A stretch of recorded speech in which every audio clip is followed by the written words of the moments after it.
When this boy steps into a duel against the top prodigy of a famous family, everyone expects him to get crushed, but instead, he completely humiliates her. The girl unleashes her strongest techniques one after another, trying everything she has just to land a single hit on him. But Leo casually dodges every attack like she's moving in slow motion, and then with just one strike, he sends her flying across the arena. She crashes to the ground in shock, unable to understand what just happened. How could this random boy overpower her so easily? But Leo only looks down at her and calmly says, "Kids these days are way too weak." Then he tosses her one of the weight bracelet he'd been wearing during the entire fight. The moment she tries to catch it, her arms instantly give out. Even using both hands, she can't hold its insane weight and collapses miserably onto the ground. That's the true difference between their strength. At that moment, the girl finally realizes something terrifying. From the very beginning, she never stood a chance against him. But the real question is, who exactly is this monster? Well, Leo Plov isn't an ordinary boy. He's actually a reincarnated legendary hero from 5,000 years ago. The man who once saved humanity, alongside the greatest party of heroes in history. He wakes up as a baby while his mother reads him a story about the greatest heroes who once saved the world. But to our boy's shock, his past name, Kale, is nowhere to be mentioned, which instantly enrages him. He can't understand how someone like him could be erased from history, so he decides to uncover the truth. As time passes, he enters a royal school for heroes that prepares children before they join the Magic Academy. But the lessons bore him to death, and everyone around him feels painfully weak. Only when he finally returns home does his real training begin.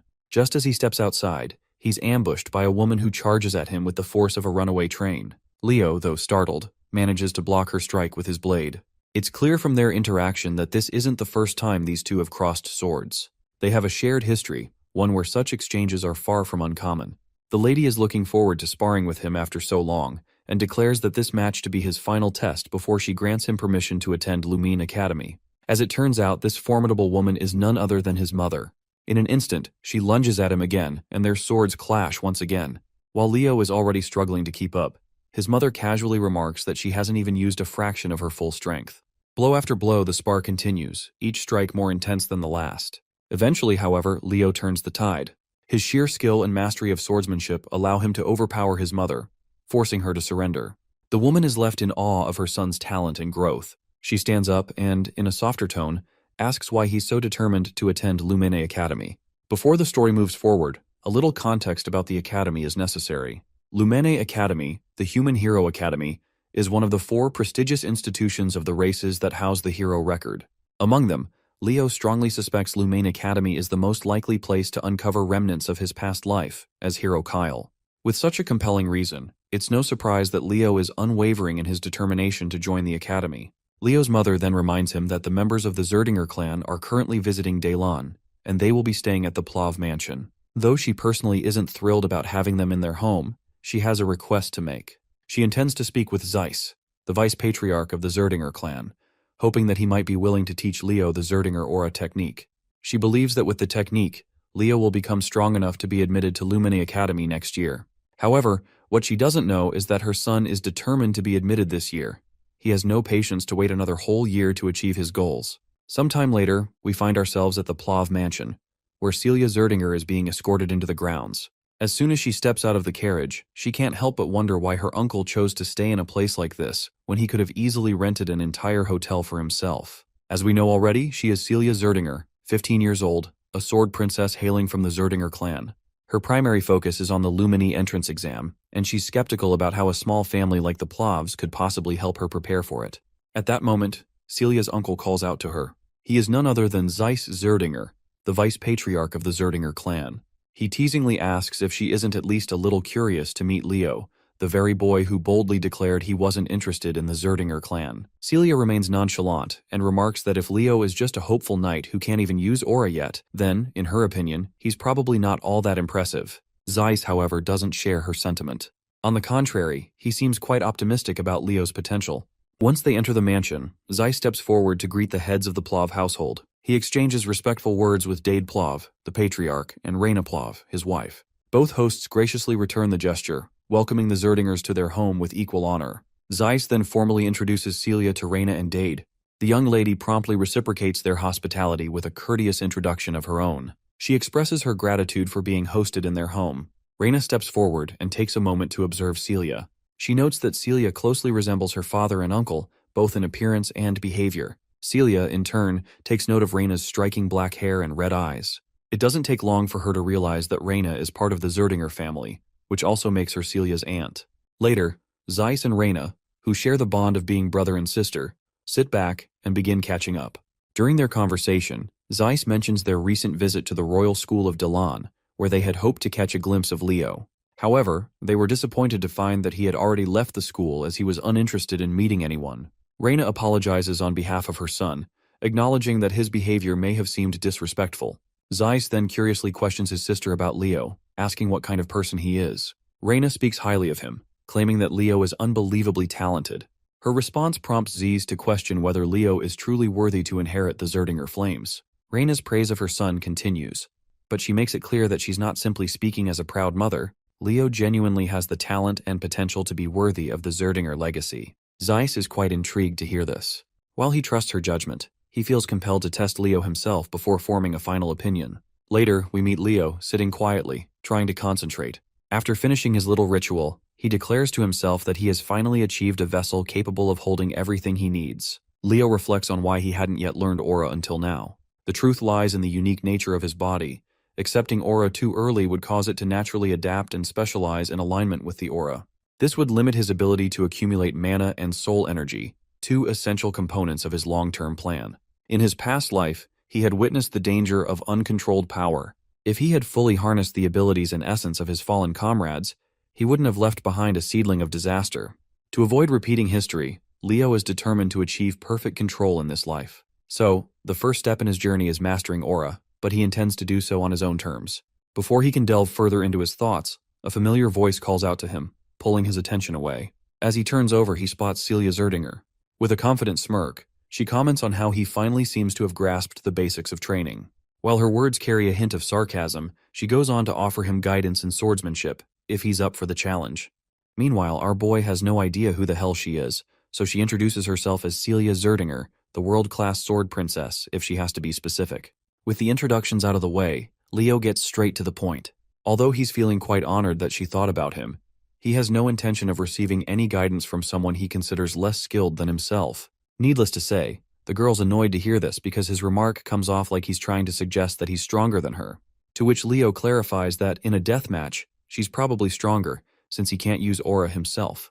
However, sparring with only swordsmanship is a whole different game, and he's certain he can handle her like it's no big deal. Celia feels challenged by his statement, so she looks around and grabs one of the swords from the plethora available. She wants to prove that what he has is nothing more than misplaced confidence, and she plans to do that by defeating him in a duel. In her mind, even if Leo learns aura, there's no way he could possibly defeat her. She just wants to teach him a harsh lesson in reality. She further claims that if she wins during her week-long stay here, he will become her servant. Leo isn't fazed at all by the term she's thrown at him, and in response, he asks what if he wins. To make things fair, she throws back that if he wins, she'll become his servant instead. Now that the bet is set, Leo grabs a practice sword and dives right into the sparring session. He tries to strike her with his unexpectedly impressive speed, but she easily outmaneuvers him. However, she can't help but notice that his speed is actually quite concerningly good. However, Celia is sure that this won't be enough for him to win. As they both charge at each other again, Leo lands a brutally heavy strike, and the sheer strength behind it overwhelms her. She quickly steps back as the force becomes too much to handle, and when Leo's sword collides with the ground, it shatters instantly. But he doesn't stop there. He charges at her once more. The once arrogant lady is already starting to regret challenging Leo, and she's certain she can't possibly block the incoming strike. So she braces herself and takes the hit head-on. But, to everyone's surprise, she didn't take any damage, because she had used an aura armor in the last moments, even though this wasn't part of the spar, because this spar was purely meant to be about swordsmanship. This arrogant piece of work doesn't own up to the fact that she couldn't dodge his attack. Instead, she makes an excuse, claiming it was just a reflex. But Leo declares that he's already won, and it doesn't matter. Of course, this leaves her in disbelief, as she's not ready to hand him the victory that easily. Leo had expected this, so he throws off the magic weight bracelets he was wearing to hold off his physical strength. In the next hit, he literally shatters her barrier, leaving the girl completely boggled. Meanwhile, Leo shows her no mercy and gives her a taste of his full strength. Later in the courtyard, as Leo walks around, he stumbles across his mother, who promptly introduces him to his uncle Zeiss. Leo quickly bows his head to pay his respects, and Zeiss reciprocates, introducing himself as well. The two gentlemen then shake hands. His mother then asks if he's met Celia yet, to to which Leo recalls how she had fainted after their battle due to fear. Before Leo can explain to her what happened, a knight approaches Zeiss with a report regarding the lady. Zeiss is fascinated to learn that Leo defeated Celia with a body that hasn't even learned aura yet. He personally expresses his admiration for Leo, saying it's nothing short of impressive. But Leo claims that she just underestimated him. Zeiss then questions what Celia lost in the bet, to which Leo happily responds that the loser was supposed to become the servant of the winner. So basically, Celia is his maid for the next week. As much as Zeiss dislikes this idea, he understands the importance of keeping one's word. Still, he makes it clear that Celia is from the Zerdinger house, so he can't possibly order her around to do maid's work. He hopes Leo will rescind the promise, and in exchange, he offers to personally reward our boy with something far more valuable. But Leo refuses the offer right away. He lets his uncle know that this was a wager between Celia and him, and as long as she retains the Zerdinger name, she needs to take responsibility. The uncle then questions him if he's also willing to let go of the opportunity to learn the Zerdinger's aura breathing method. Leo once again responds with a sassy jab. He believes that an aura breathing method given with the objective of preventing a niece from being humiliated holds no value in being learned. Since Zeiss has no other way around this predicament, he decides to get a little offensive. He questions the boy directly, reminding him that he just declared he would use the direct lineage of the Zerdingers as a servant, and that the Zerdinger aura breathing method is worthless. Leo remains unhinged and unafraid of the consequences about to surround him, simply claiming that what his uncle just said is indeed true. Out of the blue, Uncle's mood softens, and he politely questions our boy if he does not think that what he just declared is impudent and impolite. Leo once again makes it clear that he had no intention of insulting the Zerdingers. He claims that if he were being given the aura breathing technique as a reward for defeating Celia, he would have gladly accepted it. However, he has no intention of accepting it as a bribe just so she can escape the consequences of her loss. You see, if his uncle doesn't want to recognize Celia's defeat, it means they believe she is better than him and simply lost the duel by mistake. But Leo makes it clear that even if Celia had sparred against him in earnest, he still would have won. This leaves Leo's mother even prouder. Her brother is equally fascinated to hear such judgment from Leo. The fact that this kid rejected the offer because he didn't like the way his uncle behaved only highlights how outstanding a child he is. He wishes that a child like this were a Zerdinger.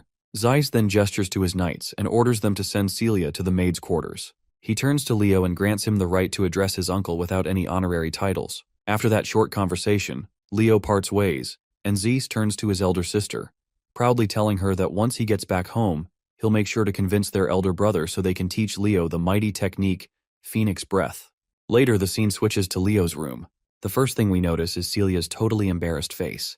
She's going bonkers with embarrassment as she claims herself as Celia the maid, who will be in charge of Leo for the next week. Leo is literally enjoying the heck out of it when she calls him like that.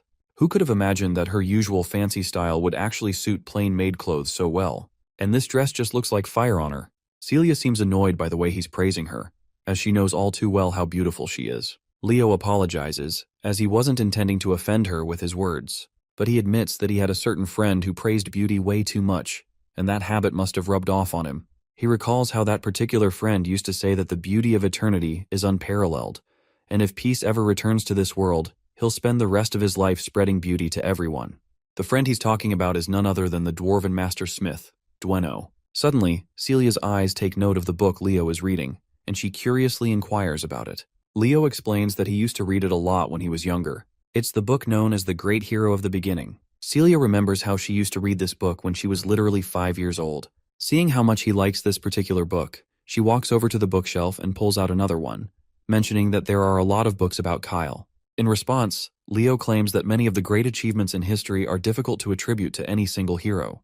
He believes that many of these accomplishments, which are attributed to one hero, might actually be the result of the collective actions of multiple heroes over time. In short, he is trying to imply that Kyle's achievements have also been attributed to other heroes. But Celia dismisses such thoughts, claiming that Kyle was probably a scammer who tried to take credit for the achievements of the great heroes. At least, that's what most people think. And of course, she's one of them. Naturally, Leo isn't thrilled to hear that all people consider Kyle a phony scammer with zero contributions to the world. He then pushes aside all the talk about Kyle and decides it's time for breakfast before starting his training. Celia quickly gets into character, and just like any maid would, she humbly asks her young master if she could train with him. Outwardly, she's all pleasant and polite, but inwardly, the girl feels a lot of toxic thoughts toward him. Still, she has to play along because she wants to uncover the secret behind his strength. Leo promptly starts walking toward the training hall to fulfill her request. A while later, we see an exhausted Celia on her knees, breathing heavily. After this first round, Leo gives his feedback. During fighting, when her stamina reaches its limit, her reaction speed slows, and more gaps appear between her movements. And when that happens, she leaves herself open, and the same happens with her right now. But Celia isn't sure that abusing her body like this is actually helpful for training. Leo responds positively, because he thinks that young people these days are just too weak. You see, compared to the past, aura techniques have developed considerably, and that must be why people stopped caring about body training as much. Aura allows one to enhance their body strength, and if you train your body, the aura is also enhanced as well. The girl simply doesn't want to be labeled as weak, so she gathers her guts and stands up for another round. Before diving in, she warns Leo that he better stop underestimating her. But her reckless charge backfires when Leo just flings her away with one swing, and she crashes to the ground. At this point, she's just frustrated after taking one humiliating defeat after another. Leo then offers her a bracelet, which she quickly extends her hands to grab. Little does she know this bracelet is imbued with weight magic, making it insanely heavy. Meanwhile, Leo flashes a sinister smile as he reveals his sinister intentions. He apparently plans to make her train while she wears this bracelet from this point onward. The next day, we see Zeiss also watching them both train. After seeing how much Celia is struggling, the uncle is sure this is going to be a good experience for her. Before going to Lumen, it might be good for her pride to crumble at least once. He then calls out to Leo and gives him some good news that he's thinking of asking the Patriarch to allow him to inherit Phoenix Breath. The mention of Phoenix Breath catches Leo off guard because, as far as he can recall, that's basically the Zerdinger family's origin for the aura technique. He's heard that only people who are recognized within the family can inherit it. Celia also raises her opinion that her father won't allow it that easily. But it looks like Zeiss has figured this much out already. He proposes a condition to Leo. If he passes the Lumeni entrance examination, he'll be allowed to learn the technique. Of course, this remark doesn't sit well with Celia because, in her eyes, Leo is just a brat who can't even use aura. And since the Lumeni entrance examination consists of actual fights, it's going to be very dangerous for him. Well, Leo doesn't shy away from claiming that he doesn't have any real fight experience. But we all know that's only the case if he doesn't take his previous life into account. Zeiss awaits for Leo's opinion, to which our boy quickly agrees, as long as his parents are okay with this decision. A week passes by and the day of the Lumeni entrance examination finally arrives. When they see the prominent figure of Celia Zerdinger among the participating students, everyone is in awe. Meanwhile, Celia throws a jab at Leo, asking if he's feeling nervous. It looks like after spending so much time being a personal maid, Celia has lost herself in the character because she's still referring to Leo with the master title. As they stand there, Gullivan's unmistakable voice catches their attention. He's actually here to see Celia, but he's a little shocked when he notices that Leo is with her. This piece of work throws shade at Leo since he believes that our boy does not belong here, since he doesn't even know how to use aura. At the same time, he tries to greet Celia politely.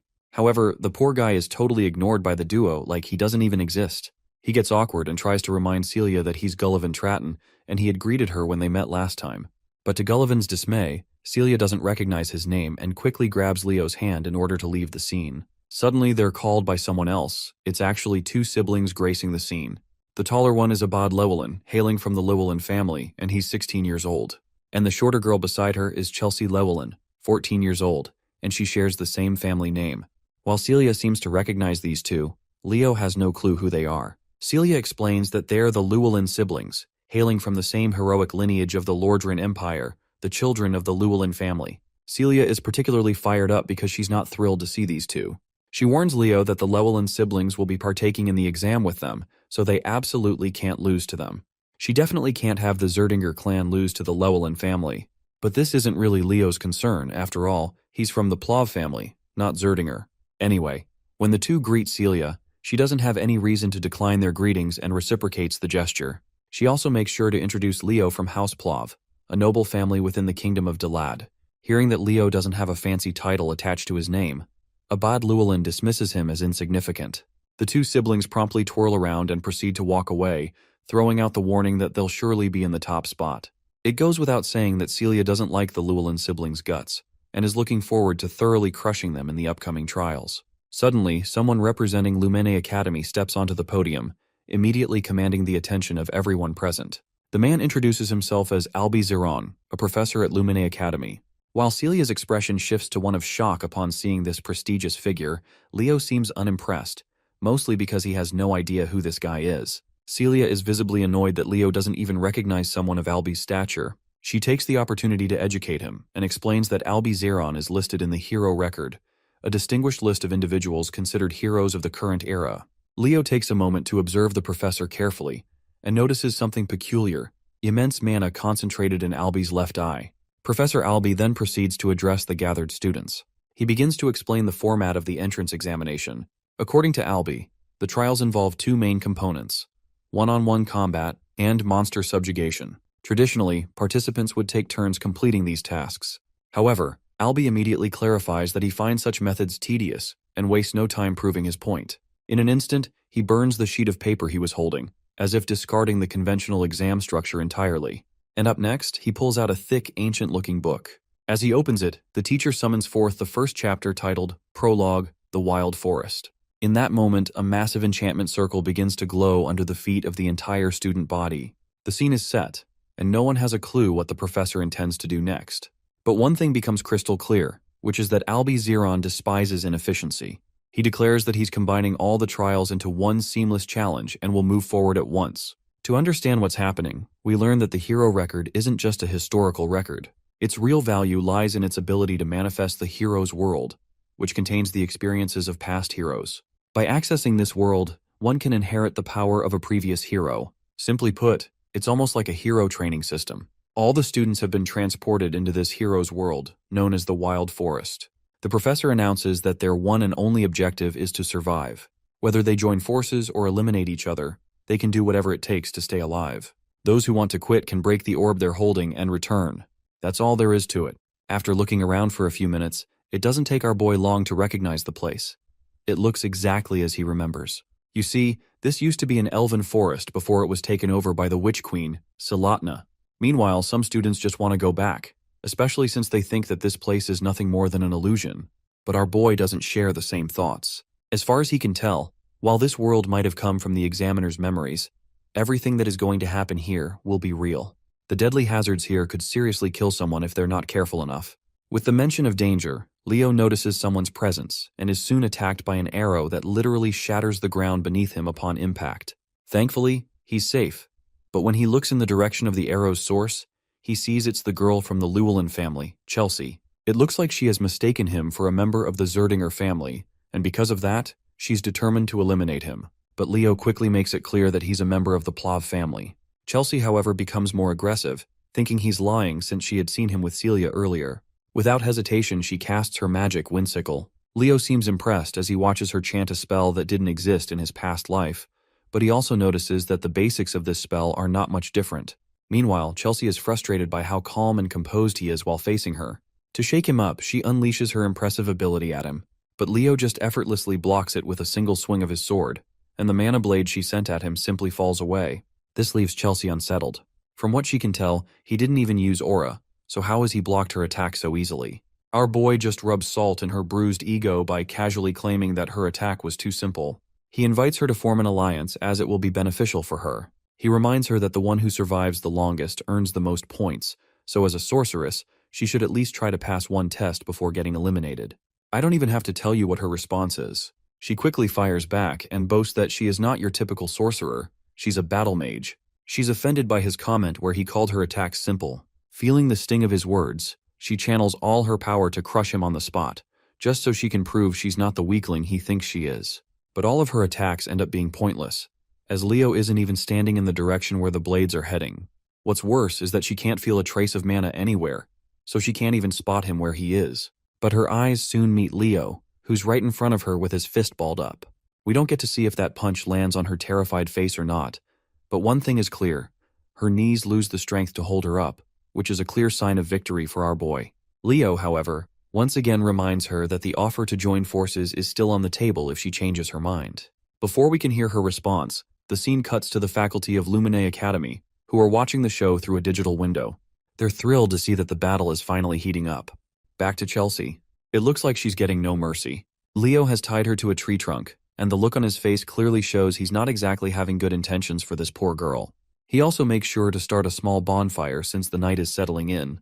The fire intensifies, and flames begin to crawl toward the damsel in distress tied to the log. Seeing the flames causes her to panic, but she could avoid this fate if she agrees to cooperate with Leo. But well, this lady is as stubborn as they come and refuses outright. She makes it clear she needs no one to ally with her except for her brother. She tries to use some wind magic, but her efforts prove futile because Leo has already placed a skill that restricts magic. Though inwardly, he reveals to us that he doesn't have enough mana to maintain this skill, so it won't last much longer. The lady finally relents, thinking she doesn't need magic to get herself out of this mess. But that's exactly why Leo is here. He's more than ready to keep a close watch to make sure she's not trying anything tricky. Without hesitation, he cranks up the intensity of the fire, and soon the flames begin to catch on her. Even her clothes start to burn. Well, that's the last straw. The girl finally concedes and agrees to form an alliance with him. But of course, a few words aren't enough to convince Leo. He tells her to swear on her family's name. The girl quickly fulfills his demand, swearing on the Llewellyn family name that she will cooperate. Finally, Leo releases the ropes that were holding her, but before she can fall into the scorching flames, he cradles her in his arms. The scene transitions back to the teachers, who are diligently watching the students perform. So far, Albie Zeron has not seen a student who can live up to his standards. To think that most of the students chose to compete and fight each other seems utterly foolish and ridiculous. The only ones showing real strength to the point where it's noticeable are Celia Zerdinger and Abad Llewellyn, who are working closely together. At least this gives him some reassurance that there is still hope for the students. Then, his attention shifts to Leo and Chelsea, who are also working together. His eyes are particularly fixated on Leo. Although the fire stunt he pulled on Chelsea was pretty immature, getting Chelsea Llewellyn to cooperate at least earns him a passing grade in Albie's eyes, especially since he doesn't possess the power or grace of Celia and Abad. However, it seems this is where the teacher is utterly wrong, because our boy took down Celia without even breaking a sweat. Regardless, Albie Zeron considers Leo an unexpected dark horse in this competition. After slashing down a few monsters in their path, both Leo and Chelsea decide to move forward. It seems that Chelsea has finally started to realize that forming an alliance with Leo wasn't such a terrible decision after all. She then asks him what aura he's using, as she hasn't detected any mana from it. To her surprise, Leo casually drops the bombshell that he doesn't even know how to use aura. Unsurprisingly, this shocks and surprises her. While they're going back and forth, a monster is lurking behind the bushes, keeping a close eye on them. But Chelsea quickly notices the presence of the monster and fires at it instantly. Not gonna lie, this attack was way too overpowered for such a feeble monster. Even Leo admits that she does indeed have impressive strength, but the way she uses it is completely wrong. Suddenly, Leo senses something strange and tells her to halt her movements. He's noticed something odd in the sand. When he crouches down, he notices dry ground and decayed dead bodies of people. Out of the blue, an explosion erupts, but Leo quickly jumps away while carrying Chelsea in his arms. The sneaky bastards who had set the trap finally emerge from hiding. It turns out it's Gullivan and his partners. We all know that he's got beef with Leo, so it's no surprise he's here to specifically target him. He commands one of his companions to charge, and the poor fool obeys without hesitation. Unfortunately for him, he's greeted with a jaw-breaking blow from Leo, leaving him sprawled out on the ground. Leo stands tall, exuding total GigaChad energy, and calmly tells Chelsea to just watch his back. For a moment, Chelsea is startled, seeing how effortlessly he has saved her twice in a row.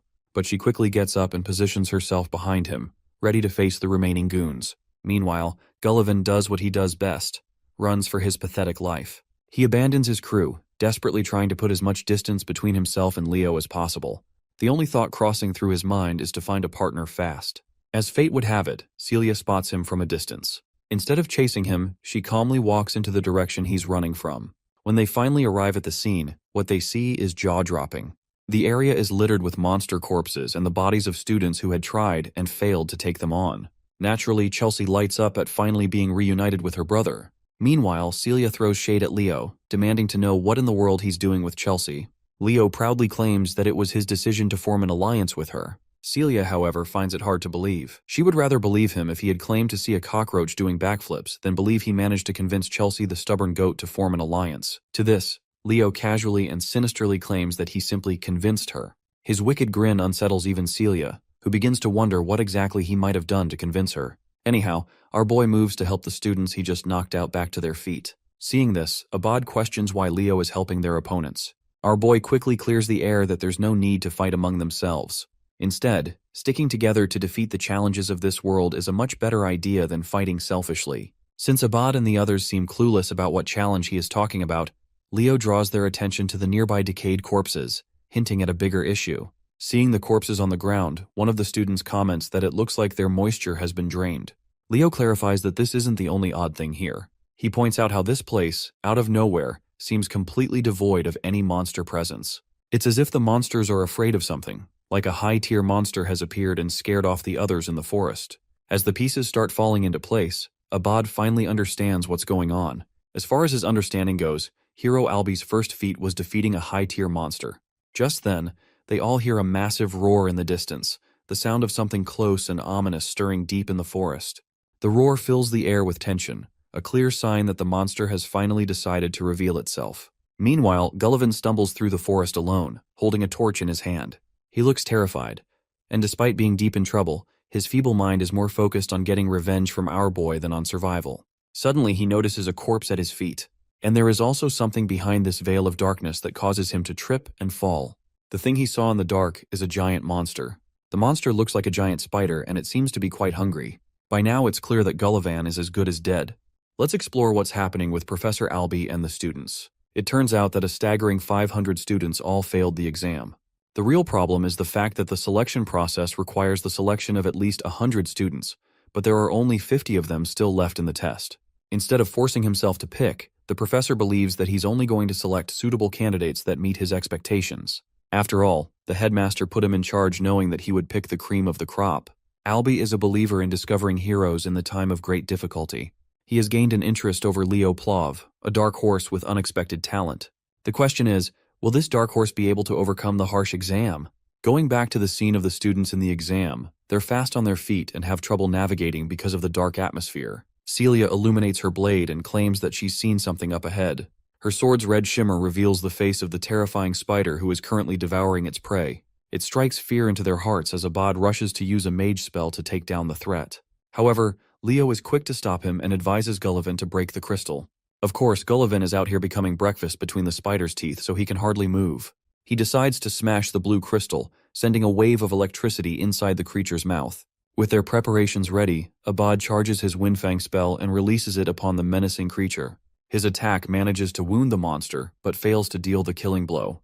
The four of them are horrified to comprehend the level of threat they're up against. This creepy crawly is the Spider Princess Tarantula, and she's not cute. One student foolishly lunges in with the hopes of a melee attack. He's humbled too soon with a single strike to his body, sending him crashing to the ground.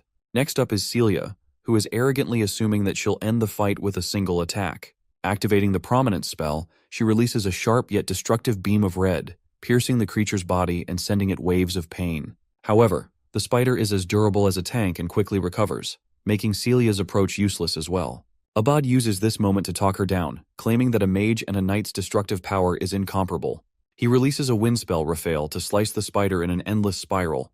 However, by the end of his attack, he's terrified to find the creature alive and well, staring him down. Sensing that her brother is in imminent danger, Chelsea casts her Windbreaker magic to help him out. Still, Abad suffers a cut from the spider's claw, though his sister's attack cushions the blow with her magic. She comes to check on him after he barely made it without losing an arm. They've tried everything against this monster, but its immensely fast regeneration proves them useless. Despair is setting in their hearts as the Queen Tarantula approaches to finish them. Leo comes in and explains that this creature is the daughter of Salatna. She was a deadly monster within Erebos' army, responsible for incinerating the elf forest. What's more, Leo reflects that the mana he detected in Professor Albi's left eye contains signs of the Fairy King's mana. The tarantula ruled over the cursed wild forest. Not only did she annihilate the forest belonging to the elves, but she also ate the most reliable comrade of the Fairy King who rebelled against her. At the time, Leo believed that Luna responsibly defeated Tarantula, but it turns out the reality is different. The tarantula survived thanks to devouring the Fairy King's assistant, who possessed the source of infinite life energy in the form of an invaluable artifact, none other than the Ring of Life. Abad is as stubborn as a log, and thinks that it's only right for him to take out the monster if it's a part of the exam. Both he and Celia decide to unleash consecutive strikes in the hopes of defeating the creature on their own. The tarantula endures their wrath, but Leo thinks it's all useless since the creature will just keep regenerating to no end. In fact, they'll be the ones to run out of mana first. In a last-ditch effort, Celia asks for his opinion on how they should handle the monster. Leo explains that it requires the teamwork of two, but his suggestion is immediately met with disagreement by Abad, who is selfishly hoping to overcome the monster on his own. The same goes for Celia too. With both of them acting like children, our boy comes and gives them a dear reality check, that if they don't work together to defeat the monster, they will all fail. His words finally get through. Abad amuses the possibility of them working together, and thinks that it will still consume some time to initiate a joint strike that kills the creature in one go. The thing is, since no one apart from them can stall the monster, it's going to be hard. Deciding to step up and contribute in their struggle, Leo expresses that he can buy some time for them. Celia thinks he's become a nutcase and reminds our boy that he can't even use aura yet. Leo confirms that he can hold out no longer than 5 minutes for them in his state. The magician Abad is afraid that their coordinated attack might still fail by then. However, Leo is absolutely certain that it will work and picks up a weapon from the ground. He adds that both fire and wind elements share a great affinity with each other, so it will be sufficient. Despite their differences, the Sword Princess and the Great Magician become allies, while Leo looks up to the ugly spider as a good challenge and a reminder of his past life. The fight begins with our boy impressively slicing off the creature's limb with a sharp swing, shocking the other two students. He goes on to annihilate the creature's face, and finds himself satisfied to find the monster of Tartaros. Exploring a flashback of the past, we see an elven child running in frightening tears. Unfortunately, the monster Tartaros captures him with its webbing. With the boy completely immobilized in the creature's net, there's just no chance of escaping anymore. The spider quickly arrives, ready to consume him whole.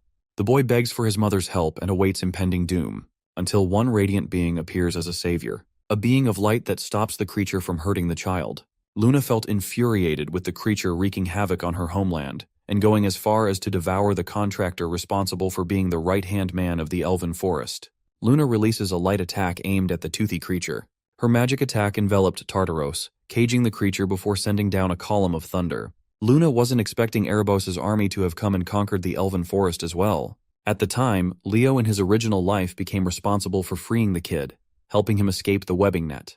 Let's explore the current scene, where he's standing with an axe in hand, ready to buy time for his teammates. Still, he can't do much without his aura. Requesting Chelsea for help, Leo instructs her to use elemental magic, targeting him with her weapons. He evasively dodges a strike. Because of his immense speed, Chelsea is concerned that he might get caught up in the attack at this rate. However, Leo emphasizes that he's going to be just fine so long as she hurries up. Chelsea activates her magic, ready to mold any kind of weapon for him. Leo is fine with anything as long as it works. She manifests a weapon for him, while he guesses that she's preparing a scimitar and a bastard sword. With both weapons in hand, Leo unleashes his fury of slashes, cutting down on the spider. With each weapon breaking, Chelsea sends another one in his direction. He catches a dagger and a battle axe. Leo's shocking and overwhelming physical capabilities have shocked Chelsea to the core, so much so that she thinks he's an expert in martial arts. Even Abad can't help but think of him as strong. Still, it's not like he's invincible, as a sharp cut grazes his face. Leo thinks that if he can't even stop a stupid spider here and now, then his friends will never stop mocking him in the afterlife. He ramps up the intensity and cuts down the spider, requesting for another weapon. Unfortunately, Chelsea is all out of weapons in her disposal, which comes as a shock to him.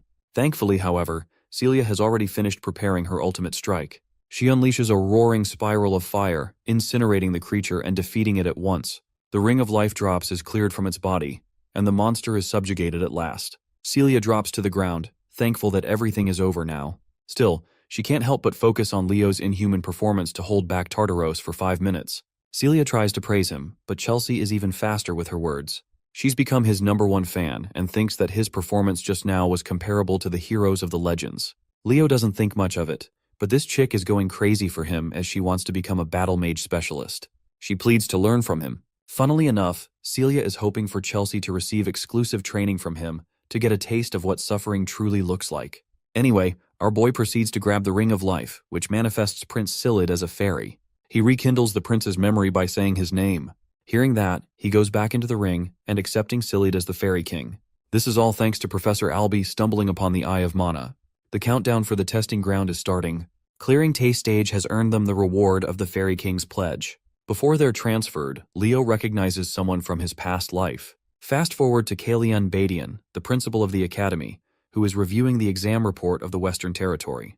His assistant wonders how many students Albie ended up passing because of his strict requirements. The headmaster is rather surprised to see 40 students coming clean from the exam, which still isn't a high number. The headmaster isn't too disappointed because this dude thought he'd only see 10 students passing at most. This is still a great achievement. Celia and Abad seem to be the top candidates in his expectations. The headmaster heard that there was someone who was recommended as the representative for the year. It's shocking enough that Albie of all people recommended a student. They're almost certain it has to be either the Zerdinger or Llewellyn candidate. But as it turns out, this candidate is someone that no one's heard about before, a name that exceeds both Celia and Abad in performance. We come to Professor Albie's side of things, who is sharply assessing the boy's abilities. He recommended the student Leo Plav as the representative of the night division. The headmaster expresses shock for the professor to speak highly of this brilliant student. He specifically described this candidate to boast the talent of a hero. Now that the examination is all done and settled with, our boy is enjoying a hot sauna all to himself, relishing in its warmth. The reward for clearing the exam is the Fairy King's pledge. Now when it comes to clearing a hero's living world, there isn't supposed to be a typical reward, but strangely, he was given one as the exception. Leo doesn't understand why and sees his mother standing in front of him. She confronts the boy, questioning if he knows why she was expelled from the House of Zerdinger. In an effort to rescue an ally, she ended up losing control and unleashed the flames of Zerdinger. But she hasn't come to regret her decision, not even now. Fixating her attention to her only son, she wants the boy's incredible talent to be steered in the right direction. Also, she's most delighted to congratulate him on being accepted into the academy. Stepping foot in the glorious Lumeria city, the students are requested to collect their belongings before stepping foot outside the gate. Lumeria is the centerpiece of the world, and its most prized institution is the Lumine Academy. With Leo finally having arrived, his uncle comes to greet the boy and shares his congratulations for passing. Leo wonders what he's doing here, and learns that the House of Zerdinger is currently busy resolving an unending debate that has been going on for at least a month's time. He quizzes the boy, asking if he knows the reason for the conflict. Leo wonders if it has anything to do with the inheritance of the Phoenix Breath. His uncle confirms that it's exactly the case, and while his older sister isn't a part of the Zerdinger clan, Leo is inevitably her son. Then there's the fact that the elders of the clan are highly impressed by the boy's clearance of the Western exam, notorious for being extremely difficult. Leo is handed a special subspace key, which he decides to use at once by chanting a command. It unlocks access to a special book. His uncle then instructs him to stain the pages of the book with his blood. Leo follows his instructions, biting his thumb and releasing the splattering drops on the page. Now that he's shared his blood, he has access to the information inside the book. No one else will be able to know. And while it isn't easy to master the techniques of the Zerdingers, his uncle is confident in the boy's talent and believes he will get used to it in no time. With this, he officially welcomes him to the House of Zerdinger. After their meeting, Celia requests to meet Leo in an unknown location. Suddenly, a girl randomly bumps into him, causing the both of them to crash. Glasses girl over here quickly gathers her books, apologizing for her careless rushing. She goes away when Leo notices her card. He picks it up and learns about Chloe Muller, who is a freshman at the academy. Leo opens the door to find an annoyed Celia, who reminds him that they've got a lot of things to shop for and he's already late. He apologizes, as he unexpectedly ran into his uncle before coming here. Beaming with joy, Celia curiously asks what happened. To answer her burning question, the boy commands the flames of the Zerdinger family, questioning if he's doing things the right way. Seeing this, she's in utter disbelief. The confident Leo managed to master the secret technique in less than a month. His incredible achievement causes her to fall in shock and leaves her wondering if he's even human. Later that day, the Sword Princess and the Forgotten Hero are spotting a ship docking nearby. Professor Ain Elandieu introduces himself as the instructor of the night class. He wants the students to board the ship immediately, as they will be leaving for Lumen soon. The journey begins with the students leisurely enjoying their time. Leo and Celia look like a couple, which causes a confident young fellow to release a comment that gets on Celia's nerves. This an alchemist from the kingdom of Moira, and he's a merchant with everything to sell. He attempts to do business with the couple in case they need supplies at the school. Leo introduces himself by his student identity and explains that he belongs to the kingdom of Delad. Thomas is noticeably surprised to hear this, because that kingdom took the difficult Western exam. Leo wants to address the elephant in the room, as he's finding the whole setting a little too strange. It seems too peaceful, even though Celia thinks that this is the standard treatment the freshmen should receive after clearing the exam. The boy turns his attention to their instructor, while Thomas agrees with Celia's understanding of the situation. All of a sudden, the ship shakes as a gigantic tentacle rises from the ocean. It nearly crushes Thomas, while the rest of the students are begging for their instructor to intervene. Casually sipping his wine, their teacher mocks them for ever even asking for help. He reminds them that the students of the Lumen Academy are expected to perform their best in the time of danger, so this is a challenge for them to overcome on their own. They're up against the ugliest of the uglies. A giant kraken stares down at the students. Even in this tense situation, the Forgotten Hero maintains his composure and slices the creature's tentacle with his blade. Celia's also doing fine on her own. Experiencing the fiery attack of the Sword Princess, the kraken reacts with a water spray, causing Celia to get drenched. The monster grabs Thomas, who's shouting his mouth off. Seeing this, both Celia and Leo come rushing full speed to slice the creature down. With the alchemist's greed, he offers his shock. He was expecting the Sword Princess to do well on her own because of her reputation, but he wasn't expecting another student to be just as fierce. Poor Thomas nearly gets crushed by a frozen tentacle and shouts at the person who could have killed him just now. Chloe, the glasses girl that bumped into our boy, is commanding ice magic and holding the monster off on her own. She talks down on the alchemist, who is needlessly becoming a burden in the fight instead of staying behind. Thomas confesses that people like her don't give a damn about those weaker than them trying to help.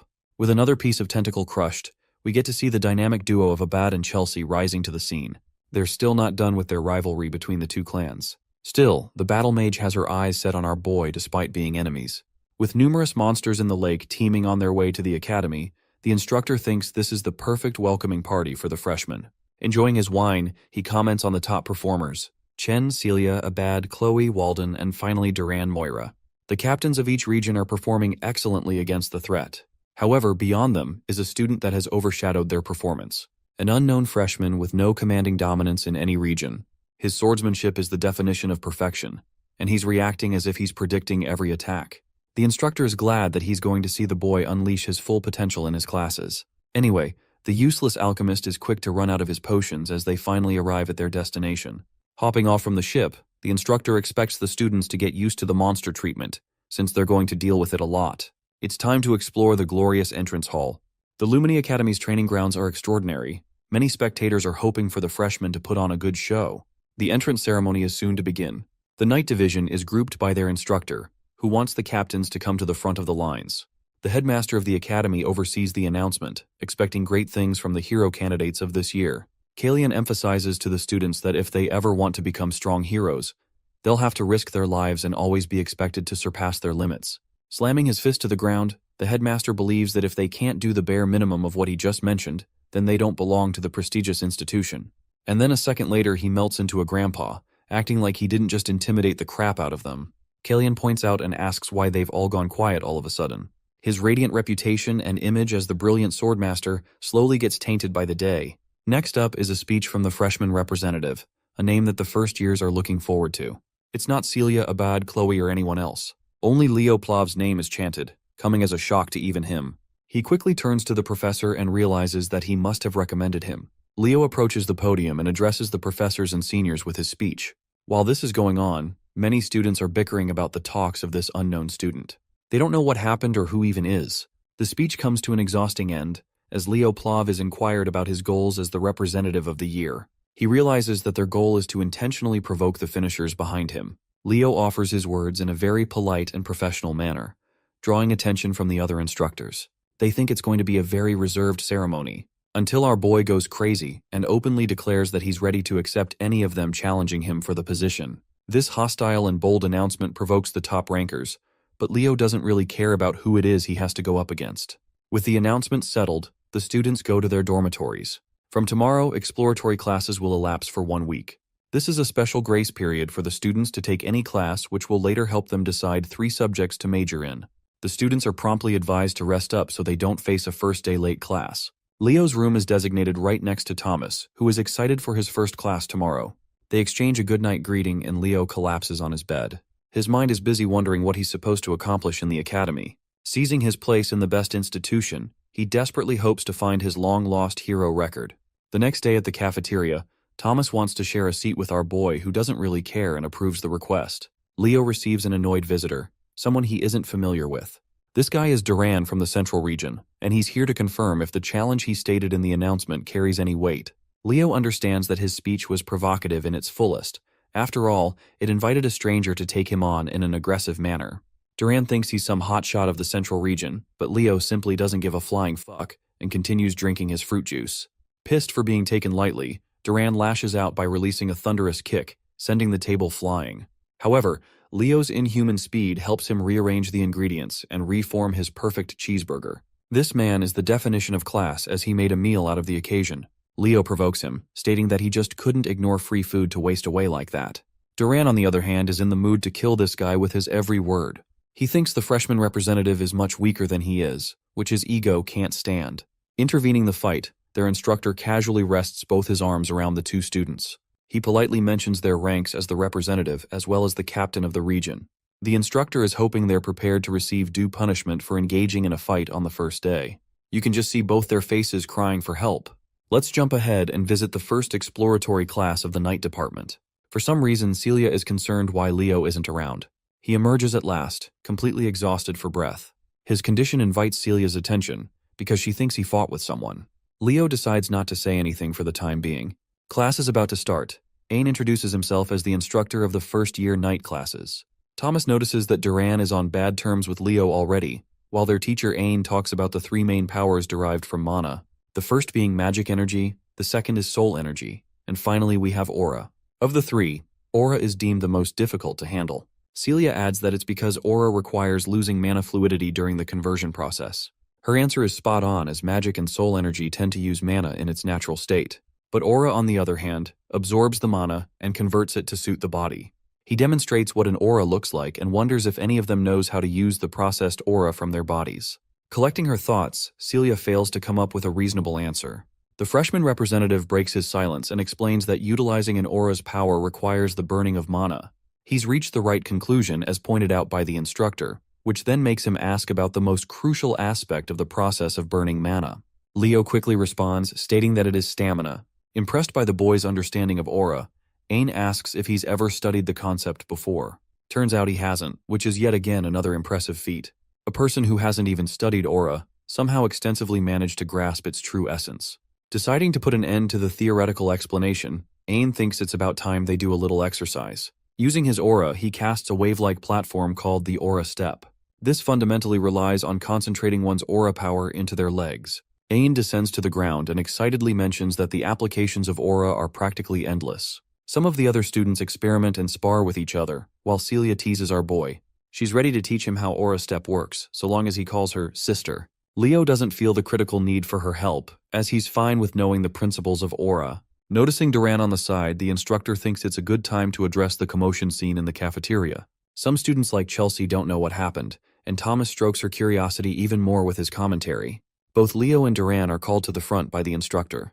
First, Ain confronts Duran and asks what ticked him off so much. After hearing Duran's dismissive reply, the instructor decides to offer the perfect suggestion. He wants the Central Region captain to square off against the freshman representative in a running competition, all to decide the student fit to lead the class. Ain outlines that both students are openly allowed to use their aura without any restrictions stopping them, which seems like the perfect advantage to Duran. The day of the competition is here. Thomas, being the expert businessman, is busy hosting a betting system. The first contestant is the genius of the House of Moira and the master of the lightning aura, Duran. Facing him is the dark horse without a special background. A man who leaped ahead even the captains of the regions and became the freshman representative, Leo Plav. The students are expecting great things from the freshman representative. After all, they're extremely underwhelmed to find that he can't even use a simple move like Aura Step. They all think his position is unwarranted, and someone like the captain of the Central Region is more fitting for the role of a representative. Realizing that it's the perfect moment to start, Ain lays out the rules. The first to hit the finish line will win, and their opponent will have to accept the results of the outcome without fail. The race is about to begin. Even Celia thinks this competition is a stretch for Leo to win. Duran specializes in speed, not to mention his blazing fast lightning aura. Even against those odds, Celia is hoping for Leo to subvert everyone's expectations by pulling the impossible. The race begins with Duran accelerating and in the lead. As soon as the professor yelled go, the racers blasted off. Duran Moira cloaked himself with a lightning aura, confident that his speed would leave Leo in the dust. With impeccable running form, our boy was unfazed by the weak trash talk near the starting line. As the crowd expected, it looks like the cool representative of the Central Region is going to make quick work of the track. On the other hand, the freshman representative is lagging behind. Leo started infusing a bit of aura into his feet to kick it up a notch. The audience quickly labeled him a bastard who scammed his way into getting the representative role. In the midst of the crowd, which unanimously opposed him, a lone flower is cheering on Leo. Chelsea Llewellyn's passionate shout of support stood out. Focused on crushing the opposition, Duran continuously lived up to his family's signature attribute. He really is lightning fast. Seeing him cross the halfway point in such an inhumanly short amount of time got Carr worrying about his buddy. It seems like Leo will be on the losing end if he doesn't step it up. So, the young man looked around the track. Much to everyone's surprise, he did not push to go faster but decelerated instead. Once his momentum was dead, Leo started running out of the track and into the walls. While it's true that Celia Zerdinger believes in him, there's just no logical explanation for his actions. He looks like an idiot. As everyone watching was puzzled, confused, and lost, Leo was focused on increasing the aura density in his feet. With multiple successive inhuman jumps, he fully went off track into the grass and finally leaped up into the stands. He turned around and watched nonchalantly as Duran stretched his lead with consistent speed. Leo's aura density reached its peak, the fiery force in his feet cracking the stands he was standing on. With one powerful leap, he launched himself back into the track with immense momentum. It was so staggeringly impactful that the jump left a small explosion in his wake, distracting Duran for a moment. From that explosion, Leo came lifting off like a red meteor blazing through the rest of the track. The cheeky devil even taunted his opponent as he flew past Duran, calling the arrogant brat a slowpoke. The speeding meteor quickly reached the finish line. His graceful landing was a sight to behold. Duran watched a few meters away, dumbfounded. His lightning cloak has been banished. This is a clear and utter L. Leo craned his head back and confidently smiled. He won, but the damage in the stands was quite heavy. It was worth it, though. The crowd, who was talking smack just a second ago, was bewildered. They knew that whatever they just saw was no joke. As far as they know, Duran is the fastest among first-year students. To think that anyone would beat him is just absurd. Moreover, he lost to a kid who hasn't properly learned aura yet. Among everyone in the crowd, one of the few that caught what Leo truly did was Celia. She knew that he didn't use aura step. What he showed was a full-blown phoenix step. Since Leo won, Carr and Chelsea were brimming with joy, full of compliments for their friend. The professor quietly deliberated what he had just seen. Duran used his specialty, lightning aura, and increased his speed. That was already expected, but the speed that the boy displayed was still mind-blowing. Meanwhile, Leo Plov was significantly slower in the traditional sense, but he was far better at handling aura. He gathered and focused his fire aura on his feet to blast off. He created a single formidable aura step in the process of doing so. It was a flawless application of a simple concept. Being the sportsman that he is, Leo came up to Duran and offered his hand while telling him that it was a good match. He even admitted that if this was a long-distance race, the results would have been different. Still salty about his loss, the brat refused to shake his hand, and even bumped his shoulder out of the way. The professor is positive that among the current generation of disciples they have, a formidable hero might finally be born again. As soon as Leo reached the corner of his friends, Chelsea immediately showered him with compliments. He was so cool that she expressed her desire to train with him. Carr asks Celia why Chelsea is so into Leo and not him when the answer is so blatantly obvious. Since the class was over, Carr invited everyone to the cafe, even offering to treat everyone. Leo apologized as he couldn't tag along for leisure. Without saying another word, he quietly walked away from his clique. When asked where he was going, he simply answered that he was going to listen in on summoning classes. Confused, his friends asked why a night student would sit down in a summoning class. As usual, the reason is for research purposes. There's still something Leo can't wrap his head around. Why did the Fairy King give him the pledge as a reward? As far as he knows, the rewards of the hero's world are connected to the world owner's power. The reward he received is seemingly related to summoning, but Professor Albie is a pure magician and not a summoner. By that logic, Leo should have received a magic-related ability. Furthermore, to make contact with a fair, one must go to Fairyland. Whatever reward he got won't be of use for now. While Leo was waiting at the site of the summoning classes, a familiar voice asked if he was also a summoning student. It turned out to be the Eastern captain and top scorer, Chen Xia. Unlike the other captain who just raced, this lady is polite, cheerful, and kind. They exchanged pleasantries, and she insisted that he just call her Xia from now on. She was sure that Leo was a student of the night division, so seeing that he also had an interest in summoning was very unexpected. He asserted that he's simply interested in spiritualism. If that's the case, then they are going to see each other more often in a lot of classes. When asked what spirit she made a contract with, Xia summoned a beautiful water sprite out of thin air. Unfortunately, Leo hasn't made a single contract yet. As kind as always, Xia insisted that if he ever needed help with spirit summoning, he should feel free to call her. Leo is not one to turn down help and connections. Then he made the mistake of asking a lady how old she was. Xia smiled and answered that she was 17 years old. She also knows that Leo is younger than her at just 15. In Leo's mind, he was thinking of how young Xia looked. She looks even younger than Chelsea. Sina noticed his brief pause and confronted him if he was thinking of something rude, which Liao denied.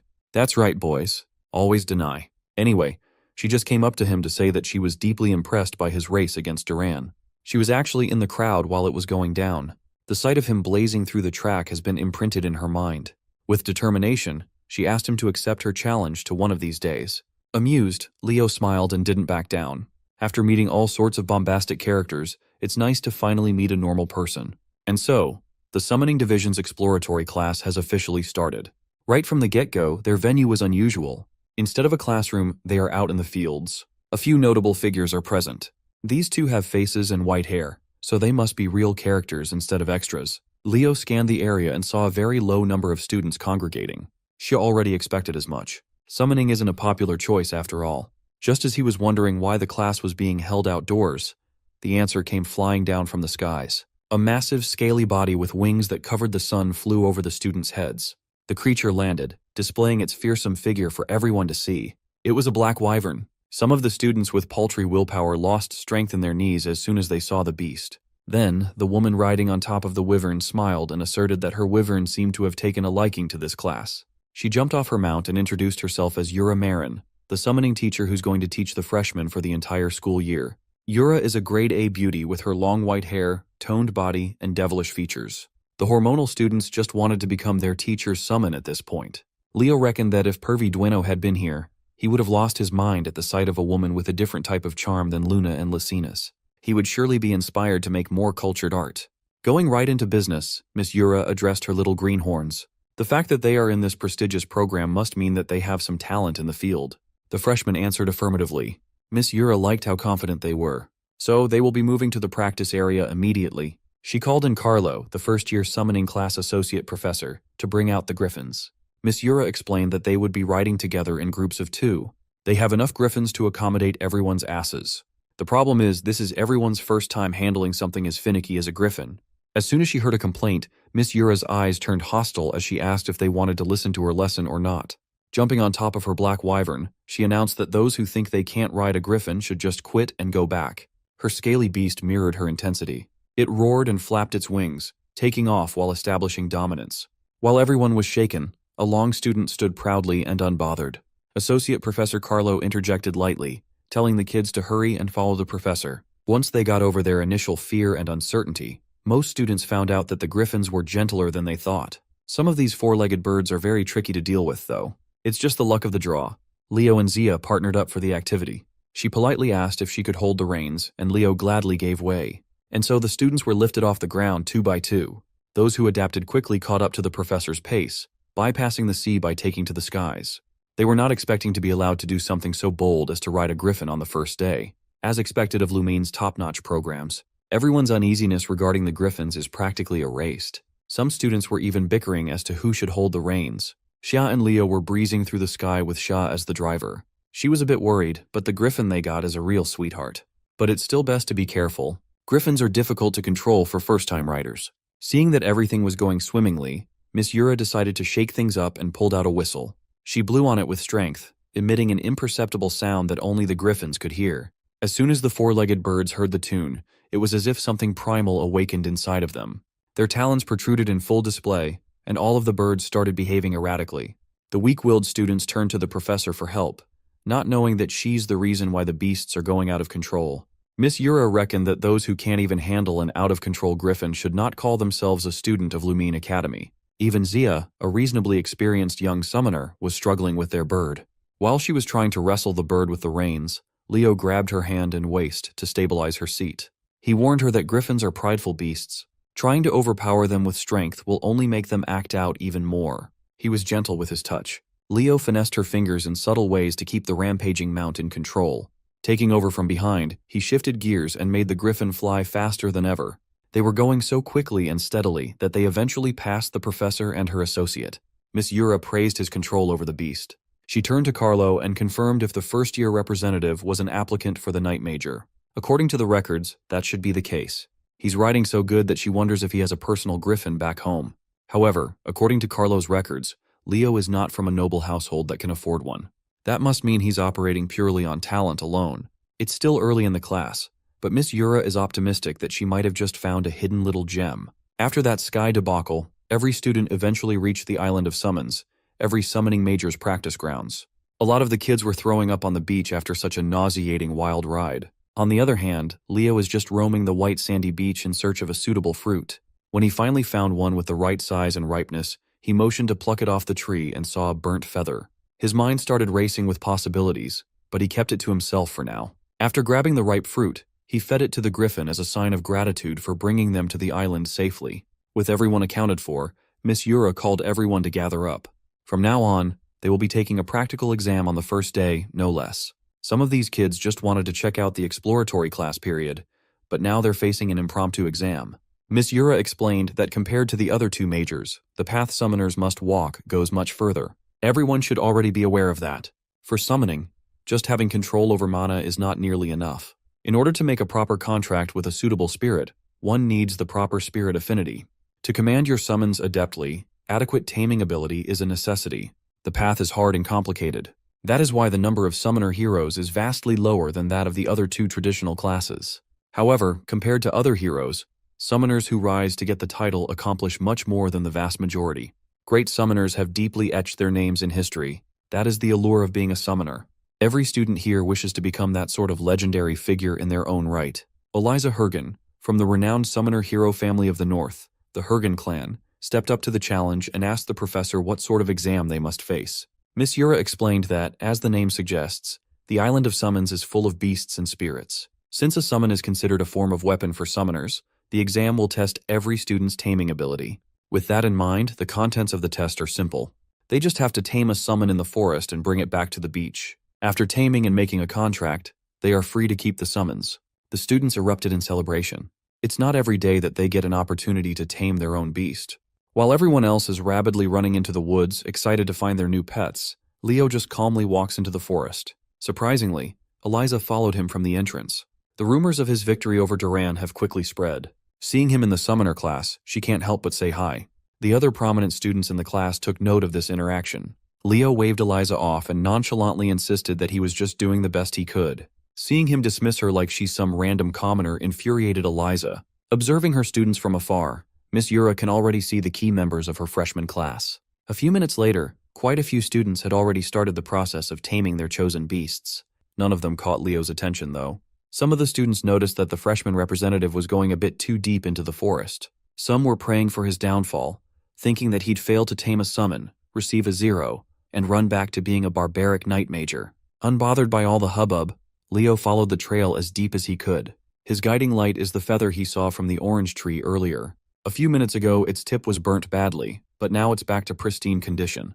He found a clearing in the middle of the woods, and after making sure that he wouldn't be interrupted, he summoned the Zerdinger fire inside him and scorched the feather into ashes. Feeling an oppressively burning sensation coming from behind, his suspicions were confirmed.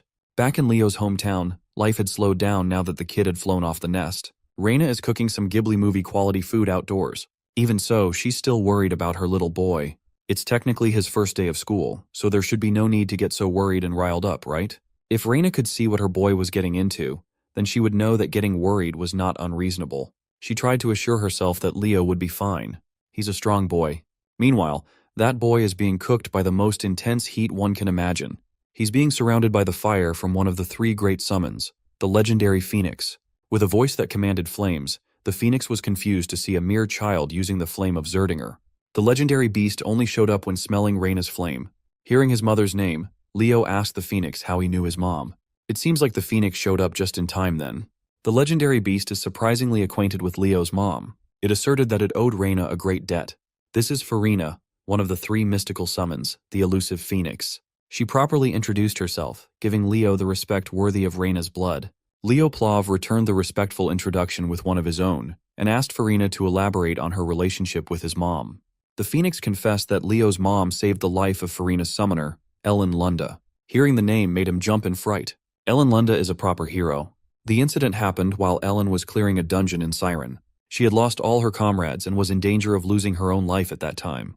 Then, Reina Zerdinger came in scorching hot to save her. She was a dignified knight, but in the process of saving the hero, Reina lost her blazing aura. If it hadn't been for that event, Reina would have surely reached the coveted seat of the heroes. It's Leo's first time hearing the whole story, but his mother always said that she did not once regret what she did that fateful day. Farina laughed, knowing that Reina really was that kind of knight. Changing the subject, Leo asked why a legendary phoenix would be in Lumen. Unfortunately, she can't tell her the reason. Farina was also confused as to why a little knight would be on the island of summons. When he professed that he was also taking summoning lessons, Farina was prompted to take a closer look at the boy. After seeing such a rich aura inside of him, almost as though he's not a child, Farina roared in laughter, deeming their meeting as fate. She can finally repay the debt that she owes his mother. Farina urged Leo to reach his hand out and hold her flame, The fire danced around his palm and eventually took the shape of an egg. Inside was the child of a phoenix. Farina hopes that one day, when he becomes a great summoner, Leo will make a contract with her child. It's unfortunate that the summoner was arranged to receive the egg, but Farina prefers Leo. When the young man asked if it would be possible to hatch and tame it now, the phoenix almost dropped to the ground in surprise. Before she could stop him from trying to initiate the process, a fiery light had already appeared around the boy's body. Farina tried to warn him that it was far too early to do this. If things go wrong, he might even lose his life. With unshakable concentration, Leo reached the point of no return. Farina was forced to accept that his willingness to challenge the impossible without even flinching is a trait he got from his mother.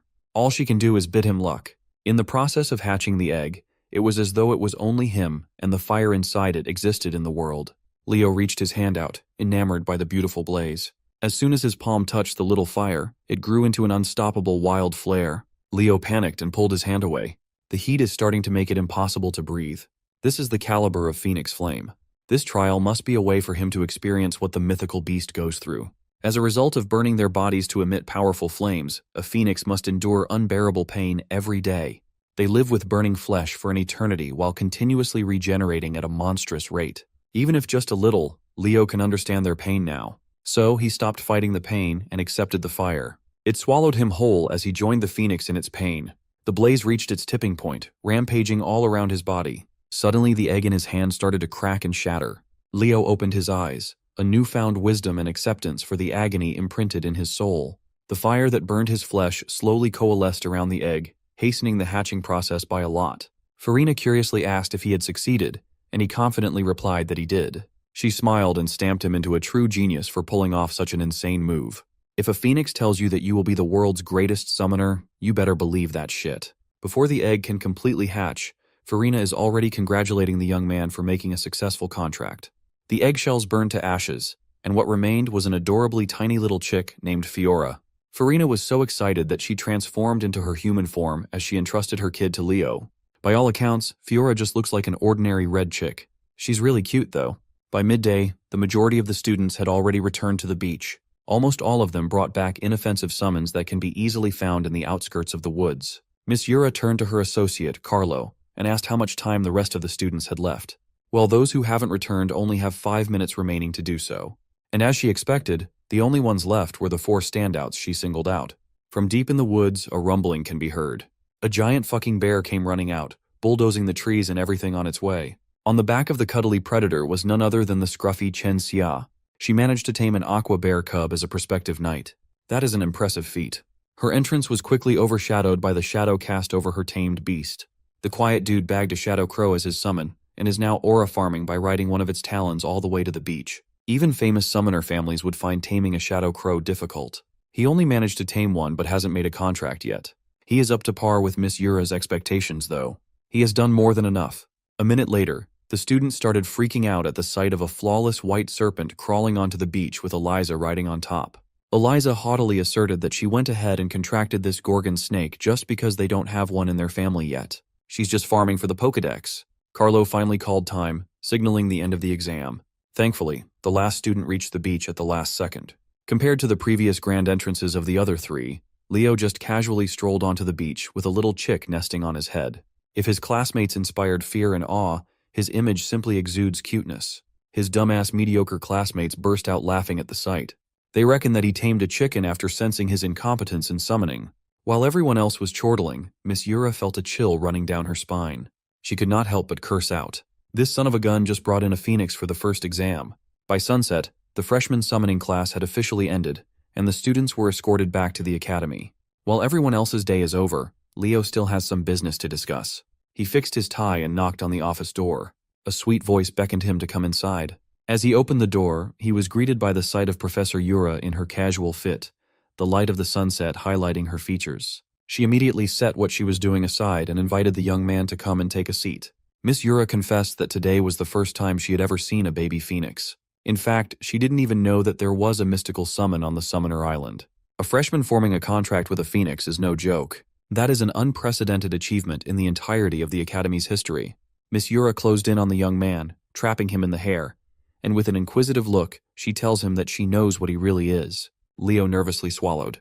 Maybe he flexed too hard and unwittingly revealed his real identity. But his worries dissipated as soon as Miss Yura pulled him into a tight hug and called him an unprecedented summoning genius never seen before. While she wants to praise and acknowledge what he achieved, the professor thinks that they should keep his contract with Phoenix a secret for now. If such a massive piece of news is revealed, things will get very noisy very quickly. For now, she wants him to make sure to choose summoning as his main major the very day the exploratory classes end. In her eyes, this young man has the raw talent to become a summoning hero who will be remembered for ages. By the way, I know what you think, guys, but reality is harsh and there's no way for you to become her summon. The next day, Lumine Academy and its residents woke up to a beautiful morning. Chloe walked through the halls, still sleepy and yawning from not getting enough rest. Carr caught her yawning and teased her about her mouth being torn if she kept it up. Chloe feels and looks tired since she's been staying up late reading magic books. Seeing the girl that he bumped into a few days ago, Leo pulled out Chloe Mueller's ID from his pocket and returned it to the owner. She thanked the freshman representative for saving her the hassle of applying for a new one. What she found odd was the fact that Leo was also going to listen to magic classes. He reasoned that since they're still in the exploratory period, he might as well attend as many lectures as he can. Chloe, on the other hand, is only interested in magic, so the only classes she attends pertain to the subject. Carr quietly whispered to his buddy that this Chloe chick, this ice woman, was aiming for the top of the magic division. You see, Carr's mouth doesn't have volume control, so Chloe Mueller heard all of that. Carr immediately noticed the temperature drop as soon as she stared at him. Just as he was about to wriggle his way out of trouble and move to the back, a massive ice pillar stood in his way. It was a perfect crystallized pillar that nearly locked Carr inside the iceberg. With nowhere else to go, Chloe dragged him into the front seats to behave and pay attention to the class. The next second, another familiar face showed up in the lecture hall. Two of them, in fact. Unsurprisingly, Abad and Chelsea Llewellyn, the prestigious mage family, are also present for the magic class. Suddenly, the door swung open and the atmosphere of the entire room shifted. As soon as he walked into the door, he effortlessly commanded everyone's attention. As he walked into the podium in front of the class, the girls started blushing and murmuring just how handsome their magic professor was. With a clean, slick-back look, a dapper tie, and an overall immaculate drip, Len Hors introduced himself as the first-year Magic Division professor. He brought with him a thick stack of paper. Before starting today's exploratory class, he wanted to do something drastic. With a flick of a finger, the stack of paper in his desk flew all over the room and eventually found themselves neatly arranged on top of each student's desk. For introduction, everyone will take a magic theory exam right from the get-go. Of course, everyone was surprised to find that they were being tested in magic theory before a single lecture. Professor Lenhorst asserted that students who fail to meet certain standards will be banished from his class. Since all of them are Lumine students now, this much should be the standard. Upon finishing the exam, they are to hand the paper to his assistant, Anna. Contrary to the intensity of Professor Horse, Assistant Professor Anna is like a ball of sunshine. The one screwed over the most by this first-day exam is undoubtedly Leo. All it took was one look at the first question, and bro immediately knew he was cooked. He is clueless when it comes to current magic trends. The increasingly complex formulas in his paper are simply indecipherable to his eyes. While the clock ticks, every student tried their hardest to squeeze the last bit of their brain juice to answer the intricate questions. As grains of sand fall to the bottom of the hourglass, tensions rise. Their futures as magic heroes depend on this exam. When the time was up, the students discussed how surprisingly easy the exam was. But none of the best and the brightest managed to answer the last question. Compared to them, Leo was stressed. He only managed to answer one question even though he really tried his hardest. As he shakily submitted his paper, he regretted not learning more about modern magic before coming here. Thinking that it was hopeless, he immediately left. He couldn't stand staying in the lecture hall out of embarrassment. He reckoned that he should just study magic on his own time. For the past 100 years, magic has evolved by leaps and bounds. Magic that once required a perfect understanding of complex concepts can now be used just by memorizing mind-numbing activation conditions. Professor Hors quickly checked the papers. Bro didn't even need any supplies. He's raw dogging it with his fingers. Meanwhile, Leo concludes that magic's development towards memorization has worsened the overall level of magicians in current times. After checking the exams, the professor flexed his magical muscles to his students a little bit. He summoned a bright orb of light that illuminated the entire lecture hall with strange runes and other worldly concepts swimming around. This is the essence of the magic he personally crafted. From start to finish, he built this magical algorithm brick by brick. The goal of his class is to create students capable of researching and making their own brand of magic. That is also why he made them take a test on the first day of exploratory classes. There were 49 questions worth 1 point each. based on simple memorization of increasingly difficult concepts. The last question, worth 51 points, analyzes the true essence of magic. Professor Horace hopes that in the future, his students can become magicians capable of solving that last question. Chelsea breathes a sigh of relief. Now she can rest assured that no one else got the last question correctly. She didn't even know where to start solving it. She looked up and saw Leo's seat empty with his exam paper neatly laid down, thinking that he had given up. That bummed her out. It would have been nice to attend magic classes with him. After the professor's impassioned speech, his assistant came up to him and whispered something with urgency. Anna quietly told him that there was a student who solved the 50th question correctly, shocking the stern professor. The stoic and firm Len Hors vanished. He heartily laughed in front of the class upon hearing such good news. He asked his class who among them just made history as the first student to figure out the 50th question in one take and get a perfect score. Professor Horse was blushing and salivating at the thought of molding a generational magic genius. But Anna quickly corrected him and said that the student didn't get a perfect score. That was fine too. He didn't let that bother him. He reckoned that the student must have missed a few items due to spending so much time at the last part. Then Anna just dropped the bombshell with another whisper. The student who got it right only solved the last question and left the other 49 untouched. The professor demanded the name of the student, and Anna gave him Leo Plov's student file. Professor Horse called Leo's name out loud, ordering him to stand up.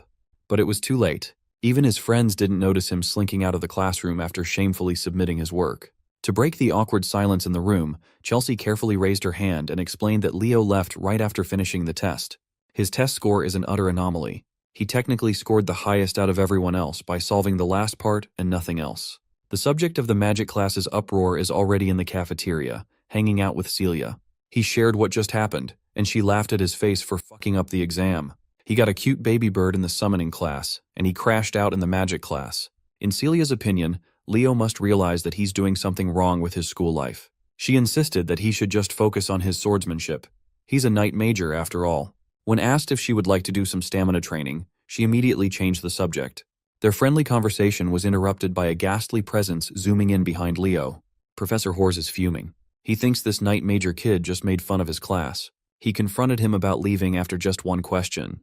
He asked if the questions were so easy that they weren't worth answering.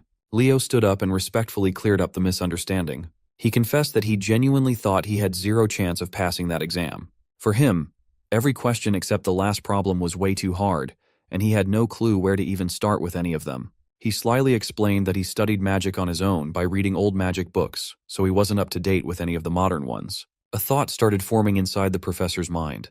He then picked up the young man off the floor like he was a cat or something. When he let go, Leo had never been so confused in his entire life. Meanwhile, the professor's eyes are gleaming with joy and possibilities as he urges Leo to follow him for a moment. Leo did not even get the chance to refuse or ask where they were going. Professor Horse grabbed his collar and dragged him out of the cafeteria like a child who had just found his new favorite toy. Celia was frozen in her seat. This was her first time seeing the Academy's professor of magical theory, and he made quite an eccentric impression. Poor Assistant Anna missed her boss by a few seconds. She failed to make sure that Len Horse didn't do anything strange. The poor lady didn't even have the chance to catch her breath as she tried to chase after the madman. The professor brought Leo to his office, started scribbling magic theory problems on his chalkboard, and asked the young man to solve them for him. He reckons that if the boy did not solve the final question out of pure luck, then he must already have his own established magic system in his mind. Professor Horse stood on the sidelines waiting for the young man to show him a new magic system through the solutions. But not even 10 seconds passed, and Leo had already finished writing his final answer on the board. Shocked and a little frightened, he asked if Leo had mentally solved all the questions he had presented. That's more or less what Leo did. The professor just hit the jackpot. After all these years of mediocrity, he finally found a seedling worth cultivating into the highest echelon of heroes. Professor Brojo Satoru is right outside, minding his own business and walking through the halls. Unbeknownst to him, his calm day is about to be pestered by his overenthusiastic colleague. Professor Horse came running to him with a broad, innocent smile and eyes full of life. Bro was not having any of it. He knew that whatever his coworker was smiling about would ruin his perfectly calm day. So, he turned around and walked back in the direction he came from. Len Horse grabbed his feet while repeatedly thanking him like an overstimulated dog. Professor Albie had to use magic to keep him away. This is not the first time he has seen Len Horse act out, but he's going a bit too far today. Professor Horse didn't give a damn even if he's suspended midair. He just wanted to express his gratitude for discovering the genius that is Leo Plov. Albie was confused. Why would this magic fanatic call a knight in training a genius in magic? Hearing him mention knighthood and Leo in the same sentence made Professor Horse irate. He insisted that the kid must become a sorcerer at all costs. He won't stand by and let such a talent rot away while wielding metal sticks. Finally, his assistant and part-time babysitter Anna caught up with her boss. While he was ranting about how sending Leo to the Knights would be an insult to the field of sorcery, Albie dropped him to the ground. At least the professor is very appreciative of Anna catching his fall. After running all over the campus, the sunshine and rainbows demeanor of the assistant is gone as she insists that they return to class. Speaking of the devil, Leo walked past the commotion, and Professor Albie gave him a reassuring smile. The young man reckoned that sorcerers have not changed at all with time. Even to date, they're all lunatics. A week after the magic theory debacle, the exploratory classes finally ended. Leo is just chilling on the roof, reading his book away from any drama and over-the-top commotions. As usual, he is researching his own legacy. Today, Kyle, the supposed hero of the beginning, is widely known as a fraud. Seeing how the world moved without him and the change of perception is still weighing on his mind. While he was quietly contemplating the passage of time on the rooftop, the first-year professors were running around the campus halls. Without even knocking, they barged into the principal's office with complaints. In Professor Elan's hand is Leo Plav's application form. Listed on the kid's major course are knighthood, sorcery, and summoning, all three of the major hero disciplines. After seeing the kid's untapped potential in every field, the professors are engaged in a war to get him to their side. Moreover, a student taking on every major discipline is unprecedented in any hero military academy. They think that their students must devote themselves to a single major. Principal Badian just laughed at their squabbles, saying Leo reminds him of that fictional hero from all those grandiose storybooks. Hearing the principal made the professors pause their chaotic debates. Principal Badian cited that the fifth great hero, also known as the hero of the beginning, Kyle, is the only person who allegedly mastered all classes in history. Meanwhile, Celia and Chelsea are currently panting in exhaustion as they run around the track. Carr found Leo lounging under the shade of a tree and asked why the girls are training so heavily on a weekend. Chelsea asked Leo to train her, and he obliged. That doesn't explain why they're just running circles, though. Leo simply answered that, above all, even more important than weapons, a hero must possess unlimited stamina. This cardio exercise will enable that. Even Chelsea has completely bought into the idea that stamina is the most important aspect of a battle mage. On break, the girls flocked to Leo as he handed them water bottles to hydrate. Surprisingly, Chelsea seems to like training her stamina on the weekend. She wants to run with Leo.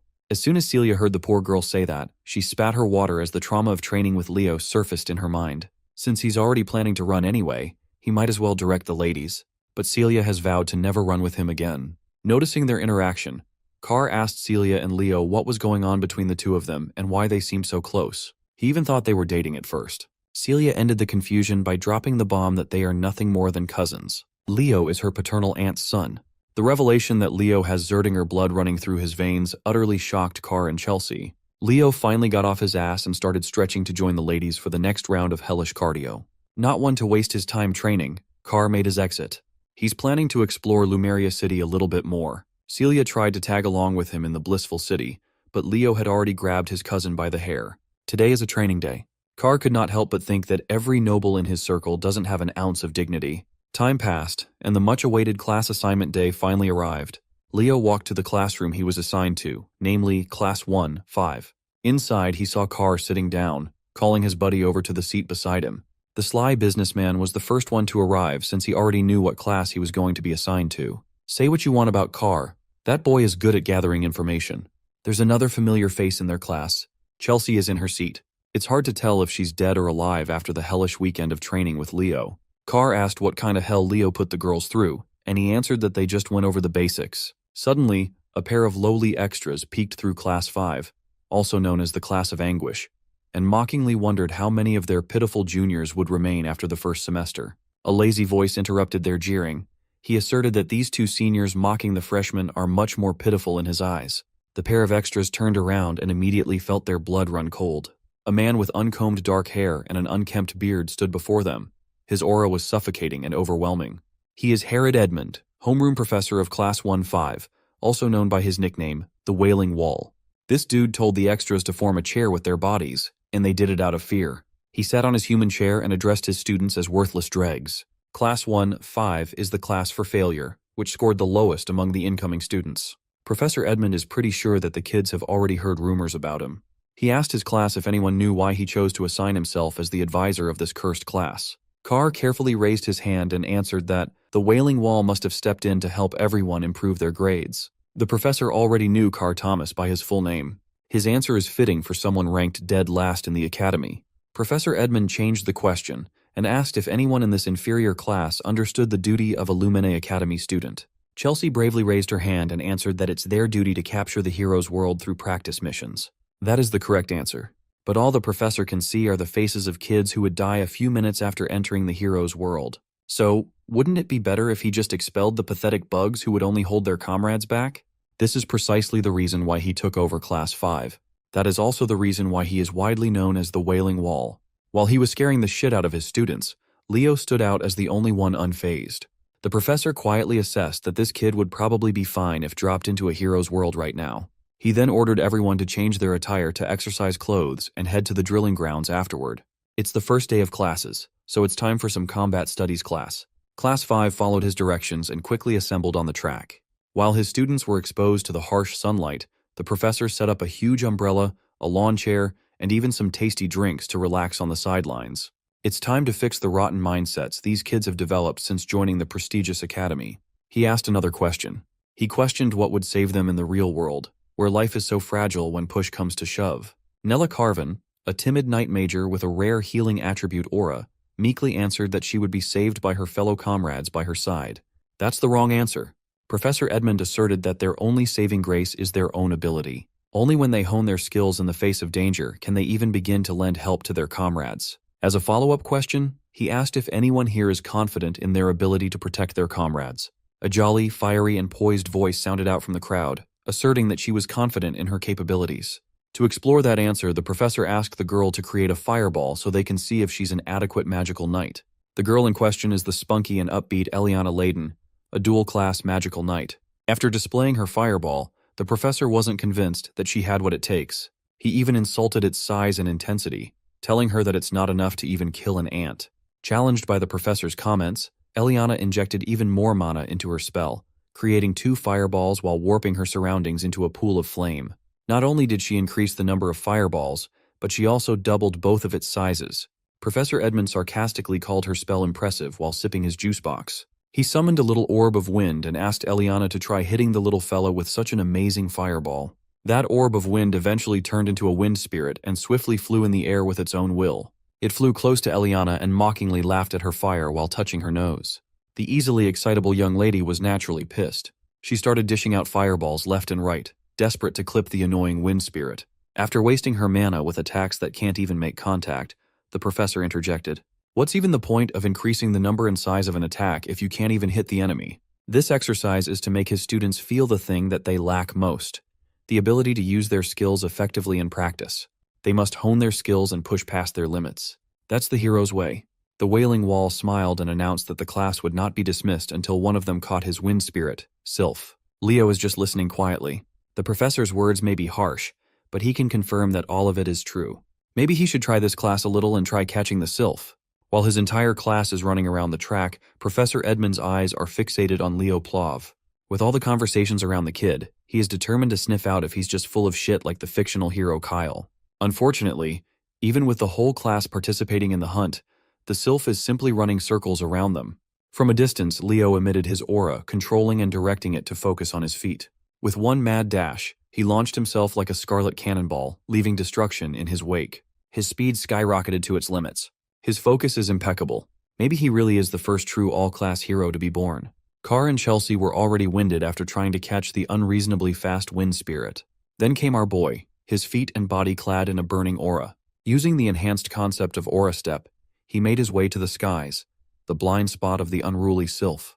With gravity and momentum from the aura step, he launched himself downwards, leaving little to no window for the Sylph to dodge or get out of the way. His first try ended in a fail by a millisecond. It looked like he botched his first attack, but the smile on his face says otherwise. He subtly manipulated the streaks of aura in his hand, forming a thread that attached itself to the Sylph's foot. This effectively held the wind spirit in place to be grabbed. Unfortunately, none of the Class 5 students got to the stunned Sylph first. It was captured by the lightning-fast brat Duran instead. Just as expected, his speed is really outstanding. But he only captured the Sylph due to Leo's aura thread restricting its movements. Nevertheless, the smug look on the brat's face is still annoying to look at. Another person walked into the field while cheerfully clapping his hands. This pompous-looking man is Sejin, the homeroom professor of Class 1-1. Right now, he is second in the graduating voting class. He took this chance to flex the talent of his class, even offering to teach Class 5 a thing or two. Meanwhile, Professor Edmund isn't even looking at the field. He's snug as a bug in his chair while sipping on juice boxes. He then asked his colleague to take over his class for the day. While Professor Sejin is number 2 on graduating class voting, this chill guy is consistently bagging number 1 every year. The students, especially Carr, are hyped to see the clash of the two pillars of Lumene Academy. These two professors have worked at the academy for over 2 decades. Professors Ain, Yura, and Len were apprentices of these two. Overhearing his yapping, the adorable Nella Carvin asked Carr how he knew so much about academy affairs. Unfortunately, this boy has no riz at all and is prone to scaring the hose. Professor Sejin haughtily laughed. While he doesn't know what his rival is scheming when he takes charge of the worst class of freshmen, Sejin is eager to find out. So he requested a competition between classes 1 and 5. As for the event, they are going with Lumene's historic ball sport called Bastera. Professor Edmund stood up from his chair and called Sejin a genius. He shook his bro's hand and added that learning through practical experience is the best. After accepting the challenge, he slumped back into his comfy chair and left all the officiating and supervising to Sejin. Professor Sejin can't fathom just how he keeps on losing the graduating class vote to this lazy-ass man while his students look at him with pity. At least the Wailing Wall addressed his class one more time, saying that this Bastera match against Class 1 is an opportunity for them to practice their skills. And one last thing, he warned them that if they lose, everyone in the class will be expelled. Hearing that, even the students are shocked since it's their first class ever with him. Not to mention that their opponent is Class 1, a class with 3 captains on their side. Herod doesn't care about their excuses and tells them to try even harder in that case. Also, he thinks there's very little for them to worry about when they've got the freshman representative of all people in their class. He instructs Leo to choose 6 candidates for the competition. Contemplating his teacher's request, Leo is certain that he's being tested for some reason. It's not coming through a place of disgust. Rather, the kids in his class have all lost their spirit after just 1 week of enrollment. With their spirits crushed, Leo thinks that Herod wants to use him as a means to lead the defeated students of Class 5, since they've lost all hope already. Class 1's teacher uses his magic to create the arena, while Leo thinks that there has got to be some kind of way out in the Bastera competition, a way to help his classmates from their despairing situation. Lumene Academy's top brass are facing Class 5. Even Chelsea is sweating bullets in fear. She tries to explain the rules of the Bastera game because Leo doesn't know a thing about it. The game is a combat sport that stood the test of time at the academy. Based on that description, it doesn't sound more special than just a ball game. Thomas explains that it isn't so simple like that. In reality, it's much more threatening than a simple game. The Sword Princess Celia eggs on Chelsea for looking pale in defeat. Her provocation ends up with Chelsea lashing out in anger, refusing to lose to a Zerdinger. Leo, on the other hand, is as cool as cucumber and urges them to relax, since they won't be losing anytime soon. Celia is pissed and wants to show him the results of her training soon enough. As for Chloe, she's hell-bent on scoring a win against the freshman representative, unlike their previous outcome. Anyway, Sejin tells the participants to approach the arena. Leo looks to his classmates to ask who's going to join. 2 of them step forward, those being Chelsea and Eliana. The stakes are high as losing guarantees expulsion, which is why they're willing to do whatever it takes to win. Thomas and the others also quickly follow suit, as Leo signals to the professor that their class is ready to begin. Sejin whips out the ball and tosses it up in the air. Each participant from both teams has their eye set on the ball. The game begins with Duran and Leo reaching for the ball, but Lightning Boy is a second faster and manages to snatch the ball, seizing the initiative. The game has literally just started, and this man Leo decides that now would be a good time to learn the rules. Turns out the rules are quite simple. All he has to do is infuse the ball with aura, shooting it into the goal without using one's body. The first team to reach 11 points will win the game. Duran is on a rampage and releases the ball at a thunderous speed, causing Leo to evade it at the last second. As for Thomas, he couldn't even see the ball as it cut past him and scored right into the net. The first goal has been secured by Duran of Class 1, and has already caused even greater despair for Class 5 students. Tide is feeling the pressure and thinks they're all going to be expelled at this rate. So now, Leo wants to know about how one could acquire the ball. There are basically 3 ways to do that. They can do it if the ball goes out of bounds during their opponent's turn, or if someone can catch the ball. As Tide is about to explain the final method, their conversation is interrupted with Eliana getting brutally taken down by Celia's explosive throw. The Sword Princess mocks them for carelessly talking when they should instead be focusing on the match. The situation is really bad for Eliana. Players can't directly attack or block opposing players, so the third way is to cause the participant unable to continue. The only way to do that is by attacking others with the ball. Leo has heard enough and seizes control of the ball, believing that it's the right time for them to fire back. Eliana is rendered unable to continue, leaving Class 5 with one less classmate to fight with. Both professors are observing the match. Sejin reflects that any team with an advantage of the fire element usually possess overwhelming advantage in the game, and when it comes to the House of Zerdinger, their flames are the most powerful. He can't figure out why Herod decided to entertain the challenge, knowing that the Sword Princess is in Class 1. He thinks that there's just no way for Herod's class to fight back. In response, the lousy professor simply yawns at him, as if to think nothing of his words. Addressing Sejin, Herod brushes an old memory of his first student from the House of Zerdinger. That woman is known as the Empress of Bastera, a complete monster in the game. Herod is happy to share that her child is playing the match for Class 5, a piece of knowledge that shakes Sejin. Back to the game, Class 5 is acting like a whiny bunch, selling themselves short and regretting their decision to join the academy. Celia sees Leo casting his flames and realizes that he's finally getting serious. Charging an ever-burning fireball, he releases the ball at such a monstrous speed that it requires Chloe's icicle mountain to stop its wrath. She acts all high and mighty, thinking that she's successfully deterred his strike. But Leo shockingly appears next to her, having read her like a book. Leo confidently declares that he'll score regardless. He jumps up and punches the shit out of the ball with his fist, causing Chloe's barrier to tear away like butter. Even Sejin is impressed by the boy's impressive battle IQ. Class 5 cheers in support for the freshman representative.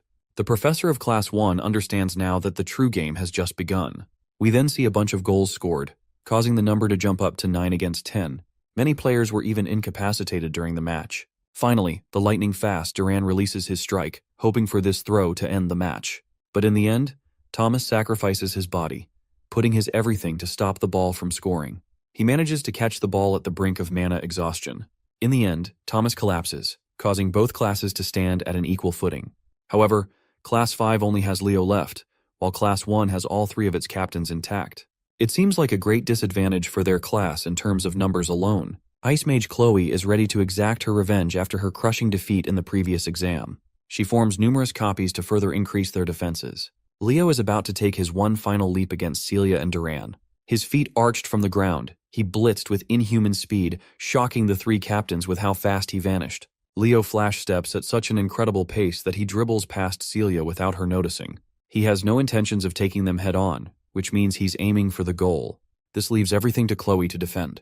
She's trying her best to locate the real Leo among his own copies. Just analyzing this level of magic leaves her winded as Leo zooms past her. Chloe collapses in defeat, questioning how a mere human is capable of using the magic of the elves. In the end, not even the three captains could stop him, and the conclusive winner of the match is Class 5. Leo's name is chanted as Class 5 students celebrate in joy. They were so close to getting expelled. Sejin is surprised to learn that Herod put them on death grounds just to win the match. The three captains, on the other hand, are left devastated in defeat. Sejin realizes that he's got to deal with them and approaches Chloe, asking if she's frustrated at their loss. He reminds her that even if they lose, they must always salute their opponents as tradition. He acknowledges their efforts to try and secure Class 1's victory. Sejin is really proud of the students who worked hard and even those who cheered for their allies. His beaming words of encouragement steal their hearts. But Herod isn't so kind and poetic. He straight up calls them losers and annoys them for it. Both classes performed their best in the sport. Class 1 managed to show off their talent, while Class 5 boasted perseverance and fought hard until the end. Sejin emphasizes that their ability to break past their limits allowed them to take the win. He hopes for both rival classes to learn from each other. In earnest rivalry, they shake hands. Celia pisses off Chelsea, who returns the insults in her own way. Thomas, on the other hand, is overly cheerful with his handshake against Duran, who is staring at him like a pale ghost. Chloe is sent to the brink of tears and shame. Leo extends his hand, praising her for her performance. He thinks that with just a little bit of effort and experience, she could really become someone of amazing stature. She takes his words as mockery at first, but seeing the boy's sincere expression, she changes her mind. Chloe hopes that she'll overcome Leo one day and shakes his hand. A month has passed since then. Our trio is enjoying a meal when Thomas curiously asks about their club selection. Instead of joining a club, Leo is interested in making one, causing Thomas to lose his damn mind. Chelsea being his #1 supporter, she's willing to join it immediately. The club he's wanting to create will be called the Hero Research Society.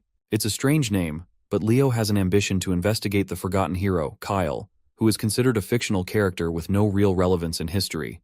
Thomas thinks that no one will join that kind of club, but Chelsea is seriously a real one with how ready to join she is. There's some kind of commotion going nearby, which makes Thomas suddenly remember the special thing about today. Today is the day the fifth-year senior classmen mark their return after clearing the dungeon. Since the fragments of the hero record are scattered across the world, occasionally, they are responsible for creating dungeons on their own. These are called the hero dungeons. The senior students of the academy clear the hero dungeons and retrieve the fragments. They're supposed to leave for at least 2 weeks, and oftentimes even months. Leo thinks that his mother must have gone through similar dungeon raids before. Chelsea sees the senior classmen and realizes that they're the best of the best in the academy. Introducing the muscular Easterner, Lee Jamua. The southerner beauty next to him is Torua Yan, and finally the comfort clothing enthusiast is Ulta. Still, one guy seems to be missing. The strongest person in the academy, the council president Reese. Thomas is about to explain about him when all of a sudden, our boy is nowhere to be found. The feds took him for being too OP. Just joking, Celia hurriedly rushed him outside. It turns out that Reese, the council president himself, has requested a private meeting with our boy. Leo is perplexed and asks why he's being asked to meet him all of a sudden. Celia thinks he's a dumbass when it comes to anything school-related. She thinks he'll understand why when he gets there. So he goes there, sitting in a place that strikes odd to Celia. And then we see the sword princess jumping to hug her brother. Yeah, you heard that correctly. Reese is her brother and thrilled to meet Leo, who is aiming for all class. They share a dumpling meal together, but for some reason, Celia is nervous because she's never tried them before. She takes a bite and finds herself delighted by the taste. The big brother has been meaning to take her to this restaurant ever since she came here. More importantly, he's intrigued to meet Leo, whose mother used to boast a high reputation in the family. He also remembers how Leo's mother was known to be famous during her school years. She was a student who did way too much to achieve legendary status. For example, she confidently talked shit about the desserts served at the academy. She once gathered all of the students to invade the principal's office. Celia is shocked to learn about her involvement regarding the famous incident. The brother-sister duo talk to each other in joy, while Leo is impressed by Reese and thinks that he's worthy to be called the best of the best at the academy. Before long, this guy is destined to become a hero. Reese thinks it's time for them to have fun with dessert. He tells them to go out while he's finished paying. As they're leaving, Reese is surprised to find a strange object in his blazer, not knowing why he found it there. The scene cuts to Herod's class, where Eliana is dying to ask him a question. This guy straight up calls her question pathetic before even hearing it. He's got no chill. Eliana wants to know why they've yet to choose a class representative for Class 5, since the other classes have already decided. Herod thinks lightly of the suggestion and casually admits that he forgot about selecting one. Being the lazy asshole, he literally just tells Leo to become the representative. Eliana and Tide have to remind this clown about the democratic selection process. However, they quickly learn why it's for the best to stay shut. Herod wants the chosen class representative to take care of all the notes so he doesn't have to work. Through a transmission, the students are told to take the Hero Studies joint class. The first-year students are requested to go to the auditorium at once. Leo asks if they should be leaving immediately, and his suggestion is approved by the teacher. They meet at the auditorium where Leo and Thomas stumble into an exhausted Chloe. This girl is looking like a zombie and begging to purchase some recovery potions from the alchemist. The purchase is made and she receives the only potions he has. Leo thinks she might be doing too much when it's only the start of the year. Chloe chugs the potions and refuses to accept Leo's advice. Since she's the top student in magic theory, she's extremely anxious about her position. After all, it's only a matter of time until Leo learns modern magic and quickly bulldozes her in that exam too. Thomas, being an idiot, doesn't get what's so bad about being second place. Chelsea has to remind this dumbass about Chloe's position as the tower magician. Battle mages don't ever have to worry about falling behind in theory, but for Chloe, it's everything. The magic investigation and research is the heart of the magic tower, so her very pride is at stake here. Chelsea is annoyed and really wonders if the alchemist is a magician at all at this point. Meanwhile, Chloe isn't looking sharp despite the potions and notices something. Right then, we see Headmaster Kalian observing the strange reaction of the damaged hero's page. Reese has brought the hero's page and claims that it reacted to something. It ended up damaged to a certain extent that it should never have reacted, and yet it did.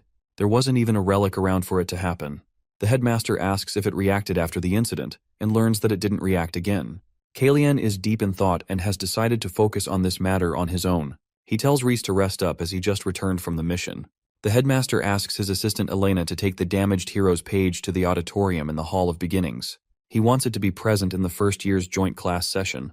We come to learn that fragments as small as this are capable of reacting if the person mentioned in the hero's record comes in contact with it. In this case, it's Leo, but none of them know that yet.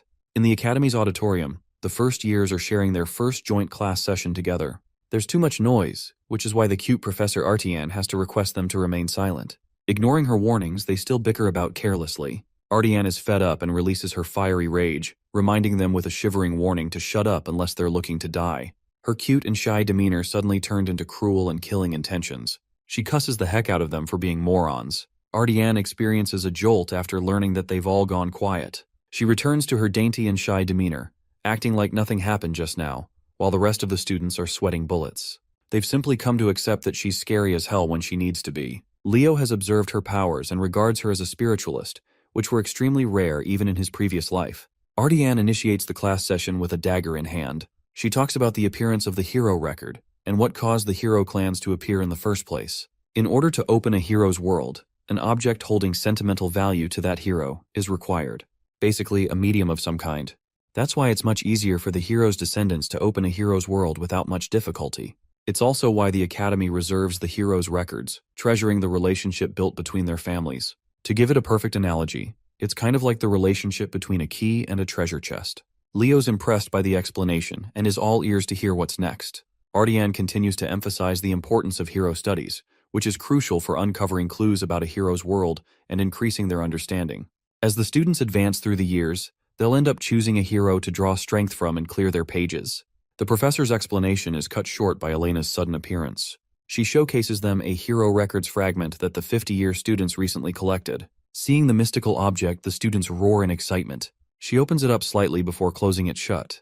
Artian wants to tell them anything before experiencing what it's like to see the fragment. She wants to know about their intentions after becoming heroes. Celia jumps ahead and claims that she wants to become the strongest knight in her family's lineage.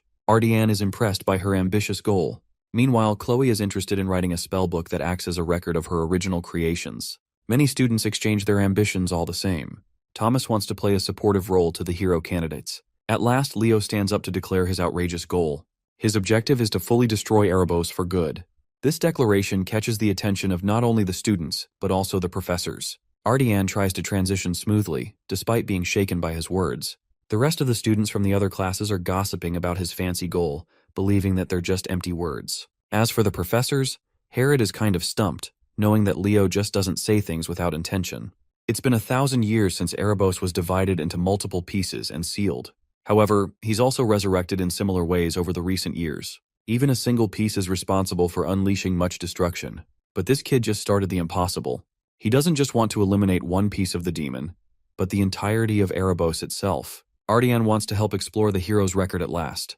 She wants to give each class a chance to guess the hero's page, before moving on to her explanation of how one can clear a hero's world.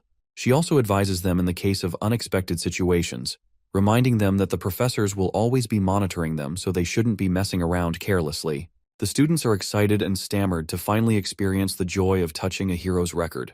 Artian thinks it's only right to call the representatives of each class to step forward. Celia from Class 1, Leo from Class 5, then Abad and Chen from the remaining classes. There were actually 2 fragments retrieved from the dungeon, but for the purpose of their lesson, they'll only be using one. The second piece is quite small in comparison, but it's still here to show them the different shapes. First up is Leo, who proceeds to interact with the piece, prompting the hero record to open. The hero's name and chapter are both hidden, but even the professors are worried that the record is reacting harshly. All of them are transported inside the nameless hero's world, baffled to discover an environment of chaos and destruction. The class representatives and the professors have been transported to a different world. What greeted them was a mountain of monster corpses littered all around what can only be assumed as a battlefield. Trying to get on top of the unexpected development, Professor Edmund warned everyone to brace themselves as they were now inside a hero dungeon.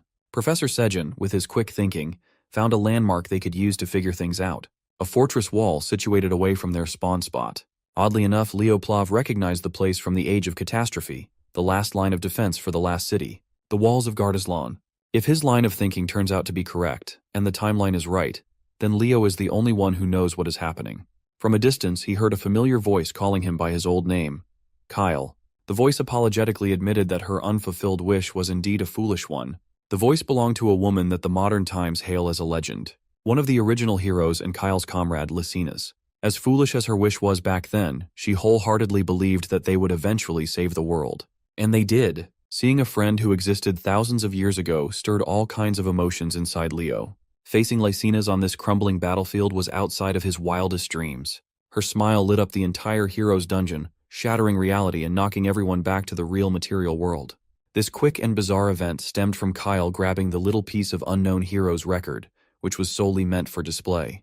Chensha worriedly asked the professors what had just happened, but none of them knew what to do. With an exasperated look, Professor Edmund hurriedly declared that classes were suspended. He urged everyone to stay calm and exit the auditorium in an orderly manner. While everyone makes their confused exits, Leo stays at the podium, still holding the tiny piece of ripped paper, deep in thought. He was certain that what he was holding was his own page. Kyle's page. In his hand is the biggest clue for his mission, a fragment of his own record. Seeing Leo in such deep contemplation fascinated Professor Edmund. Once the hubbub died down, the students scattered to find empty classrooms to hang around since the rest of the classes were suspended for the day. In one of the classrooms, Leo explained that they briefly saw the legendary Lycinas, the King of Wisdom. Thinking that the Academy unearthed Lycinas' hero record, Chelsea's eyes sparkled as this marked a historic event. Eliana pumped her fist in frustration, regretting that she did not fight for the class president's seat harder. If she did, she would not have missed such a massive opportunity. Carr gave her a look as though she did not stand a chance in the race. Picking up on the mockery, Elian rightfully rained down punches on the poor boy. Hearing the commotion, Professor Edmund entered the room to scold them for being so noisy. He gave them a choice between self-study or expulsion. With his eccentric ass, it's hard to tell if he's joking or not. When the professor exited the room, the students did not dare cause another ruckus just to be safe. Deep in thought, Leo asked himself why his hero record had been reduced to a complete mess compared to other records. It was in such a state that even he had a hard time recognizing whose world it was supposed to be. The opening prompt also hid the name of the world and the chapter of the record. It was almost as if someone intentionally destroyed his record to possibly erase his legacy. Since hero records are relics of the past that make it possible to inherit a hero's power, sabotaging one indicates that someone does not want to see the birth of a new hero. The only feasible suspect with the motive and means is none other than Erebos. He might be shattered into multiple little pieces, but his power knows no bounds. This incident just lit a fire in Leo's ass to investigate why his hero record had been reduced to such a state. After the hero record debacle, a whole month of uneventful school life passed. Let's turn our attention to the magic department class. In there, the absolutely dripped-out Professor Horse is explaining the contents of their midterm practical exam assignment. The first years are tasked with creating their own original magic. Hearing the mention of unique magic struck fear in the hearts of the young mages. Original magic is a type of magic that distinctly showcases a magician's individuality, creativity, and power. In today's era, where activation techniques have become mainstream, magicians rarely strive to create spells of their own. However, original magic can become one's secret technique to use in critical situations. This stems back to the star magic that every elf learns. As a matter of fact, star magic is also a minor copy of original magic. There had only been one person in history who wielded the true and complete power of star magic. That is none other than its creator, the founder of Nebula and one of the founding heroes, Luna. Hearing the professor emphasize the importance of the upcoming midterms made Chloe lock in. Sitting beside her, Leo could not help but notice an odd book on her desk. Simply being near the book gave him the heebie-jeebies. It emanated an oddly dark and familiar feeling. Seeing Leo taking an interest in her book, Chloe hurriedly hid it away inside her bag. If he's not mistaken, that was a grimoire. As if on cue, Professor Horse dismissed the class and wished them luck with the formulation of their own spells. As the first years slowly trickled out of the classroom, Leo ran after Chloe and grabbed her by the hand. Surprised, she shot her with an indignant look. Leo smiled and invited her to have lunch together. Of course, he did so with ulterior motives. He saw how sketchy she acted when she hid that grimoire, and he wanted to know more. Forcefully swatting his hand away, Chloe turned his invitation down, citing that she did not have time for such nonsense. Her mind is preoccupied with the thought of beating Leo in the upcoming practical exam. Just in time to diffuse the tension in the air, Carr interjected with his upbeat energy. He called Leo a rascal for daring to challenge the top spot in the Ice Queen's magic studies. Chloe is still taking her loss against Leo in terms of techniques. However, when it comes to pure magic, she refuses to let anyone surpass her spot. With clenched fists and commanding determination, she vowed to win the midterms no matter what. Leo knew that if he backed out or phoned it in, it would be disrespectful to Chloe's convictions. So, like a true sportsman, Leo offered his hand and gracefully accepted the challenge, promising to prepare well. Chloe shook his hand with an empty look in her eyes. I've never seen anyone more locked in than the Ice Queen.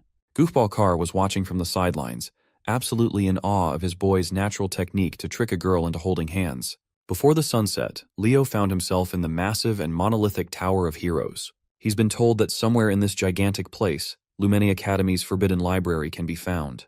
If he can get into that place, he might find some clues about the mystery of his lost hero record. As he ascended the stairs, some seniors were charmed by his aura. Halfway through the top, someone called him by his full name. It was a senior with tanned skin, curly hair, and big round glasses. Dare I say, an absolutely baddie. Blowing her bubblegum, she asserted that she's been hearing a lot about the young prodigy from Professor Len Hors.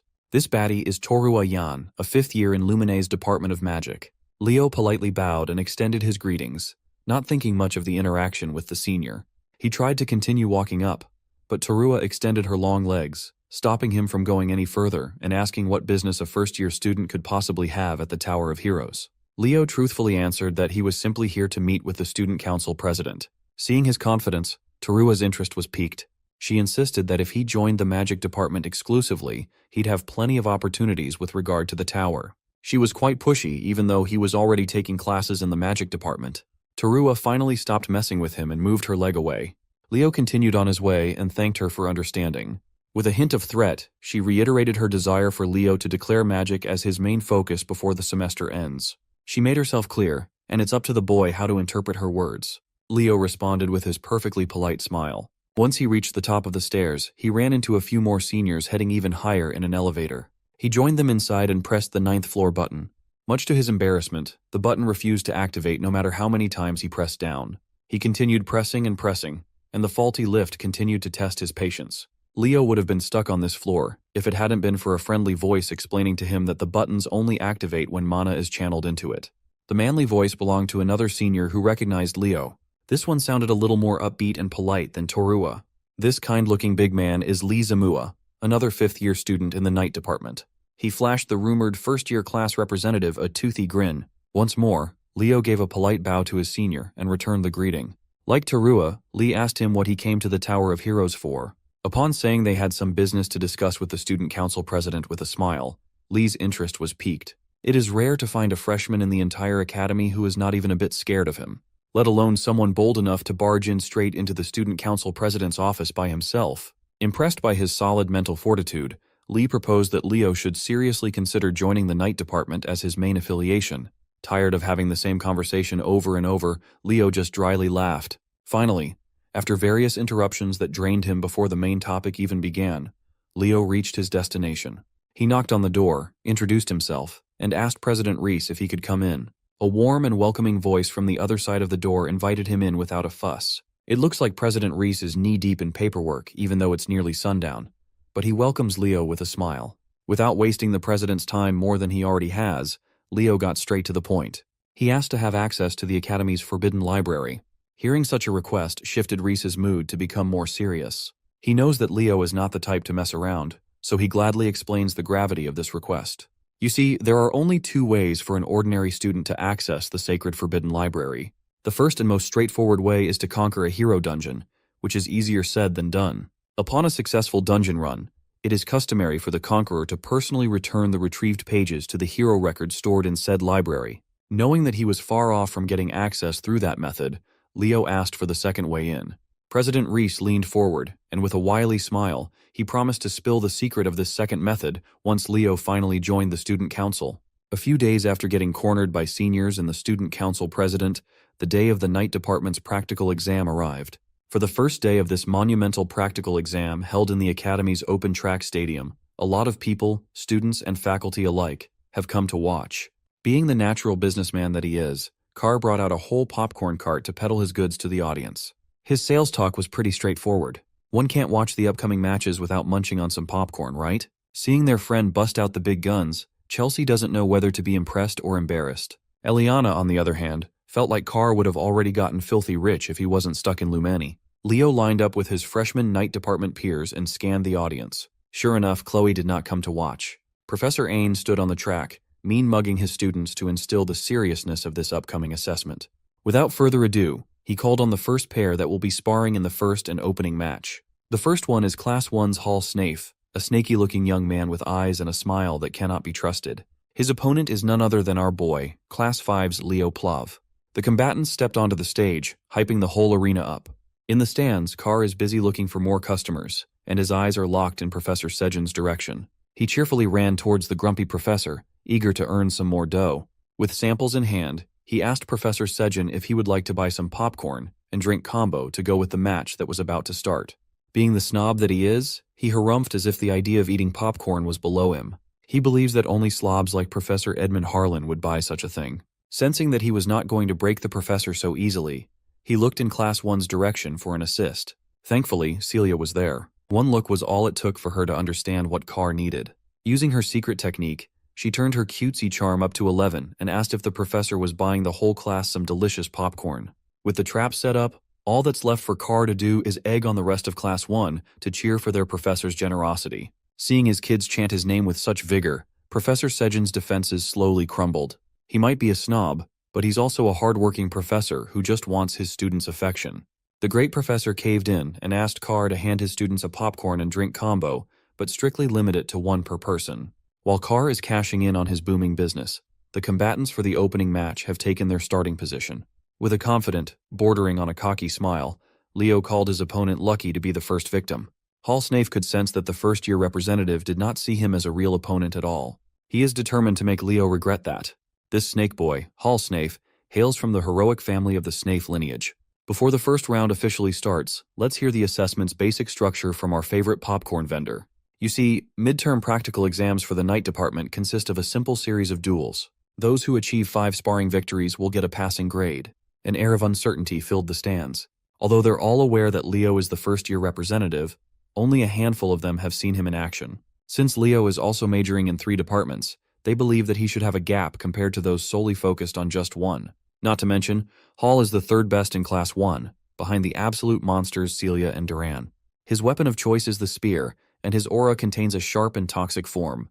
Brandishing his spear with impressive accuracy, Hall demonstrated his skill. In his mind, he only knows Leo as the arrogant guy who's always hanging around Celia. Professor Ain gave the final reminder that the one who renders their opponent unable to fight back will get the W and treat this sparring match as if it were a real battle. As soon as the starting signal was given, Leo was taken aback when he felt a dark aura that he had not felt in a long time. Surprisingly enough, that dark aura did not come from the enemy in front of him, but in the direction of Lumine's campus instead. The slick and disgusting dark energy lingered in his brain and spelled a deadly premonition in his mind. Unbeknownst to Leo, this worrying aura originates from the library, where Chloe is burying herself in countless magic books in preparation for the magic department's midterm exam. The formula she's writing joined the many torn pages of underwhelming ideas she came up with. The pressure is starting to get into the Ice Queen. No matter how hard she tried, she couldn't seem to create a winning and unique magic with her abilities and knowledge alone. Reaching her wit's end, she took out her frustration on the books scattered all over her desk. The ghost of Leo's talent is living rent-free in her mind, and it's slowly eating Chloe up from the inside. Her refusal to lose against the boy wonder pushes her to her limit. When she looked at the books, she scattered all over the library's floor. One stood out as if it was calling to her. It was the grimoire she had been carrying for a while now. With nowhere else to turn to, she firmly believed that this thing was her only hope of winning. With her desire and need to retain the #1 spot in the department, her mind was left vulnerable and open to foreign influences. Her dilemma and the dark energy emanating from the grimoire were so palpable that they caught Leo's ability in the middle of his first match. Seeing that Leo was distracted by something, Hall took the opportunity to close the distance and punish the enemy's carelessness. He stabbed his spear, aiming for Leo's head. Thankfully, our boy regained his bearings and dodged in the nick of time. Pulling away, Hall presented his family's signature technique, turning his spearhead into a poisonous winding blade that reeks of toxicity. His snake spear moved in an unpredictable fashion, eventually finding its way closer and closer to Leo's chest. Maintaining his composure, Leo grabbed the spear with his bare hand without faltering or even blinking. Hall Snafe was taken aback. The power required to stop his attack must have been enormous. Making the mistake of being surprised, Hall lost the grip of his weapon as Leo pulled it out of his hands. Refusing to let go, Hall was dragged along with his spear. Not knowing what to do, he looked like an amateurish fool. Once he was pulled in close enough, Leo compounded the embarrassment by giving Hall a kiss on the cheek using his hardened fist. It sent the poor snake boy barreling through the track like a rag doll. He might have been distracted for a little bit, but a seasoned veteran like Leo would never make the mistake of being careless in a fight. Insulted by the embarrassing first exchange, Hall Snafe pushed his aura to the limits, filling the arena with toxic gas. He urged Leo to stop showing off as the real duel is yet to begin. Constantly pumping the green aura out of his body, the perimeter was filled with poison mist. Hall reckoned that since there are talks about how Leo can't even use aura, he can capitalize by leaning on his strength. Even if Leo is physically stronger, it's impossible to make up for a fundamental weakness. Seeing the green mist wafting in the air, Leo summoned his fiery aura while reveling at how rare poison auras are. As the mist tried to enter his effective range, Leo efficiently burned the poison without much trouble. Still confident with his supposedly superior technique, Hall ramped up his aura use. He believes that unless those flames are on Celia's level, he'll win the battle in the end. While the Snake Boy was stroking his own ego in the middle of the spar, Leo had already closed the distance unscathed. It's time to make this boy pay for being so arrogant and careless. Leo walked the rest of the gap between them like he was a JoJo character, his fire absolutely mogging the fuck out of the poison. Seeing the colorful display of auras in the arena, the audience was hyped as they chomped on their popcorn. In Class 1 seats, Duran watched the battle with his permanently furious expression. Celia was dumbfounded while Chelsea cheered for her man. Everything Leo does is cool in her eyes. Celia never would have thought that Leo had already increased the power of his flame aura to such a terrifying degree. Poor Hall Snafe also felt the unexpected of Leo's flame as he got closer and closer. By his estimation, Leo's blaze is already on Celia's level, the #1 knight in their batch. Who would have thought that a guy who's taking every major in the academy would be this good as a pure knight? Still, Hall steeled his resolve and prepared to pull out a move that he'd been saving in hopes of defeating Celia at the right time. He never expected that he'd be forced to use it on Leo Plav in the opening match of midterms. He shaped his aura into an image of a poisonous serpent, summoning a snake prison and launching it in the opponent's direction. Curious about the technique, Leo lets himself be caught by the snake prison, standing still while analyzing the serpent's image with interest. Hall really thought he was doing something impressive, even shooting Celia a glance in the stands while his cheeks blushed. The poor guy had been working on this skill to catch up to Celia's flame, and he was quite optimistic about this debut. In response to his timid blush, Celia sighed and pointed at the opposite side of the arena. Hall's momentary arrogance distracted him from the fact that Leo was already boiling his snake prison alive, causing the serpent's body to bubble and sizzle under the heat. With one final push, Leo completely eradicated the pitiful aura spell without much trouble. Hall's eyes widened. The technique he worked so hard on was burned away like it was some trash spell. Frustrated, he stopped using aura altogether and lifted his spear to attack. Throughout the entire battle, Leo had never even drawn his sword. When he finally did, he parried the spear with enough force to knock it out of the enemy's hands. Putting the tip of his blade against the brat's neck, he warned Hall to never take his eyes off a flame, or he might get burned. While the brat falls to his knees, Professor Ain announces the winner of the first match. In a fiery display of dominance, Leo Plav took the W. His biggest fan, Chelsea, felt her heart flutter as she cheered for Leo. Carr, always believing in his buddy, knew that Leo would win this one without breaking a sweat. Hall walked back to his corner and accepted that Leo was built differently, even when it came to real fights. No wonder he can be by Celia's side all the time. Much to his surprise, a familiar voice praised his performance even though he lost miserably. Looking up, he saw Celia smiling from the seats, celebrating his cool technique. Even though he lost, Hall just got complimented by the girl she's been chasing after. So it was not that bad. He'll hold on to that compliment for the rest of his life. Proceeding to the next match, the professor called Class 5's Elian Layden to the stage. Jumping right into the fray with his fiery energy, Eliana demanded to know who her opponent would be right away. When Professor Ain called Chen Xia of Class 10 to the front, Eliana's pumped-up energy was dashed. She was so hyped to whoop some ass, but she drew the short end of the stick, and now she has to fight one of the Knight Department's top 3. The ladies took their position, standing opposite one another while waiting for the go signal. With a smile, Chen Xia wished her opponent good luck with a serene bow.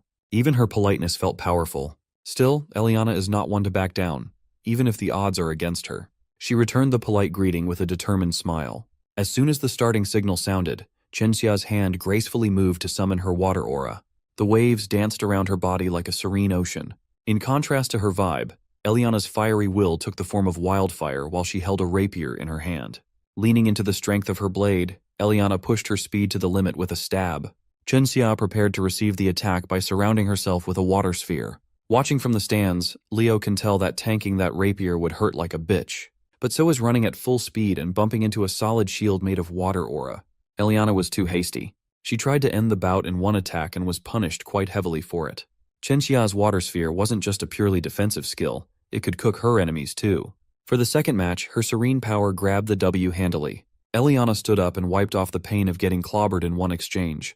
Despite the embarrassing loss, she believes that she didn't do too badly. Leo had already expected this result.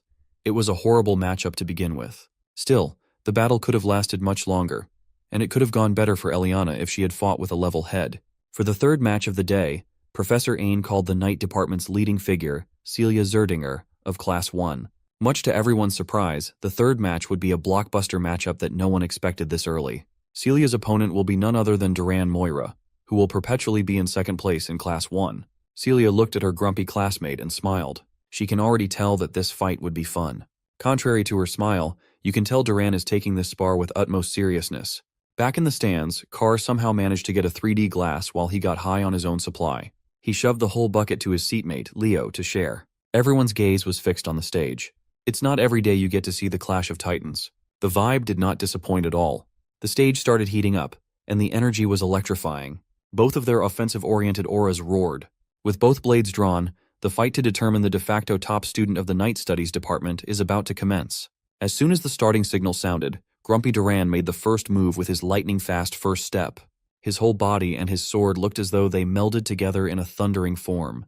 But Celia is a talented swordmaster in her own right. She had fast enough reflexes to parry the first few attacks without a problem. To most of the first years, this is their first time seeing the top scorer's combat power. Completely engrossed in the nail-biting battle on the stage, Carr asked Leo who he was betting on. Casually shoveling handfuls of popcorn in his mouth, Leo shared that Celia would lose if the bout continued at this pace. Carr was surprised by Leo's callousness. Still, he's not counting his cousin out just yet. Even from the stands, he can see the calm and collected look in her burning eyes. He reckoned that this girl must be hiding something up her sleeve and waiting for the right moment to dazzle everyone. Picking up the pace, Duran increased his speed to another level and continued his relentless assault. Caught off guard, Celia almost got nicked in the neck if her instincts didn't take over to move ever so slightly to the side. Confident that he could start overwhelming Celia, Duran entered a close combat showdown with his #1 rival. That was a big mistake. Celia raised her ornate blade and summoned a flame that eclipsed any blaze shown today. It burned so wildly and brightly that the arena's protective barrier started flickering, struggling to contain the power. Most of the freshmen had never seen a fight of this level before. Leo praised Celia's patience and timing in bringing out a brilliant move perfectly. Carr was confused, so Leo elaborated. You see, the freshman sparring field is fairly small and contained. Celia must have figured that since she can't keep up with Dura's raw speed, she can just turn the entire field into her own burning stage.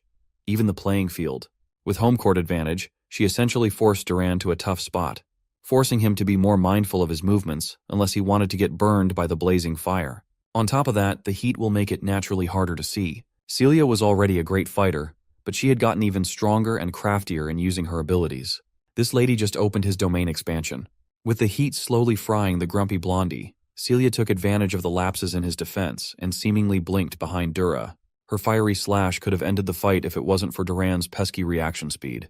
Pushing himself to the limit, Duran gritted his teeth and brandished his sword in an act of desperation. Losing his calm in a spar against someone as competent as Celia is a death sentence. She completely neutralized his blade by grabbing it with her bare hands. Right when she covered the entire arena with her blaze, she's been absolutely dominating #2. Her immaturity and savagery showed by ending the bout with an unconventional attack. Instead of her blade, fist, or legs, Celia bashed her head against Duran's and knocked the grumpy blondie out cold. Dispelling her flaming aura, Celia Zerdinger won the third match of the day, and the crowd went absolutely bonkers. While wiping the dust off her uniform, she smiled and suggested that Duran should do some more strength training instead of relying solely on speed. Finally regaining consciousness after momentarily passing out from the headbutt, Duran took her helping hand to get up from the grassy floor. The Academy's press team and those that shipped the #1 and 2 reveled at the sight of the lovely pair. Leo was pleased to witness that his cousin's harsh training paid off. Suddenly, nosy-ass Professor Edmund spawned behind the boys while indulging in some popcorn of his own. As it turns out, he's been listening to his class reps commentating from start to finish. He found Leo's tasks insightful. By the end of the day, every match in the Night Studies practical exam wrapped up smoothly. Celia Zerdinger ended the day with 4 wins and 1 loss. Duran Moira finished with the same record. So did Chen Xia. All of them had only 1 loss to their names out of 5 matches. Leo Plov, on the other hand, ended the day with a perfect 5-0 sweep, officially taking the crown as #1. A week after the eventful Night Studies practical exam, the written test for general linguistics wrapped up. Professor Edmund, looking disheveled as usual, praised his classroom's hard work for the past semester. While he waves goodbye and heads for the door, He warns them that some may still flunk out because of a bad score. As soon as the door shut, Class 5 erupted with various reactions. Eliana, as fiery and energetic as she is dreading expulsion herself. Meanwhile, most of the nerds gathered around Chelsea to see her answer sheet and how high she scored. As the nerds clawed at each other for a chance to see the golden answer sheet first, the class president was just quietly napping at his desk. Sitting in front of him, Nelia woke Leo up to ask how he did with the written test. He says he didn't do too badly, but his expression betrayed him. Nelia was amused that the all-powerful class rep could look like a normal student too. She added that if he has any aches or pains, she'll be one call away to heal him with her magic. Overhearing the generous offer, Carr interrupted, claiming that his shoulders and back had been feeling really stiff lately. Before he could scam his way into free healing, Chelsea gave him real pain to endure with a bonk to the back. After getting rid of the distraction, Chelsea turned to Leo to ask about his practical summoning practice. She heard from Tide that Leo hardly ever shows up to practice at the summoning field. Well, that's because Leo has been diligently practicing out of everyone's sight. Knowing Leo, it felt on character for him to do so. Chelsea eagerly asked what rank he'd be aiming for in the upcoming exam. That's a dumb question. If it's Leo, of course, he'll be taking first place. On the day of the summoning practical exam, a lot of seniors and faculty staff gathered to watch this year's traditional event. The biggest event of the first semester for all first years is the Summoned Creature Race. Today, Rumba Tess, a third-year student from Lumene's summoning department, will comment live. Seeing all the pageantry, Celia asked her student council president's brother if this was really a test. He explained that the Summoned Creature Race had become a long-standing tradition in the summoning department. Moreover, it's one of the chosen events during the interdepartmental exchange, making it a constant hot topic. If there's an event, Carr always smells customers and the possibility of making money. So he busted out his popcorn and cola business once more. The race hasn't even started, and he's already selling out like crazy. The crowd is making a lot of noise and having fun. This is a stark contrast to the unnerving silence on the stage where the participants are gathered. The summoning department freshmen already feel nervous, and the uproar of the spectators does not help. Meanwhile, the top dogs of this race, Leo, the white-haired lady, the white-haired dude, and Chen Xia, are concentrating on the challenge ahead. Eliza Hergen, the white-haired lady from the renowned summoner hero family of the North, came up to Leo to praise his exceptional display in the Night Studies practical exam. Then, she prodded him about his preparation for this summoned creature race, seemingly unconvinced of his skills. You can't blame her either. For someone claiming to be well prepared, she had never seen him once during group practice. Hearing Leo get called out, the bandwagons immediately jumped in to question his preparedness.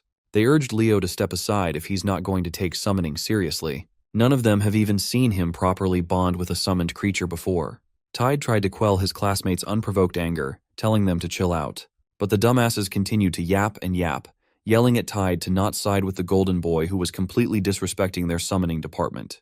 Chen Xia is getting worried about the increasingly tense atmosphere before the test begins. Sen Liu, a summoning department freshman from Sia's eastern continent, came up to her. He reckoned that since she already had good grades in her night studies exam, she shouldn't try as hard and worry about summoning studies. Having enough of the needless chatter, the captain of the southern continent and the #1 student of the summoning department, Walden Tyden, stepped up to shut all the noise down. He asserted that they were going to argue about how much they'd practiced with their summoned creature. They should do it somewhere else, away from his ears. Hearing his arrogantly boastful remark, Sen Liu flared up in anger. Walden doubled down. He affirmed that it's annoying to listen to noobs brag about riding summons as if that's some kind of accomplishment. Still not getting the hint, Sen Liu asked the captain if he felt guilty, given that he had never shown up for taming practice either. Well, Walden never bothered to show up because such elementary training is simply not worth wasting any time on. He's not an idiot who has to train to handle mere griffins properly. Sen Liu, the dumb fuck motioned to take a swing at Walden the Sigma. Leo jumped in to keep the peace by grabbing the fool's arm. He warned that if a fight starts before the exam, it won't end with just a penalty, but disqualification. That was enough to get the dumbass to back off. Tide apologetically went up to Leo, uncomfortable with the tense atmosphere among the freshmen. He explained that the Summoning Studies department boasts a naturally significant skill gap between majors and minors. Since Chen Xia and Leo, who aren't single majors in summoning, are ranking so high on the ladder, the second years came to lecture and scold the freshmen for letting such a thing happen. In addition to not showing up for practice, they see Leo as a negligent golden boy, even though he has no intention of doing the race half-heartedly. From afar, it seems like some unsavory forces are watching with interest. A dark power loomed over a hooded man. He seems way too invested in this race, more specifically, in one student. That student is Sen Liu. The dumbass is emitting some unnatural power within him, and he fully intends to use that power to cause harm and even death just to win it all. Before the race begins, Runba will give a brief explanation of the rules. First, the freshmen will only be allowed to use their summoning skills during the test. That means even dual-class students are prohibited from using aura or magic. Once the clock starts, they must tame a random griffin in the stables. They must take to the skies and pass through the vast island of summons. Once through, they will use the Silent Lake as a turning point before heading back to the academy. Who will claim the spotlight in the first semester midterm? Will it be the captain of the South or the East? Will Eliza live up to her family's legacy, or will Senlu's hidden trump card change everything? Or maybe our boy Leo Plav will scoop up yet another all-time banger of performance to cement himself as the top dog yet again. All the racers lined up at the starting line, waiting for the starting bell to ring.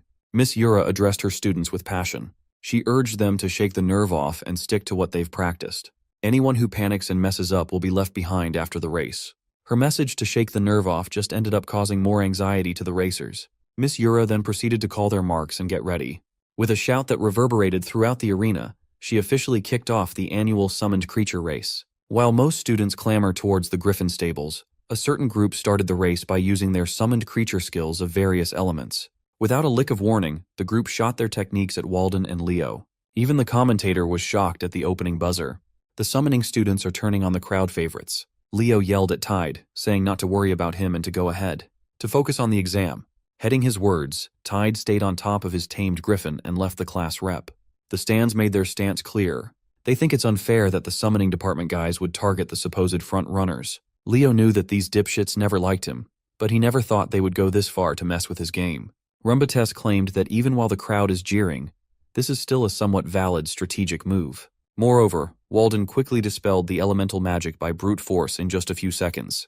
With traces of elemental magic still lingering around his body, he calmly strode over to the griffin stables. He quickly tamed one without much effort and mounted the beast. He turned to Leo and offered help if he was having a tough time.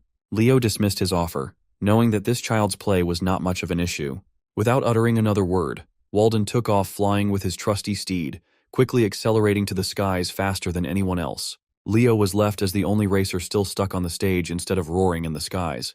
Chelsea watched her man surrounded and trapped by elemental magic with eyes filled with concern. Miss Yura looked at the field with furrowed brows. It looks like the rift between the freshmen is deeper than she expected.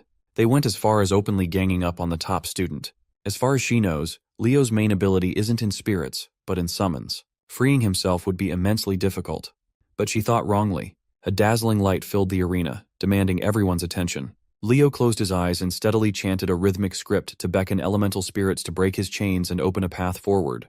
Immediately, sylphs of different elemental affiliations heed his call. Nowadays, it's rare to know a few words from the ancient spirit language, let alone a whole chant with utmost fluency.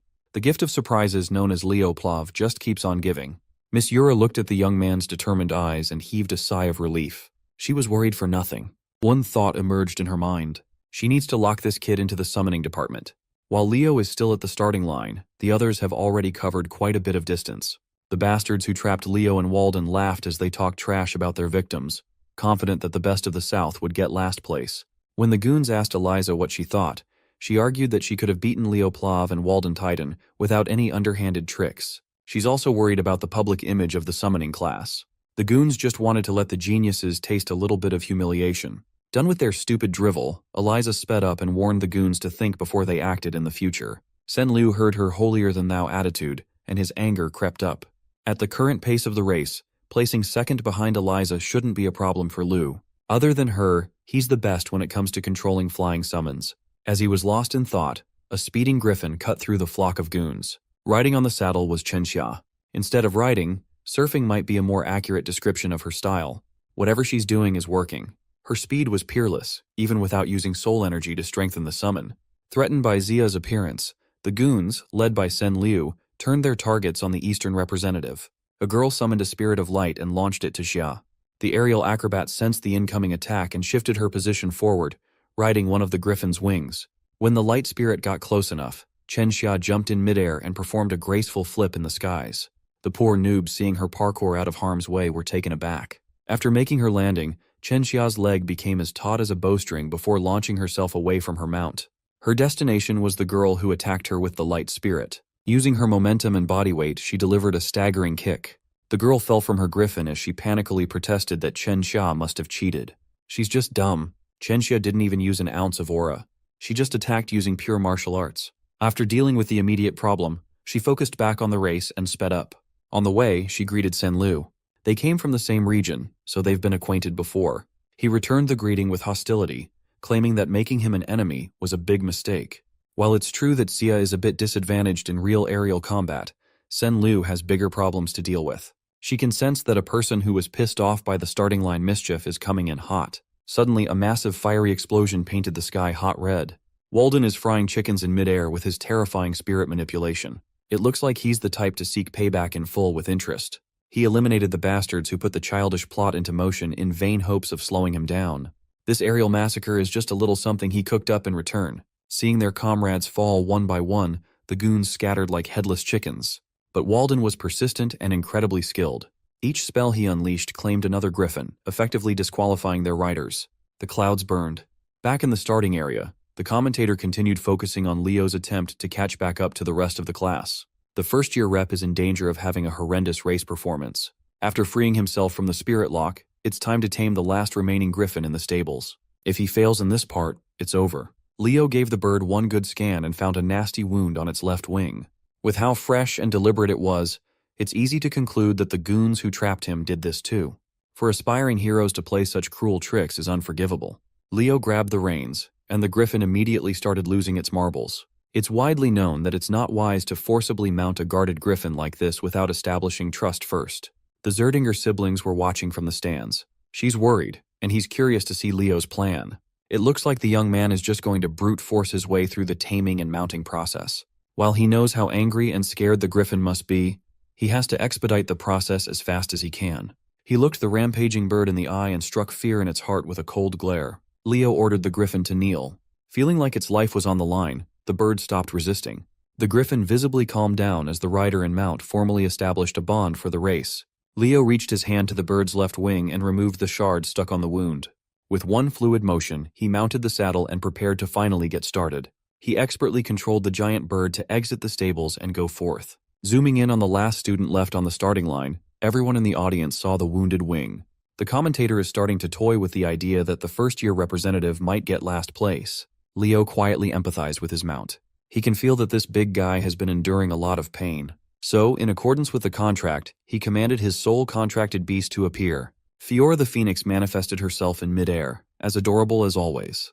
With a thought, Leo ordered the little chick to help with the wounded wing. Phoenix flame surrounded the clueless bird. Not knowing what was happening, it tried to resist. Celia watched what was happening on the screen and was surprised that she couldn't identify the flames. Her big brother quietly ascertained that it wasn't Zerdinger flame or an aura flame. It's an entirely different force. Back in the front lines, most of the goons had been severely injured, and those who survived tried to speed up and steer away from crazy Walden.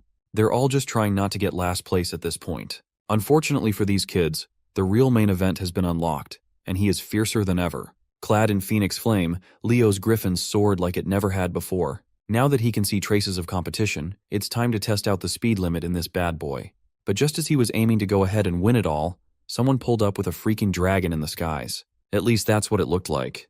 But for someone who lived through the past like Leo, that draconic creature is painfully familiar. It's a Fafnir. He thought his eyes were deceiving him, but it was real. A few minutes prior to this encounter, Eliza circled back from leading the pack to facing Walden in combat. She knows she must stop this monster if she wants to take first place. With a simple snap of his fingers, Walden threw spirit fire in Eliza's path. The spirit fire exploded in a cloud of destruction. She skillfully flew out of the range without a scratch. Furthermore, she figured out that Walden is making explosives using wind and fire spirits. It's not something one can do without Walden's monstrous talent. Eliza was totally caught off guard. Riding on his griffin, Walden looked like an impenetrable wall capable of crushing everything on his path. Still, Eliza is a proud heir of a prestigious summoning family. She has a few tricks up her sleeves too. No matter how strong or destructive the attacks are, they're all useless if they can't make contact. So, her brilliant plan was to rely on her speed and reaction time to weave her way through the onslaught of attacks. Seeing her expertly maneuver the griffin out of harm's way, Walden tried something else. He ditched the fire and wind spirits to manipulate an entirely different element and form ice spears. The icicles were massive, sharp, and numerous. Each of them was visibly enchanted by another elemental spirit. Eliza just harumphed at the sight of it all. She started stimulating her mount's latent potential, making the bird beast grow bigger and more vicious. As if it's a Pokemon battle, her griffin unleashed flamethrower to neutralize the icicle spears. She steadily manipulated the raging fire to melt everything before reaching her position. Walden's attack was suppressed thanks to Eliza's fortified summons. Watching this boss fight, the commentator was cheesing on his booth. But as the top students were locked in a clash against one another, Chen Xia took advantage of the situation and slithered right past them to take the lead. Eliza wasn't about to let this girl get ahead without paying the price, though. Using a purple magical rope, she caught Chen Xia by the neck and dragged her close. With her mobility literally tied up, a flicker of flame appeared out of nowhere. She knew that a disaster was about to fall on her if she doesn't scram. Chen Xia and her griffin managed to parkour their way out of harm as soon as Walden's spirits combined to produce another massive explosion. Still in midair, she forcefully destroyed Eliza's magical rope. Calling to her mount with perfect timing, Chen Xia regained the lead with sly maneuvers. Instead of feeling fear, she was actually hyped to experience the might of the summoning class aces. Up ahead, she saw a silhouette of an odd aerial beast. Chen Xia was confused upon focusing her glance on what looks like a black wyvern. Riding it was Sen Lu, who's slowly losing his grasp on reality, his mind filling with killing intent. Chen Xia tried to remind her fellow Eastern student that riding a summon other than a griffin is against race rules. But he doesn't care anymore. His hatred for talented jerks sitting at the top of the ladder is at an all-time high. Eliza and Walden finally caught up upon sensing an odd presence. With her extensive monster knowledge, Eliza was confident that this is not a black wyvern, but an irregularity. It was at this point that Leo Plav had finally caught up to the frontrunners with his flaming griffin. His speed was top-notch, and the phoenix flame bolstered it further. Sen Lu doesn't care if he has to fight against 3 or 4 geniuses. He's confident he can kill them all. Leo simply called out to everyone with a chilling tone. He looked down from above, demanding to know where this stupid kid got the lizard. Sen Lu laughed, thinking that Leo must be jealous. He asserted that he tamed and contracted the beast with his summoning skills. Leo looked at the dumbass who doesn't even know that he's sitting on top of a Fafnir. It was a monster the magicians of Tartaros used. It's also supposed to be one of the monsters that Kyle and his party hunted down to extinction during the Age of Despair. If that was the case, how can a snotty brat from the academy summon a supposedly extinct demon? Calling Fafnir a black wyvern, Sen Lu ordered it to attack. Its laser breath tore through the skies with immense power. Leo and Walden managed to stumble their way out of the laser's trajectory, while Eliza was forced to awkwardly spin out of danger. But none of them were the main target. The laser beam is homing in on Chen Xia. Leo tried to warn her. Xia hurriedly summoned her aura shield in hopes of defending herself. But it was too late. She couldn't manifest the whole thing fast enough. The laser smashed through the flimsy shield, its destructive power spreading cracks all over the protective field. Finally, the shield completely shattered. Chen Xia's griffin was grievously injured, losing its consciousness. Both of them barreled down from the skies, skydiving without a parachute. Leo quickly jumped to action with his speed. Catching up to a free-falling Chen Xia was pretty simple. Right now, his priority is to get the young lady to safety. He took charge of Walden and Eliza, asking them to land on the ground for now. Trusting his judgment, the arrogant top students followed suit. Meanwhile, the Fafnir surveyed the skies like a hungry predator. Something is starting to get a hold of Sen Lu's mind. He can finally feel what it feels like to look down on people, and he likes it very much. According to the commentator, the contestants on the lead went off the path and left the recording's field of view.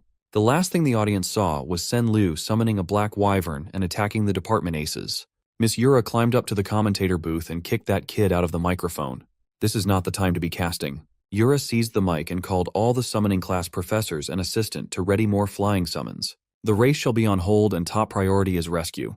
Professors Len and Sejin entered the booth, worried and confused.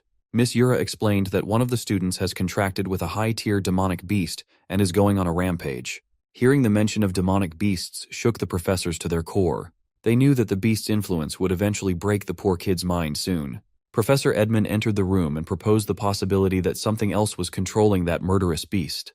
Taking over the operation, the disheveled professor tasked Yura with stopping or capturing Sen Liu, while the other professors scattered to protect the students. Although they might have a contentious relationship, Professors Sejin and Edmund know when to set their differences aside.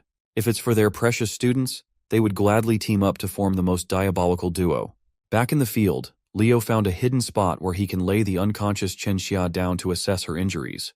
Eliza and Walden landed soon after him. Their peace was short-lived as Sen Lu quickly spotted them. The Fafnir made its landing, eyeing the top students like a hungry predator, but Sen Lu is under the false assumption that Leo is running away from him. He tried to explain to the dumbass that what he's riding isn't a black wyvern, It's not even a summoned beast, but the demonic beast, Fafnir. Hearing that put everyone on their toes. As Leo walked closer and closer, the image of the mythical hero, Kyle, seemingly overlapped with his figure. He recalled the time when all he did was slaughter these vile beasts until not a single one of them was left. As a former hero and an aspiring one, Leo came here to add one more to his disgusting creature kill count. It will be a nostalgic bout, no doubt. He steadily walked up, the Fafnir towering over him. Sen-Lu, the dumbass, laughed at Leo's words. At this point, the kid is not thinking straight anymore. His eyes were strained, and his aggression was off the charts. His inferiority complex was magnified to the highest degree, and he was desperate to prove that he was not below the aces of the summoning department. Once more, he beckoned the Fafnir to unleash the destructive laser breath. Just as the devastating power was about to reach its target, a giant hand made of stone burst out of the ground. The hand then pulled itself up from the floor, revealing a stone golem that stopped the incoming laser using its body. Hearing Leo mention the slaughter of disgusting creatures is a goal that Walden can get behind. For once, he seemed enthusiastic. Seeing the attack getting neutralized by golem magic, Sen-Lu started panicking. Eliza formally teamed up with Leo too. She knows what's at stake and resents Walden for acting cool. And so, the three aces drafted their plan of action. They have to knock that bum off the demonic beast first. Walden's golem won't be able to hold much further. Before it breaks apart, they must be ready to attack. Seeing Eliza and Walden bicker while in the middle of a life-or-death scenario painted a nostalgic smile on Leo's face. Heroes are oddballs in every millennium. As the golem slowly but surely crumbled, Sen-Lu regained his arrogance, daring Walden to summon something stronger. Once the golem turned to nothing but loose boulders, the trio was nowhere to be seen. Eliza kicked off the offensive with her magical purple rope. It twirled and stretched according to her whims, ultimately entering Sen-Lu's range. While she was taking care of crowd control, a finger snap kicked off the damage. Sparks of fire appeared all over the Fafnir's body as it reloaded for another laser beam. Walden strategically placed the detonators in critical areas and detonated his spirit bombs all at once. With his part out of the way, it's time for Leo Plov to pull his own weight. As the smoke of the explosion cleared up, Leo closed the distance between him and Sen-Lu in the blink of an eye. He grabbed the bum by the hair and delivered a full-powered kick across the face. He nearly knocked Sen-Lu out of the Fafnir, but something else has taken over the kid. Whatever or whoever has possessed. Sen-Lu praised Leo's idea of getting the boy away from the demonic beast. But with a proper vessel, whatever this thing is has already taken over. Sensing the increasing danger, Leo was whisked away to the skies in the back of the demonic beast. Walden and Eliza were left on the ground. The possessed bum asked if Leo was starting to feel fear right about now. He simply replied by clocking the spirit of a demonic beast handler for Tartaros possessing Sen-Lu's body. The handler had never experienced something like this. No one had ever seen through his real identity before. Leo's disturbing calmness in the middle of a stormy situation reminded the handler of the heroes from the past. Of course, that also means he can't let Leo develop and flourish even further. He's a massive threat. Using a more refined spirit technique, the handler swiped Leo away with ferocity. He couldn't establish a proper foothold and began free-falling from the skies. Still, he remained calm and summoned Fiora to bail him out. Phoenix Flame danced in the skies as Leo joyfully manipulated a flame orb. This whole situation reminds him of the old days. He was Kyle, the hero of the beginning, but he'd be the first to admit that he was good at everything but never mastered a single discipline. Jack of all trades, master of none. When talking about aura, Aaron and Dueno had him beat by miles. In magic, he was admittedly inferior to Luna. As for summoning, Lucina's was a different beast altogether. That being the case, being an all-arounder allowed him to combine abilities and explore ideas that had never been explored before. Using aura, magic, his bond with Fiora, and everything he knows about summoned beasts, Leo cast a powerful spell. Aura, magic, and soul energy are distinct, unending paths. However, when combined with one another, it can result in some overpowered outcomes. Fiora, the little chick, is gone. In her place was an adolescent phoenix. Mighty and graceful, her flaming red feathers lit up the world as she caught Leo with her talons. Seeing the transformation, the demonic beast responds to the phoenix's energy with agitation. The handler seemed more serious when he asked Leo who he really was. He playfully responded that they could exchange information. He just wanted to know where Sen-Lu got the Fafnir. But this anomalous student is way too knowledgeable about the Age of Despair, someone that can't be allowed to live. Anticipating the Fafnir's attack, Leo drew his sword and manipulated the Phoenix Flame to coalesce at the tip. Luckily for Leo, Zerdinger's secret sword technique is tailored for Phoenix Breath. As a result, his secret technique, Prominence, can reach a higher realm. The Fafnir's murderous laser beam and Leo's mythical fire collided. It was a Dragon Ball fight. Leo held his ground, not letting up for a single second. Sen-Lu, on the other hand, Looks like his brain is scrambled from the possession. Fafnir stumbled in the air, groaning in pain and knocking the handler out of balance for a moment. Leo did not miss the opportunity to press his attack, seeing as the demonic beast's soul energy was starting to weaken. He screamed and poured every bit of power he had stockpiled to overwhelm the enemy. All the handler could do was curse the young man. Phoenix flames entered Fafnir's body, wreaking havoc and burning the demon from the inside until the fire exited from every orifice. Leo won in an explosively disturbing fashion. He praised Fiora for coming in clutch as he huffed and puffed for air. It's about time to go back, but the Phoenix transformation limit has been reached. Leo realized that he must have miscalculated, and now he's on track to fall to his death. As he screamed on the way down from thousands of feet, the real body of the demonic beast handler for Tartaros continued his meditation, hidden in the woods. Just as he was about to pull another bullshit attack, a radiant light enveloped the entire forest. Next came an overwhelming pressure that pushed the handler down to his knees. Professor Sejin has arrived and successfully sealed the perpetrator's movement. Alongside him was Professor Edmund, who emanated darkness around his body. The handler immediately recognized the two pillars of Lumen. Knowing that he couldn't handle all that smoke, the handler opened a rift in space and bid his farewell. It's disappointing that he failed, but he'll have to wait until next time to cause some chaos once more. From the rift in space, a smoke creature with countless eyes and mouths filled with sharp teeth burst out. The creature turned to the man who summoned it and slammed its unfathomably heavy body against the handler. Once the smoke dissipated, the rift in space and the handler were gone, leaving only a few loose rocks and some nasty vape clouds. The professors feared that the forces lying in the dark were starting to move in earnest now. Sejin retrieved some of the remnants for examination. The two pillars of Lumen knew better than anyone that the academy might no longer be a safe place. Back to Leo, he's still falling to his death. Grabbing the small phoenix, he urged Fiora to go back to the summons realm instead of accompanying him in this fall. Thankfully, a scaly-winged beast grabbed Leo before he became meat paste splatted on the ground. Sitting on the black wyvern saddle was none other than Miss Yura.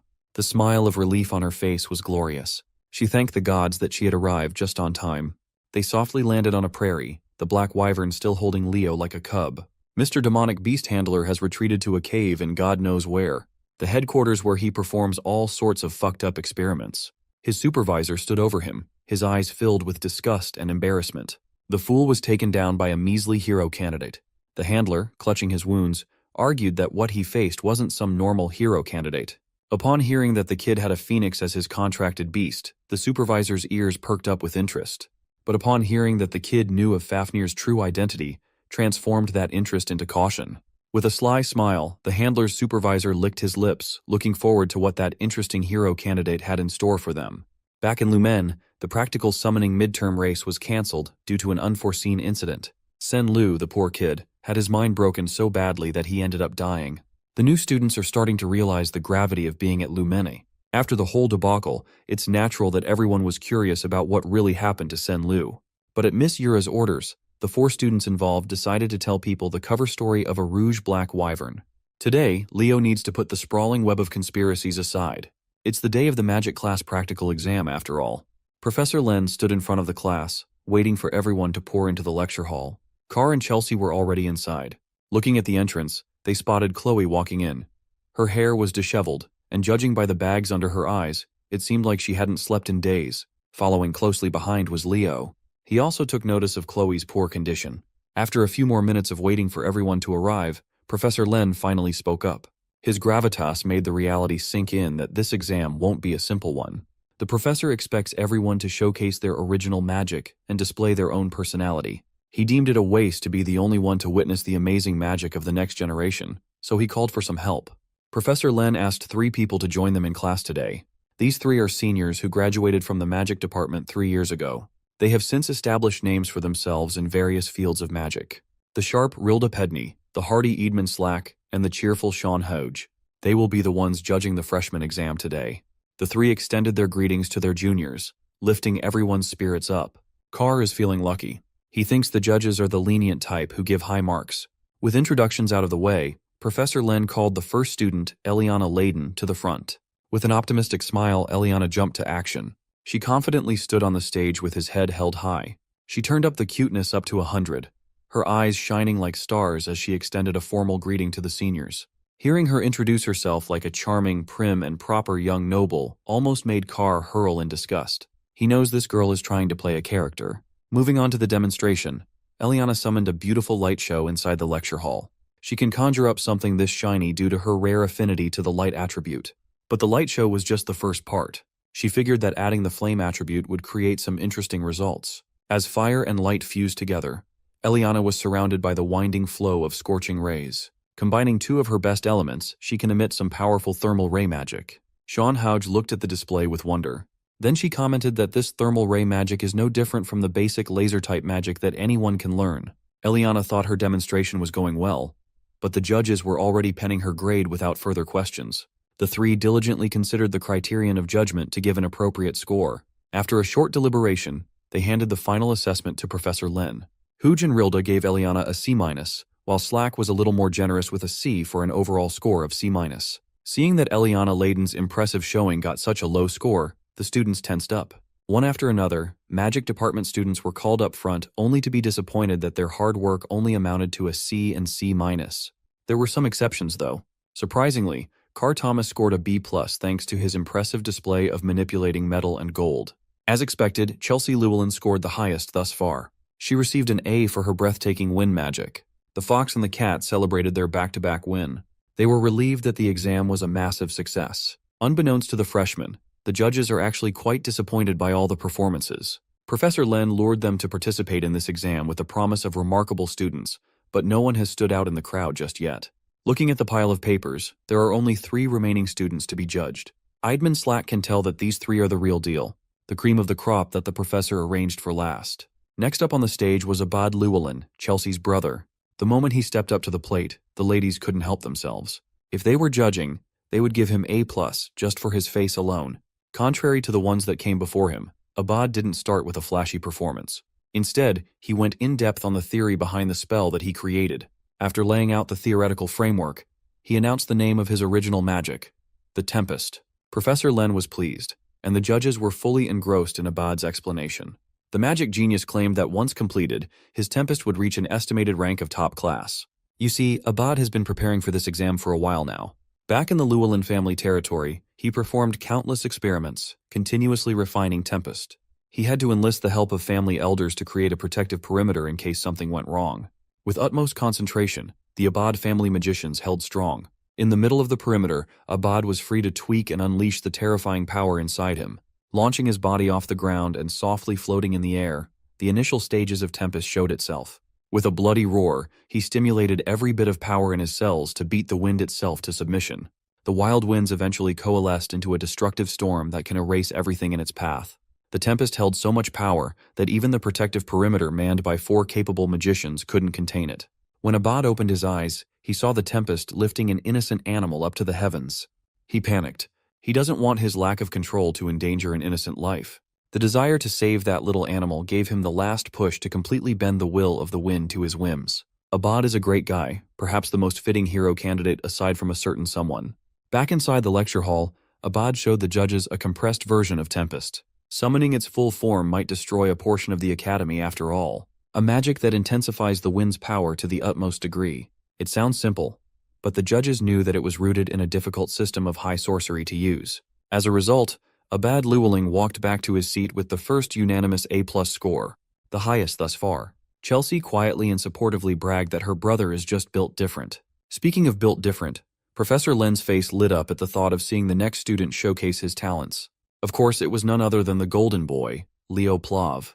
Our boy stood and spoke with conviction as he addressed the judges. The high sorcery he will be presenting is a no-attribute sorcery system. He won't say it out loud, but it's the same system that he used back when at the top of the world as the hero of the beginning. Leo stood on the stage and announced his no-attribute high sorcery system. The panel of judges has never heard of such a thing. Curious, they asked him to elaborate. Leo gladly expounded. It is common knowledge that every single basic magic spell has a base attribute. It is a necessary condition for any type of spell. His thesis is simple. He created a high sorcery system that will streamline the entire spellcasting process to a higher level. Hearing this, the panelists had a mixed reaction. Some were skeptical and some were shocked. To clarify, they asked him if he was really going to create a whole new system for spellcasting. While the 3 seniors refused to believe such a ridiculous idea, Professor Len was practically smiling from ear to ear, his eyes shining like diamonds, overcome by the desire to recruit Leo as an exclusive mage. Eidman Slack thinks Leo is just bullshitting and was disappointed.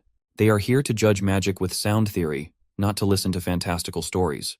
Contrary to his bitterness, Professor Len couldn't help himself and chimed in to beg Leo to write down the system's theory. Since the professor himself was enthusiastically open to seeing this through, the judges had no choice but to keep an open mind. Leo Plov picked up a chalk and started writing down the theory on the board. For a while, the room was absolutely silent, apart from the sound of chalk tapping and sliding on the board. Rilda Pedny asserted that only a single mage in the entire history has ever used an entirely different casting system as their high sorcery. Leo casually answered that he was well aware of that fact. Only the poet of the stars, Luna, had ever succeeded in doing such a thing. Sean Houge wasn't happy that this little freshman was basically implying that he was planning to stand on the same level as one of the most celebrated heroes in history. Leo humbly dispelled that idea. Of course, he's not planning to do that.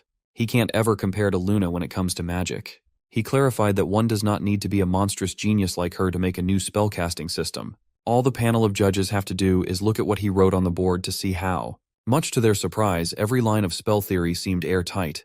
The kid wasn't just making it up and trying to look cool. From what the spell construction indicates, it's a system that can utilize any magic attribute without penalties. Chelsea, who's pretty confident with her theoretical knowledge, can't even interpret what Leo wrote down. On the other hand, Carr has given up trying to read what Leo has written since the first line.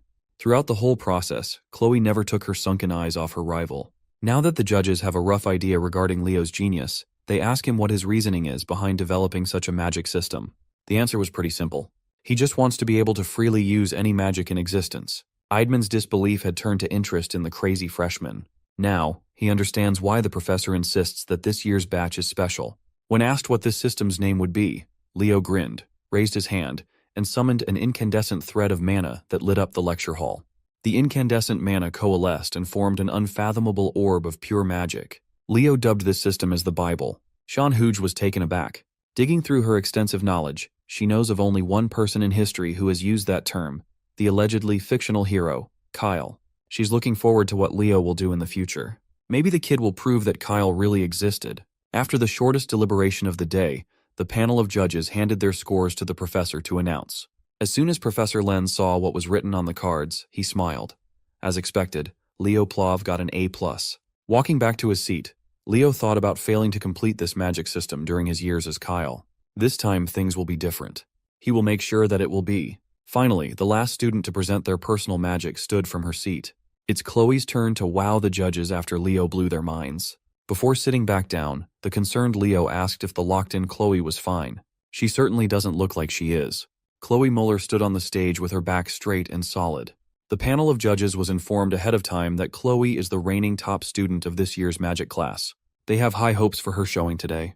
As soon as Chloe started her presentation, her demeanor changed. She announced her success in creating an imperishable flame. In her hand, a crimson fire dancing aggressively blazed. Her classmates were left scratching their heads. As far as they know, Chloe is an ice attribute mage. Choosing a polar opposite of her highest affinity attribute as her high sorcery just seemed counterintuitive, inefficient, and plainly insane. While she stood on the stage, unmoving, the panel of judges was a little disappointed. Compared to the two previous performances from Abad and Leo, her flame seems awfully normal. If that's all she has to show for this exam and there's nothing more to see, she will score horribly. So, Chloe started the actual display of how valuable this magic really is by summoning water to dance in the air. With a flick of a finger, she made the water drop down like a waterfall that would extinguish any ordinary flame. But this is no ordinary flame. Abad was shocked, and Leo felt a bad premonition. There's darkness behind Chloe's eyes as she explains how she added permanence to the fire. Unless she cancels it out consciously, it will burn forever. She concluded her showing by doing just that, extinguishing an inextinguishable fire. Chloe picked up a chalk and wrote down the theory behind her groundbreaking discovery. In this world, spells follow a common rule that without direct mana support, any spell will vanish. Throughout the whole process of explaining her theory, her peers were slack-jawed. She basically made a spell that broke a rule that had existed since the genesis of magic itself. It was too bizarre, and even the panelists found it hard to wrap their heads around her grand ideas. Chloe Muller dubbed her high sorcery as the Eternal Flame. Out of everyone in the room, Leo was the only one certain that this thing should not be possible. Still, her theory seemed sound enough, and her demonstration left a powerful image in everyone's mind. For that, she scored the same grade as Leo, an A+. Leo doesn't buy it. Something is fishy here. Creating an undying flame is a conundrum that even Luna failed at. As far as he knows, only a single being has ever used such a flame.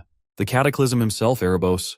The moment the exams concluded, Leo tried looking for Chloe, but she was already back in her dorm to sleep. That girl hasn't slept since the test was announced days ago. Her test prep was insane. Leo kept his questions to himself for now, letting Chloe get some rest. Celia then raised some concerns of her own. Over the past few days, she noticed Chloe getting more and more sensitive. She fought with some of the kids in their class a couple of times. Celia also heard rumors that she's been hanging with some of the delinquents from the Magic Studies program. Mulling over his thoughts, Leo went back to the empty lecture hall. He summoned Fiora for the first time since the race. She's back in her Phoenix chick form now. The mythical beast and the tamer were both glad to see each other again. However, Leo also called someone else to consult about his suspicions. In the middle of a swirling flamestorm appeared a beautiful woman who embodies the very essence of fire. She's none other than Fiora's mom, the guardian phoenix, Miss Farina. Literally the hottest MILF out there. Sitting haughtily and with full poise, Miss Farina asked Leo to get straight to business, asking why he had called for her through Fiora. Leo curiously asked why she's been staying at Lumeni for an extended period of time. Given that the Phoenix stands as the total opposite of demonic beasts, there must be a deeper reason for why she's still hanging around the academy. Miss Farina confessed that 5 years ago, there was a horrible terror attack in Lumeni. 2 students and 3 staff perished in the incident, and the culprits were never identified, let alone found. In the end, the desperate headmaster, Kalian Badian, called in a favor and left the Phoenix in charge of searching the school for any clues. Since then, Miss Farina has been looking for any trace of the culprits. If that's the case, she must have heard of the demonic beast handler appearing during the recent summoning exam, resulting in the death of yet another student. When asked if she thought Tartaros was involved, Miss Farina regrettably clammed up. She's suspicious of the evil organization, but that is all she can tell Leo for now. Since he's not going to get any new info from her, Leo just left her with a tip to convey to Headmaster Kalian.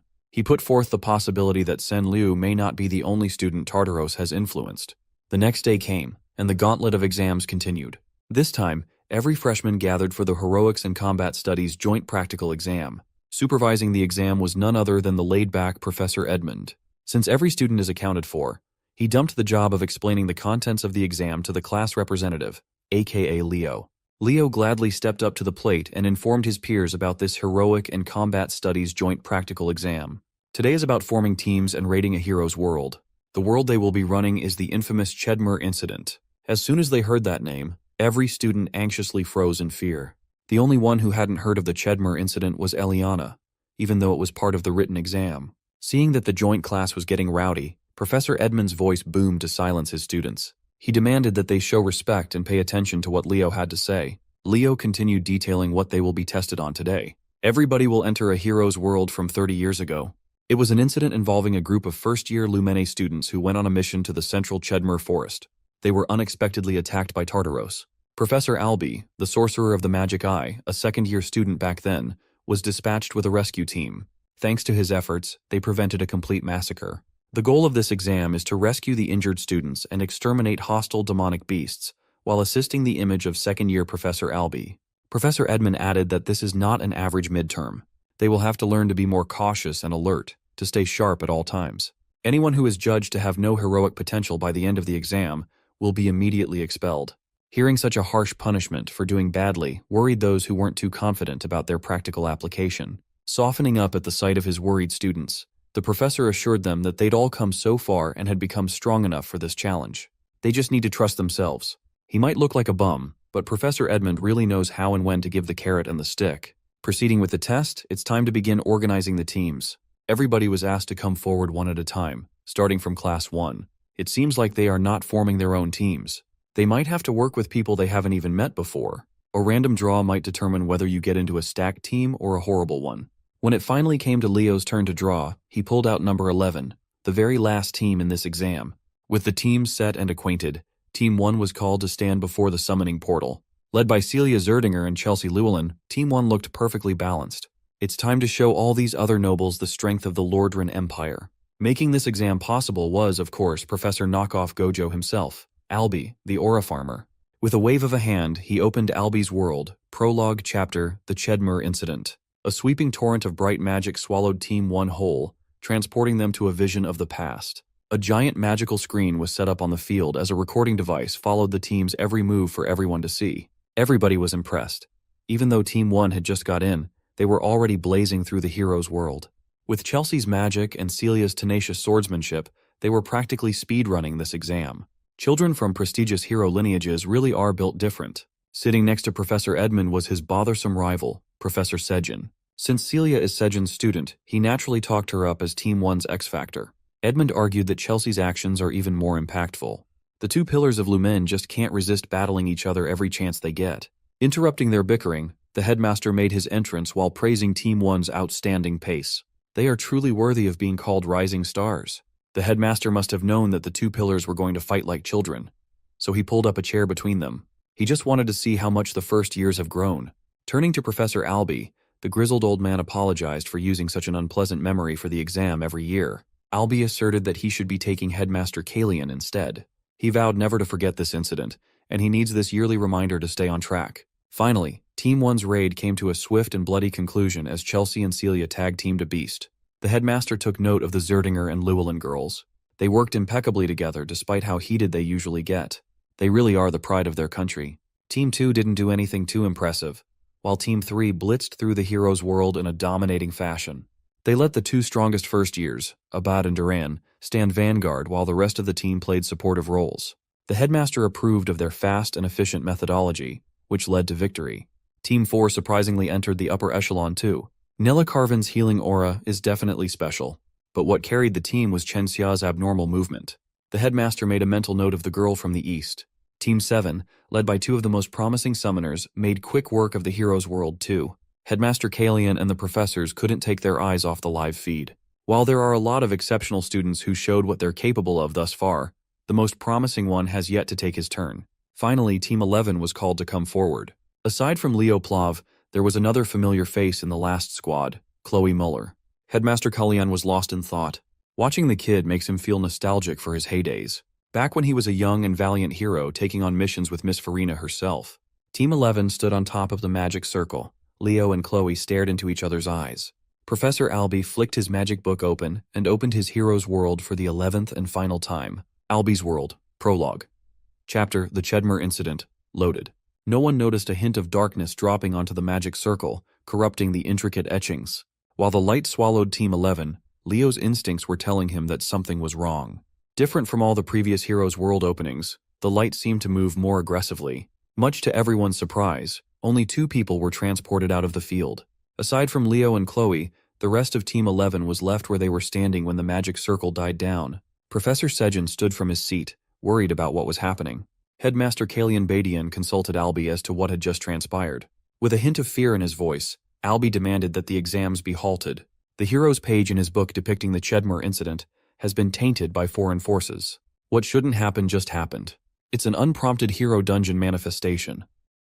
Leo ends up just as stunned when a strange screen pops up instead of the usual quest window and realizes they've been thrown into a hero dungeon.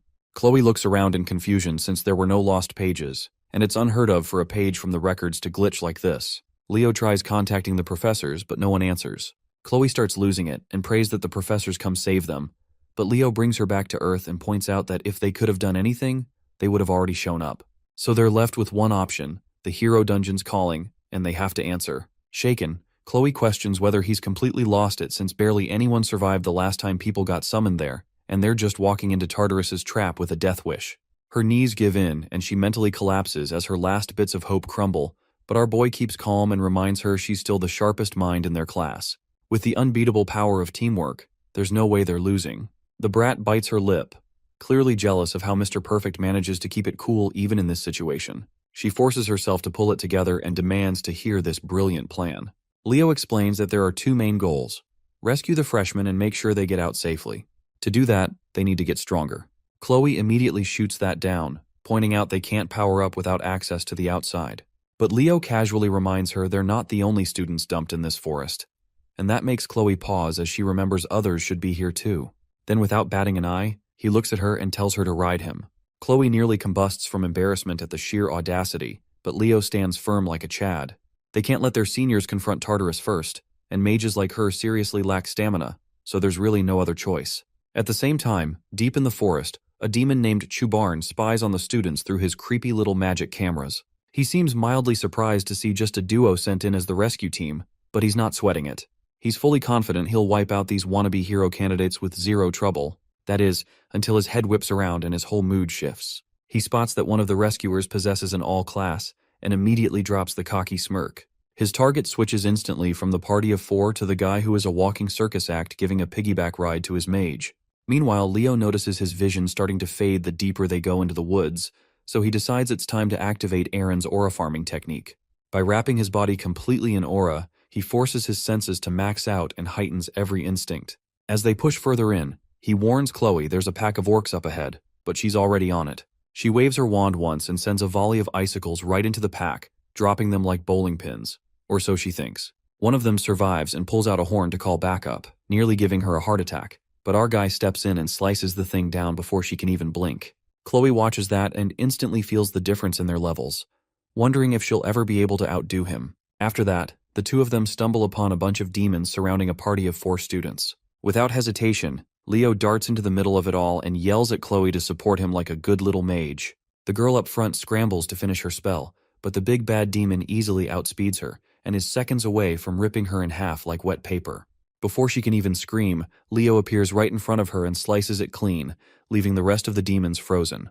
The other students just stand there gaping like goldfish while Leo strikes a cool pose after saving the day. Impressed, the girl he rescued asks if he's here to save them, and Leo gives a simple yes while shifting his attention to another demon in the back. This one is already charging up his strongest spell and yells about getting revenge for his brothers. Suddenly, a storm of disgusting fleshy leech demons rains down from the sky, but our guy doesn't flinch. He turns around like he's some bootleg Diluc from Genshin, flames up his sword, and turns the parasites into grilled meat skewers. Once again, the students are left speechless at just how absurdly cool this guy is, but Leo doesn't let them slack off. He immediately tells the female student to use her spell. She charges up Arc Ray and fires it off to erase the demon from existence, not even leaving a pixel behind. Chloe stares at her in disbelief and instantly recognizes who she is just from the magic alone. As the sun starts to set, the girl thanks Leo over and over again for saving her, but Chloe doesn't even look at her. She just says there's something more important to talk about with her partner. The girl glares daggers at her audacious move, but Chloe ignores her and leans in close to Leo to whisper that the girl is Aaliyah Xeron, the younger sister of Professor Albie Xeron, who died in the incident 3 decades ago.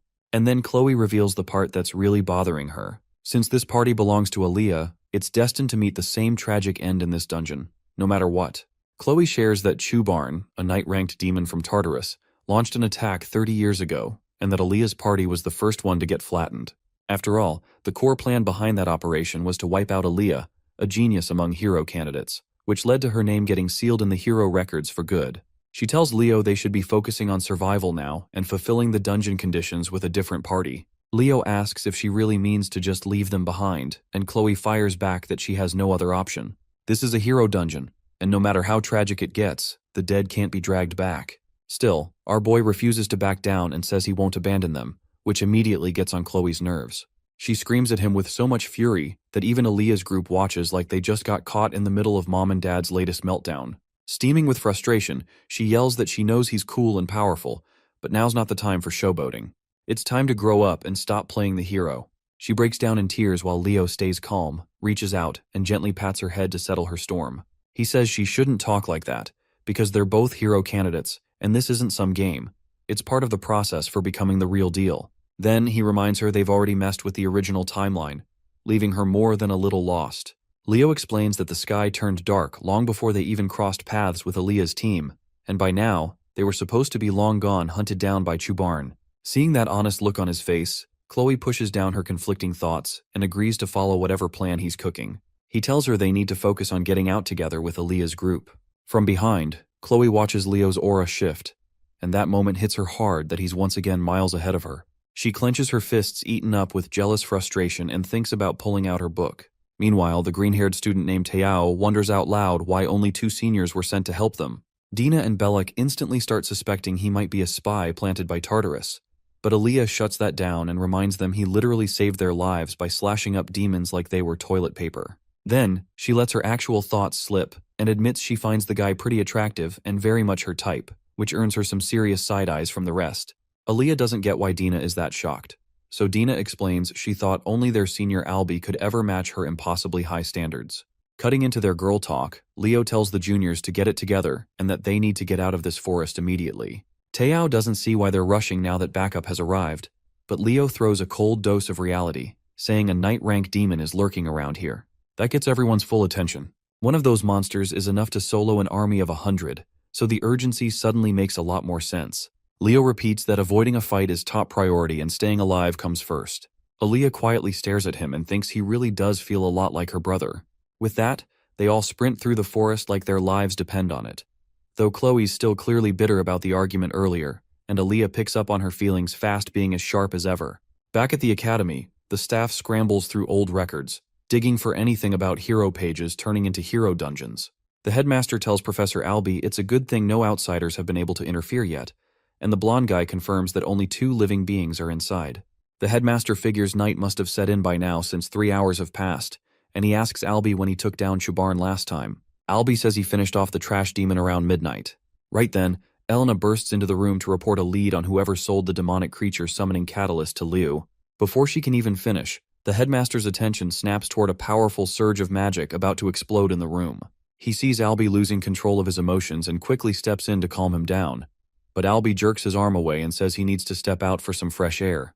Elena quickly figures out what's really fueling his rage. His hatred for demons runs deeper than Sasuke's grudge against Itachi, and it's no surprise since he lost his sister in that incident, and not even a trace of her body was ever found. The headmaster tells Elena to keep going with her report, and she adds that the black market seller who sold the goods had been active in the city for a while and was a hit with the freshmen. Hearing that, the headmaster suspects Tartarus managed to sneak in a spy, but Elena clears it up and says the man wasn't directly affiliated. It seems Tartarus smuggled things through him using backdoor channels. Stroking his glorious beard, the old man wonders what on earth they were after, until his eyes shoot open as he catches Chloe's name on the buyer list, right next to an entry for a black book. Without a second of hesitation, he tells Elena to send Professor Len immediately. After she leaves, his old battle-hardened instinct, which only comes from years of dancing with death, kicks in, screaming that something really, really bad is coming. Meanwhile, back in the hero dungeon, Leo and the others take a stop at the foot of a massive tower. Inside the hero dungeon, our boy keeps cutting down monsters left and right to clear the path, but it starts to wear him out since he's been running on super sense way longer than planned. On top of that, Aaliyah's team and even Chloe are barely holding it together, so he calls for a short break. Teao and Belak gawk at him in disbelief, wondering how the guy looks fresh like he just walked out of a spa instead of a bloodbath. During the break, Chloe sits quietly reading a book on Chubarn when Aaliyah strolls up and casually drops the question about her relationship with Leo before flat out asking if she has a crush on him. Chloe looks like she might throw up at the very idea, but Aaliyah grins and points out that her disgusted reaction seems just a little too dramatic to be innocent.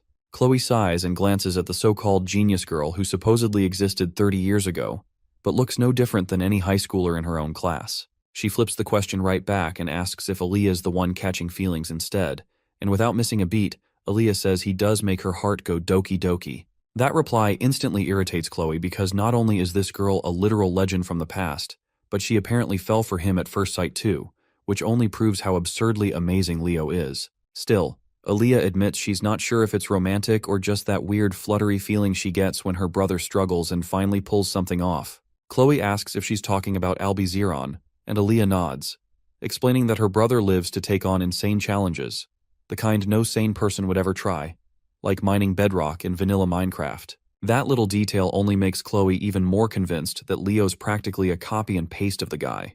Out of nowhere, she ends up blurting everything out, confessing to Aaliyah how she used to be a friend to Leo until jealousy messed everything up. To her surprise, Aaliyah says they're shockingly similar. The genius girl reveals she's always been jealous of her own genius brother, since he looks like a clown but still stumbles his way into making groundbreaking discoveries. She admits her own unique magic is really just a rework of a system her brother came up with since she kind of sucks at inventing original stuff. Then she stuns Chloe by laughing about the time she failed the entrance exam twice, which only deepened her complex and made her hate him more. Eventually, those toxic feelings turned into full-blown admiration, and Chloe realizes that's exactly what happened to her too. Before she can process it, Leo suddenly stands up and warns everyone to get ready since their escape route just got shut down. The terrified students grab their weapons and brace themselves, but our guy reminds them they're all future heroes, and fear's not part of the curriculum. Still, Aaliyah's party starts sweating bullets as a massive demonic figure steps into view and announces he's finally found the seed of a great hero, then fires off a blast of destructive magic right at Leo. As he dodges, Leo remembers that this guy was supposed to crush potential heroes before they could bloom, Yet now he's using the word great for someone like him, which doesn't sit well with our boy. Even so, he calls out to Chloe, who already has a magic circle ready, and she summons a massive iceberg to block Chubarn's attack. In the meantime, our main guy charges his sword with magic, slips behind the Night Rank demon, and delivers a deep, satisfying slash to the vile monster's girthy neck built like an F1 racer. The girls hold their breath thinking it's over, but their hope dies quickly when Chubarn's disgusting flesh transforms and stitches itself back together like it's made of cursed jelly. Seeing that, Leo tells everyone to get back fast as the demon activates cursed magic that nullifies all attacks like a black hole called Void. Tayao and Aaliyah start panicking, wondering how anyone's supposed to win against something so broken, but Leo stays sharp. He knows Void isn't absolute and there's always a limit on the user. Chubarn taunts Leo, mocking the idea that the remnants of a hero think they stand a chance, but our boy shoots right back that if he's so mighty, why's he losing sleep over a mere sprout? He calls for everyone to launch a coordinated strike, and while they all do their best, it's Aaliyah's unique magic that really hurts him as she rains down a cluster of stars on his head. Chubarn starts to believe his mistress Lady Salatna was right to order him to destroy the hero seeds before they grow too dangerous. Surrounded, he suddenly lifts his weapon and forces Leo to back off.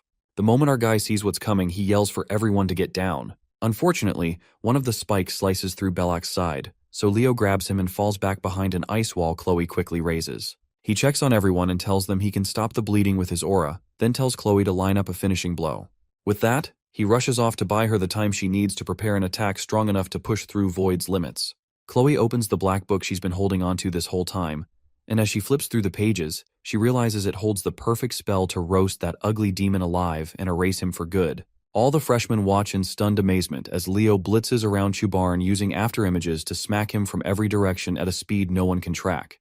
The demon swings at one image only to whiff and get clocked from another side. Seeing the chaos, Tayao wonders if he'll ever pull off a move that cool, though Dina shoots him down without even pretending to be nice. Meanwhile, Aaliyah stands frozen, both impressed and confused, because the magic Leo is using clearly is magic of the stars, which means he's no ordinary guy and hiding his true identity. Before that bomb can even settle, Chloe yanks all the attention with a sudden rise into the air, summoning a sinister black magic circle.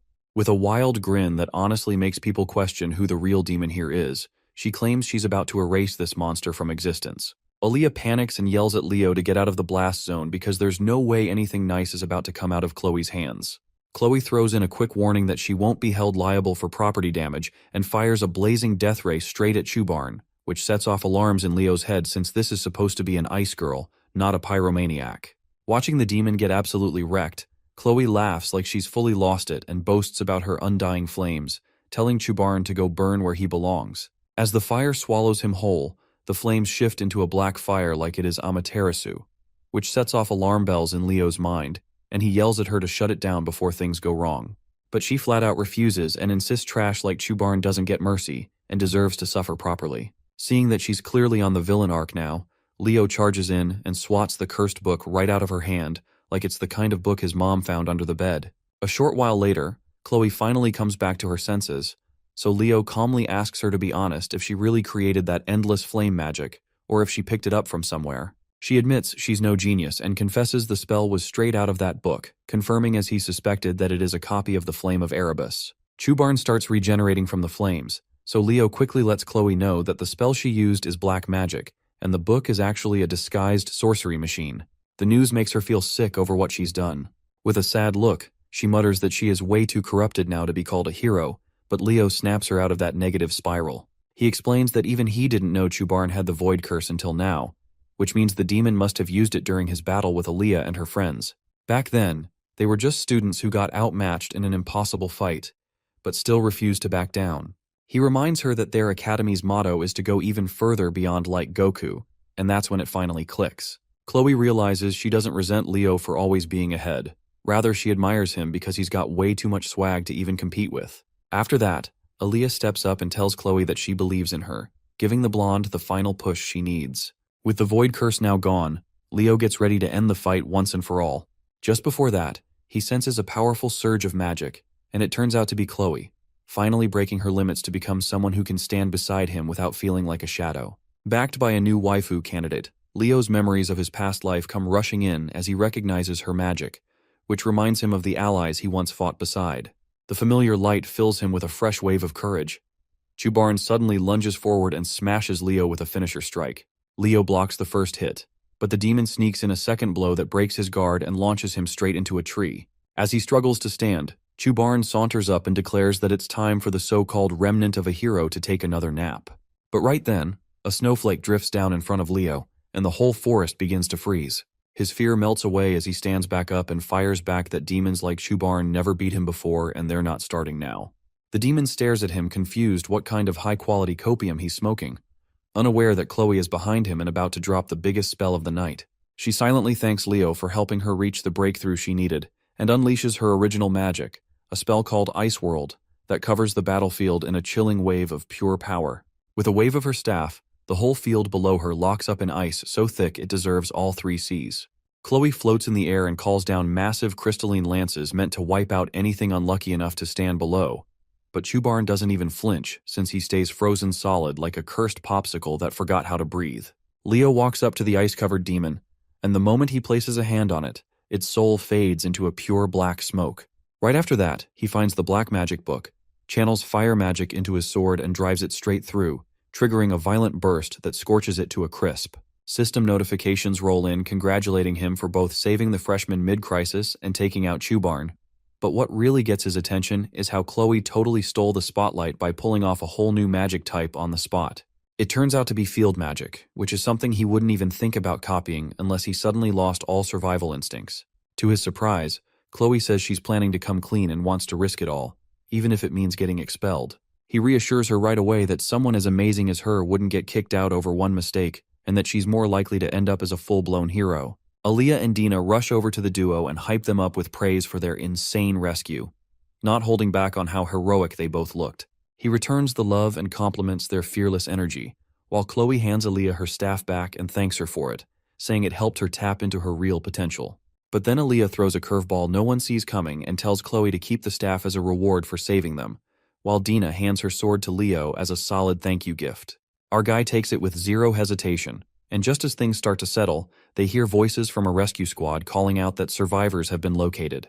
That's when Albie shows up out of breath, dripping with sweat and pure panic for his little sister. Chloe nearly breaks down when she sees her professor looking like her classmate, and both of them get slapped by the fact that they're just trapped in an illusion from 30 years ago. They watch the big brother lose it over his sister, and Aaliyah tells him about the heroes who saved her, saying one of them is almost as cool as he is. That's when Albie's version of the world starts flickering and slowly fading out, and Chloe stands there feeling proud she gave everyone a second shot at life. Aaliyah tries to show her brother the mysterious hero who saved her, but by the time she turns around, they're already long gone. The hero dungeon crumbles bit by bit, and right before it all disappears, Leo catches a system window telling him he scored a new reward. The last thing he sees before blacking out is a young Albie breaking down in happy tears, thanking him for saving his sister. The scene shifts to a hospital room where our boy finally wakes up and sees Albie again, this time the real one. Cool as ever, the professor gives him a heartfelt thank you for saving his little sister and tells him to pass the message along to Chloe once she wakes up too. With that, he strolls out of the room like it's just another day, and right after, the headmaster steps in. The sharp-looking old man asks Leo how he's holding up, and then moves straight to the point, saying he already knows about the black magic book Chloe had on her. Leo is low-key stunned that this walking relic figured it out, and the man explains he's got receipts from the place where Senlu bought the summoning catalyst, and where Chloe ended up retrieving it later. The headmaster admits he was floored to learn that a sorcery machine somehow slipped into the academy unnoticed. These cursed devices are forged from pieces of Erebus, originally meant only for demons, and when anyone else uses them, their mind starts to rot from the inside like they are watching Coco Melon. Leo decides to lay it all out and gives him a full rundown of what went down, which makes the Grandmaster start wondering whether the Black Book itself caused the whole mess. Leo agrees, saying the world snapped back to normal the instant he destroyed it. At that moment, Chloe suddenly bolts upright in bed, totally thrown off by the sight of the headmaster standing there. He tells her to stay calm and then calls for Elena. His ever-efficient secretary walks in carrying a big and long object wrapped in a cloth, which turns out to be the sword and crystal Dina had handed over earlier, as well as Aaliyah's staff. Chloe's eyes go wide as she watches Aaliyah's staff suddenly materialize in the real world, and the headmaster shoots Leo a suspicious look, asking how in the world he managed to receive a reward that shouldn't even be possible. Our guy realizes from Chloe's reaction that he was the only one who got rewarded and remembers how this is just like what happened during the entrance exam. Normally, it's supposed to be impossible to receive an attack reward from the world of a hero who's still alive, and that rule has never been broken since the beginning of forever. Leo wonders if this whole thing ties back to the Fairy King's pledge. He openly admits that it was, in fact, an attack reward, but the old fossil presses him again, asking if he's absolutely certain it came from Albie's world. So, our guy throws together an excuse that sounds just reasonable enough to pass, blaming the entire thing on how the black magic transformed the hero world into a dungeon. The excuse holds up for a second, until the headmaster hits him with a follow-up question why Leo got a reward while Chloe didn't. Thankfully, the new best girl candidate steps in and says maybe the system recognized Leo's role as the most critical in the mission, so he got all the loot. The headmaster accepts the logic for now and announces that he'll be starting a quiet investigation behind the scenes. He tells them they can hold on to the rewards for now, but adds that they'll be returned to the rightful families once the investigation wraps up, all to keep the sorcery machine under wraps. Chloe looks confused and shocked at the same time, asking why he's covering for her, to which the headmaster flashes a smile with his majestic mustache and says that not every threat comes from outside the academy. After dropping that subtle bomb, he tells them to get some proper rest and takes his leave for the time being. As soon as he's out, Chloe's whole vibe shifts like a character flip, and she starts twirling her fingers like she's about to write a love confession in cursive. She nearly confesses her feelings to Leo right then, but Anime Jesus silences her confession with 3 girls barging into the room looking extra worried about him. To make things even more chaotic, the old geezer slides back in from behind because he apparently forgot to mention that there's a celebration party for the cadets tomorrow and they better come prepared with some formal drip. In celebration of everyone making it through the midterm exams alive, the academy decides to throw a party for the students. The announcer looks like he's living his best life as he hypes up the arrivals and wonders whether it'll be more pretty girls or charming guys this time. What shows up instead are the NPCs from Class 5, who start acting like royalty the second they step in and act like the midterms were a breeze. As the crowd builds up, more people start pouring in to enjoy the food, and just as quickly, the gossip starts flying around from every corner. The duo attacks the food like starving orcs, but then Carr pauses between bites and wonders why their class hasn't arrived yet. Right then, the announcer's voice blasts out again, revealing the next pair of heroes making their grand entrance, which catches the two completely off guard. Nella and Eliana step in like they just walked off a runway, looking absolutely breathtaking in their dresses, which instantly turns the boys into drooling messes. Meanwhile, the girls waste no time roasting their suits, asking if they borrowed it from their dads. The announcer continues hyping it up and announces the Llewellyn siblings who enter looking stupendously sharp in formal wear, while the crowd loses it completely. Carr points out how quickly they're surrounded while Eliana shrugs that it's no surprise given their celebrity status. The announcer cuts in again to tease a couple making their entrance next, as Celia and Leo walk in side by side, giving off strong power couple vibes. Celia looks visibly stiff about walking in together, while the class rep flashes everyone a playboy smile bright enough to cause blindness. Nella jumps up in surprise, and Carr and Eliana can't help but cheer for their dashing class rep. The mic somehow ends up in the hands of the spirit-possessed girl again, who excitedly asks the crowd how they're enjoying the party. Carr immediately turns pale seeing her again, though thankfully some students yell out that they're having fun, which keeps her from snapping. She stays surprisingly calm and says she's glad to hear that, but then casually drops a bombshell announcement that she's about to reveal the midterm exam results right now. The energy in the hall dies instantly, and Carr mutters that dinner's officially ruined now. The girl says she expected that reaction, and explains that the faculty decided only to announce the top 3 students from each major tonight, while everyone else will get their results through their homeroom teachers tomorrow. The students seem relieved and cheer a bit when she adds that professors from each major will be the ones making the announcements. Ayin steps up to the stage next, and Eliana quietly comments that he's looking especially dashing tonight. The sword professor wastes no time as he praises everyone's effort and begins listing the top names in the night major. A hologram appears showing Celia at the top, followed by Duran and Chen. Celia looks puzzled, clearly expecting Leo to be at the top, and Leo seems to notice it too. The professor from the magic major comes up next and announces Abud, Chelsea, and Emio as the top 3. Chelsea looks uneasy now that Leo's name still hasn't shown up, but Leo reassures her that stuff like this happens, and she shouldn't worry about it too much. Carr adds that it's odd Leo's name hasn't appeared even once, and notices that Chloe's name is also missing. Chloe tenses for a second, but then manages to smile it off.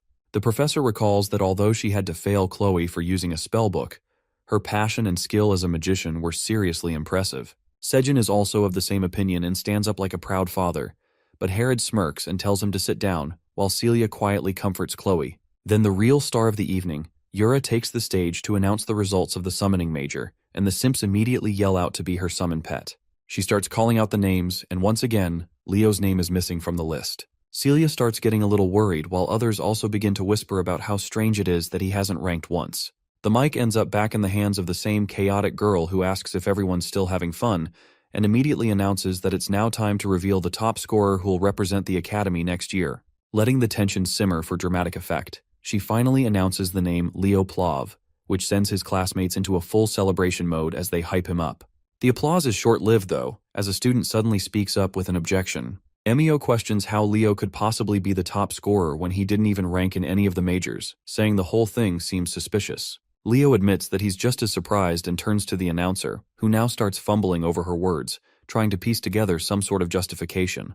Then she snaps as her other personality kicks in and takes over and starts yelling at the students with insults that would get anyone expelled under normal conditions. She growls that she's only going to explain this once, so they better listen carefully and stop yapping.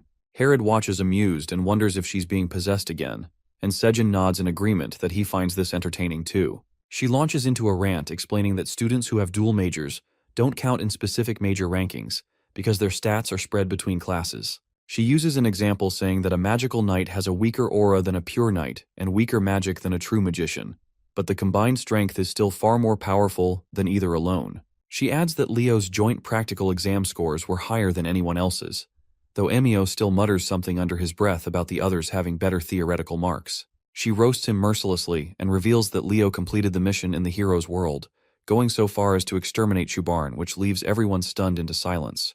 Meanwhile, Leo tries his best to act chill and keeps aura farming like it's nothing. The other students just look at Leo in stunned silence, while Eliana and Carr both blurt out how in the world he managed to clear that dungeon with only one other person. Leo stays perfectly composed and does not even bother to respond as the announcer girl slips back into her awkward personality and begins stuttering again, though Sejin casually mentions that her part's done now anyway. She ends her speech by telling everyone to enjoy the party, which immediately shifts the mood as gossip fills the room. Yura takes a break from her meal and turns to Len, asking what the rankings would have looked like if dual-class students had been included in the major scores. Len answers without hesitation that the entire result board would have seen a massive shakeup. He calmly states that everyone's ranks would have dropped by one, and when Yura asks if that means Leo placed first, the magic professor confirms that it was indeed our boy. Yura is visibly surprised and states that it would have been the same for the summoning major, while Ain also confirms that it applies to his department as well. Yura tries to wrap her head around it, though Ain mentions that Leo's all-class goals suddenly seem far more realistic now. Len cuts in again and declares that regardless of all this, Leo's future path will definitely be sorcery. Yura doesn't take that quietly and insists that she wants Leo in the summoning major instead. Meanwhile, the Glacial Knight listens to their yapping and calmly declares that Leo seems like a natural-born swordsman, making them yell out profanities, while the assistant professors exchange a very concerned glance in the background. The next morning, Carr is completely wiped out from overdrinking, and Chelsea mentions that she's never seen anyone chug 2 whole liters of orange juice before. Professor Herod walks into the classroom and tells everyone to quiet down. He brings up a world map and announces the destination for their upcoming class trip, revealing that they're heading to the land of the elves. The students instantly light up, knowing that this trip lets them choose where they want to go, and they start fantasizing about various destinations. But Herod quickly points to the map and announces they're going to El Salbekia, which instantly crushes all their enthusiasm. The place is infamously cold, so it is no surprise that everyone starts complaining. He shuts them down by revealing that the decision was made by the class rep, which catches everyone completely off guard. However, Leo wears his most innocent face while Carr turns to him and demands to know why he picked such a hostile location. Leo simply tells them to quit whining and start packing already, so they better buy their supplies quickly.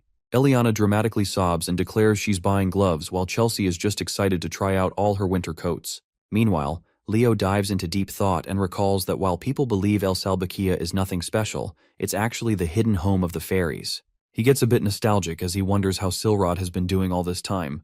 When they arrive in the city, Leo tells Nella he'll take care of getting the food and equipment while she should handle the potions. After a bit of intense bargaining, he finally scores a solid deal and sets off with the supplies. Leo is completely worn out from the errands, but just then he snaps to attention when he senses something off in a nearby alleyway.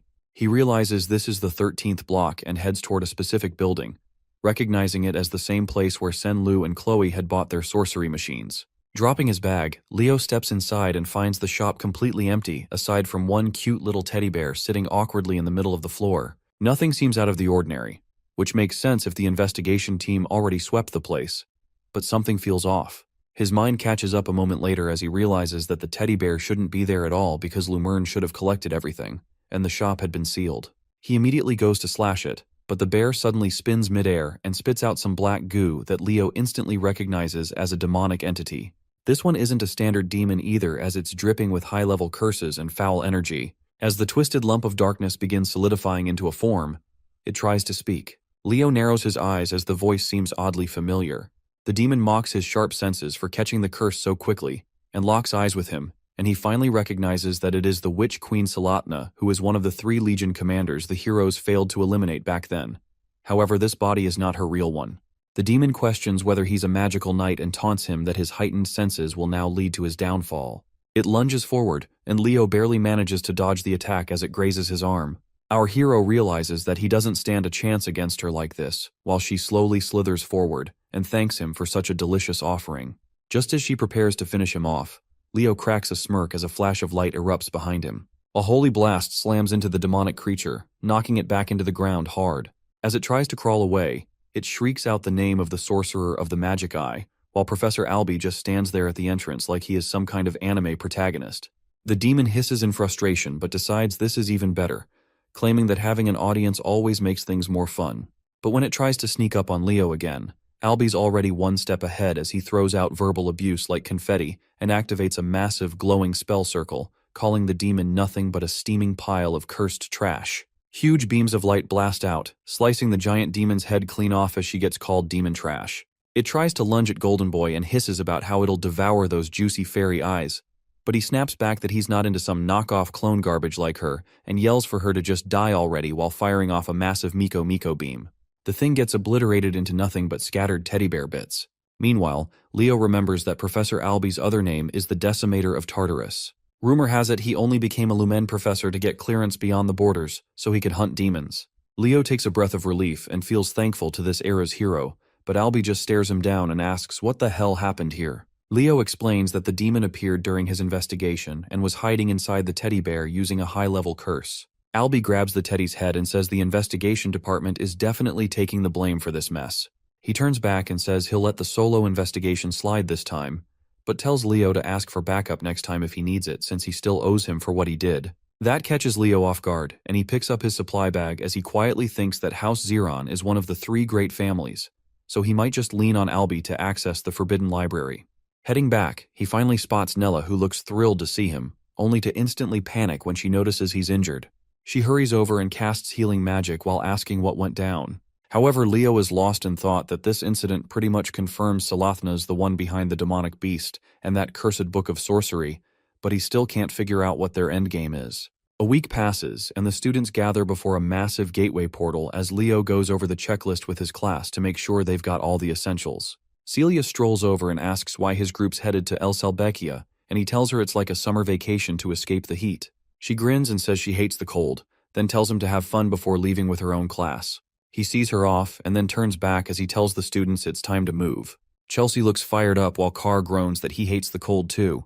Leo turns around to check if everything is set, and finally steps through the portal into the Elven domain. Meanwhile at Siren Academy, 2 elves are ganging up on another student, mocking his outfit and questioning how someone like him could belong at the Great Siren Academy.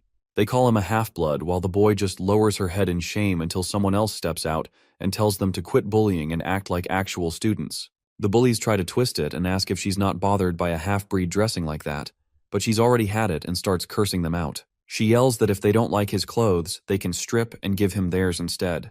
The 2 are stunned by the language and tell her to act dignified, but she fires back, asking if they're not ashamed to gang up on one innocent kid. She tells them to scram while they grumble about her acting like a rabid dog.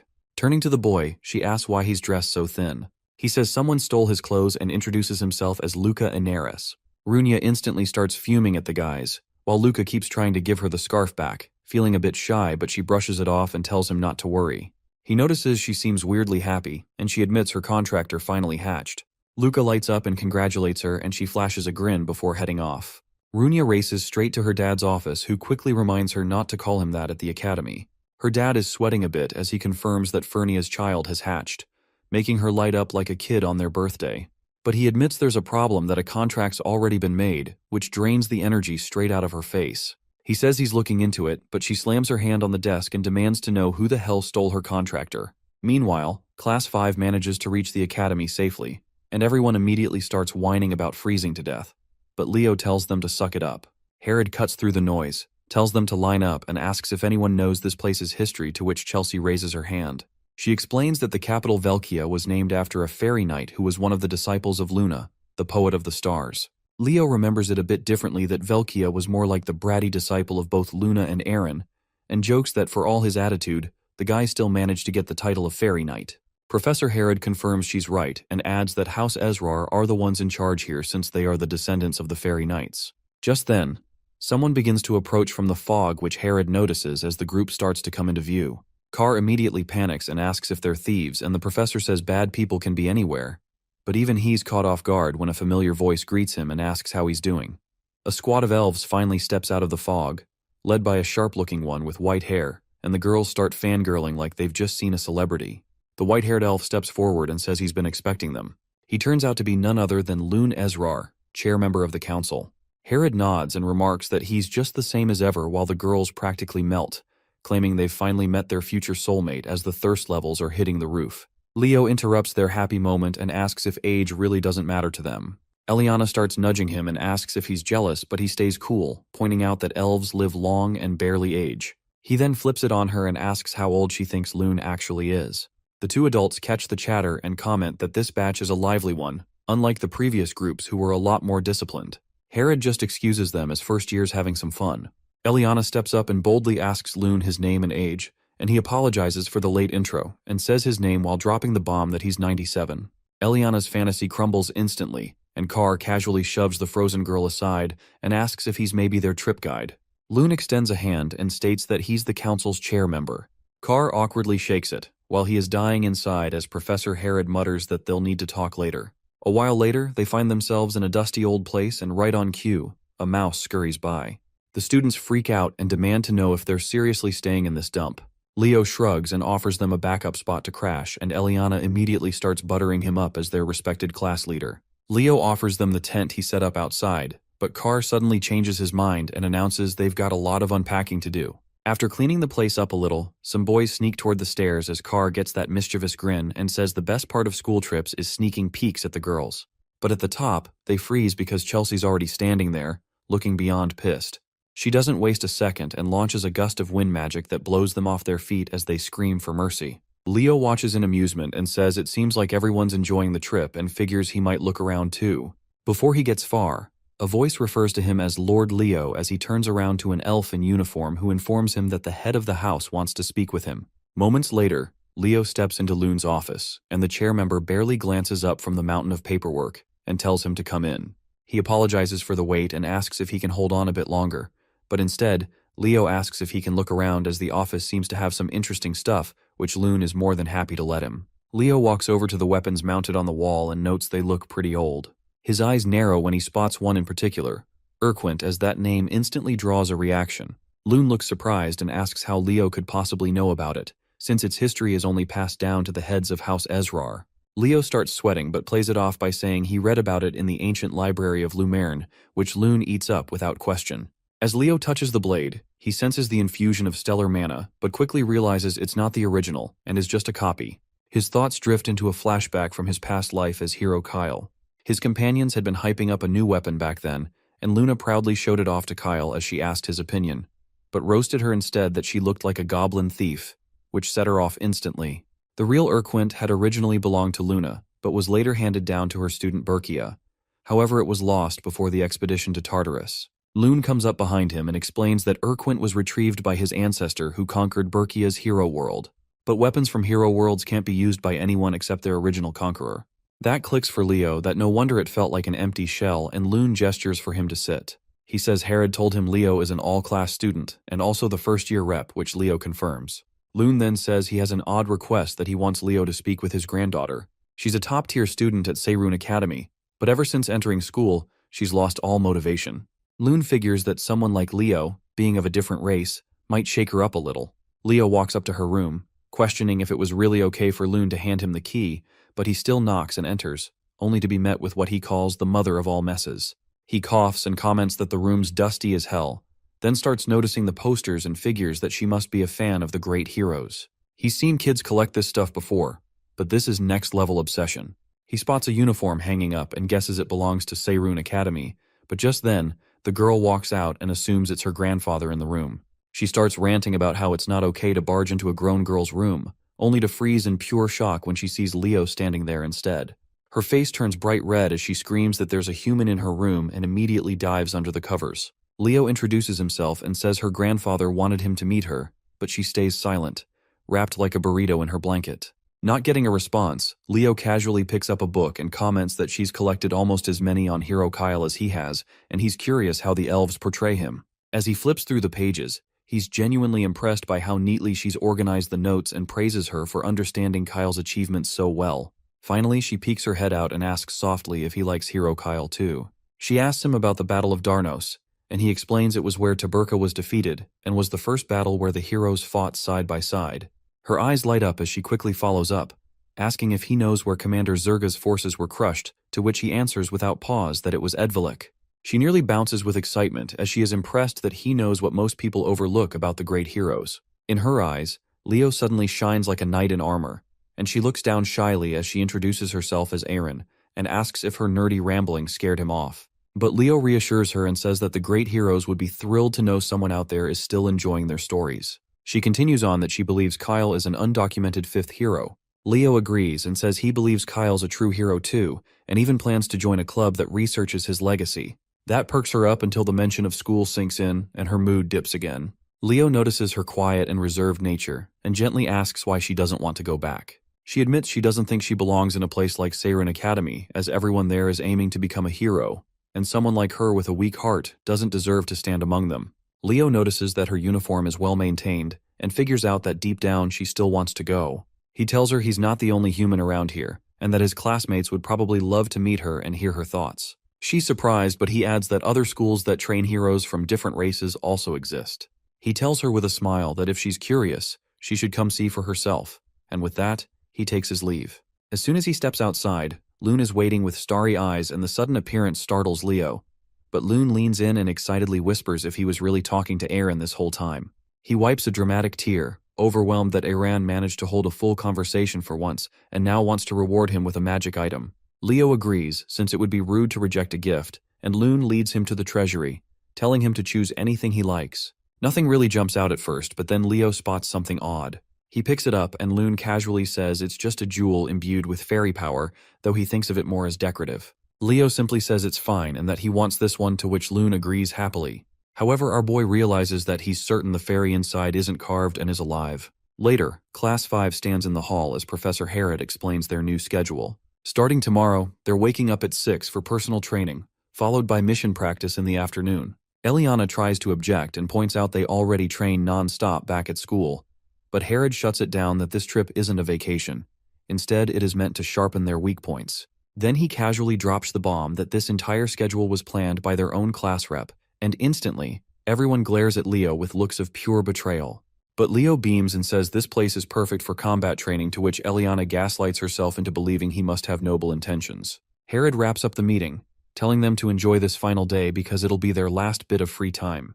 Later that night, Leo sits in his room studying the jewel and comes to the conclusion that it contains the Fairy King's magic. This makes it understandable why Loon regarded it as just a decoration, as after all, the Fairy King's contractor vanished after the Age of Calamity, and no one has used that magic since. But Leo knows it well that this is Silrod's power.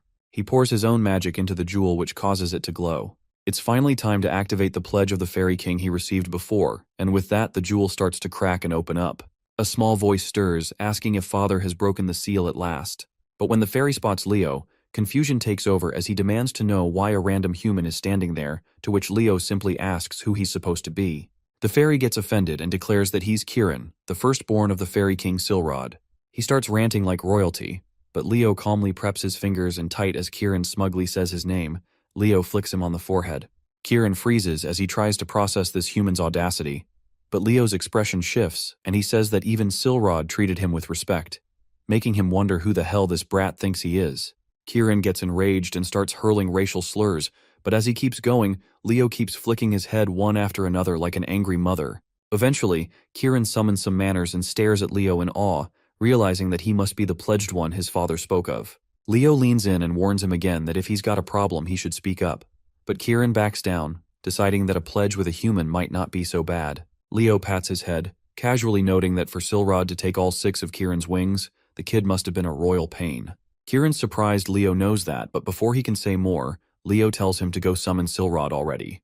Kieran looks smug again, saying he can only summon his father after reclaiming all 6 wings, and adds that the first one is nearby in the forest.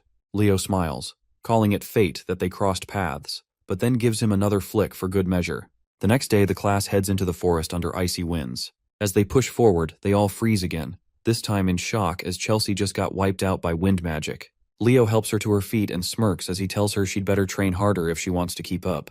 A few minutes ago, Aliana blew up when Leo claims she can't harmonize her swordplay with her magic, which is why she assumes he's off training solo. Leo doesn't bother answering that part, and instead shifts focus, and tells the duo their summoning needs serious work, which sets them off since that's the one thing they thought they had down. Then Chelsea jumps in, saying he told her something similar during the entrance exam, that she lacks a proper understanding of wind magic.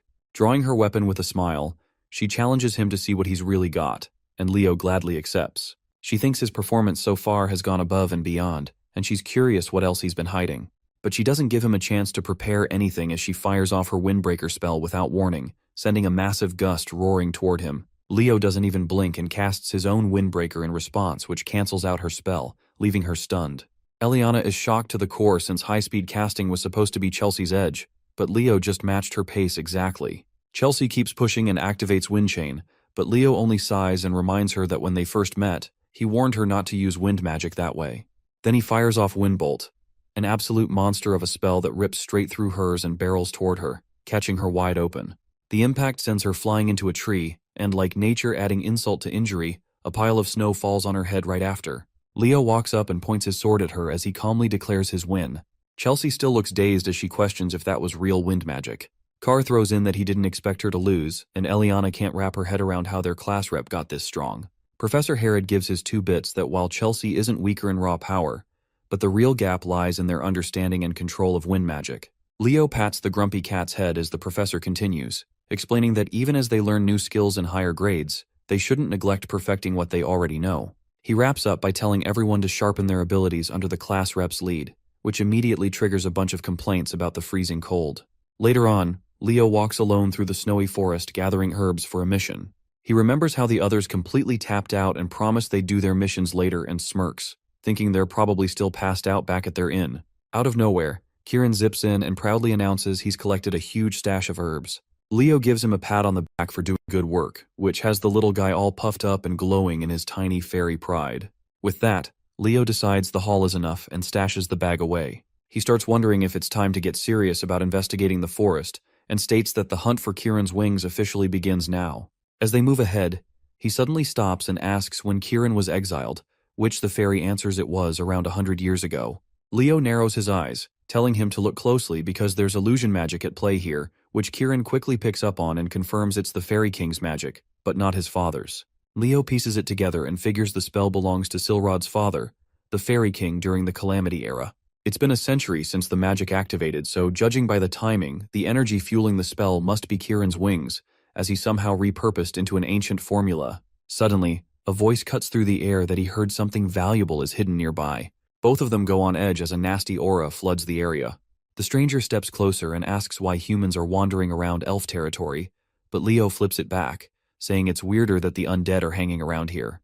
The nasty-looking skeleton roars that this land has long been under Tartarus's influence, but Kieran shoots back and shouts that this place is a fairy sanctuary. The skeleton laughs and mocks him that how could a weakling like Kieran could even call himself a fairy. That gets under Kieran's skin as his magic flares and he charges the skeleton without hesitation. The thing barely reacts in time before Kieran blasts a hole clean through its chest and reduces it into a pile of bones. Kieran mutters that it crumbled too easily for something that loud and full of itself. Leo just raises a brow and asks why a fairy is fighting like a raging barbarian. Kieran stretches and says it worked out since fairy and undead powers naturally cancel each other out. But then he freezes as the skeleton starts speaking again, admitting that while Kieran may be low level but he's still a fairy, and begins reforming right in front of them. Kieran holds his nose at the rank stench and charges in again, vowing to crush the thing properly this time. But mid-attack, something feels off and Leo yells at him to get out of the way. The skeleton slams its sword into the ground, releasing waves of that foul aura. Kieran dodges at the last second and crashes straight into Leo. Our hero steadies the dazed fairy who asks what in the world that thing is. He answers that it's an ancient monster from Tartarus known as Death Knight. The skeleton stands tall and finally introduces itself as Kargor. It declares its loyalty to the Lich King and just like that, it lunges toward them again. Leo steps up and tries to counter with his blade, but Kargor vanishes and reappears behind him like Houdini. The Death Knight lifts his sword and coldly announces that he's here to lead Leo straight to his end. Thinking quickly, Leo activates spectral form and forms a barrier just in time to block the Death Knight's strike, the clash echoing through the eerie silence of the forest. The monster steps forward, and is surprised that a human could pull off an aura shield in such a short time, then gives a crooked smirk and swings again. However, this time Leo successfully blocks the attack. The Death Knight mocks his efforts and calls it futile as he begins to press Leo back with brute strength. Kieran panics and rushes in to help but gets blasted into the ground without effort, groaning as he rubs his forehead and mutters that he is already drained of power and bitterly wishes he had his wings back. Without wasting another second, Leo begins chanting and is soon engulfed in red flames which catches the Death Knight off guard. Suddenly, phoenix wings burst from his back and their brilliance lights up the dark woods. Kieran watches in awe as he realizes Leo must also be a contractor. Our hero then delivers a swift and precise strike that slices the Death Knight clean in two. The tiny phoenix lands proudly on Leo's shoulder, followed by Kieran who immediately starts fussing over the fiery fluff ball. Kieran tries to shoo it off and the annoyed bird puffs up, but before the squabble escalates, the Death Knight's voice bellows once again as he swears that none of them will leave this place alive. He drives his sword into the ground, unleashing a curse that opens a dark pit and summons an army of undead from beneath. One by one, skeletal warriors start to rise with weapons drawn, and Leo realizes it's a curse that endlessly revives the dead. He lowers his shield, which makes Kieran alert, who asks if he's giving up, but Leo only smirks his response as he strikes a confident pose and says that he finally got a hold of Kyle's mana. Without hesitating, he casts Earth Ripple, which sends shockwaves bursting outwards and causes the undead to lose their balance. Leo charges forward as he slices through them with ruthless efficiency, using his Vortex Slash, and ignores the Death Knight entirely. The monster roars in frustration and demands that Leo face him properly, but our hero simply calls him out for hiding behind his summoned horde. Using a jump boost, he propels himself high into the air, while the Death Knight screams after him. Eventually, Leo stops running and figures he's gotten far enough, though he can't shake the feeling that something is off about a Death Knight showing up in a fairy forest. As he tries to make sense of it, a skeleton stumbles out of the trees. He readies his blade and assumes it's a straggler, but before he can act, the creature is shredded into pieces. An elf appears who raises his sword to Leo and demands to know if Leo was the one who summoned it. Leo calmly explains that he's just a Lumern student with no involvement. Leo identifies him as a Seiren student as he recalls Aran's uniform, but the elf doesn't buy it and lashes out. Leo sidesteps with ease and knocks him down using the base of his sword. A voice interrupts and asks him to stop as a red-haired elf steps in and apologizes for the other's rudeness. She introduces herself as Runia and assures Leo that not all Seiren students behave like that trash bag. He accepts the apology and asks what brings her here, to which she replies she's on field training while Leo explains that his class is here on a school trip. He excuses himself to report the incident to his professor, and Runia sees him off, though he pauses for a moment as he tries to remember why her name sounds familiar. Meanwhile, she's already yelling at one of her students for messing up and calls her an idiot sandwich. Back at the academy, Loon seems sus about the whole Death Knight situation, and says while monsters have been appearing, things haven't gotten that extreme. Professor Herod backs Leo that he wouldn't lie about something like this. Just then, someone calls out to them and states that misunderstandings can be caused by ignorance. A dark-haired elf steps out and scoffs at the idea that a first-year candidate met a Death Knight. He introduces himself as Professor Herdium, and Loon motions for him to speak. Herdium goes on to suggest Leo likely mistook a skeleton knight for a Death Knight since the real thing would have killed him instantly. He questions if Herod genuinely believes such a story, but Herod firmly replies that he does because Leo is the all-class representative. That surprises Herdium, who now considers that Leo might be worth keeping an eye on if he can really change the way Seiren students see things. He then asks Leo if he's skilled in magic as well, and proposes a joint class between Lumern and Seiren. Sometime later, all the students are enjoying themselves at a party, while Carr wonders how grand this event is, but Chelsea adds that it makes sense since the Emperor himself is hosting it. Eliana and Nella buzz with excitement at the thought of experiencing Seiren's teaching firsthand, though Leo remains a bit sus, and figures Herdium is the type who only believes what he sees with his own eyes. His thoughts are interrupted when Runia shows up again and asks if he wants to dance. They move in sync as if they've done it for years, and she gets thrilled to learn that he knows the elven dance to which Leo tells her he learned it long ago. She realizes that she never asked his name and asks what to call him. The moment he introduces himself, her mood completely shifts, and she grabs him by the collar and yells that he's the one who stole her contractor. Her grip tightens on his collar as she declares that she is going to end him on the spot, though Leo doesn't even flinch. Just then, our hero recalls what the Phoenix Lady said about someone else being chosen to become Fiora's pact-bearer before him, and figures Runia is that person. Her body starts trembling with rage as she glares at him and calls him a shameless thief, but Leo only smiles and tells her that Fiora is doing well, which pushes her further over the edge. She screams at him to die and lunges forward without thinking. Sometime later, Runia lowers her head and apologizes for her outburst, while Leo doesn't make a big deal out of it, and forgives her on the spot before walking off with Professor Herod. Meanwhile, Herdium immediately begins scolding Runia and warns her never to make such a careless mistake again, especially since she is the first-year representative. Runia looks dejected and nods that she understands, but the professor continues that they now have to prove Seiren's superiority over Lumerne, and starts shaking her like a blender. He loudly declares that they must rise above all other hero academies, but then suddenly panics that maybe he overdid it. However, Runia starts yelling with renewed fire that she will absolutely crush that nasty thief for the sake of Seiren's pride. The next day, the joint class finally begins, and Professor Herod introduces himself to the students from Seiren while explaining that today they will get a first-hand taste of how things work at Lumerne Academy, which instantly sparks their curiosity. He calls on Kar, Eliana, and Thad to step forward and instructs them to lead the class, which clearly surprises the trio. Herod calmly explains that they are among the top students who have survived so far at Lumerne, and that it is now their turn to show what they have learned, which practically melts their hearts. Chelsea quickly realizes that one student from each department has been selected to teach, while Leo just suspects the professor is trying to avoid work again. The three begin teaching everything they know about their respective magics, and their enthusiasm easily captures the attention of the elf students, while Professor Herdium smiles faintly and notes that exposure to other races can sometimes unlock entirely new approaches to magic. However, he wonders to himself why the class representative hasn't stepped forward yet. Chelsea cheers them on while they take a bow, and the elf professor compliments their efforts, saying he can sense how much devotion each of them has poured into their training.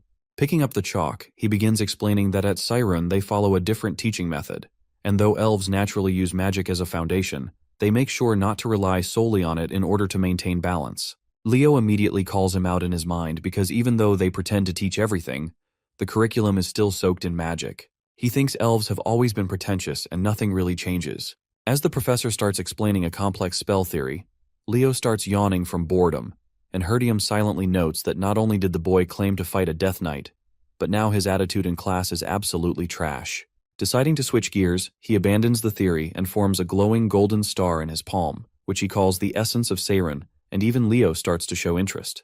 He continues explaining that elves are a race born from magic, and then sends the star into the air, where it explodes into countless smaller stars that scatter toward the students, who react with wonder. Chelsea's eyes sparkle as she yells out that this must be the star magic, which is an original spell system developed by elves.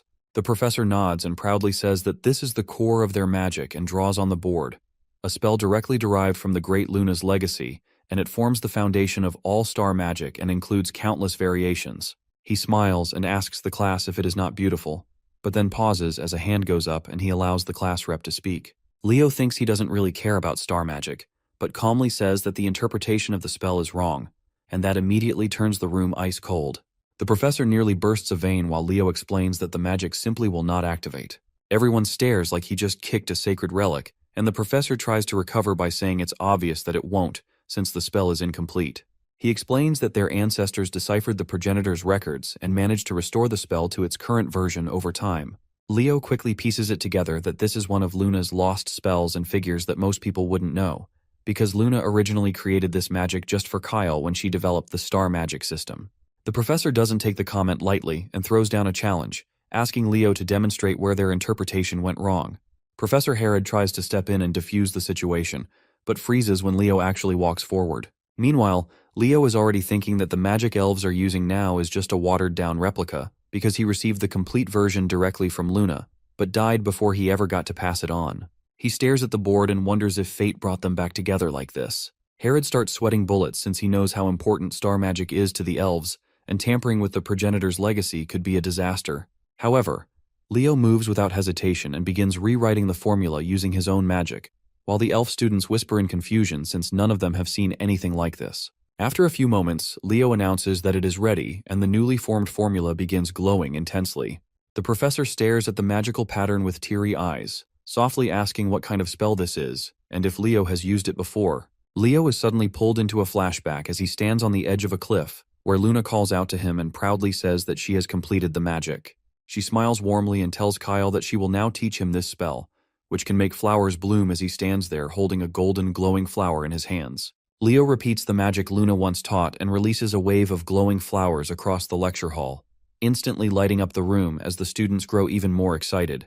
Eliana turns to Nella and wonders if the class rep just pulled off something wild again, and Nella nods without saying a word. What grabs Runia even more is the professor's stunned reaction, and she starts to question if Leo really just cracked the founder's legacy in front of everyone.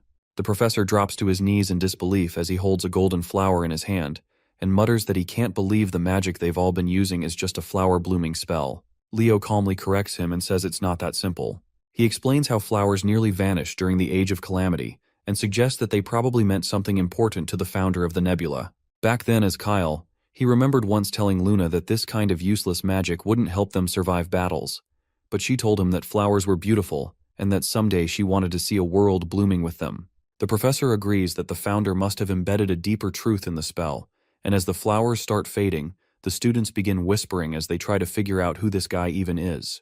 Leo quietly tells the professor that he learned the magic on his own through ancient texts, and that he's a dual-class natural-born mage, but has no elf blood. Professor Herod steps in to apologize for Leo's behavior, and offers to end the joint class for the day. He reasons that it's still too early to judge Leo without any official stance, but before he can finish, Professor Herdium interrupts and grabs his hands out of nowhere. He asks directly if Leo can be transferred to Siren Academy, completely catching Herod off guard as the whole class erupts in chaos. Later on, they return to their lodgings where Chelsea proudly serves a mysterious soup that looks more like a one-way ticket to the afterlife, while Eliana presents a risotto that's just as lethal. The boys immediately start weighing which dish will end them faster, but Eliana doesn't wait, and force-feeds Carr a spoonful. He freezes for a second before barfing it up with no hesitation. Loon walks in and finds the whole thing hilarious, but Herod doesn't waste time and pulls Leo aside for a private talk. Loon informs him that the Grand Assembly has reached a decision regarding the Death Knight incident. Meanwhile, Nella sneaks off to eavesdrop as Loon reveals that there have been multiple sightings of undead creatures, and even a Death Knight within the fairy forest. He says a formal investigation is being planned, and a joint search party will be formed. As the others secretly listen in, Loon adds that the mission will be too dangerous for first years, so they'll be teamed up with Seiren seniors, but Leo then asks if that's the only reason Loon showed up. Loon shakes his head and says he actually came for Leo since his granddaughter wanted to see him. Erin steps forward shyly, asks how he's been and says she came because he said she could. Leo turns to introduce her to the others, but the girls immediately dive in and start fangirling over how adorable she is. Erin gets overwhelmed and runs upstairs while apologizing to everyone. The girls wonder if they messed up somehow, and Loon informs Leo that he's counting on him. Without a word, Leo heads upstairs and finds Erin curled up silently on the balcony. He puts his jacket around her, which surprises her, and she quickly tries to hand it back, but he tells her not to worry about it. He asks why she left Seiren, and she answers that she did it because she thought she was not suited to become a hero, which Leo is already getting tired of hearing. She explains that when she was struggling, she met someone who shone like the sun and then states with admiration that it was Runia, who seemed like a real hero in every sense. From then on, she began watching her from afar and realized that Runia was everything she wasn't, so she decided to follow in her footsteps. She even made it to the top of the class, but something must have gone wrong during the dual assessment because after that, Runia started to hate her. Leo finds it a bit strange since Runia doesn't come off like that, so he decides to ask her about it later. He thinks Iron reminds him of Verkia and asks if she knows her story. She perks up right away since it's her ancestor's tale, so Leo tells her that Verkia followed in the path of the great hero mentors, and that's how she became a hero. He reassures her not to worry about what others think, and that she should walk her own path, which instantly lifts her mood. With a smile, he invites her to come back down, and assures her that his class is filled with kind and fun people. Sometime later, as everyone gathers for the expedition, Runia storms up and demands to know how Leo won Aran over like that. Leo answers that he just told Aran there was no need to be afraid of Runia, which clearly throws her off. He adds that Aran told him Runia had given her a terrifying look which made her believe she was hated. Runia says she was just focused since Aaron is genuinely talented, and Leo tells her to look out for the girl because she probably needs her. Just then, Professor Herdium calls out to someone who grabs their attention as a group of third years approaches. Lauder steps up to greet him, and the professor says he's impressed with the work Lauder submitted before. Leo glances at Runia and asks who that guy is, and she says he's her senior who suddenly jumped from 0 to hero this year, which Leo finds a little suspicious. Professor Herod then gathers everyone and announces that it's time to assign teams. He says each team will have 3 members, and right after, Herdium reveals that the first team will be Leo, Runia, and Lauder, which doesn't feel like much of a coincidence at all. Runia starts complaining the moment they leave as she grumbles about the professor's suggestion to use this as a chance to grow closer. Leo throws in a jab about the thief comment, which instantly sets her off again as she snaps that she still hasn't acknowledged him. But he just ignores her like he's tuning out background noise. Instead, she looks around and wonders where Lauder went since they're supposed to be moving in teams, and Leo recalls that Lauder said he'd go separately, guessing he must have something else in mind. Placing his hand on the ground, Leo suddenly senses that something feels off, and Runia comments that for all the ground they've covered, they haven't seen a single undead yet. But Leo is caught up with something else as he notices the surface around them doesn't seem any different from before, and remembers the conversation he had with Kieran. There's a curse of the dead laid over this land, but only someone like him who lived through the age of catastrophe can feel it. The Death King Hellkaiser was Erebus's most loyal follower and the Legion commander of Tartarus. Leo doubts he came personally and believes that instead he sent Kargor, the Death Knight, as his agent. Standing up, Leo figures out that beyond this point lies something inside the Fairy Lord that Silrod is desperately trying to guard. Runia looks at him in confusion and asks if he sensed something, but before he can answer, the sound of footsteps breaks the silence as they realize someone is heading their way. Leo instinctively points his sword forward, only to be met by Lauder, who casually asks how the investigation is going. He checks if they've run into any undead, which they deny, and then asks if Leo was the one who first reported the presence of a Death Knight. Leo confirms and shakes his hand, though he notices something strange about the black ring Lauder is wearing. Lauder then claims Leo may have jumped to conclusions and suggests that he might have gotten too hyped up as a first-year student. He asks if they're aware that high-level undead like Death Knights can't stay summoned without a necromancer feeding them mana, which is why demonic summoners usually accompany them. Runia realizes that if that's true, there must be a demon hidden somewhere in the forest. But Lauder argues back that this is the capital of El Salbekia and reminds her that as a Seiren student, she should know about the star magic that surrounds Berkia. Runia agrees, but Leo cuts in with a firm tone and says, "There's no rule that states the necromancer must be a demon. Other races are fully capable of using dark magic, including elves." Lauder laughs and fires back that elves are way too prideful to stoop that low. He drops the argument there and tells them to just finish the investigation, though Leo can tell he's searching for something. Even Runia starts picking up on how off his behavior feels. Later that evening, the students gather to compare notes, and everyone agrees they didn't even spot a single undead, let alone a Death Knight. Chelsea immediately finds it suspicious how everything just disappeared the second they started investigating. Carr tries to dip out early and pretends he's going to bed, but Chelsea drags him back anyway. Meanwhile, a certain someone who clearly has nothing good planned jumps out of his dorm window and lands without a sound. Leo makes his way to the academy dorms and slips into Lauder's room like a professional. He already guessed Lauder would sneak out, but once inside, he spots a strange map with the entrance to the fairyland clearly marked. Just then, Runia barges in and shouts at Leo as she demands to know what the hell he's doing here. Leo immediately clamps her mouth shut until she calms down and explains that he's here for the same reason she is, though Lauder has already left. Before they can argue more, voices echo from outside asking if Lauder's asleep, and Leo grabs Runia without warning as he jumps straight out the window. Erin hears a noise and peeks out just in time to see Leo holding Runia in his arms. Her face turns crimson, and she drops her book in a panic as her brain fills in every possible romance scenario. Meanwhile, the two disappear into the woods, and Leo finally asks how long Runia plans to tail him. Runia demands to know if he still believes Lauder is involved, especially since he only arrived that morning and Leo saw the Death Knight days ago. Her thoughts get cut off when someone else's voice joins them as Erin turns up, who was chasing after them this entire time. Runia looks like she's about to short-circuit and asks how long she's been following them, while Leo casually admits he already knew. With a bright red face, she suddenly yells that dating is strictly forbidden between students, which catches both of them completely off guard. She nervously explains that she saw them sneak out of the dorm and starts rambling about how beautiful and cool they both are. But this is still wrong. Leo holds his head and mutters that she's got it all wrong, then asks Runia to help clear up the misunderstanding. But Runia is just as red and barely manages to stutter out that it isn't what she thinks. Just then, Leo freezes as he senses something dangerous, and a decaying hand bursts from the earth as one by one, the undead begin to rise. Leo doesn't hesitate and draws his sword immediately as a chilling voice greets them with a slow welcome to the fairy forest. As the dead begin to rise, Leo pulls out his weapon and warns the others to stay sharp since they're facing high-ranking undead knights.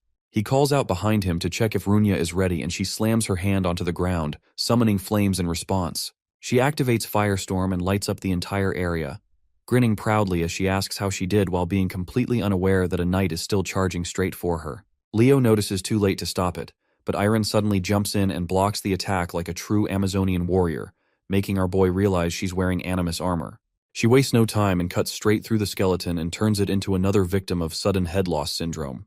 Runia cheers on the shy elf who starts blushing hard, while Leo casually adds that she looked just like Berkia, which pretty much sends her to heaven. But then the shy elf switches gears and asks what they were even doing here all alone. Runia finally starts speaking properly, as she explains that they were sneaking into the third-year dorm to investigate something. She gets flustered again and declares that any sort of love drama would only get in the way of her studies, making Leo do a solid bruh moment.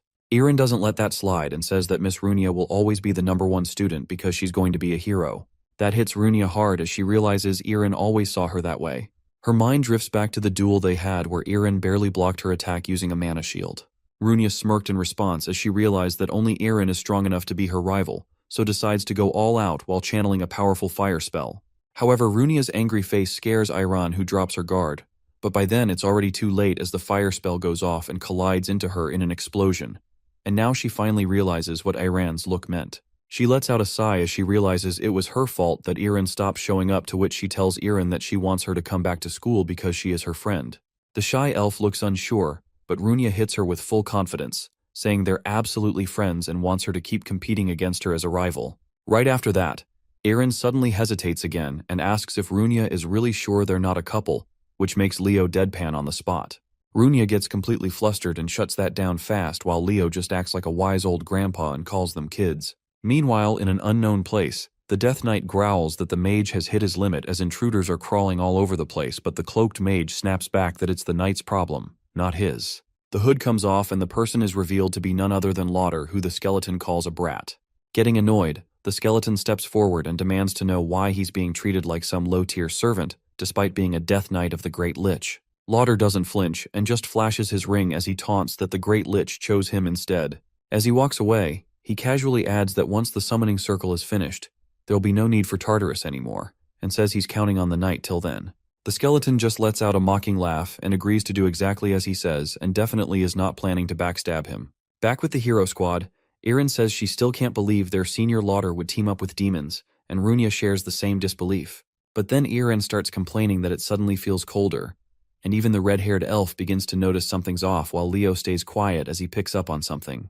He whips out a few magic circles like he's flipping open a phone and says they should get ready before heading any deeper. He summons his 2 trusty spirit beasts, and Runia instantly loses her mind when she sees the red chonk of a bird, immediately going in for the squish while Irin asks who they are. Leo introduces Fiora and Kieran, which makes Irin even more impressed, but he quickly refocuses and says, "That's enough, and it's time to head into the forest's core." They step into the darkness as Leo states that things are about to get rough. As soon as they enter, the trio immediately starts running and fades with the monsters, and Runia finishes things off with a fireball. But right after that, the charred corpses begin leaking dark energy, and the undead rise again, making Runia realize that there's probably a necromancer nearby. Anyways, Leo starts swinging and decimates the skeletons completely and answers that there is no summoner nearby at all, but Runia doesn't buy that. He explains that what they're seeing is a curse of the undead, which catches both of them completely off guard.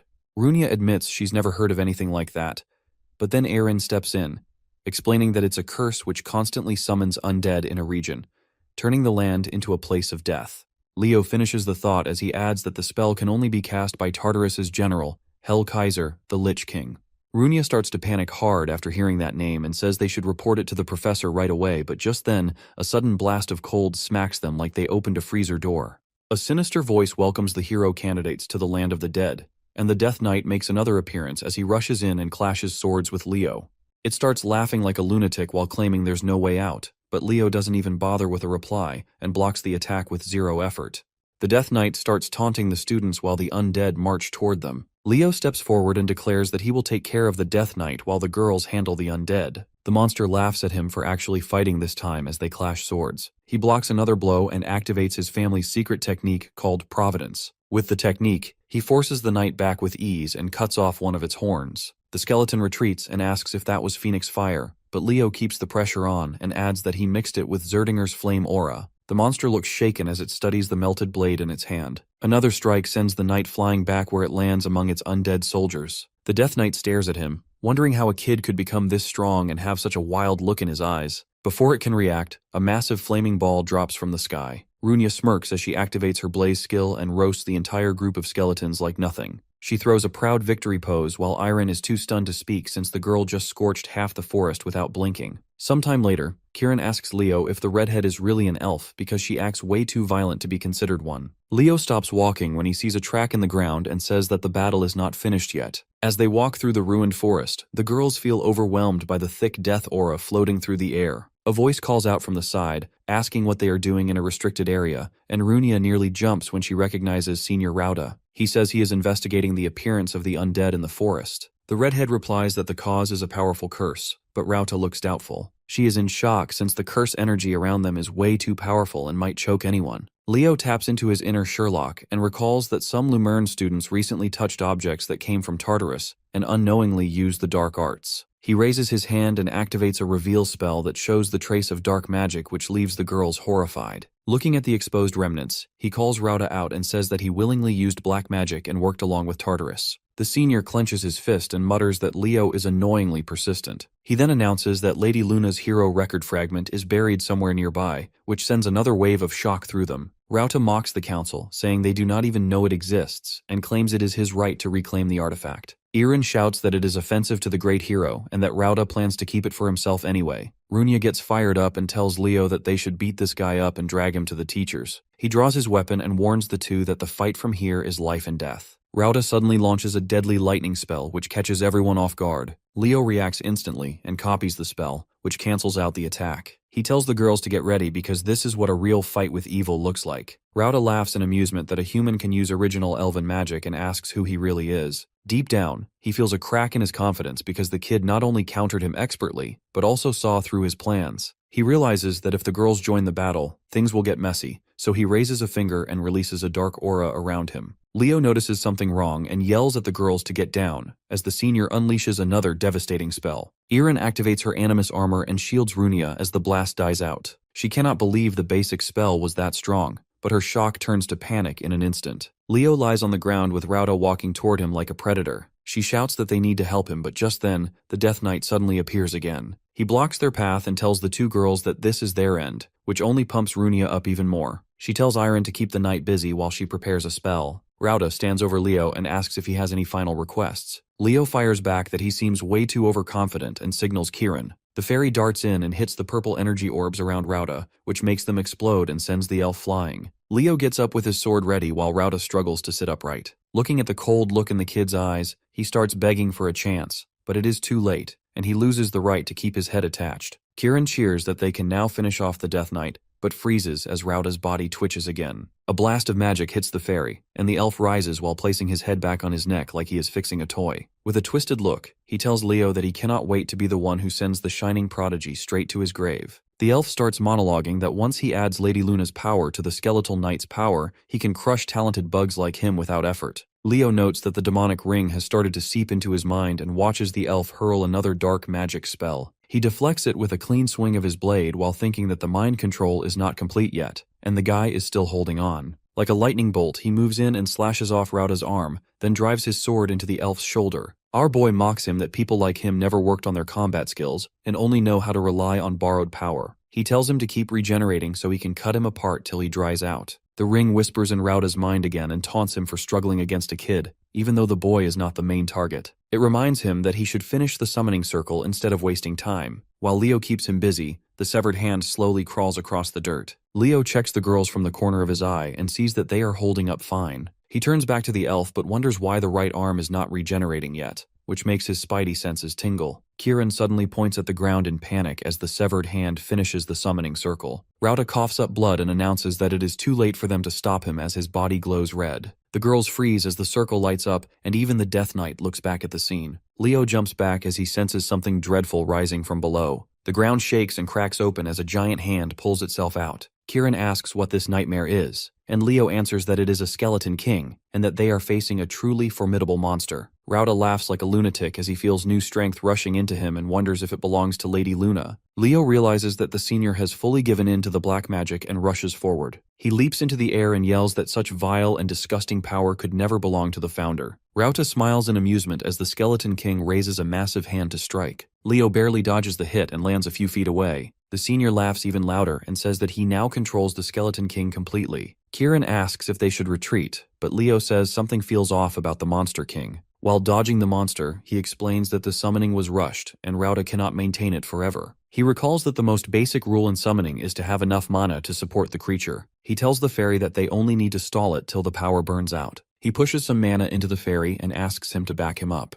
Kieran shoots off to distract the creature while Leo blasts it with a light spell. The skeleton king barely shows damage, and its eyes glow red as it raises its sword for another attack. Leo jumps again and thinks that the gap between their powers is massive, but he only needs to buy some time. Rauta does not stay idle and fires another spell at Leo as he lands, catching him off guard. Just then, Runia leaps in at the perfect moment and raises a wall of fire that blocks the blast. She says she will keep the senior busy while Leo finishes the skeleton king. He asks if Aaron can handle the Death Knight alone, but she reassures him that Aaron is not some fragile girl. The scene shifts to the shy elf as she blocks the knight's sword with her shield, but the force sends her sliding across the ground. The monster mocks her for choosing to fight him alone. Kargor swings again, sensing her presence approaching him, but she ducks and avoids the blow. She tells herself that she must push through or her friends could get hurt, and drives her sword through his body. The Death Knight laughs as the blow does nothing and sends her flying with a brutal kick. She struggles to stand while he taunts her that she is a beginner noob, and that he will take her skull as a trophy. She counters the monster, saying that great heroes were always supported by people who believed in them, and then stands back up.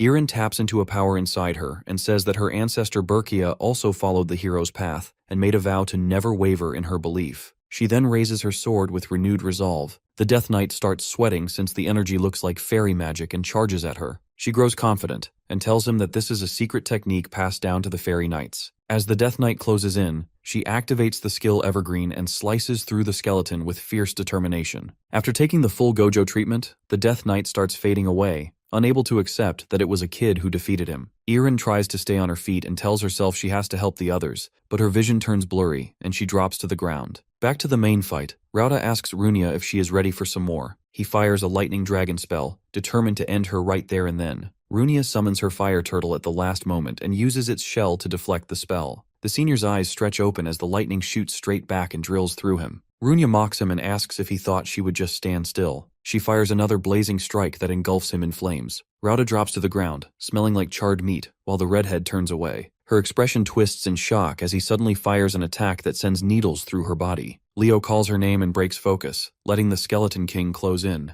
The monster slaps him so hard that he gets blasted away in an explosion. Far from the battlefield, Leo drags himself out of a cracked tree trunk and holds his arm while Kieran circles him in panic. The fairy asks if he is alright and points at the injury. Leo tells him to calm down since he is still breathing, then starts walking back. He stops mid-step as the Skeleton King unleashes a curse skill that makes the whole field spin. To counter it, Leo summons Fiora and tells her to make some noise. The baby phoenix lets out a sharp cry that breaks the curse and heals both Runia and Iran. Asking for her help again, Leo lights up like a Super Saiyan and focuses on the enemy. The Skeleton King swings with another massive strike, but Leo pulls back right in time. Watching him fight, Runia realizes the boy has zero fear of death and moves with the heart of a real hero. She recalls the flame turtle and praises it for doing well. She then fires another burning attack that hooks onto Rauta's hand. He mocks her again and says her flames are as useless as she is. She reminds him that her house has always been linked to the phoenix, and her ancestor swore to reduce Tartaros to ashes, along with every demon in it. Rauta tells her to stop spouting nonsense, but then senses something wrong.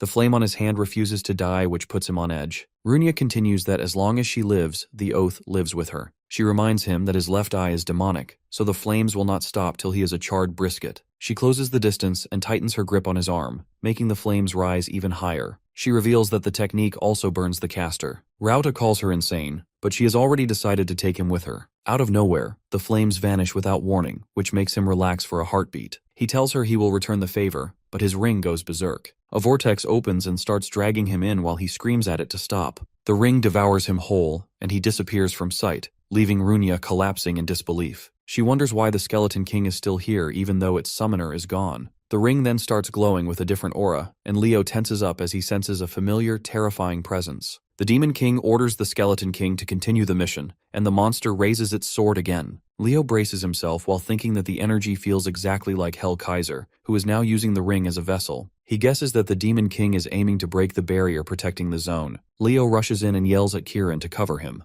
The Skeleton King slams its blade down and Leo intercepts it with everything he has. He realizes he is losing ground fast as the barrier cracks behind him. The monster then launches him away and sends him crashing through the collapsing shield. Kieran screams his name as Leo flies across the battlefield and smashes into a distant building while the barrier finally shatters. After some time, Leo's eyes slowly open, and his two familiars rush over, but they have been reduced to tiny little orbs. He stares at his hands and realizes that his spiritual energy has run dry. Pulling himself up, he starts checking the ruined landscape around him and feels his chest sink as it hits him that fairyland has really been reduced to this miserable state. Just then something catches his eye. He turns toward a knife resting on a slab. His eyes widen in recognition as he recognizes the weapon. A memory from his former life hits him, dragging him back to the day he handed that dagger to Berkia. She fired back instantly, asking if he was trying to get rid of it. She threw a whole tantrum and said that it looked like something useless, while our boy roasted her that this thing carried him through countless battles. His old party called out to him right then, and he realized it was time to leave. Berkia looked crushed, but he only patted her head and told her that he had to go. He walked into the portal while she stared at him the whole time. Snapping back to reality, our hero picks up the dagger and calls Berkia a gremlin. He remembers perfectly how she said she never needed the stupid weapon. Suddenly it glows bright, which catches him by surprise. A ridiculous amount of mana bursts out of the dagger, and it responds to its true owner, Leo. Feeling the charge shoot through him, he wonders what spell he should throw at the Skeleton King. He then looks at a fire spell that smacks the monster in the face and realizes the girls are still fighting. Runia and Aran can barely stand as the creature focuses on them. Iran's eyes widen when she senses a massive shift in magic somewhere behind them. A bright golden light blasts out of a nearby building and they brace for impact. Runia then states that if the guy really did make a contract with the Phoenix, then he should be able to pull something like this off. Changing into a Temu version of Alien X, Leo claims that the spell is still nowhere near the original version, but it should do fine. He figures the girls will enjoy it, and quite literally makes stars rain from the sky. The duo is thrown into shock while Iran instantly turns into a walking Wikipedia and explains that she read about this in the ancient texts. This is Finale, the strongest spell ever recorded.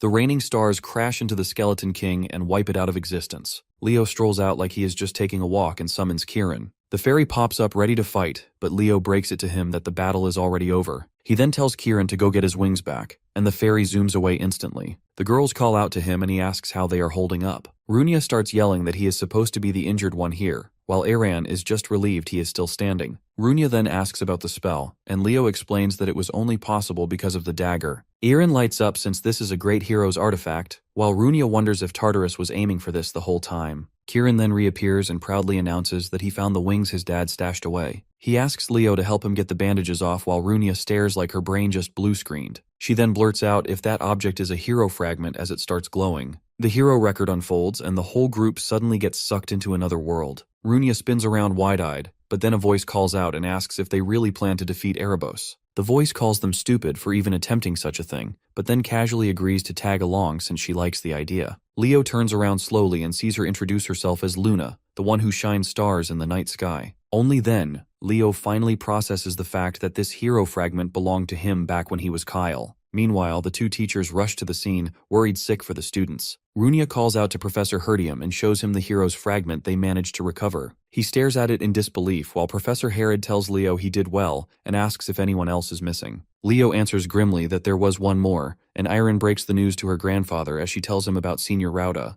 The group walks away while Leo glances back one last time, remembering Luna again. The scene then shifts to the final day of the visit as the students gather in front of the portal. The professors exchange goodbyes and shake hands before parting. Runia tells our hero that she is going to get much stronger and demands a rematch the next time they meet. Just then, a voice calls out as Iran rushes toward him at full speed. She announces that she has decided to return to her classes, which makes him smile. He ruffles her hair, tells her they will meet again, and then starts heading toward the portal. Back at Lumerne Academy, Kieran is more excited than ever now that he has finally reclaimed his wings. He uses the baby phoenix as a moving target practice and zips after her, but she dodges every single attack with a perfectly timed glare. She gives him a bombastic side-eye while he looks ready to launch round 2. He tries to corner her as she lands and warns menacingly that he will show her true fairy magic. Just then, Leo plucks the fairy straight out of the air and warns him that he will confiscate his wings again if he keeps acting up. A voice calls out, and Fiora's form begins to shift. She transforms into a young girl and introduces herself properly. Our boy figures that it is Kieran's magic causing the change. He crouches down and tells her there is no need to act so formal. Meanwhile, the fairy immediately tries to attack her again, which only irritates her further. She grabs him tightly in her fist and tells Leo she wants to show this form to her mother. He agrees and opens a portal, telling her to take the fairy along. Kieran protests with everything he has, but it is useless, and the two vanish into the portal. Our boy finally relaxes on his bed for the first time in a while. He had to hand the dagger and the hero fragment over to Siren Academy. First, it was the Queen of Monsters at Lumerne, then Hell Kaiser at Siren. He thinks that it seems pretty clear now that Tartarus is trying to wipe out every trace of the great heroes. There are still hidden moles inside Lumerne Academy that need to be rooted out. Just like Rauda, there must be direct traitors lurking within the academy. He figures Lumerne needs to identify them as fast as possible. The scene then shifts to the main academy hall as the night department's head announces that the headmaster will arrive shortly. Meanwhile, the students whisper among themselves, confused as to why everyone was gathered according to their field. The headmaster steps onto the stage and asks if they enjoyed their vacations. He then announces that he gathered them here for the upcoming event, the department tournament. The students finally understand why they were divided like that. This is the major event that decides the top department for their grade. The old man explains that the professors will guide them and that they have invited special lecturers for the event as well. Chelsea is thrilled while Carr yawns, completely unbothered. Just then, someone calls out to him and says she read his magic report. Torua roasts Carr on the spot, saying his report was complete trash. She loudly announces that she thinks all the first years are trash in general. She calls them out, saying she knows they only wrote their magic essays just to pass and nothing else. Emio then asks if she read his report too and nervously wonders what she thinks of it. She recalls perfectly that it was 17 pages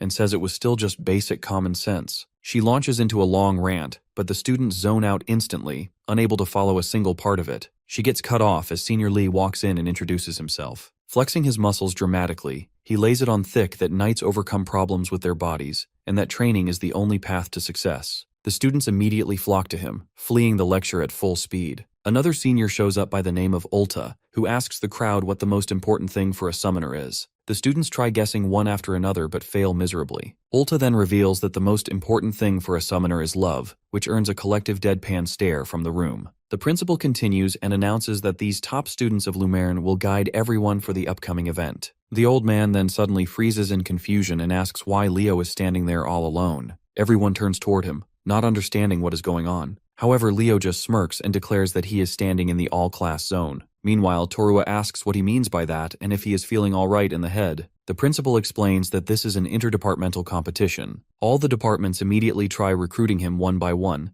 but the old man smiles and says that maybe he is right. He then tells him that this is a rare chance to get special teachers, to which our hero answers that he does not plan to waste the opportunity. He continues, explaining that he intends to take all the classes. However, the principal grows serious and asks if he realizes that he will have to face off against all the departments alone, but Leo does not back down. After a brief standoff, the old man admits defeat and asks for a little time. Meanwhile, Torua and the magic professor focus intently on getting him on their side. On the other hand, Lee observes him standing alone like an alpha and comments that he is perfect for the night department. Yura suddenly appears and puts Ulta in a headlock for not being more involved with the students. The principal then resumes his speech and announces that this year's competition will be a battle royale, every department for itself. In his office, the teachers are not in agreement with the idea since fighting each other could damage their unity. The principal counters that fighting together strengthens bonds instead. Professor Len persists, arguing that such a thing has never been done before. The principal then reminds them that this year they have a very unique student. At first, everyone was surprised that he was an all-class student, and the teachers thought he would reach his limits soon. However, against all odds, Leo continues to defend the top spot. He then reveals that the Academy's board has taken a personal interest in him, which surprises the teachers further. The night professor asks if the board seriously wants Leo's name to go down in the hero records as an all-class. Yura looks uneasy, recalling the board members and realizes that they are the ones who are backing our boy. Professor Len is overjoyed for his student, as it also means a future generation could inherit the all-class status. The principal interrupts these thoughts and says that eventually Leo will have to choose a department. The scene then shifts to the training grounds, where everyone starts complaining about the cold. Professor Ain calls them to attention and explains that he created the ice wall to help teach aura skills. He then calls Celia forward, who looks surprised. He challenges her to see if her flame aura can break through the ice wall, which excites her. She gets confident and unleashes her fire skill, releasing a massive attack that causes a huge explosion. Meanwhile, Leo hits a JoJo-style pose in the background. However, to Celia's surprise, there isn't even a dent in the ice. Professor Ain then reveals that he will be teaching the aura technique known as Hero's Breath. He walks up to the ice wall and explains that it was derived from the beast people, and it was modified for humans to use. Celia is caught off guard as the ice professor suddenly unleashes a flame aura and launches an even more powerful attack. The students start sweating as the ice shatters into pieces, wondering if that special breathing is the reason behind his aura's power. One student shouts in disbelief that the professor is an ice user, but the blonde explains that the teacher once conquered dungeons and must have gained a new power. The professor confirms that Duran's theory is spot on. He explains that despite being opposite to his innate ability, the strength is greater than Celia's because it amplifies his aura. He then announces that the training session officially begins, while Leo stares at him, dumbfounded. He quickly realizes that it was Arian's technique all along. Sometime later, everyone is busy practicing the technique. The professor smiles, thinking that the students are progressing quite well. Eliana collapses to the ground after the session. Chen offers her a tissue and she lights up, saying that she really is a good person. They then notice Leo, who is deep in concentration, and wonder why he is struggling. The professor smirks, thinking it is rare to see Leo like that since he hasn't manifested the skill yet. He figures that this is a perfect opportunity for him to focus more on his night studies. Just then, Ain's eyes widen in surprise as he realizes something about his breathing. He then walks up and asks the boy who taught him that breathing technique. The professor reveals the truth that Hero's Breath originally came from a beastkin who studied at Asnia Academy. He modified it so humans could use it, but Leo's breathing style closely resembles how a beast person would wield it. Our hero confirms that this is correct. Professor Ain then asks if Leo can shift the point in his body where aura manifests, and charge mana from there.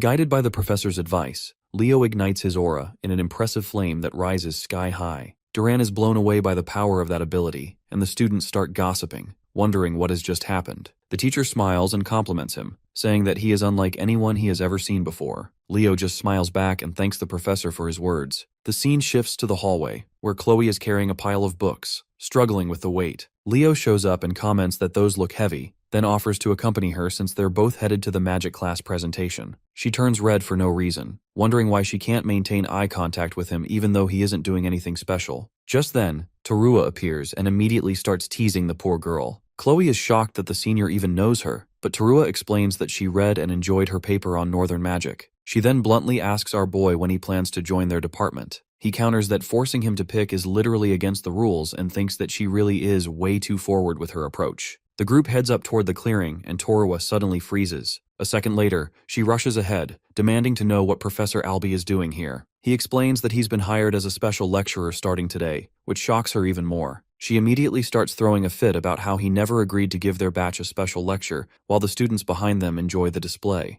Leo watches her lose her mind and thinks that any student would want to take the professor's classes since the man uses fairy magic. Professor Len finally shows up and announces to the class that the Golden Professor will conduct the class. He then notices a strange-looking first year lurking around and ends up dragging Tarua away like a misbehaving child so she can prepare tournament materials. The professor starts the class and introduces himself with his well-known nickname, the Evil Eye Magician. Many also call him the Tartarus Destroyer, considering the number of demons he has blasted into the afterlife. He then asks the students what they think is the most important element in a magic battle. Emio confidently claims it's mana quantity, but gets shut down on the spot. Chelsea suggests chanting speed, but her answer gets rejected too. Carr guesses that it must be the type of spells, which also gets tossed aside. Leo raises his hand and the professor calls on him. Leo answers that mobility is the most important factor, and the Golden Professor immediately agrees. Still salty, Torua mutters that she obviously knew that already while Professor Len tells her to keep enchanting. Emio argues again,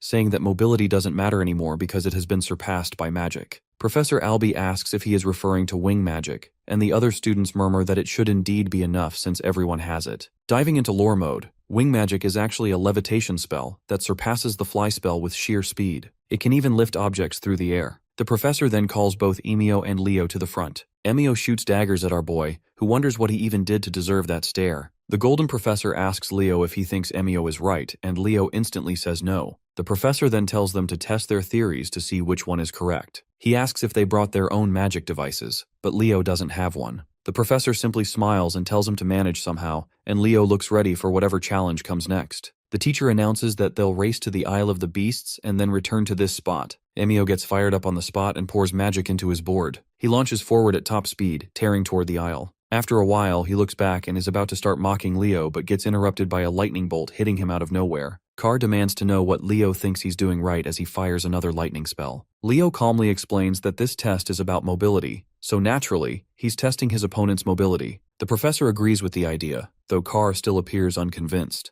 Our boy then activates his aura skill, Phoenix Step, and rockets into the sky. Carr shouts in protest that Leo is using aura in a magic class, but the professor just calls his name and explains that they'll be fighting departments in the tournament that absolutely can use aura, so this is nothing unusual. The scene then turns back to Emio, who somehow manages to maintain his balance on his wobbling board. He vows not to let this humiliation slide. However, his expression shifts into shock when he sees our boy already catching up from behind. He watches his doom approach helplessly as Leo slams straight into him, sending him off the board. The gray-haired kid screams as he falls, but he gets caught before he hits the water. Back in class, Emio jolts awake while the professor wraps up his lecture that wing magic is inferior in mobility. The fly spell is superior in every way, and wing magic was derived from it. However, the newer spell lacks control. Professor Albie then instructs the students to focus on the fly spell from now on. The demonstration hypes up the students, and everyone immediately starts practicing. Leo approaches the professor afterward and directly asks if he can enter the forbidden archives. Professor Albie tells him it's forbidden even for teachers,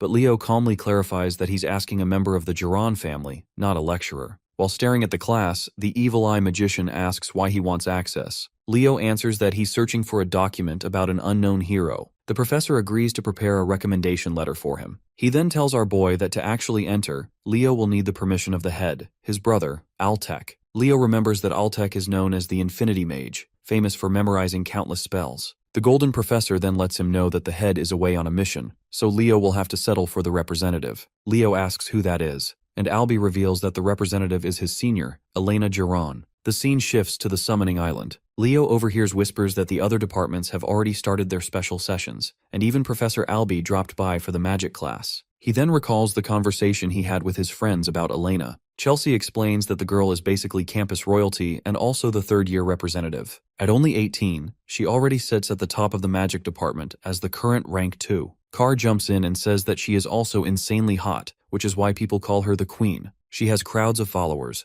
and will likely be one of the strongest candidates for next year's student council president. Our boy sinks into thought and wonders how he should even approach someone with that kind of reputation. He gets snapped out of it as Professor Yura starts yelling and demands to know where Ulta ran off to. The students light up since this means their special summoner training might finally begin. Just then, Ulta barges in with a dramatic apology and a pile of strange equipment. He marches forward with a proud expression, but everyone freezes when they spot what he is holding. Professor Yura nearly explodes and demands to know why the hell he brought that many butterfly nets. Ulta simply answers in awe that a fairy was spotted, which shocks everyone. Leo instantly recalls the tiny menace Kieran and wonders if it is his doing. The professor looks ready to combust and asks if this is really what he plans for their training. Her patience finally snaps and she tries rushing him, but the associate professor jumps in to calm the situation. Ulta simply turns to the students and asks if they ever dreamed of capturing one of the legendary 3 beasts. He asks if they are excited to see a fairy, which gets everyone worked up. Yura calms her voice and asks for the real plan. Ulta reassures her that it is not only about fairy hunting. Then he asks the students what he told them earlier about the most important quality for summoners. Eliza answers with tolerance, but he corrects her and repeats that it is love. He explains that true summoners must love not only their contract beasts, but every creature in nature and must learn to move alongside them. He says that is the real essence of summoning. Leo sighs and thinks the guy is still weird, although his message makes sense. Professor Yura adds that they must also learn to connect with beasts that are not their own. She tells them they will be staying here for 3 full days for the special lessons. Ulta adds with a threatening smile that he already submitted their dorm papers, so they have no reason to leave. Students panic at the idea of surviving out here and complain that they had other plans. Eliza is not that bothered by the situation, but Ulta quietly puts a butterfly net into her hands, which makes her surprised. The twist then lands that they are forbidden from using their summons, aura, or magic. They must survive the forest with their own strength, which makes the entire class panic. Ulta then leaves, but students create a ruckus that the forest is full of danger. One of them tries to reason with the professor, but she tells him that summoners are different from the other departments. They are humans who form bonds with other beings, and that is why they must learn to adapt and understand nature on its own terms. She continues that this is why Ulta focused on love and asks how many of them have seen a true summoning. She points out that many of them rely on their family's mediums instead of witnessing a beast's real form. She then smiles and tells them she will see them in 3 nights and wishes them luck. The days pass as the students learn basic survival while sharpening their instincts through different activities. The story then shifts to Leo, who is gathering berries. He admits that the summoning classes are way more challenging than the others in a good way. Suddenly, someone screams that they found a fairy. Our hero turns toward the sound and sees one unfortunate student swallowed halfway by a massive plant. The others stare at their classmate without rushing to help. Instead, they roast him for charging ahead without checking his surroundings. Leo then spots the little troublemaker watching from a tree branch and decides the fairy needs a lesson. Kieran takes off and wonders which student he should torment next. However, he gets caught completely off guard when a trap springs and a butterfly net captures him. He cannot believe he got caught by such a cheap item. Leo picks him up and reminds him that he warned the fairy to behave. Kieran claims that he was not causing trouble and says he is just investigating the weird changes happening in the forest. Leo is not convinced, but the fairy swears that something strange is going on. A while later, the two sit next to a fire and Leo asks what he knows. Kieran explains that the beasts on the island have started behaving violently. During his search, he ran into the students, which then led him to become instantly famous. Leo then points out that this territory belongs to the phoenix Purina, who would have normally reacted if something was wrong. Kieran then reveals that Purina is not even on the island, which catches him by surprise. The fairy explains that when they arrived, Fiora found a message saying her mother had gone to visit the Oathbearer. This made the baby phoenix sad since she wanted to see her mom. Then they both noticed the forest beasts acting odd and decided to investigate. Fiora ventured deeper into the forest, and Kieran followed behind her. The story makes Leo think that Fiora is the second strongest beast here, so she should have noticed something serious. He wonders why these incidents started only when Purina left, and if it is really just a coincidence. He tries contacting Fiora through telepathy but gets no response. He assumes she must be distracted and then grabs the fairy. Leo places him on his shoulder and says they are going to find the girl. He tells Kieran he sensed a strange aura somewhere on the island's west side, but the fairy keeps complaining about being dragged in this stuff. The scene then jumps to a glowing lake in the quiet forest. A soft voice calls out as Fiora crouches near the water with stars in her eyes while admiring a strange stone she is holding. She whispers that it is beautiful. The baby phoenix pops the stone into her mouth and chews happily. She suddenly gets alert when a voice asks what she is doing. She tries to play innocent, but Leo looks down at her and asks if she has been eating magic stones here since the day she came here. He recalls that magic stones easily form in a place filled with spirit beasts, and young beasts use them to grow and evolve. Fiora tries making an excuse that eating a lot helps her grow up faster, but Kieran reminds her that she is a top-class spirit beast. Our boy tells her the stones are delicious, but driving the other beasts away is not the right thing to do. She throws out another excuse that she intends to share some, but then Kieran calls her out again, and the two start bickering like always. Leo breaks up the fight and asks instead about the strange things happening in the forest. She explains that she felt a weird energy in a certain part of the woods. Before she finishes, the two freeze as an ominous aura fills the air. Our boy instantly recognizes it as the same energy from the beast summoner from before. Feeling something is wrong, he summons his weapon and tells his familiars to get ready. All of a sudden, he yells for them to dodge as a giant mouth of a monster closes in on them in a flash. Our boy manages to dodge it and stares down the attacker. The beast summoner makes a second appearance with new tentacles mixed into him. The guy starts monologuing that he was wondering why the magic stones were decreasing in number. Laughing like a madman, he then tells our boy that fate must have led them to meet again. Leo smiles back and says that this rivalry goes back to their previous lives as he readies his weapon. The evil summoner launches a tentacle at him, wanting to finish things early, but Leo ducks in time. The tentacle grabs the tree behind him instead, and lifts it as the summoner declares that this ends now. Another tentacle bursts from the ground and grabs his foot, which locks him in place. He realizes the enemy must have hidden a few tentacles underground. It managed to catch him off guard since he did not sense anything at all. The summoner then launches the tree at him full speed. Leo closes his eyes for a second and lets out a powerful scream, releasing his phoenix aura in a blazing shockwave. The blast cuts off one of the tentacles, but it grows back almost instantly. He turns to the summoner and says he has a question. He asks if the tentacles at his feet belong to a gorgon and if this is a chimera hybrid. The evil summoner smirks and asks Leo who he really is to figure that out so quickly. Our boy smirks back and says he is just a first-year hero candidate. He then commands Fiora to charge. She rushes at the summoner at full speed and the hit causes a massive explosion. Kieran compliments the baby phoenix's attack power, but Leo warns them the fight is far from over. The beast summoner throws a tantrum that his beast got destroyed, but then decides he will return the favor. He dips his hand into the water and summons a giant death slime like he is some kind of Pokemon trainer. Kieran complains about the sewer smell rising from it while our boy summons a windshield. He finds it thrilling since this is one of the strongest slime monsters out there. The evil summoner smirks and says that this battle is as good as over now. A voice suddenly calls out and demands to know what the evil man is doing with his junior. A bolt of lightning drops from the sky and strikes the summoner, who lets out a high-pitched scream. Ulta swoops in on his majestic Pegasus, while the enemy is left smelling like burnt brisket. The thug finds it unbelievable that his beast armor got destroyed so easily. He then admits it is to be expected from the strongest summoner in the department. Kieran focuses on the winged horse instead, asking what it is saying. Our hero explains that it is a Pegasus, a mythical great beast like them. Ulta comments that the monsters look as ugly as ever and tells his Pegasus that it is time to clear them out. The summoner realizes he needs time to regenerate and orders the death slime to attack immediately. Another powerful lightning strike falls and zaps the monster before it gets far. Kieran asks if they are truly supposed to be on the same level, but Leo explains that it is not just the Pegasus's power. He continues that what makes the attack so overwhelming is the summoner's domain power working with it. The beast summoner tries to play it cool but then activates another summoning circle. Someone suddenly steps in front of our hero and asks if the thug would keep the same confidence if he were about to die. Professor Yura appears and shouts at the evil mage for using spirit beasts to make chimeras. She activates her own summoning circle and the air ripples with energy. The beast summoner calls forth a towering cyclops and mocks the professor, claiming her summons will be useless no matter what she brings out. The professor summons a tiny rat, which makes Kieran lose his composure. Leo warns him not to underestimate it because devour rats may look cute, but they are deadly deep inside.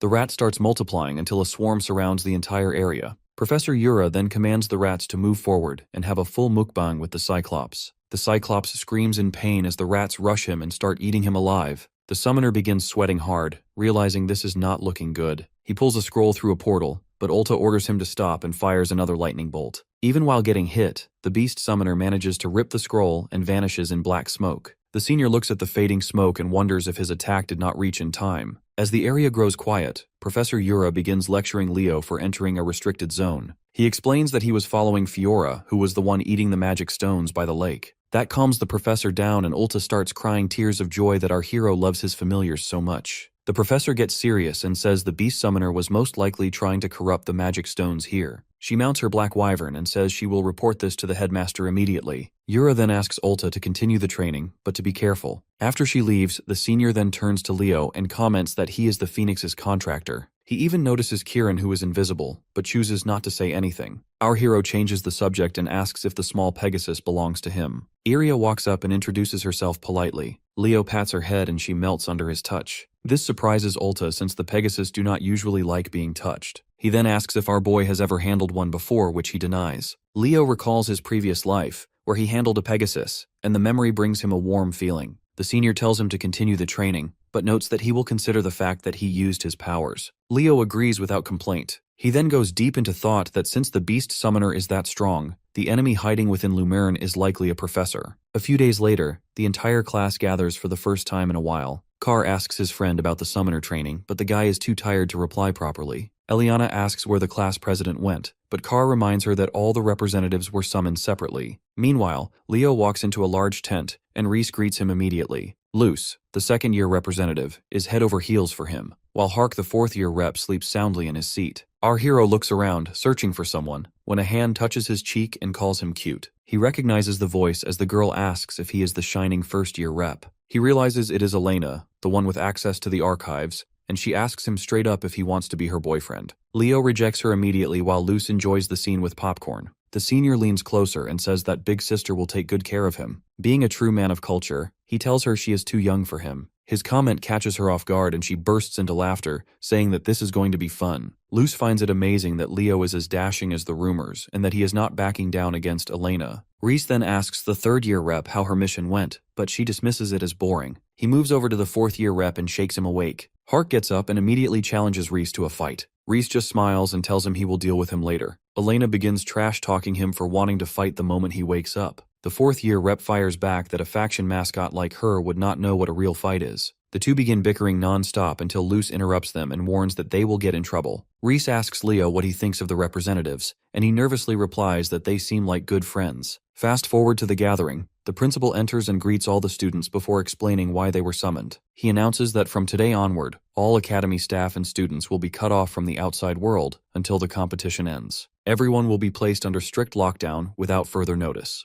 Leo grows tense and realizes the principal must be planning to catch the traitor. The The scene shifts to the classroom where Eliana and Chelsea complain about being cut off from the city. A student suddenly calls out that the location for the battle royale has been chosen. It is a restricted place named Negrang. Carr looks up the details in a book and reads that it is a city in the southeastern area that was destroyed by a stampede from the hero dungeon. Even though the dungeon was conquered, the land became cursed and no one could live there afterward. Nella looks worried about going to such a place, but Chelsea reassures her that the rumors say it is not that dangerous. She brushes it off and reveals that only mid to low tier monsters are scattered around, but that still frightens the students. Leo studies the pictures and realizes the place looks familiar. He starts sweating a bit as he recalls that this is where he teamed up with Lycinas to defeat a Legion commander for the first time. Going to the library, Leo digs through documents like a man on a mission. He finds out there are 5 lakes inside the restricted area, and starts wondering which one is Urdia. He wants to find the lost Oathkeeper of Lycinas, the Spirit of Radiance, Luminous. The scene then jumps straight to the day of the tournament. The announcer starts his dramatic speech about the first years while parents in the stands worry about their kids.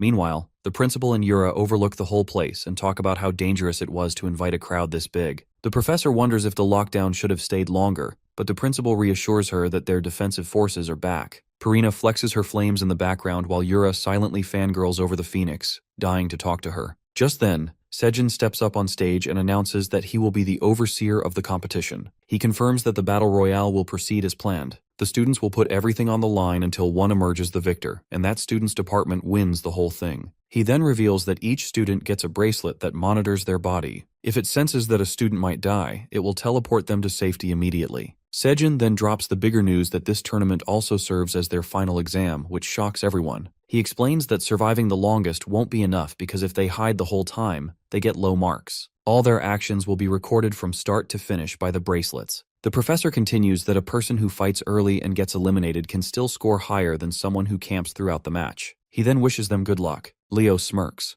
thinking that if someone takes one for the team, then that student's exam score is basically toast. The announcer declares that the department tournament starts now as a golden light wraps around every student. Carr opens his eyes and realizes they have been thrown out of the Fortnite battle bus and are now free falling. Students panic as they fall victim to gravity, but our boy doesn't react at all. He assesses the area and sees curses spread all over the land, activating and dispersing on their own. Leo senses the only clear spot devoid of curses sits at the center of the map. He figures everyone will rush to that safe zone, which makes it perfect for him to slip away and search for the lake. Students start adjusting to the fall and begin activating their powers. Suddenly, Prince Duran and Eliza come face to face and size each other up. They decide to fight right there, but then out of nowhere, Leo flashes past them with his Phoenix aura. He ruins their aura farming moment, which ticks them off. They yell his name out in unison, but he is already too far to hear them. Landing beside a wrecked building, he remembers that Lycinas sealed Luminous somewhere around this area. Then, a curse washes over him and dulls his senses. However, he manages to overpower it. Just as he thinks that the others will struggle with it, Chen drops down next to him. He tells her that the ruins are in the opposite direction. She says she knows that,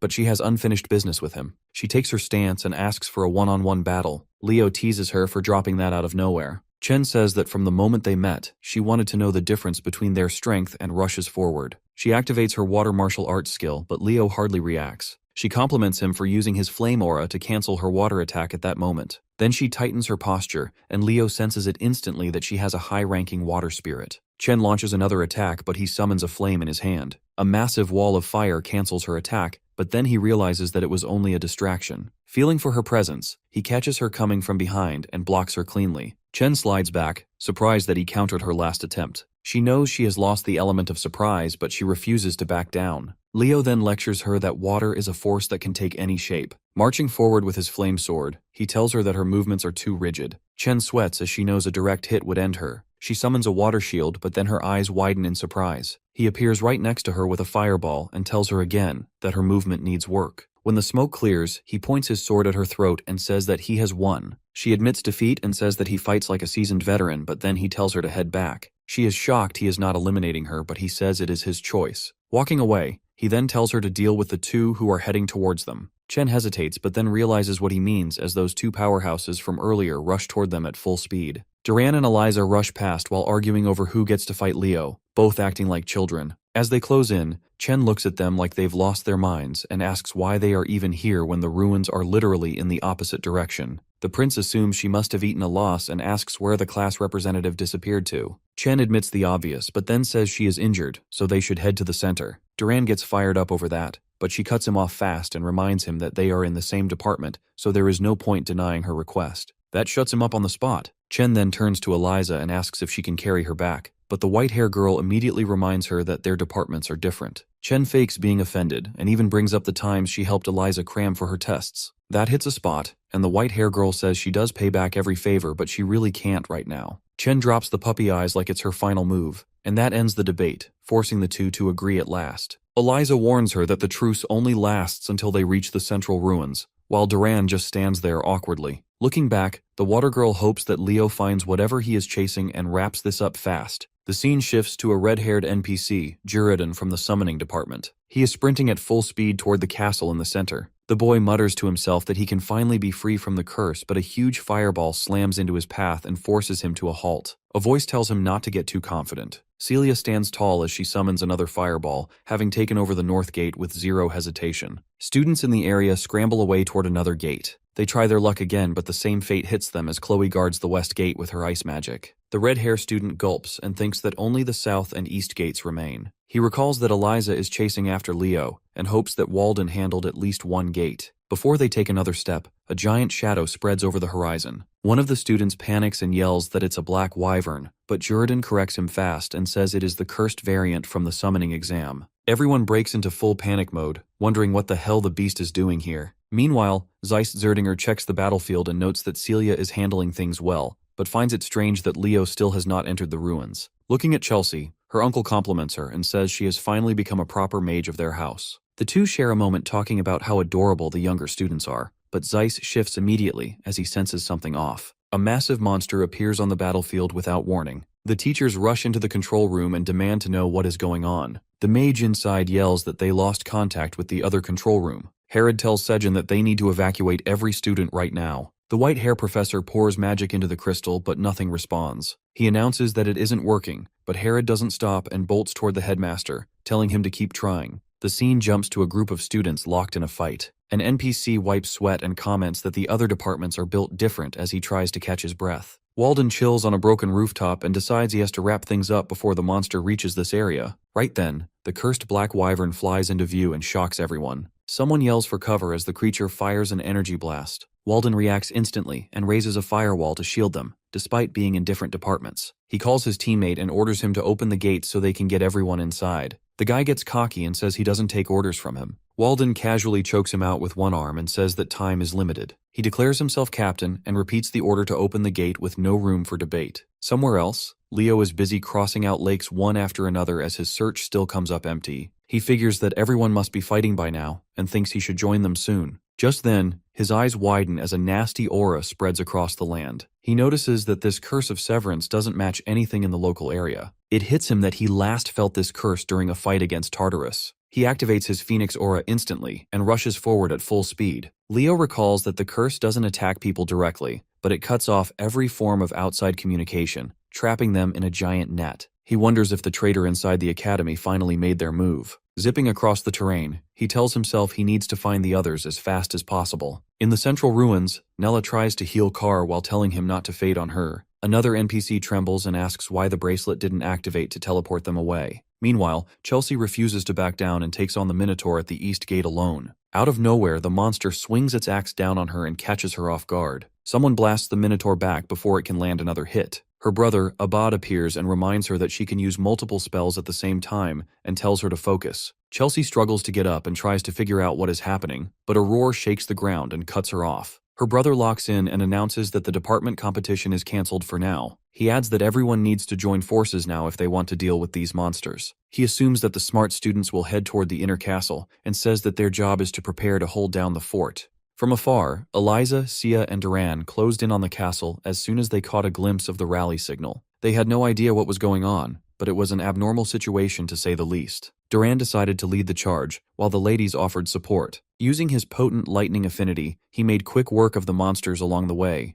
In the inner castle of the central fortress, those manning the watchtower signaled the opening of the gates for the last group coming in. Eliza, Chenxia, and Duran cut it close, but they made it. Celia Zerdinger thought Leo would be with them, but that dude broke off from the pack and headed to the outer area. The rookies knew better than to theorize about his reasoning. They were also certain that the class representative would be fine out there. But for those present, exchanging relevant information was the highest priority to better grasp the situation. First, they have found that the artifact bracelets have stopped working. Those with fatal wounds aren't being teleported out. Moreover, beasts are spawning around and even inside the castle. Aside from the basic curse on Negrang, Chen Xia sensed some sort of communication blocker. To sum it up, they are isolated and trapped, besieged by monsters, with only the castle walls to defend themselves. While the top rookies were discussing a plan, Emio Luchan, third place in the Department of Magic, argued that they were simply in the middle of a spontaneous event arranged by the school. He did not want to hole up and lose points he could be earning. Celia snarled at the dude's stupidity. They have many severely injured on their side. Without Nella's healing magic, several might have died. Carl was one of them. Despite the blatant signs that something was afoot,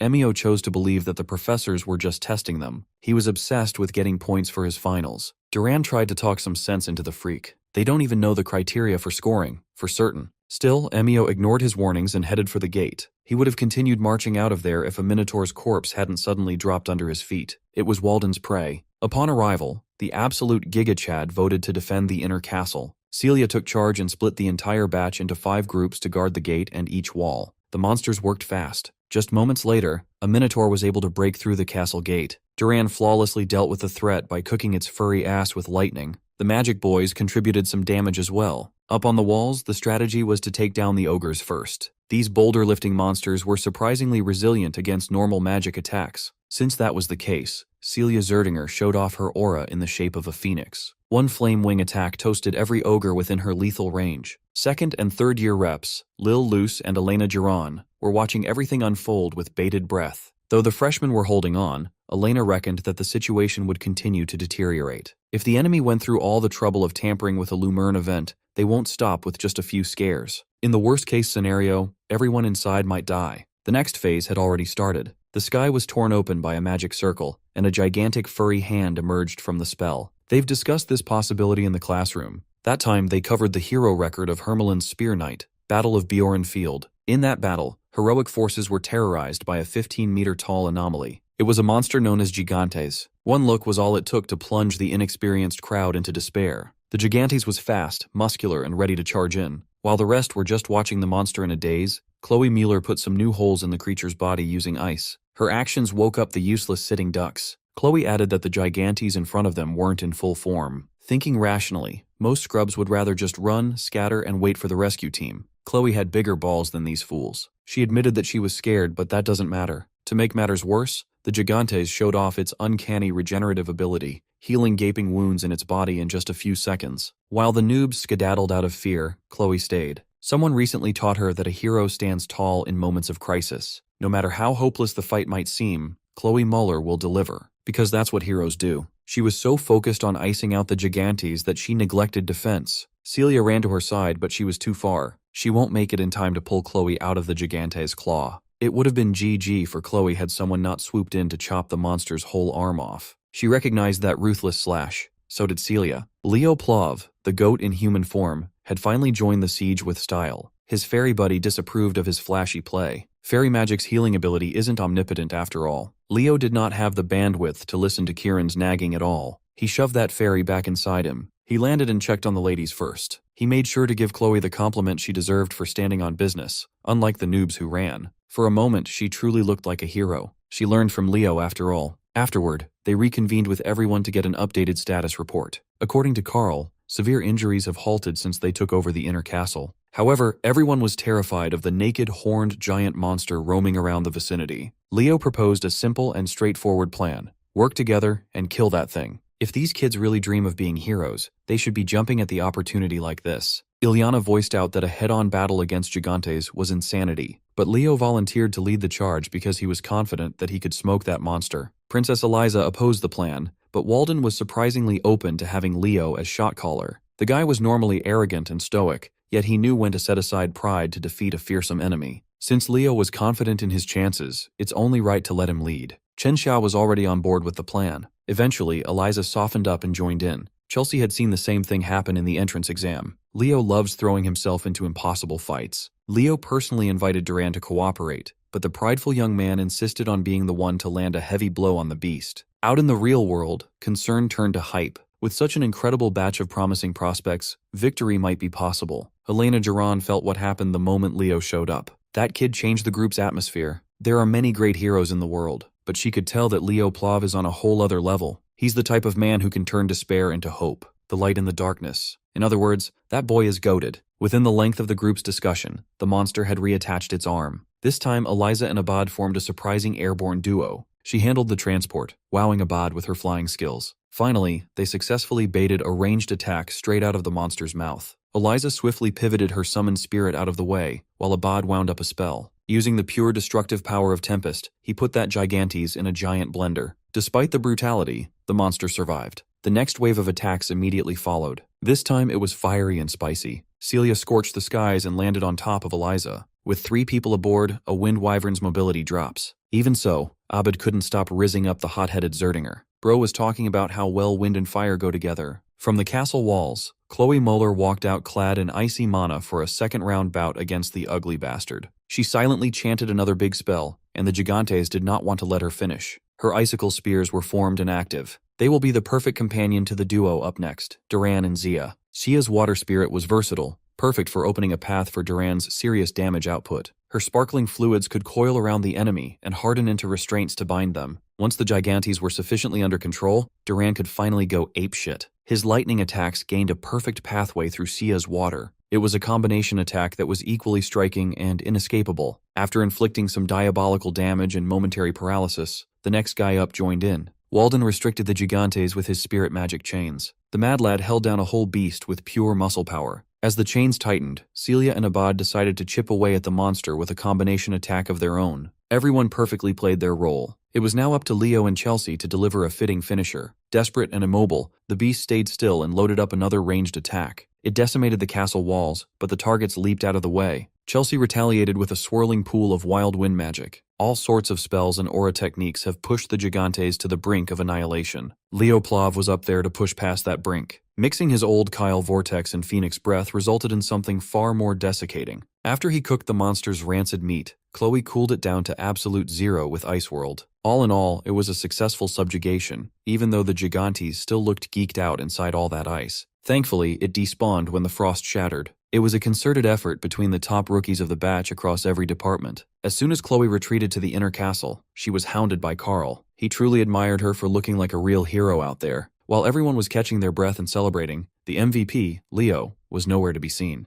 Right after annihilating a giant naked bullman, Leo Plov went right back to his real mission. He found the spot Lycinas hid from the world and fulfilled its activation condition. It had been a long time since he had seen someone from his old life. The spirit known as Luminous had been awakened. Thanks to his prior knowledge, tapping into the seal wasn't an issue. At first, Luminous failed to recognize the man who woke him from slumber, so Leo introduced himself by his previous name, Kyle. Luminous quickly adjusted to the fact that his old friend had changed appearance and asked where Lycinas was. Leo had to break the unfortunate news that their comrade was dead. Luminous scanned his surroundings and saw an unfamiliar blue sky up above. He must have slept through the Age of Calamity. 5,000 years passed, but the spirit had only started grieving those who were lost. Even though Kyle and his friends brought light back into the world, Luminous could still feel an unsettling power lurking in the land. To protect the peace that he started, Leo will fight again. Eager to help him in his mission, Luminous passed him a special jewel hidden by the great spirits of light for generations. It wasn't especially powerful, but it would secure equal treatment to a great spirit from any spirit of light. Leo was just happy to get a bonus gift. His real reward was sharing the view of the beautiful sky alongside an old comrade.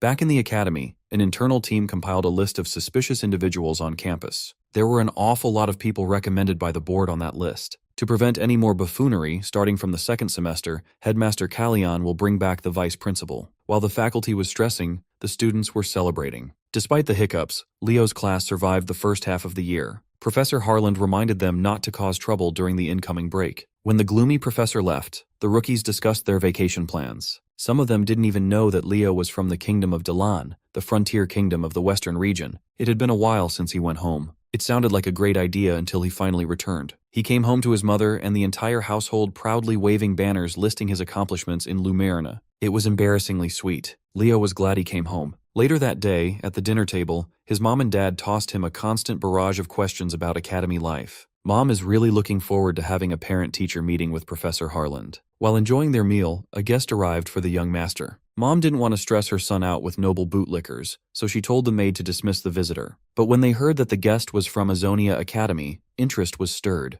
The messenger spirit guest let himself in and addressed Lady Reyna Zerdinger. He approached Leo and handed the young master a letter. It was a formal letter offering him a recommended admission to Azonia. As far as he knows, Azonia is a Beastman Hero military academy in the middle of Aztec, the city of Beastmen. Unlike other schools, they hold the entrance ceremony during the summer. Azonia is known as the toughest academy to get into. When Leo's mom was young, she assisted them with some stuff. As a token of gratitude, they promised to recommend her son for admission. She was out there signing contracts recklessly. Since Leo's attending Lumerne now, the best Leo can get is a field trip. He's heard about the infamous Azonia entrance exam, a deadly marathon across the desert. Naturally, a Beastmen Academy worships strength and instincts above all. Curious what kind of hero candidates the Beastmen have, Leo put on a disguise and started his field trip. Kieran helped him by using polymorph to appear as a mixed-blood Beastman. According to the letter, the exam venue was Aztec's Coliseum. On the way to the Grand Arena, he came across a monument in honor of Aaron, the warrior of indomitable courage.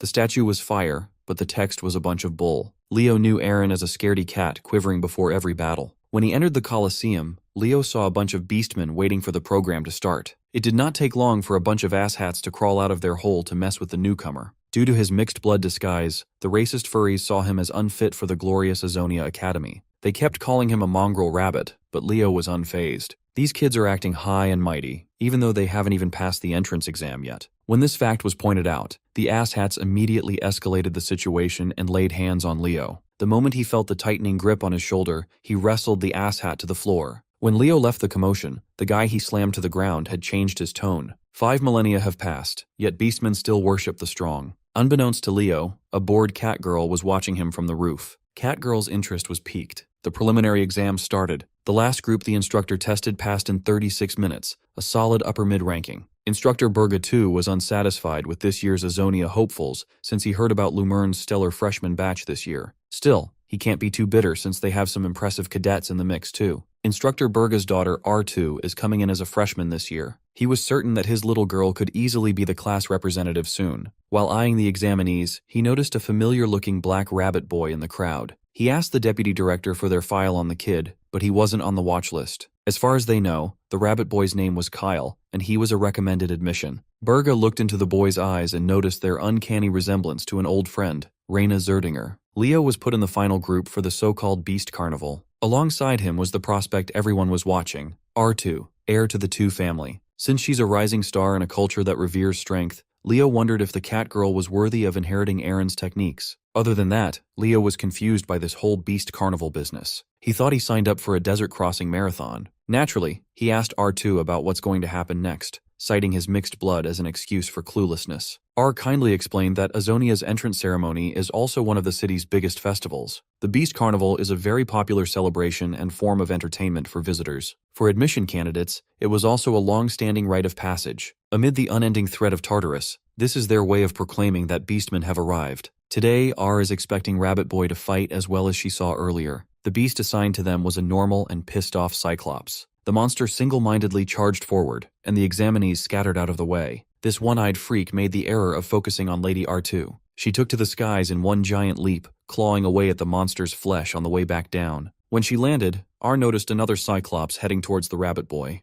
There wasn't any need to fret. Leo's extended fist met with the monster's momentous punch. Suddenly, the poor Cyclops was reduced to a blood pulp, just blood, guts, and gore. Leo had gotten so strong that he was acting like One Punch Man with hair. Upon witnessing such an abnormal display of lethality, the crowd took note of the Black Rabbit as a promising candidate. The closest one to the scene, R2, saw something odd. Just now, that Black Rabbit Boy beast transformed. When the moon rises, it draws out beastly powers within beastfolk. Their ancestors studied and attempted to replicate that transformation for a long time to no avail. There was a singular exception to this limitation, the Beastman hero himself, Aaron. The Beast Carnival concluded smoothly. As soon as she had the chance, R2 tried to corner Leo for an interrogation. Unfortunately for her, the boy's performance attracted too much attention from their peers. Dion Den, a wolf beastman, casually approached Leo with a cheerful introduction. R2 inserted herself into the conversation to push the muscle-brained Dion out. She really wanted to ask the Black Rabbit about what she saw in that Coliseum earlier.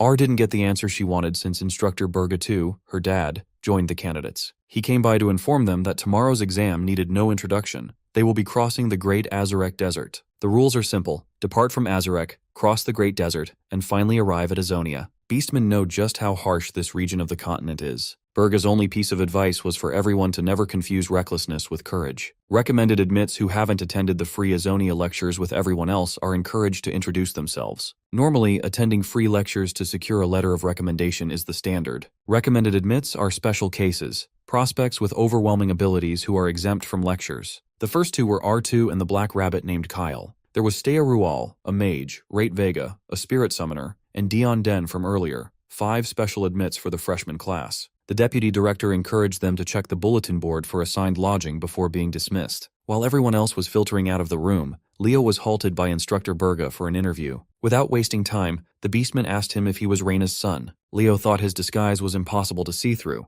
Well, he was wrong. Berga beamed with joy upon getting confirmation that the boys were Reina's. They were old friends who used to compete against each other as representatives of Lumerne and Azonia. Instructor Berga would have thought Reina would at least mention him to her kid, but that wasn't the case. Leo's mother never really talks about her school days, something Berga understood. If it wasn't for that fool Ellen, Reina would have turned out differently. Nevertheless, Leo knew for a fact that his mom never regretted her choices. Berga was pleased to hear that. Reina Zerdinger, the wildflower, was a beautiful and splendid woman then and now. After seeing Rabbit Boy's Beast Carnival performance, Berga will be paying closer attention. Afterward, Leo found his assigned dorm. It was surprisingly better than El Shalbekia's accommodations. He was fresh out of the shower when R2 busted through his window to continue their conversation. She immediately realized that she had picked the wrong time when he saw the black rabbit naked. Leo dressed up and gave R2 the floor to speak. She accused him of being able to turn into a beast just by willing it. He confirmed her suspicions by casually demonstrating his beast transformation. Strangely enough, while polymorphed into a beast man, he could access Hero's breath. Of course, the drawbacks are severe if he activates the state for too long. Nevertheless, the last and only beastman in history to freely use the technique was Lord Aaron himself. Much to R2's surprise, Rabbit Boy offered to teach her how to do it herself. He might as well pick Aaron's successor now. He is going to need the power in the upcoming war against Tartaros anyway. Maybe this was the purpose of his reincarnation in this era. As long as R could prove herself worthy of becoming a true hero, he'd gladly bestow her with Aaron's legacy. She took his condition as a challenge. R's instincts were telling her that this boy was looking down on her from a mighty high place. The second day of the Azonia entrance ceremony kicked off merrily. Every admission candidate lined up for the Azarek Great Desert Crossing test. Among the spectators were Professors Ain and Yura from Lumerne, scouting the competition. One name stood out in their report, a boy named Kyle. Ain wondered if the boy would be Kyle the braggart or Kyle the hero of beginning. The topic of Kyle reminded him of Leo. When they saw R2 on the stage, she was huffing and puffing as she marched towards the competition. She just approached the black rabbit to remind him of their agreement. R could not sleep a wink from excitement, so he had better watch closely. The professor's intrigue towards the boy named Kyle grew upon seeing his interaction with this year's frontrunner.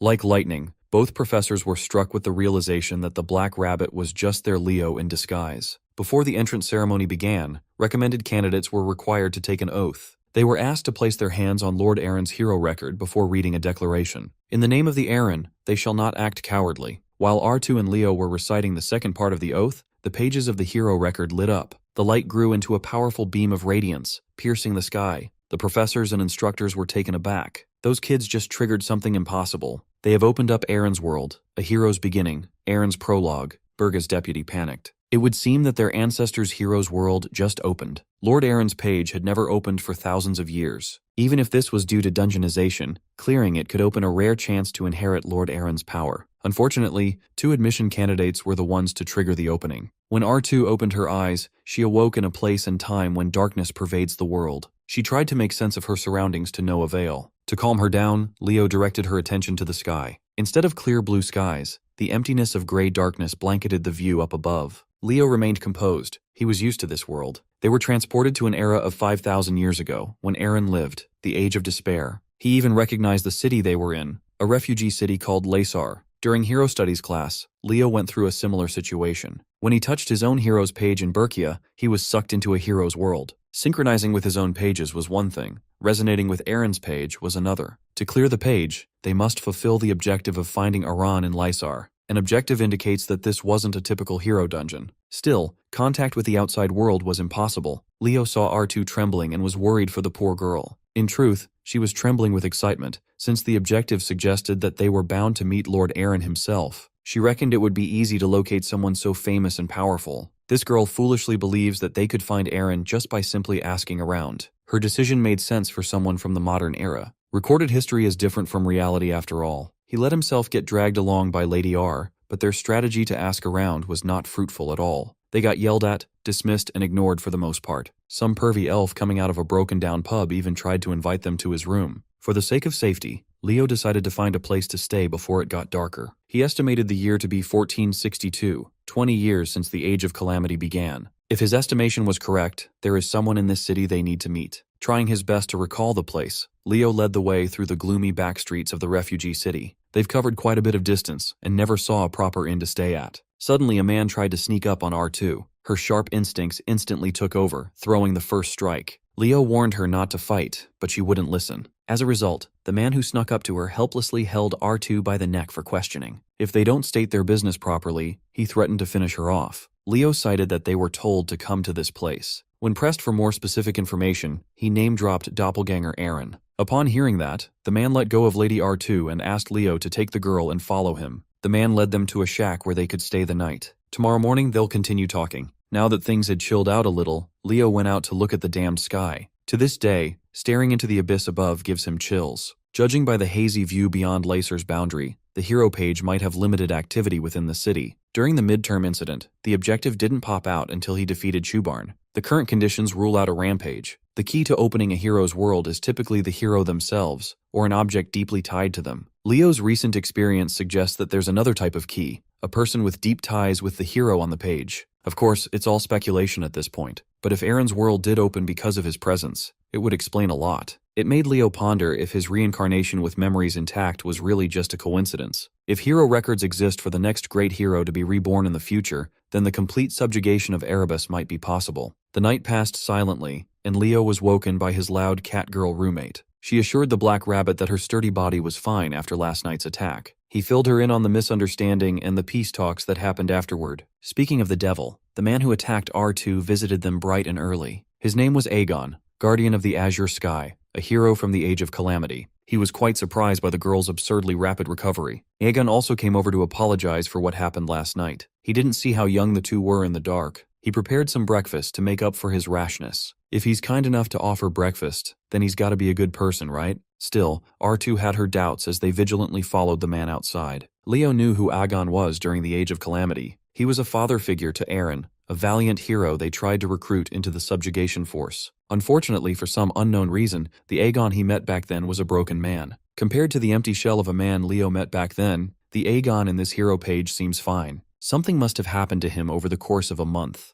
The long walk with Aegon led R2 and Leo to a surprising sight. Street kids have gathered around their Uncle Aegon to get breakfast started. He introduced the pair of beast folk as guests and politely asked the kids to get them a meal. R2 passionately stepped forward and apologized for misjudging Aegon's character before mixing in with the street kids. Among Aegon's abandoned children was someone special. It had been a while since Leo last saw him. A mischievous force of nature was hiding among the kids. 5,000 years ago, a plague ravaged the refugee city of Lacer. When Leo's squad arrived, the ghost town had turned more ghostly with all the freshly dug graves. They found the guard of the azure sky in a miserable and unkempt state. Regardless, Lycinus gave him the sales pitch to join the subjugation force. Aegon slumped and rejected their invitation, defeatedly asking them to leave. Luna tried to push Aegon to reconsider, but Leo could tell that the man's will was already broken. There was nothing they could do. While a broken will can be revived, someone embraced by hatred can no longer save the world. Before they left, Aegon recommended that they look for his disciple, Aaron.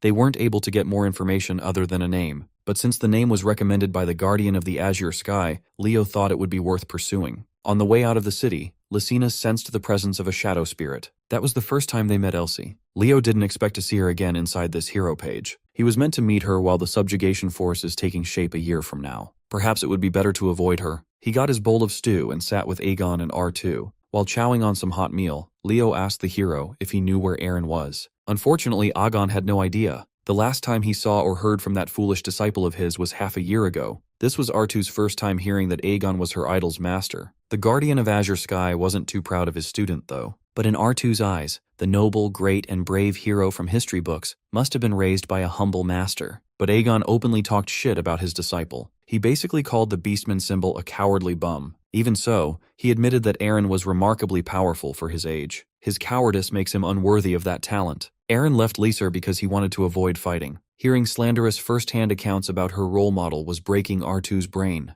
She had to run out of there to collect her emotions, leaving the boys to discuss more important things. Although it was half-truth, Leo shared that Eren saved him before. He concurred that the man was a coward, but in ways that matter, he saved many people. If Aegon could see how that coward would grow into an honorable hero, he would see that Eren was a disciple he should be proud of. Leo's words were genuine, and Aegon wanted to believe. After giving the Guardian of Azure Sky something to be proud of, Leo tended to the shell-shocked R2. The reason she could not accept the accusations that Oran was a coward was that he was the one who gave her courage. When she was younger, Lady R was timid and easily scared. She wanted to give up on her training, but her father told her that she was named after Lord Eren. Something clicked, and little R worked hard to become confident and brave like the legendary hero. Leo reminded her that as cowardly as Eren was, he saved the world. That coward was the bravest when everyone else was wallowing in despair. That's why the gods proclaimed him a hero. Shouldn't his flaws make him even more admirable? Hearing Leo's point of view revitalized the lively cat girl. She is very easily swayed. Come to think of it, Leo never saw any other children on his previous visit to this ominous city. By the time his squad arrived, Aegon was the sole survivor of the plague. That means something will happen, and all the kids Aegon takes care of will die in a month. The death toll piled up too quickly to attribute the deaths to a plague, no matter how severe. Right then and there, a close aide of Lord Levite Lacer walked over with his head held high as if looking down on filth. In the age of calamity, not everyone fought against evil. The turbulent world was divided. Most times, the enemies within were more troublesome than external adversaries. Mr. Aide gave Lord Aegon a phony greeting. Leo had seen people like this before, trash who chased merits and played at being a hero. Today, Mr. Aide came by to try to convince Aegon to stop rotting away in this cursed land. They have been trying to end his long seclusion to make him join the Hero Legion. Every time they come, Aegon gives them the same answer. If the Lord guarantees the safety and well-being of the children, he will consider the offer. Mr. Aide promised to report back to his superiors. However, he is under strict orders to retrieve the sword that devours darkness, Shatton. Leo was familiar with said weapon. It was one of the strongest blades during his era after all. Eren never mentioned that his master was Shatton's wielder. That blade was the type of weapon that was supposed to be inherited by the disciple. Aegon sighed and insisted that Shatton broke in battle 10 years ago. Mr. Aide interpreted his lack of cooperation as a sign of personal greed. The Guardian of the Azure Sky's patience was running thin. Even if he was lying, he dared the snaky bastard to do something about it. Leaking some of his aura made Mr. Aide recoil in terror. That was his sign to retreat with his tail tucked between his legs. But as long as Aegon remains in Lysar, the Lord's harassment will undoubtedly continue. Once the uninvited guests were out, Aegon apologized to the kids for showing something unpleasant. They didn't mind at all. R2 was curious about the Hero Legion the bastard mentioned. Aegon explained that the Legion is an army gearing up to fight Erebus, simple as that. When asked why he repeatedly refused to lend his talent to that cause, Aegon's reasoning was simple. If he joins the Hero Legion, there would be no one left to take care of the children. R2 protested that orphans were supposed to be cared for by the state, but the higher-ups of Lysar would rather abandon the kids than waste resources on them. They would rather sacrifice a vulnerable few for the many. R2 was incensed by everything she was hearing. Her definition of heroism was being put to the test. Aegon pointed out that she was speaking like she hadn't lived a day in the age of calamity. Perhaps being able to cling to such dreamlike ideals is a privilege of the young. In a perfect world, Aegon would love to live life with that mindset. It doesn't matter if it's naive. Leo believes that Aegon was already walking that path. He wouldn't be taking care of the orphans if he weren't a little bit of an idealist. Leo's words touched Aegon. The rabbit boy might look young, but his words carry depth and wisdom. Realizing that they hadn't introduced themselves, R took the liberty to introduce herself and her buddy, Black Rabbit Kyle. Aegon knew of a man who went by the same name, the one they call Surviving Hero. At that moment, R2 realized that the hero most people dismissed as a myth might have truly existed. Before she could derail the conversation with her endless questions, Leo snagged her tail and made her sit her ass back down. He whispered that straying away from their mission with pointless talk could ruin their strategy. Aegon had been living in the shade of the right path for too long. He welcomed the youngsters to stay until Eren returns. Even though his disciple had been missing for months, Lysar is still his home. He will return sooner or later. They must have triggered one condition that unlocked the strategy objective to meet Eren, who will return in 3 days. As expected, Leo's plan to go through Aegon was the right call. Unable to contain herself any longer, R2 chased after the ancient hero to ask more questions. Unbeknownst to her, Leo just received a hidden objective to save the Guardian of the Azure Sky. The text implied that he must help to keep Aegon's will to live intact. Within the 3 days they were given, something bad is bound to happen. Leo was deep in thought, strategizing, when one of the kids asked him how he knew she wasn't human. Of course it was the Great Spirit, Elsie. Unlike the Elsie he came to know, this version was still capable of smiling. One look was all it took for her to connect the dots. An amazing spirit summoner with an all-class category, this boy must be the surviving hero, Kyle. No matter what he says, Elsie won't be fooled. The last and biggest tell was the orb of light in his possession. Only a companion of Lysina's could have such a thing in their person. It was a bit of a misunderstanding, but Elsie wasn't too far off from the truth. Apparently, she heard rumors that Lysina's left Guardsron to subjugate Erebus. She approached Kyle for that very reason. Obviously, the vibrant Elsie wanted to do her part and help save the world. The way she was acting was completely different from the shadow spirit he ended up contracting with. As a spirit born in the Age of Calamity, she had never seen the stars in a clear night sky. She's heard stories about how dazzlingly beautiful they were. Elsie is excited to form a contract with Lysina's after hearing rumors about how she defeated the Legion commander, Jormungand. She finds Lysina's ambition and abilities perfect. She keeps yapping on and on about Lysina's,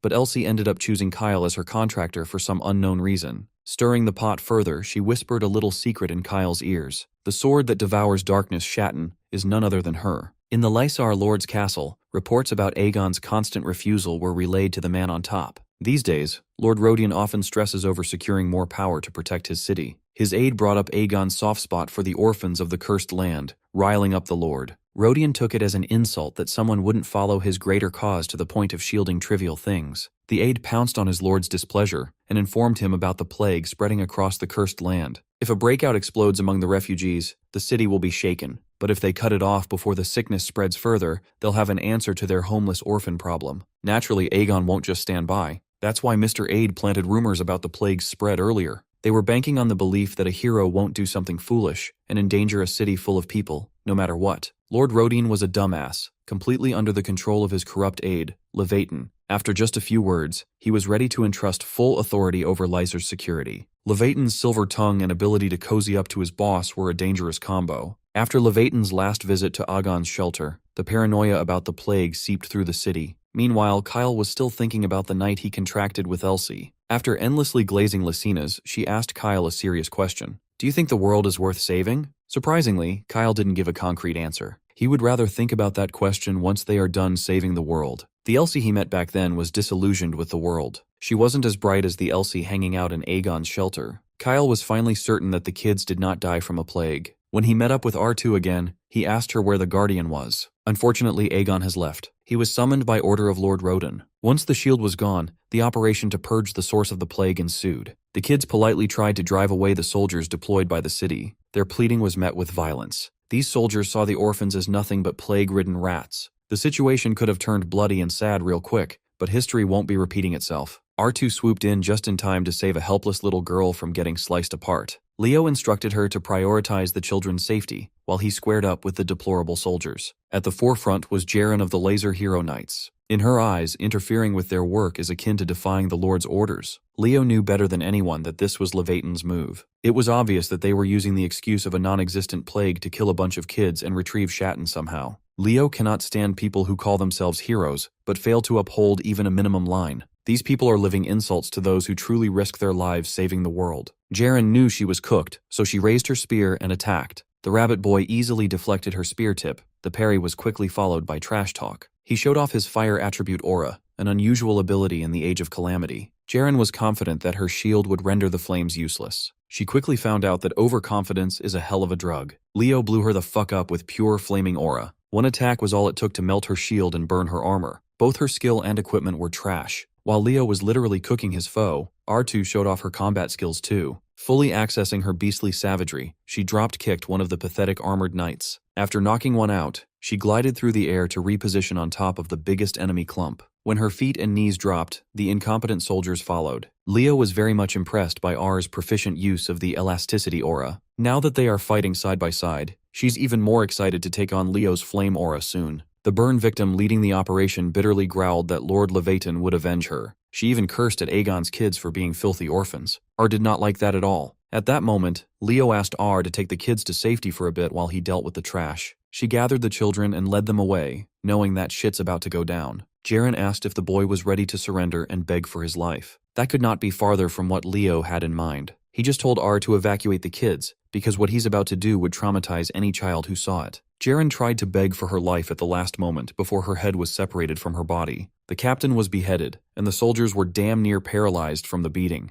Still unsatisfied, Leo stabbed the fraudulent hero's body repeatedly. Elsie watched the gory scene all the way through. She respected Leo's decisiveness when dealing with evil. This Elsie is still young and inexperienced as a great spirit. This was her first time seeing the ugly side of the world. Even so, she ultimately sacrificed herself to save the world in the end. The last time he saw her as Kyle was a bittersweet moment. As the last embers of her life burned out, she asked her contractor one thing. Elsie asked Kyle to continue looking for a reason to save the world. All she really wanted was to see the starlit night sky that existed before the calamity. In a way, her wish was fulfilled, but she was no longer there to bask in starlight. She saved a world worth saving. Leo thoroughly cleaned up the scene and burned the bodies to ashes. Despite the fight, the clear condition hasn't been met yet. It implies that Aegon's shelter wasn't safe yet. Aegon is stuck in the Lord's castle, but Elsie alone should have been fully capable of dealing with Levatan's untrained thugs. In other words, the kids will face a threat that even a great spirit could not stop. If that's the case, Leo wasn't fully confident that he could measure up to the task just yet. As he theorized, Elsie just sensed stronger enemies heading their direction. Since they stopped the first wave of the attack, a trickier challenge lies ahead. Protecting the kids while holding out won't be easy. But Leo came up with a way to solve their firepower problem.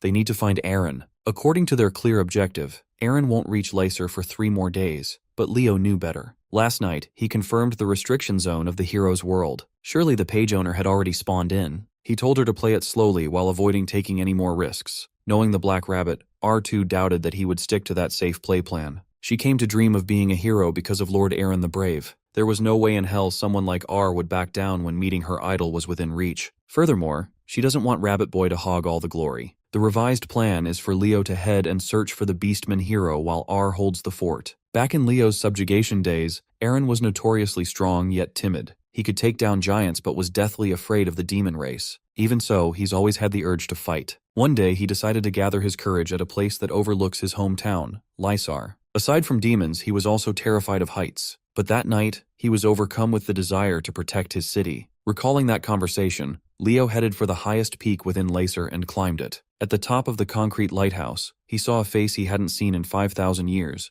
The only great hero born during the Age of Calamity, ridiculously bashful, yet immensely courageous, Aaron the Brave. Leo knew that all he had to say was that Aaron's siblings at Aegon's shelter were in danger. Without his strength, those kids might suffer a terrible fate. Believing every word Leo said, Aaron's power manifested. It had been a while since Leo had seen a comrade in action. Just from the radiant aura alone, you already know Aaron is going to be a menace. Before hopping off the lighthouse, the Beastman asked the Rabbit Boy if they'd met somewhere before. Leo honestly answered that they will, in a not-so-distant future. With that in mind, Aaron blasted off like a rocket. Leo was glad to see that his old friend hadn't changed. Back then and now, he's always running full speed ahead for the sake of someone precious. R2 stashed the orphans in one of the vacant houses nearby, and they were quickly found by the second wave of attackers. Right now, she's tangling with a pissed-off Lord Levatan, who was forced to dirty his hands thanks to his incompetent army. R was making a fool of him for his sloppy attacks with nothing but brute strength. She was doing really well until a wild bolt of concentrated mana knocked her off her game.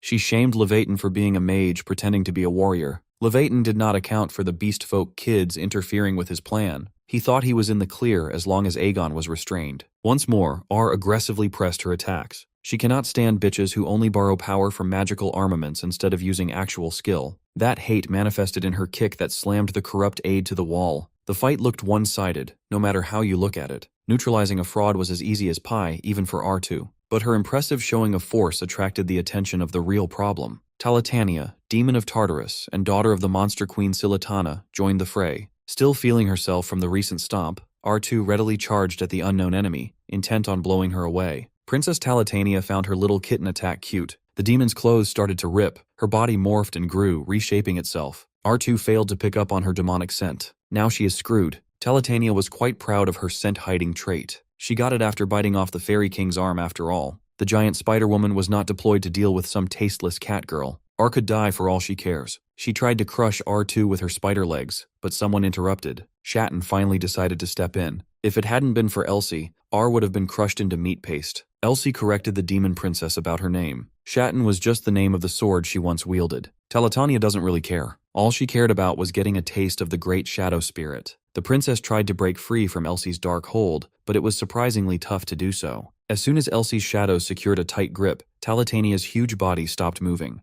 The shadow tendrils quickly multiplied, completely immobilizing the threat. It was a repeat of their fight 10 years ago, when Elsie defeated the princess alongside Aegon. R2 didn't even know that one of the kids was a great spirit in disguise. Unfortunately, Talitania had learned her lesson from her previous defeat. She was able to free one of her freshly sharpened legs and stab Elsie's body. The impact of the stab pushed R2 away while Talitania was completely freed from her restraints. Being a great spirit, a single stab on the body doesn't mean game over. Elsie still had more shadow juice to grind down the spider. She had gone all out, but Talitania came out alive, completely mangled but still alive. While regenerating her head in full, she asserted that an immature great spirit without a contractor cannot possibly beat the daughter of the monster queen. There is nothing stopping her from biting into that spiritual flesh. While the spider princess was focused on Elsie, R2 seized the opening to kick her head off. The foot dealt some damage, but not nearly enough to knock a giant spider woman out. All it did was make the princess hungry for catgirl meat. Absolutely terrified of being monster food, R2's mind wandered to the coward who saved the world. If she wanted to chase after Lord Aaron, this was her chance. She refused to stand, trembling in terror. She would rather try an attack than succumb to fear. R2 thought she could scratch her way to subjugate a named demon. She was horribly mistaken. All she was in Talitania's eyes was a juicy, furry dessert reserved for later. R's injuries were severe. She wanted to get up, but she couldn't. She prayed and forced her legs to move, but they didn't. She was in a miserable condition until the whole area was suddenly lit up with bright lights. At the epicenter of the light in the middle of the night was a younger version of the man that every beastman revered. Meanwhile, Elsie was reaching her limit from continuously swatting away the spider's attempts to consume her. Talitania stopped only when Lord Aaron stepped in to handle the problem himself. Right in front of R2, he used Beast Transformation, the lost signature skill. The princess was intrigued. She had never heard of a beastman transforming without the full moon's influence. With an appearance somewhere between man and wolf, Aaron menacingly walked towards the big bug. Princess Talitania swatted him away using a single leg, but it was blocked and held in place by Aaron's raw strength. Taking him a bit more seriously, the princess added more spider legs to the mix. Aaron breezed through her attempts like they were nothing. He successfully closed the gap and put the monster queen's daughter in a firm chokehold. In one flashy finishing blow, he forcefully made that spider eat concrete. After a one-sided beatdown, Aaron emerged from the dust with Elsie in tow. When she woke up, he gently asked if she was hurt anywhere. Elsie was fine, all things considered, but the spider princess was still breathing, and she was very pissed off. The great shadow spirit wanted the killing blow for herself, but Talitania refused to let that happen. Morphing into a more demonic form, she lunged at the beastman while looking like venom. Aaron won't just sit by and wait for her attack to reach completion, though. His body radiated once more. He used the bright lights swirling around him as deadly weapons. The light solidified, forming intricate columns with ancient engravings. The rugged pillars of light finally sentenced the foe to shut the hell up. Meanwhile, the man behind the shit show was fleeing to the southern region of Lysar. Lord Levaton had no idea that he was conspiring with a demon woman. Collusion with humanity's enemy is a crime punishable by death. In his desperate attempt to escape his offenses, he failed to account for another person. While running, one of his hands fell off without warning. His ugly stump squirted blood, and the pain made him halt his run. Leo wanted to be the one to pass judgment on this parasite. In the past, he had a particular way of disposing of traitors to humanity. Once again, he was being pushed to cut heads and kill bastards. Levaton pathetically offered him status and fame. But what's the value of those things if the world is ending? Out in Aegon's shelter, the night sky had turned bright thanks to Aaron's luminous display of skill. With the spider lady out of the way, the cat girl came out to play. R2 was fangirling hard on the younger version of Aaron in front of her. Leo reconvened with everyone else and checked on Elsie. Despite sustaining a big hole in her stomach earlier, she was already fully healed.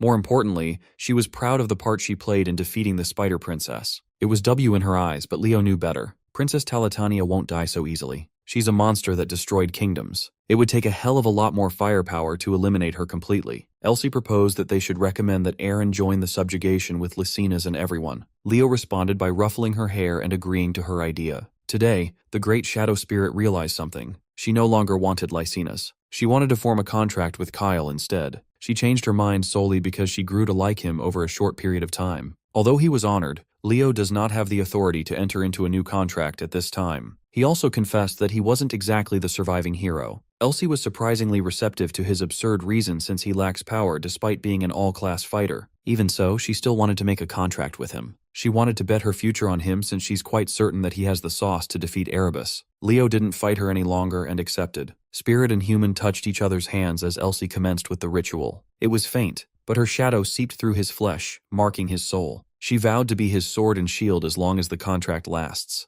Leo assumed that the contract would likely break when the hero's world ended, but contracting Elsie felt strangely nostalgic. While he was reminiscing, R2 was shamelessly clinging to Aaron like a rabid fan. Aaron was too polite to push her away, but the arrival of a familiar figure stopped everyone on their tracks. Agan had returned and saw his wayward student after half a year of no contact. Leo and R met Eren and saved the Guardian of Azure Sky. Mission objectives were completed. Agan welcomed his stupid disciple with a tight hug around the Beast Boy's neck. He didn't even pay proper respect to his master, and he should have said hi to his siblings. Now that the threats have been neutralized, the kids ran to the comfort of Uncle Aegon's presence. Leo was satisfied just watching what could have been from the sidelines. It is a relief to see the past change, even for just a moment. Agan and Aran personally thanked Leo and R, while Elsie had already hidden herself somewhere. Even the Guardian of Azure Sky was quite disturbed by the young lady's attachment to Eren. He thought she must have hit her head or something. Agan wanted to repay Leo for all that he had done, but all he could offer was a tome chronicling his personal aura cultivation method. It was the same method Eren used to gain the ability to beast transform at will. Leo was astounded by the value of the ragged tome. In his hands was the original version of Hero's Breath. As soon as he received his reward, he informed R that they had to go now. If she has anything to say to Eren, she had better say it now. The hero world can only stay intact for so long. She was naturally reluctant to go. She wanted to stay with Lord Eren a little bit longer, but she would settle with a pat on the head to cheer her on. Eren was confused by her request,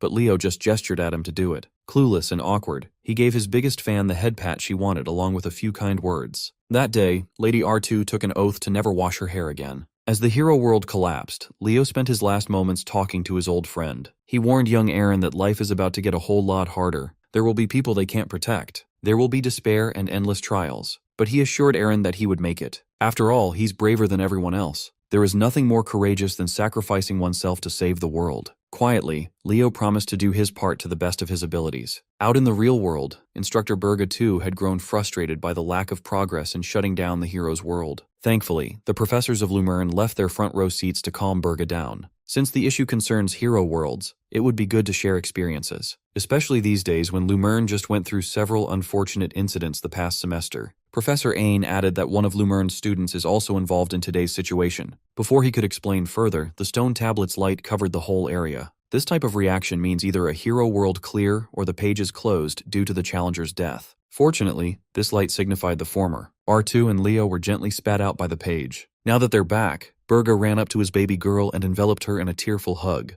He wanted to know if she was hurt. Not only was she fine, but she also cleared Lord Eren's world. While Burga was scolding his daughter, Leo fished something peculiar out of his pocket. He pulled out a pendant that wasn't supposed to be there. Inside was none other than the slumbering Elsie. R2 proudly credited the Black Rabbit Boy for the successful clear. Instructor Burga was glad to have another promising prospect entering Azonia. Regardless of the method, R and Leo cleared Lord Eren's world. That alone proved that they are worthy of becoming heroes of Azonia. Before Burga could get carried away, Miss Yura interjected. With thinly veiled anger, she asked what in the world Leo was thinking. He tried to play dumb, pretending not to know his summoning professor, but Miss Yura wasn't playing. She grabbed him by his magic ears and scolded the boy relentlessly. Professor Ain had to explain what was really happening. It's a mystery how the kid snuck through Azonia's selection process, but the jig is up. Leo Plov disabled his disguise, showed his true appearance, and reintroduced himself as Lumerne's first-year representative. Back in Leo's family home, Lady Reyna was informed that a guest had arrived.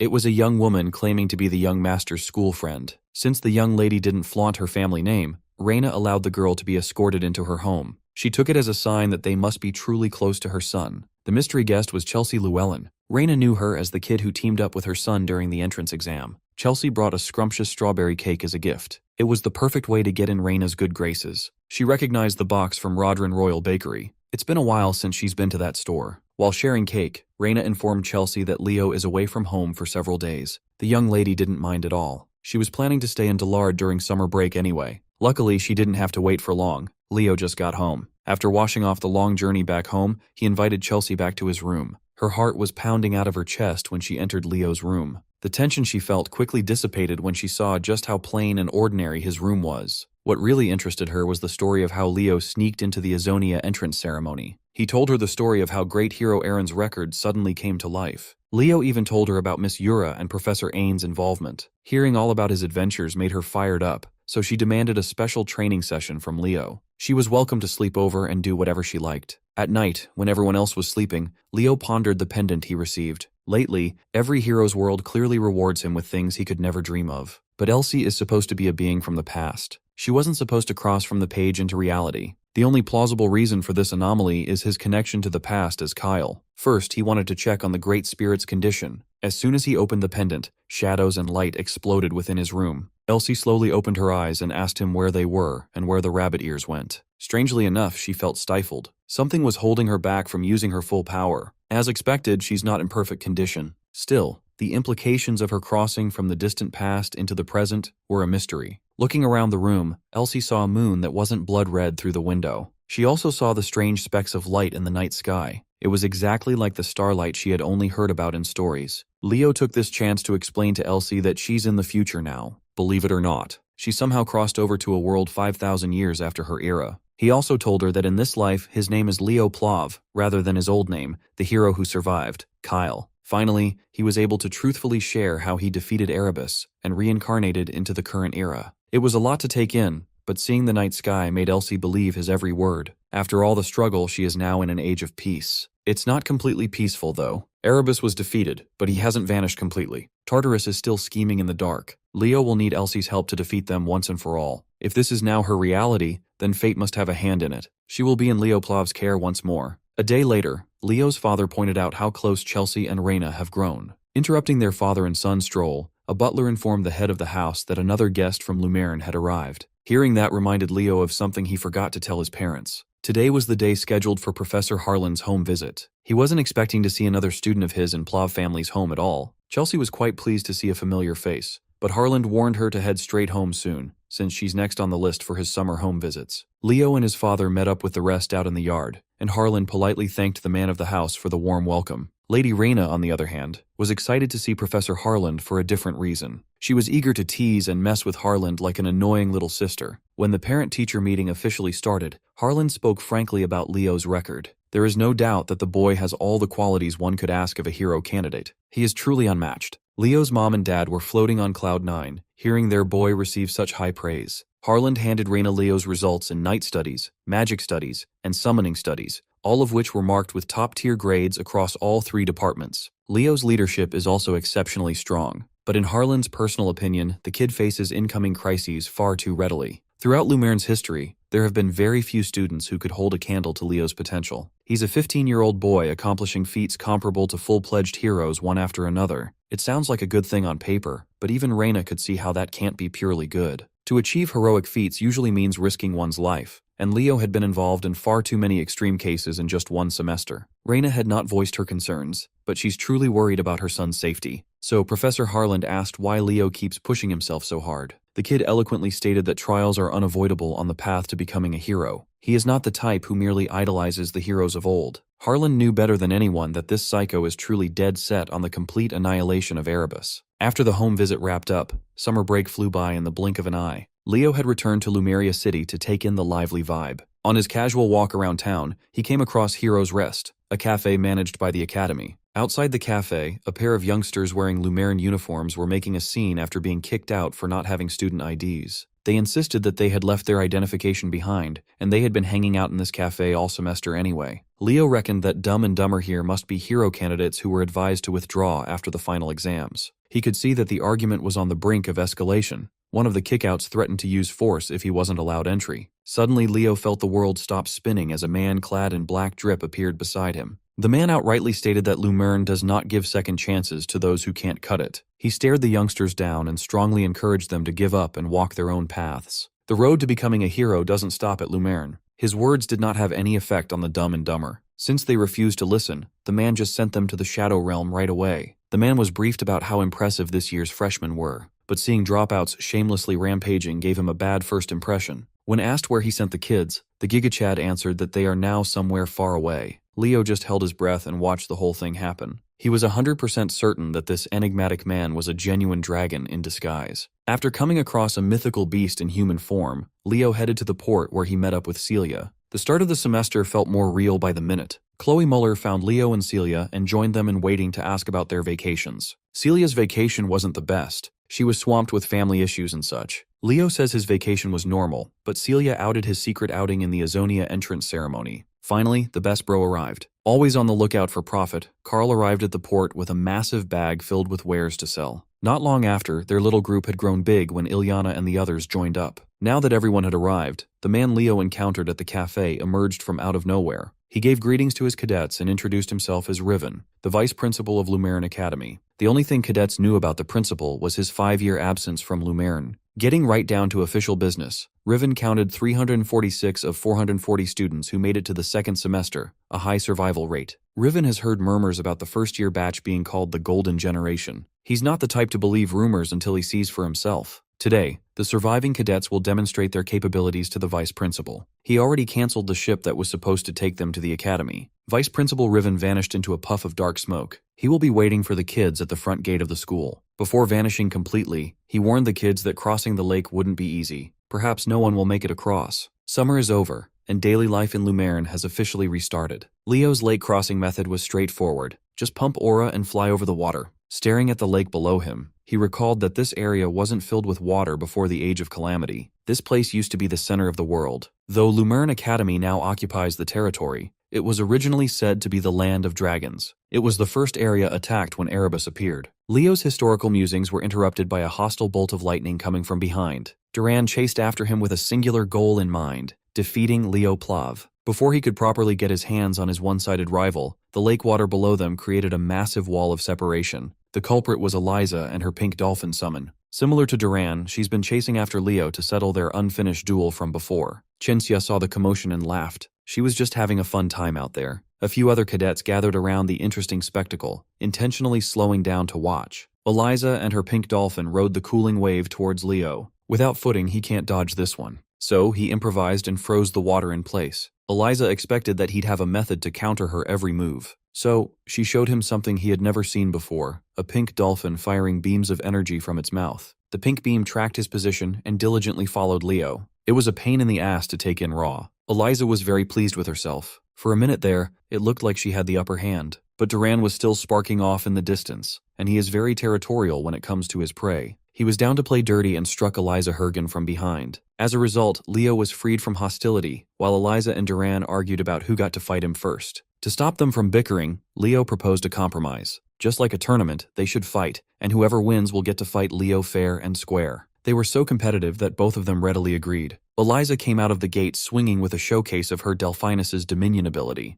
Her Aqua Gorgos turned the water itself into a troublesome weapon. Duran was no slouch either. And if we're talking in Pokemon terms, Electric owns water types. With both pursuers distracted by each other, Leo snuck out and continued crossing the lake. At the rate they were going, everyone should make it to campus safely. Ilyana was cruising in the air, and even Carl dared to tempt fate by asking for a Kraken to appear and dare to stop him. Even so, the man overseeing this test is a dragon old enough to have lived a long life. Leo wasn't worried for nothing. Suddenly, thick fog rolled over the lake and swallowed every cadet whole. They initially dismissed it as naturally occurring fog, but quickly realized it was highly irregular. Consumed by the fog, they were separated from one another and trapped in a pitch-black space. Ilyana sensed a presence standing before her and immediately drew her blade. In front of her was Professor Harland, but he looked a little off, a bit illusory. Leo was the only one who knew for sure what was happening. The fog was a type of dragon speech magic. Long ago, one of the powerful forces of Tartarus created a potent dragon clan curse. They called it Nightmare. This curse forces the victim to confront the last person they would want to fight. In Leo's case, as expected, his nightmare was facing off against his dear comrade, Lysinus herself. While he was stuck in the pitch-black curse, most of his fellow cadets were face down and out on the water. The academy arranged for dive teams to retrieve the unconscious freshman from the water.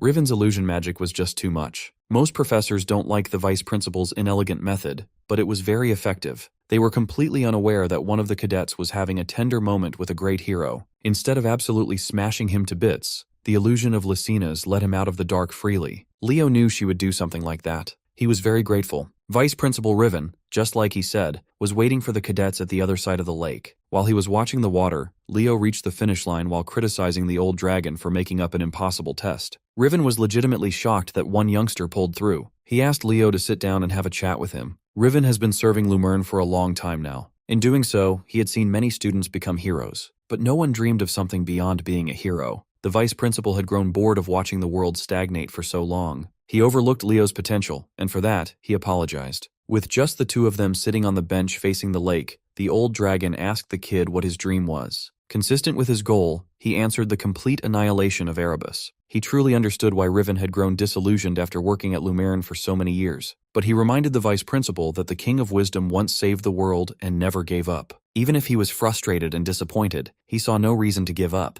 If Riven is a legitimate descendant of the King of Wisdom, then Leo's advice was to follow the king's example. He basically confessed to the old dragon that he knew about Riven's true identity. In truth, Leo is looking forward to working with the great King of Wisdom from now on. Vice Principal Riven was left with countless questions about who Leo Plav really was. One thing was for sure, he felt a familiar will oozing from that kid. Some say that to this day, Eliza and Duran are still fighting in the lake. Once everyone was rescued and awake, the Lumerne Academy opening ceremony commenced. Leo met up with his senior class representatives and was cheerfully swarmed by Lil Luce, the second-year representative. She was a big fan. She lamented the fact that she's squeezed between outstanding seniors and juniors, even though Monster Girl Lil is the undisputed #1 in her batch. Lil doesn't like the Monster Girl nickname and scolds Hark for pouring poison in Leo's ears. As far as Leo knows, Hark Ligward possesses the accumulation aura trait. He stores up power and pours it all out during battle. It's a rare trait that keeps him perpetually sleepy. While Hark naps, Lil tries to convince Leo to use her other nickname, Spirit Master of the Gale. Third-year representative Elena Duran arrived just in time to insist that Monster Girl was a better fit. She was also in the mood to finally grant Leo the favor he wanted to ask. But in return, he must promise to grant Elena a favor down the line.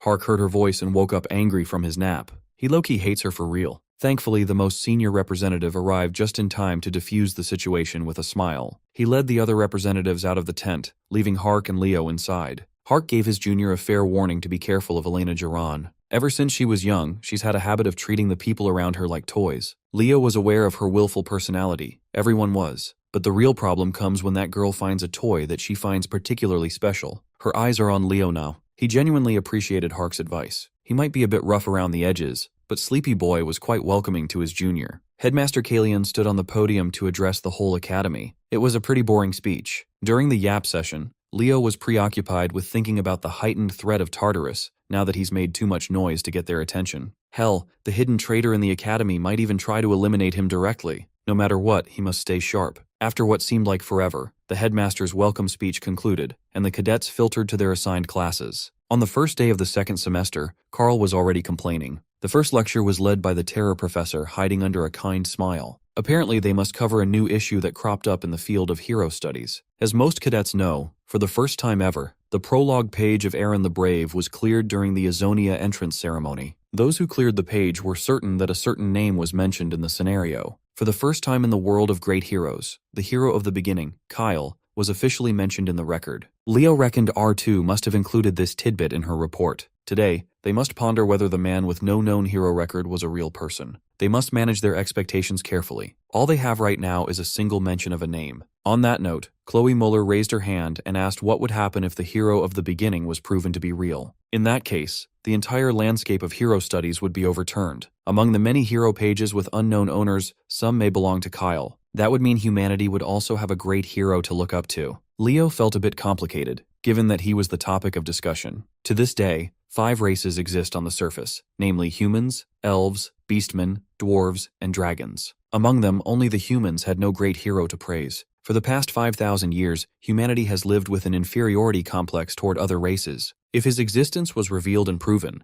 then humanity might finally be able to stand proud. According to the professor, there's a high probability that Kyle would have been an all-class fighter. After all, they now know how powerful an all-class can be thanks to a certain student in their school. The lesson about the hero of the beginning went on for far too long. By the end of the school day, Carl and Leo washed up before heading back to the dorms. Given the lecture earlier, Carl was quite curious why Kyle was labeled the surviving hero. It can be interpreted as a symbol of strength that survived many battles. That interpretation is partially true, but more precisely speaking, it was because he was the lone survivor while countless heroes were massacred. Before bedtime, Leo checked on Elsie, opening her cozy pendant. Even now, the great shadow spirit couldn't stop herself from admiring the bright night sky. It's about time for her to meet Leo's other summons. He also asked her not to tell them about his true identity for now. Free at last, Kieran stretched his wings while Fiora politely gave her contractor a practiced bow. They immediately noticed Elsie sitting by the window and turned to their master with questions. Leo explained the bare minimum and let his summons sort themselves out. Kieran immediately tried to make Elsie believe that he was the captain among Leo's summons,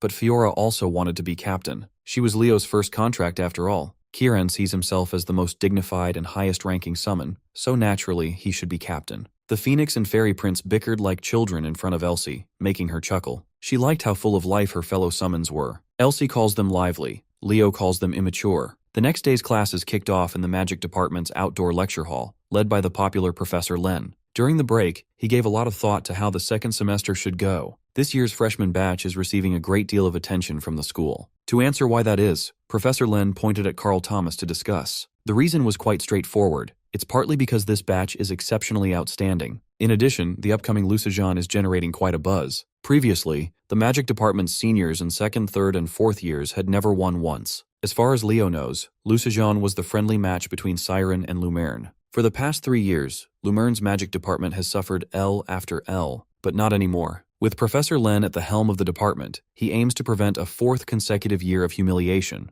For the second semester, he prepared lessons to condition his students for the Lucijan at the end of the term. Starting today, they will be diving into the majestic world of hero magic. Great mages of history each possessed a unique magic that symbolized them. The deeply personal nature of unique magic makes it difficult to pass down and inherit. There are exceptional methods, such as bloodlines or secret techniques handed down through institutions. But there actually exists a method that could drastically reduce the difficulty of the learning curve. As Chloe Muller pointed out, life could be easier with the help of hero skills. When one clears a hero record, one can be rewarded with a unique magic inheritance. Mages have researched how to turn those unique magic rewards into a mass-produced spell for more widespread use, and eventually came up with hero magic. The unique abilities once used by mighty heroes have been reimagined and deconstructed for anyone to learn. It sounds awfully convenient, but a mismatch in mana affinity would result in activation failure. Before the class officially began, Professor Len wanted to check on the magical dueling abilities of his students. Magic duels are a good way to assess a mage and how well they can handle hero magic down the line. When he asked for volunteers to go first, Ilyana enthusiastically raised her hand and stepped forward. Some people in the class view her as a traitor simply because she trains with the Knight department. Ilyana wasn't too bothered by it. Haters were just hating on her for being a dual class. For her opponent, Professor Len went out of his way to provide the best possible special instructor for the job. That's right, blonde-haired Gojo Satu is back to terrorize some first-year kids. Professor Albi promised that he wouldn't go all out, but the cadets are free to go apeshit. Albi Giron is widely considered the strongest magic duelist in the academy. Just seeing him in action was a privilege. Believing that the key to victory was attacking first, Ilyana formed her golden magic swords as fast as she could. Shining blades surrounded Albi, yet he did not react. He just stood still and let the sword tips clash against his imperceptible barrier until they lost power. Carl questioned her ineffective method, but Leo told his buddy to watch a little bit closer. The blades of light that should have returned to mana are maintaining their form even in a shattered state around Albi's foot. If Leo could see it, the professor surely does as well. Ilyana Raiden's trump card is now in play. Recycling the broken blades scattered all over the field, she formed a massive attack right above Professor Albi. She's very proud of this unique magic she perfected during vacation. Professor Len was impressed. Ilyana had some overly extreme offensive tendencies before. She compensated for her weakness by doubling down on more offensive power. Chaining off shining blades, she summoned Shining Rain. Albi watched the drops of destruction heading his way, observing each one with great interest. Ilyana braced for impact as the downpour of shining rain devastated the field. The professor's response left Leo feeling uneasy. Limited by the limits of a human body, it shouldn't be possible for Albi to use the Fairy King's magic, Mirror Force, to clone an enemy. When the dust settled, there were 2 Ilyanas on the field. The clone flashed the original a cocky grin, and it was on. Ilyana couldn't stand being mocked by her own clone. Like everyone, she assumed that Albi was using illusion magic. To deal with an illusion, she reckoned blasting it with a big orb of pure energy should do the trick. But the clone matched her freak by casting the same spell, and it was slightly stronger. Seeing that she was growing more frustrated, Professor Albi reminded Ilyana to stay focused until the end. All it takes is a lapse of judgment for a single moment to turn the tide of battle. The clone casually used the unique magic she had worked on so hard.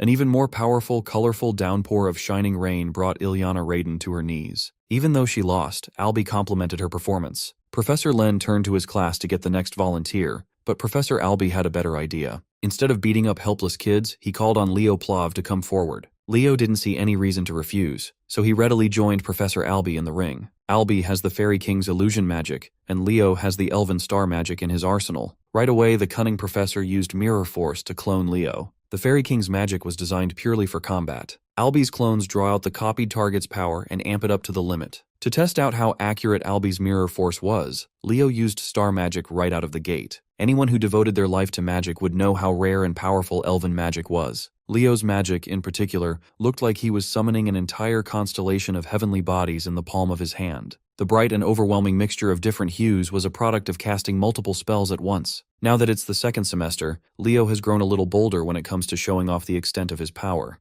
On the other side, Professor Albi's clone of Leo casts the exact same magic as him. As the flashing stars fly toward our boy to absolutely cook him, Professor Ren gets chills from the sheer power of his senior's spell. You see, Professor Albi's cracked mirror force spell creates a perfect clone of whatever target he chooses, but the clone can only use the caster's magic, not the target's own abilities. In response, Leo defends himself with a double-layered barrier. Everyone watches as the insanely powerful magic explodes on impact and lights up the battlefield with destructive force. What shocks Professor Ren the most is that Leo can actually keep up with his professor. With skill like that at his age, there is no doubt in his mind this kid is destined to become a hero. He has the talent to leave a deep mark and carve his name into Lumerne Academy's history books. As the stars explode around him, Professor Blonde Gojo silently evaluates the skill level of his opponent. While he is not sure what words could describe him, he knows the first year dueling him is definitely no average NPC. Meanwhile, Leo prepares his counterattack by casting a barrage of fireballs to distract the clone for a short moment.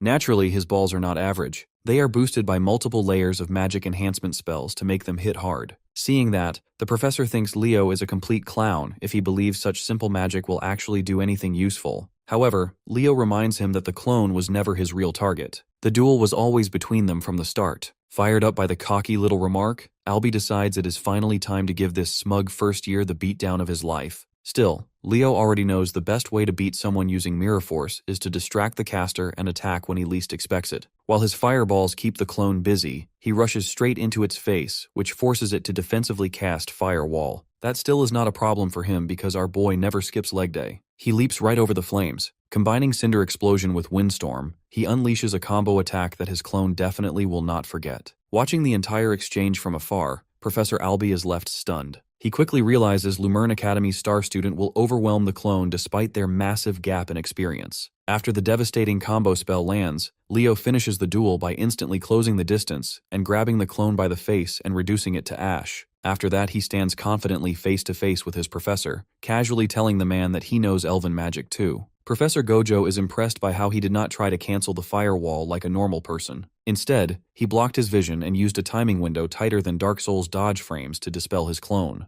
Albi reluctantly admits that it is no wonder the other professors treat him like the biggest prodigy in his class. Inwardly, he is convinced our boy is talented enough to surpass him before even graduating from the academy. Later that day inside the tower, Vice Principal Riven stares out the window with a deep look in his eyes. The headmaster asks if he has eyes on some baddie that caught his attention, but the vice principal explains he is watching the first years show off their skills. Curious about his opinion, the headmaster asks what he thinks of them. Turning from the shadows, the vice principal shares that he has high hopes. They are not just good, they are the brightest batch the academy has seen in decades. Appearing before the headmaster, he hands over a report on everything he found about hero dungeons during his travels. He has spent the last 4 years searching across the world for any clues about them. Riven admits he still is not sure whether they truly exist, but one thing is certain. Revealing their existence would definitely benefit the students greatly. Holding 4 years of his blood, sweat, and tears in his hands, the headmaster thanks him from the bottom of his heart. Anyways, the vice principal hopes he was not called here just to watch some first years. He understands the real reason for the meeting is the news that a traitor is also hiding inside Seiren Academy. The headmaster grows frustrated hearing that, admitting Tartarus is becoming more and more active lately. At his age, he is no longer capable of keeping them fully under control anymore. In fact, he believes the era of swordsmen and his influence as the Sword Saint will soon be over. He asks the vice principal if he truly believes Gen Z can handle the endless disasters plaguing their era. But Riven simply throws a question back at him, asking whether he himself can place all his trust in the new generation.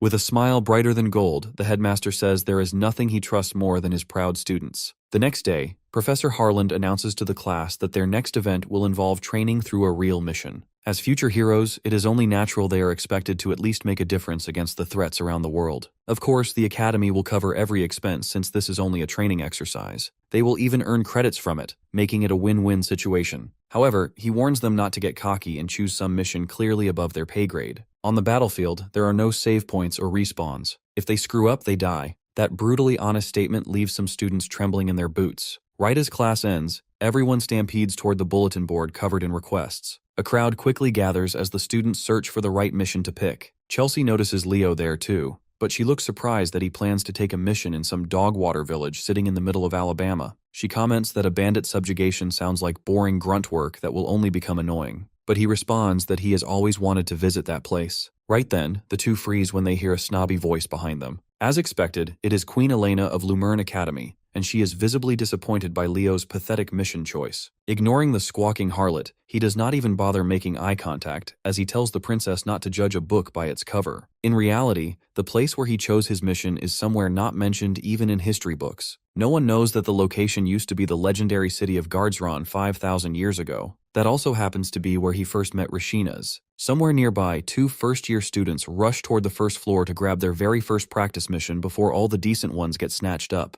In their hurry, they slam straight into a massive senior. The freshmen instantly go pale when they realize they just crashed into an upperclassman. The tall dude glares straight into their souls and barks at them to watch where they are going properly. A bright blue pin carrying the crest of the moon and clouds shines against his otherwise dull outfit. As the mysterious guy walks away, the first years point out how weird it is for a senior to be hanging around the first-year building lately. After talking more, they realize he and several others belong to the Blue Moon Party, led by the third-year representative Elena herself. Just hearing that name sends a shiver through the juniors like somebody name-dropped a serial killer. They find it strange that the Queen of Lumerne would come to such a pitiful place, unless she had some personal interest there. The scene then shifts to the first floor, where our boy is already talking with the Queen herself. Leo asks why Elena came to him out of everyone there. Elena bluntly replies that her party is going on a dungeon raid and wants to take our boy along personally. Without even thinking twice, Leo rejects the blondie on the spot, leaving her completely stunned, speechless. A pink aura spreads around them as the Queen asks him to repeat himself again, but her shock is immeasurable when Chad's answer remains exactly the same. Meanwhile, Carl and Chelsea secretly eavesdrop on the argument and are blown away by their classmates' audacity completely. Elena strengthens her ability as her eyes glow bright pink and her aura intensifies, demanding that he explains himself properly now. Leo slides a crisp paper toward the senior, saying he already picked his mission beforehand. He is afraid to share that Her Highness would never care about a backwards village, so the mission is meaningless for her. Without waiting for any reply, he strolls off with his friends and leaves the Queen of Lumerne hanging. Around her, the juniors completely lose it and start yelling at our boy just to earn Elena's approval desperately. Elena, however, smiles while staring at Leo like a middle schooler in love. She keeps thinking about how he resisted her subjugation ability without the slightest struggle whatsoever, making her even more interested in this junior now. Not long after that, news about Elena getting rejected spreads across the academy like wildfire through the school newspaper. Back in the classroom, our boy thinks over the day's events. At his side, Carl has a naughty grin on his face as he asks how it feels to humiliate the Queen of Lumerne. But he shrugs off the question. He realizes that he needs Elena's good graces eventually to get access to the Forbidden Library, but for now his priority is to expose the traitor inside the academy. His thoughts are interrupted by the professor asking everyone whether they chose their practice missions yet. All the students respond with an affirmative, and he commands the class to prepare for their expedition ahead. A few days later in the Garin province, Leo steps through the teleporter. He examines the new landscape, which looks to be a desolate grassland with no civilization in sight. Concerned for his safety, an old man approaches him asking what brought him to the remote area. He instantly recognizes the uniform he is wearing and is even more confused. Leo explains that he is there to resolve a request regarding bandits in the area. The old man is relieved and escorts him to the town nearby. He observes the architecture and remarks how it used to be part of the city of Guardsron. As he approaches the castle doors, Leo is stopped by two nervous guards who demand he state his purpose to visit the place. Our hero pulls out a paper stating the request to deal with the bandits. The two men almost faint from shock when they realize he is from Lumerne Academy. He smiles innocently as they allow entry without any check. Inside, he is seated in a lavish room and served a Gordon Ramsay-approved brunch. The manager urges our boy to rest at their lodgings, but he politely refuses. He gets straight to the point and asks where the bandits are, so the blonde pulls out an ancient map showing the exact location of the bandits. Mid-discussion, a servant bursts through the door demanding the attention of the manager. He states that more hero candidates have come to the castle. This news catches everyone off guard, prompting the host to ask our boy if he had other members with him coming along. The servant announces that the new arrivals are from Seirun Academy. Right on cue, several elves enter the room dressed in white and black uniforms. At their head is a tall elf with flowing black hair and a mean expression named Haden Dirtian. Leo is at a loss at this sudden development, but the moment is interrupted by a red-headed elf, Runia, who recognizes him immediately. Blushing, she starts talking with our boy like they're best buds. Hearing his name from Runia, the others realize who he is. Tensions begin to rise as they remember he deciphered the Founder's magic. Leo tells Runia that he is here on a mission to subjugate the local bandits, which sparks an idea in her mind to rid herself of her annoying seniors. Wasting no time, the redhead exaggerates the seriousness of his mission and offers to help our boy with his dangerous mission personally. Her classmates are against the stupid decision, but she argues that innocent lives are currently at stake, so she takes off running while dragging Leo with her whether he likes it or not. Once the two finally leave, Hadin calmly seats himself opposite the host and asks his lackeys to step outside before he speaks privately. The elf explains that he and his team came here to investigate the wildlife and natural habitats in the area. This explanation leaves the manager confused, and Hadin coldly continues by demanding permission to freely explore the lands without any restrictions. His deadpan expression sends chills straight down the manager's spine.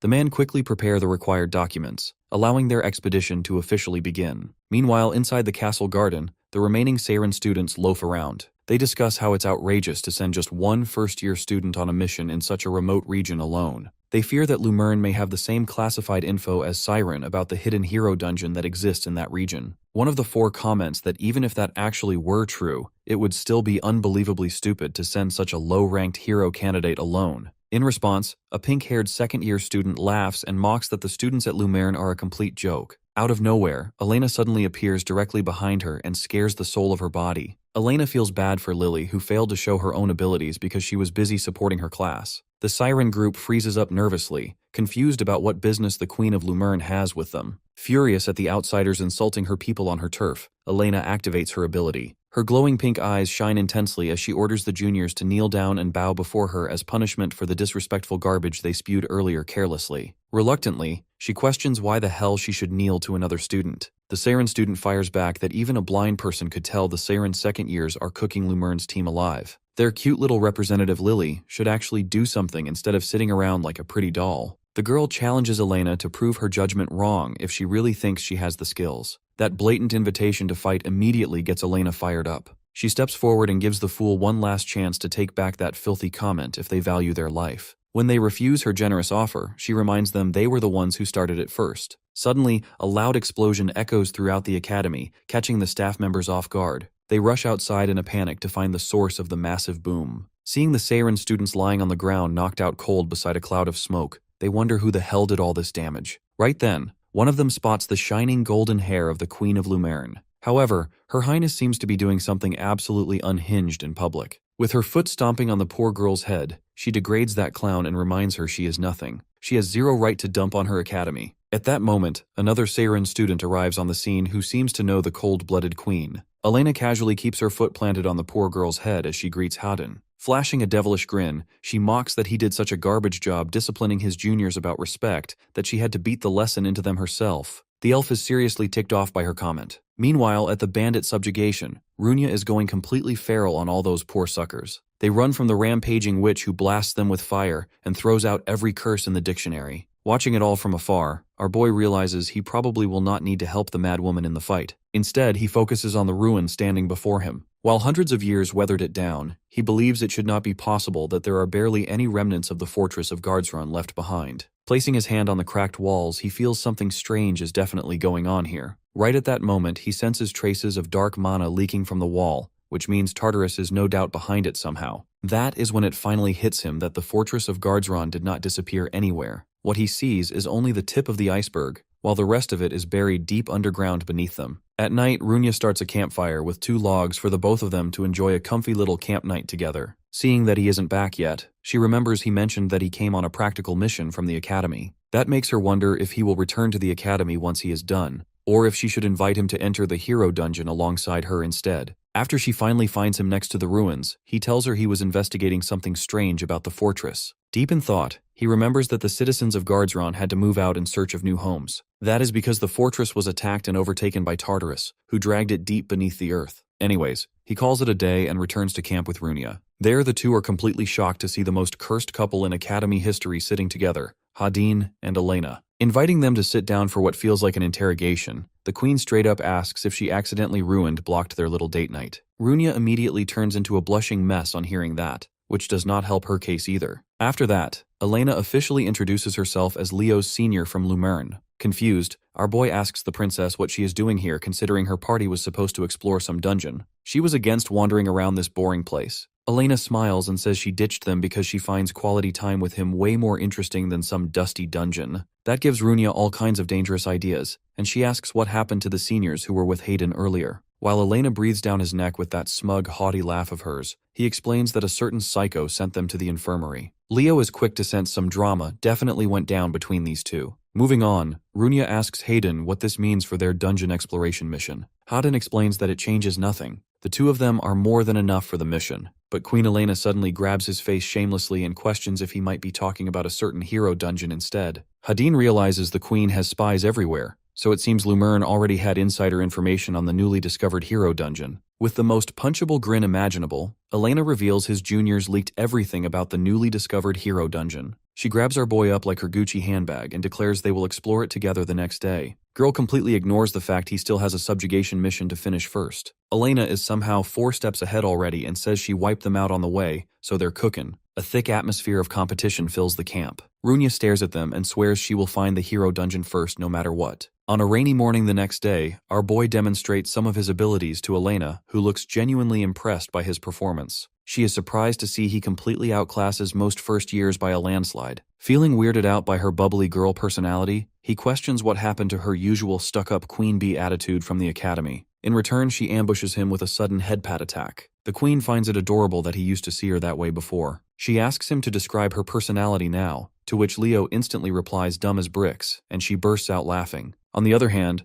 Runia is surprised to see the two of them have spent quality time together. Staying focused, Hadin reminds her they need to stay extremely cautious. They will be forcibly dragged into the dungeon if they fail to detect the mana signal correctly. Later, Elena gets tired of waiting after finishing the exploration on her side first. She calls Hadin pretty slow for someone who talks like a know-it-all genius. But the elf fires back that he actually does his job thoroughly unlike her. After that, the two teams head out together. Elena tells Leo that Hadin is a massive nerd who gets tilted way too easily whenever she flames him. Suddenly, he senses a powerful mana reaction nearby. The squad is shocked when he suddenly says he might have found the dungeon while standing directly in the middle of a strange magic circle. He activates what he remembers was a teleportation gate from Guardsron itself. This is massive news, because if the gate is somehow still intact, that means Guardsron might not have collapsed underground after all. Staring in complete awe, Hadin questions how a first year managed to decipher what he senses is ancient magic. Leo claims he analyzed the magic formula earlier, which appeared to be a teleportation gate, and luckily his guess was correct. Since it opened successfully, he believes the other side should still be active too.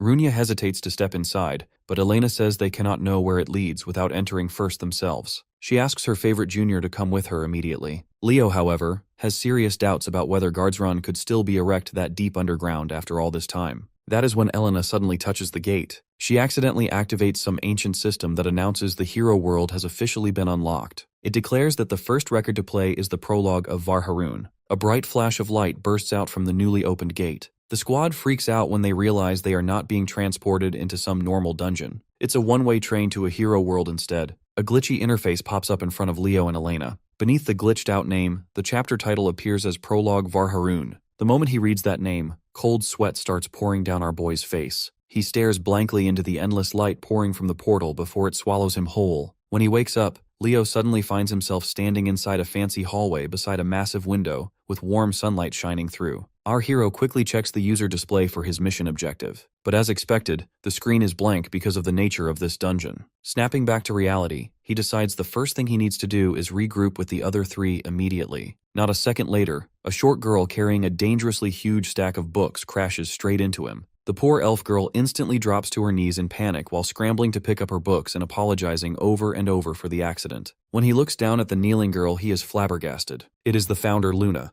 The two stare at each other awkwardly for a brief second before Luna suddenly turns pale and screams an apology to Professor Archant. The fact she knows his name catches him by surprise. The panicking girl swears that she only skipped class because she was busy researching magic again. Only then does Leo realize this is a possession-type hero world. So he has possessed a professor, and everyone sees him as Professor Archant. He remembers that the man was a legendary historical figure who taught the founder Luna magic. He practically raised her like a daughter. While handing the books back, our professor asks the elf where she is heading in such a rush. Confused by his calm reaction, Luna nervously asks if he is not going to scold her. He replies that this is probably not the first time she ditched class, and definitely not the last either. With that, the two begin walking toward the library together. As he watches her happily bounce along beside him, our professor realizes her perspective on life is surprisingly simple. The easy-to-please girl is overflowing with joy just because she did not get flamed by him. If the modern elves ever saw their legendary founder acting like this, they would never believe she becomes the same historic figure they worship. Luna leads our boy toward a nearby table where he places the books down for her research. She clumsily drops herself onto the chair while thanking the professor. But the goofball gets cut off halfway through when the chair leg snaps under her non-existent weight and sends her crashing to the floor. Our boy can only smirk at Luna's disaster class level clumsiness before excusing himself. He tells her he would love to stay and chat longer, but he has more urgent business to handle first. Staying focused, he needs to find more information and regroup with the other 3 members to clear the dungeon. As he walks through the halls, the professor mentally reviews the basic mechanics behind hero dungeons. A normal dungeon forms when a hero record becomes unstable. It starts distorting reality around it enough to create an entrance. However, if the rampage continues too long, the record can merge with reality. What scares him most is the possibility that ancient monsters could also spill into their world, leading to casualties beyond imagination. His thoughts drift to Luna next. He isn't sure yet if this entire world truly revolves around the founder's story, and wonders how old she is in this chapter. What's disturbing him, he still has no clue what the objective of this hero world is supposed to be. Suddenly, the professor's thoughts get interrupted when a student loudly calls him, demanding to know why he is wandering around there in the first place. Confused, our boy turns toward the panicked young elf like he doesn't know who Archant is. The student hurriedly blurts out that he is late for class, and the students are throwing a riot over being ignored. Realizing he cannot afford to break character if he wants to clear the hero world, Leo decides to roll with it and asks the nervous elf to guide him. The two rush to a massive open arena together. Along the way, he remembers that Varharun was the ancient elf city that existed before the Great Calamity. There, it served as an elite academy where the strongest young elves were trained into absolute monsters. Crossing the arena, Leo enters a massive dark room with several hundred elf nobility awaiting his arrival in tense silence. As soon as he steps in and apologizes for being a little late, the crowd erupts in anger, screaming that this was a completely unacceptable thing he did. One of the members goes on to say that they are all candidates for the elf throne. A bold student steps forward toward our professor, screaming just like the rest. The elf has short curly hair and a fierce sharp look in his eyes. The scrawny elf shouts that such a teacher cannot be trusted and must be replaced immediately. The crowd echoes whatever the lad says as if he is leading them like a commander. Leo asks who the person was, and he responds with clear surprise. He is told he is speaking to Herkian Besron. The name sparks a new wave of anger in the MC as he remembers all the crimes this scumbag committed. He recalls Herkian betrayed his own people and allowed Tartarus to invade the ancient city. The elf was a disgrace to his race. He controls his anger and politely asks Herkian why being late demands replacement, knowing there is something deeper and darker behind the riot. Upon further pressing, the boy reveals that they all think the professor is incompetent because he is babying Luna. She is a disgrace everyone frowned upon in elf society. From behind, another elf responds to what Herkian just said. He goes on to insult the man, saying that he speaks absolute nonsense. This strikes a nerve in Herkian, and his eyes start glowing bright red as he asks if Zira just dared raise his voice at him. The two quickly get into a fight, grabbing each other's shirt collars aggressively. The curly-haired dude asks what relation Zira has to Luna to justify such anger.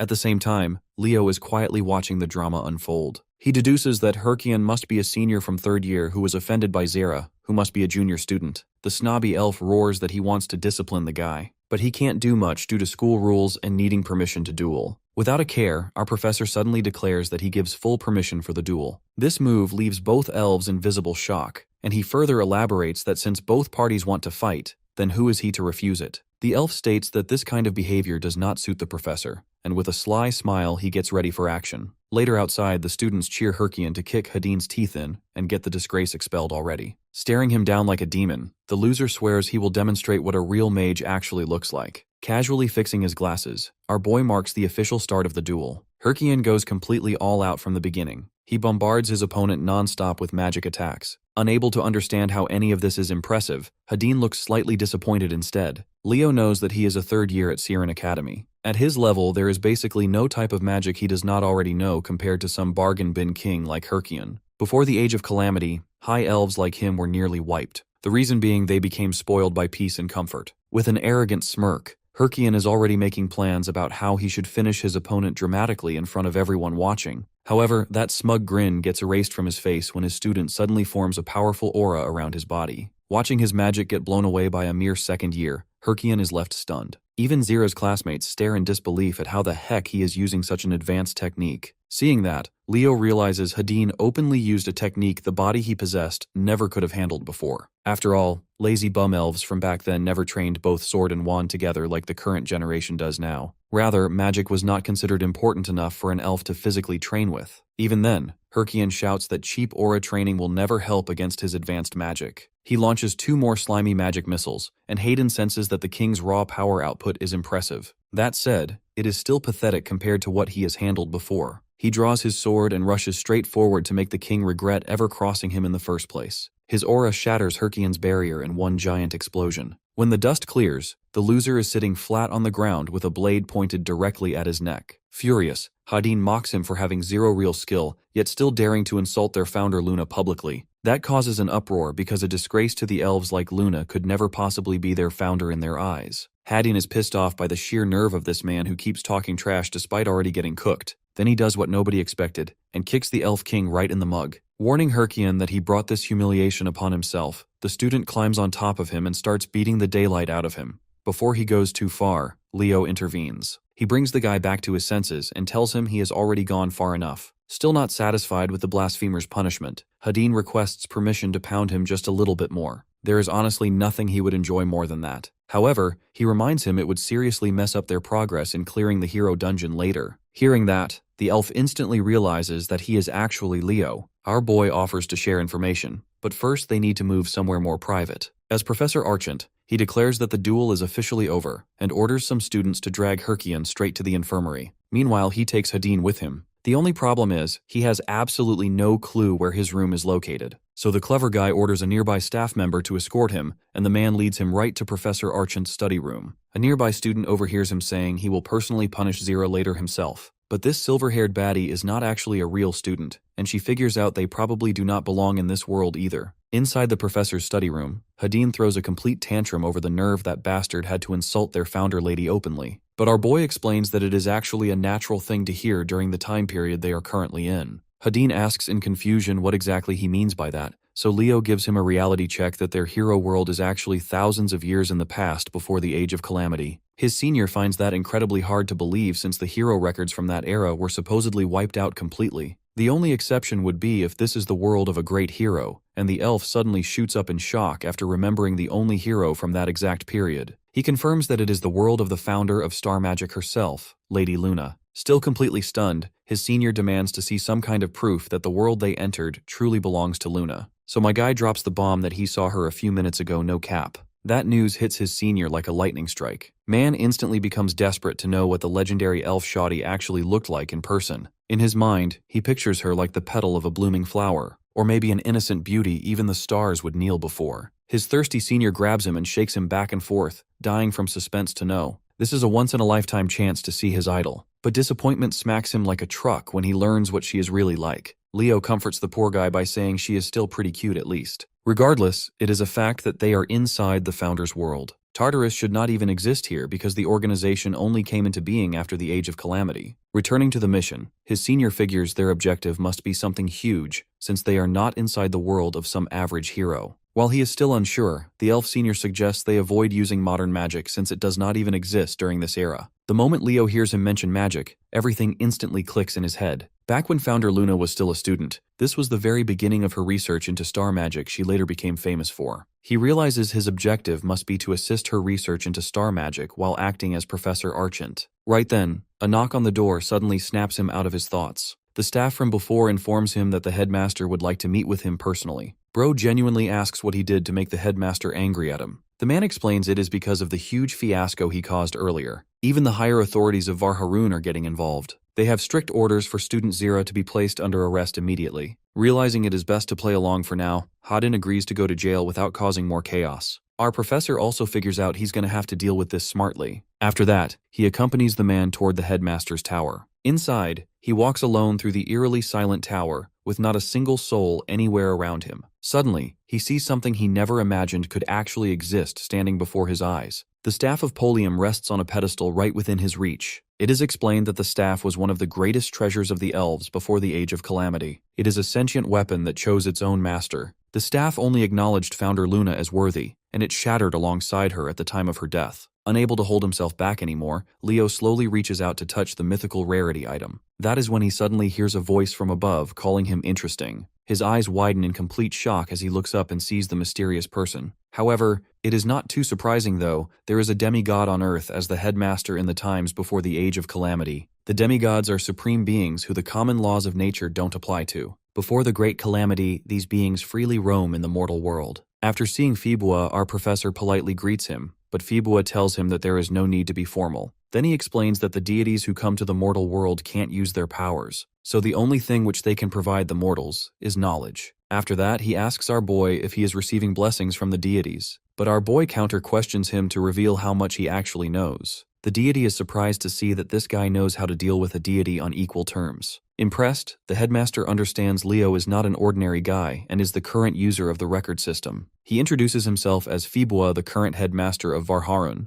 and Leo also introduces himself back. The headmaster, being curious, asks our boy how a low-life person like him can become the master of the record system. He asks him if he is talking about the power which can remake the past. The deity is astonished to see that our boy doesn't even have a full understanding of his own powers. He explains that the deity who gave him this power was seriously irresponsible. So the headmaster asks him how much he knows about his powers. Our professor explains to him that first this power records the accomplishments of the people which are recognized by the deities. Then it recreates the past and rewards are granted to him if he clears them. Fibua explains that something like this is not possible. When that happens, it means that the system is really powerful and isn't created by a single entity. Curious, he asks Leo how he got his hands on this power, to which he replies that he saved the world. He was the one who defeated Erebus. Hearing that name, the deity cannot believe that a mortal can beat such a beast. Our boy asks him why the supreme beings didn't kill Erebus in the first place. The headmaster explains to him that the beast has powers rivaling the deities, and the mortals cannot even put a scratch on it. But since it's the darkness of this world, it can't be separated from it. The deities cannot defeat it, but they have supported mortals, and with their help, they were able to push it into the darkness to maintain the balance between the light and the dark. But when the light shines brighter, the darkness also gets stronger. So Erebus is restoring his power, and with time it will get so strong that no deity or mortal will be able to defeat it. Finally, that is the mark of the Age of Calamity. But Leo did something which even the demigods weren't able to do. Then our boy asks if it was really that important, because the only thing that happened to him was that he lost his memory. The headmaster thinks that it's really sad, but he replies that he's gotten used to it. After all, he has something much more important to do. Fibua asks next what he wants to do, to which he declares his real goal is to completely annihilate Erebus. The deity understands he must have gone through hell and back when he was trying to defeat Erebus the first time. Yet now he is reborn, which was not expected by the deities. So he always has the option of leaving the rest to the future generations and living a peaceful life. Fibua questions if he really wants to go through all that pain for the second time. Leo tells him he has already made his decision and is going through with it. The headmaster says the deities gifted him this world for a reason. Our hero remarks that this world belongs to Luna. Fibua argues that the deities gave the hero record to him, meaning in other words the record belongs to him too. That is the main reason why he is the only one to receive the rewards in this world. Fibua reveals the staff is an accumulation of his knowledge, so he should take it since it will definitely help him. Our hero asks him if it is really okay for him to have an elven treasure. The deity simply answers that the Polium has chosen him as its master. With that, he tells him to go and advises him to be careful. While he can't explain it, something bad is going to happen to this world, and he prays that his path is full of blessings. Meanwhile, somewhere else, some Tartarus demons are possessing bodies. Wiener says the commander told them that the elves of this era were already corrupted. It's no wonder this rotten city makes her feel comfortable. The corruption makes her feel more at home than disturbed for their mission ahead. Sid says they should not lower defenses because elves from this era defeated many commanders and also played a major role in taking down the Great Being. Then, Sid and Sarman ask Venner why she suddenly called them out here for an emergency meeting. She tells them that an outsider has entered the dungeon. Sid shrugs it off as it is probably some weakling from the academy. Sarman asks her if she has any information about them, and she says that one of them is a student named Zira who is currently in the underground prison. If he finds a chance, it's his job to eliminate him. Sarman, however, theorizes there must be more than just one. Confident in herself, Viner sees that as a big win if there are more since that means more fun for her. She wants to see the look on their faces when they see that page of their great hero burn and disappear. While they had some setbacks in the mission to conquer this world, they are going to overcome that. It is all so that they can fulfill the wish of their Lord Erebus. Sadum, In the past, the hero world came into existence when a small part of Erebus was revived. After subduing it, the hero record was divided into 5 parts, and that is how the 5 hero academies were formed. The main reason behind dividing the hero record was to acquire Kyle's page. But in the end, the main question remains, how could Tartarus influence a hero record made by the deity? Our boy decides that he will go and have a look at the forbidden archives. But before doing that, he has to get Hadin out of the prison and find Runia and Elena. Suddenly, Luna appears in front of him and says that today is Elf King Ergin's birthday, so there is a party in the World Tree Plaza. She says that he did not receive an invitation, and asks her favorite professor if she can go with him. But in reality, our boy also did not get an invite either. After hearing this, he notes that Luna was not from a noble family, but she got into the academy because she has got great skill and talent. She told everyone that due to her overwhelming talent, the Elf King also supported her. So he asks her that if she is supported by the Elf King, then why did she not get an invite at all? To his shock, the poor girl tells him that the Elf King has stopped supporting her almost a month ago. The only thought which comes to his mind after this is that history has been changed. He thinks that they only got here a few hours ago, so there is no way history can be changed like this so fast. That's when he remembers that Faibua told him that the darkness has already fallen upon this world. The thought crosses his mind that Tartarus might have entered the hero world as well. Meanwhile, in the prison cell, Hadin thinks that it was foolish of him to get involved in that fight. They must be very cautious with every single action. But according to him, the elves were messed up to have jails for their own kind. He wonders if the past was really this different, and when he gets back to Siren, he has to report a lot of things in detail. Suddenly, 2 girls pass by his cell and he asks them who they are. The orange-haired girl leaves him speechless when she tells him that they are slaves. Hearing this, he gets angry and calls that impossible in the city of elves. But she acts like it's the most normal thing ever. All half-elves are slaves from the moment they are born. Hadin cannot believe how far they have fallen that they even enslave their own kind. At that moment, Sarman rolls up out of nowhere and starts kicking the girls. Saying the slave is lacking manners, he beats her up in front of Hadin. The poor guy asks if he's ducked in the head, but Sarman nonchalantly questions what is the problem in punishing a slave. The scumbag taunts him, asking if he can't accept that his forefathers did such horrible things. His reaction confirms he is from Seiren. So while Sarman has no clue how he got here, the one thing is sure that it's time for Hadin to log out permanently. Hadin tries to use his mana, but the restraints don't allow him to use it. Suddenly, Sarman tries to attack him, but Elena appears out of nowhere and stops him. She launches an attack that almost kills him instantly on the spot. Turning around in a mocking tone, she asks Hadin why he is in such a bad state. He is forced to admit that she's definitely gotten a lot stronger. While acting all arrogant, she says that he should just wait for the upcoming loose battle. The other slave asks Elena how she can use magic. She explains to the girl that she is not her friend Marin. She possessed Marin's body so she can punish the bad guys. The girl believes she is an angel, but Elena tells her to close her eyes until she tells her to open them. Since Sarman is not dead, he tries to restore himself. But Elena warns the bastard that she might have passed by him without even noticing him if he just stayed down. Enraged by her arrogant comment, the half-rotten demon swears that he will hunt down every last hero candidate. The story shifts back 2 years ago when Hadin and Elena were just newcomers in the academy. Back then, they had a fight right from the get-go. She was stuck up as usual and did not bother to even look at Hadin, so he decided that he would force her to look at him. But the cold-blooded Queen of Lumerne easily overpowered him. It was at that time he realized some people are born to become heroes, and Elena was one of them. Meanwhile, in the present, Elena tells Sarman that this time she is going to give him a painful death. She fires a mana beam on him, which leaves Sarman in disbelief that someone like him is going to be defeated by a pathetic hero candidate. He takes the attack head-on, which turns out to be a big mistake. Elena drops some advice that they should at least bring a Legion commander if they want to defeat her then. Low-level trash demons like him are a waste of her precious time. After seeing Sarman off to the gates of hell, Elena tells Marin that now she can open her eyes. When the girl opens her eyes, she sees a glimmer of hope. Elena assures her that she will guide her forward. Meanwhile, at the royal castle, the princess's butler asks Her Highness Sergia to stop being so stressed. He tells her to keep her back straight and her smile more dignified. She finally fixes her goofy expression. Only then, her butler looks satisfied that the little girl remembers how to smile like a proper princess. Inside the princess's body, Runia is really annoyed that she is still stuck having to act like a refined lady like she did at Seiren. Next, the butler chops the overly excited maids into action. They get way too into it, playing dress-up with the princess's body like she is a doll with no rights. At this point, Runia is completely tired of sitting for hours on her holy rump just to get prepared for a party. She was honestly surprised when she woke up inside a noble's body, with an army of maids at her beck and call, yet she never expected she would become a princess, since elves do not even run monarchies like that. That signals to her she is way too far back in the past. Anyways, her butler explains that she will privately meet King Ergen in the audience chamber before his birthday party begins. The princess is confused and asks where that is. So her butler explains it is the core of Varharun,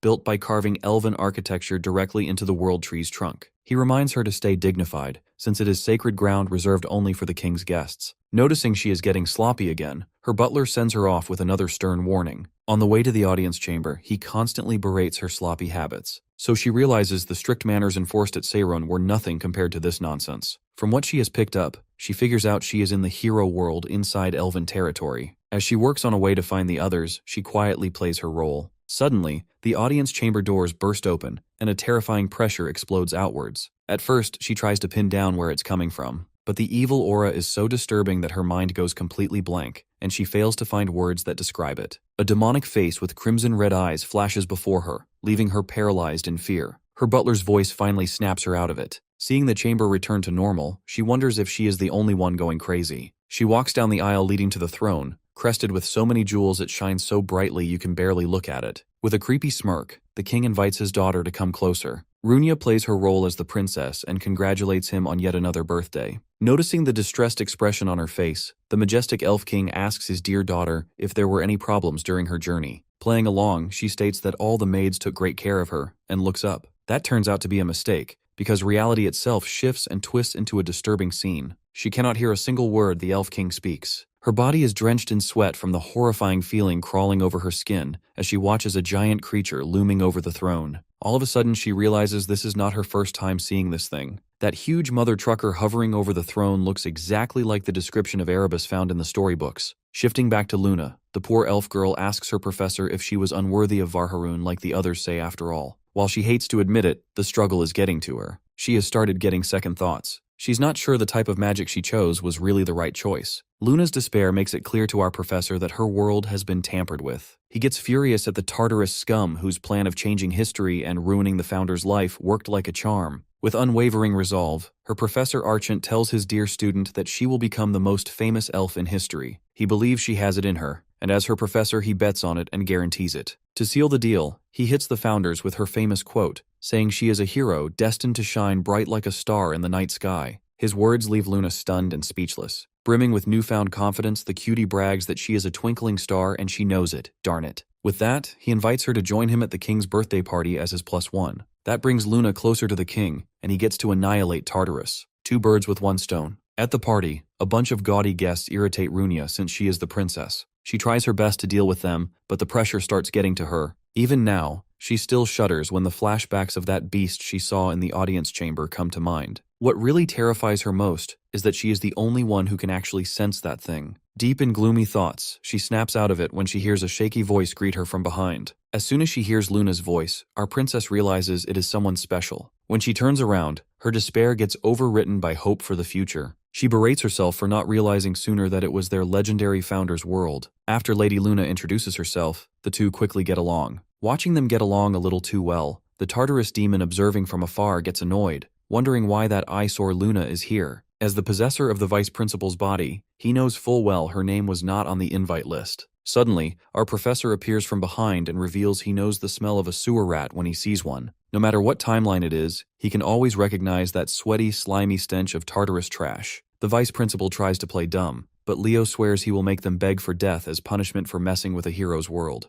The vice principal laughs arrogantly, reminding him there is no one with more influence than him in this filthy city of elves. There is nothing a fool possessing a professor's body can do here. As the vice principal walks away, he tells Leo and his friends to enjoy watching their favorite hero's world come crashing down. Our professor wishes he could decapitate that son of a gun right there and then, but there are countless eyes on him, including Luna. The little elf is overjoyed as she shares that the princess is a completely different person now. She used to treat Luna like toilet paper before, but now she chatted with her like they're best buds. Hearing that, our boy realizes he has just found an ally. Wasting no time, he introduces himself to Her Highness Sergia when she is alone. While he respectfully bows to the princess, he smoothly sneaks in a question, asking if she happens to know anything about a place called Lumerne. Runia instantly figures out that Professor Archant is actually Leo. Our hero smiles to himself and thinks that her being the princess will definitely make things a lot smoother. Just then, someone loudly announces that His Highness has arrived. Everyone immediately turns toward the royal delegation and starts laying the compliments on thick, wishing the king a happy birthday as if their lives depend on it.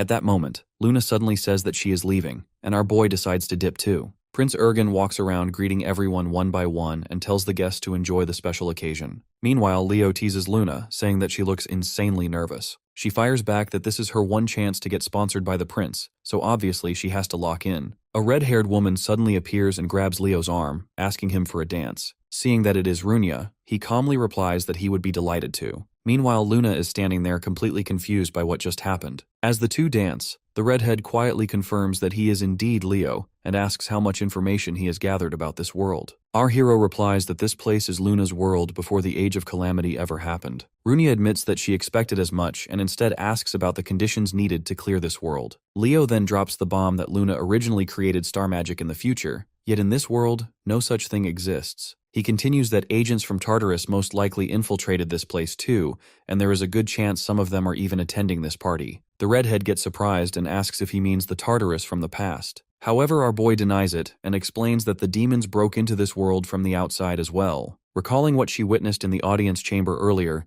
Runia agrees that it is completely possible. She then tells him not to freak out before casually dropping another nuclear bomb that Erebus somehow managed to reach this world too. Meanwhile, back at the dungeon, Elena snaps her fingers and unleashes a giant lightning spell. She complains that this fight is getting boring since they are only chipping away at each other. The third-year representative then orders Hadin to clean up the trash already. Without wasting time, he launches a massive sword slash that tears through the demons with ease. Elena gets even more annoyed and asks why they cannot just go all out already. Hadin reminds her that people live nearby, but the blonde instantly claps back that the place looks like a dump anyway. Just then, a voice suddenly calls out, saying that Elena is a giant pile of horse manure and a hypocrite pretending to be a hero. The blonde girl's mood instantly improves as she fires back that a cockroach somehow crawled out of the sewers. The demon girl from before mocks Elena and tells her to keep talking while she still can, since everyone here is about to die anyway. Elena immediately claps back, saying that no matter how disgusting cockroaches are, bugs can never kill humans. Viner declares that only human blood will be spilled because their lord is finally about to wake soon. That catches Elena's attention as she guesses that the lord they keep talking about must be Erebus. The demon instantly gets offended and tells her not to stain their lord's holy name with her filthy mouth. Elena starts rage-baiting her even harder, bragging that she brushes her teeth at least 3 times a day and not everyone smells like expired roadkill. The blonde then asks if the disgusting smell is coming from the demon herself or from the corpses nearby, before wondering if maybe they are the same. That finally makes Viner snap completely as she screams that she will tear every human here to pieces. Giant tentacles suddenly form in the sky and rush toward Elena at full speed. Hadin instantly creates a defensive shield and asks the slave girl if she is alright. The girl takes a moment to recover, but then her eyes suddenly widen in horror. She screams Elena's name while staring at the giant pile of rubble and bones. Viner starts mocking the blonde, saying she was all talk and zero substance. The demon proudly introduces herself as Bone-Eating Viner and brags that she has been running fades with hero candidates for over 100 years while building a terrifying kill streak. The poor slave girl looks seconds away from going into cardiac arrest, but Hadin calmly reassures her that everything is fine. Viner keeps teasing the little girl for worrying about Elena while she herself is standing right there.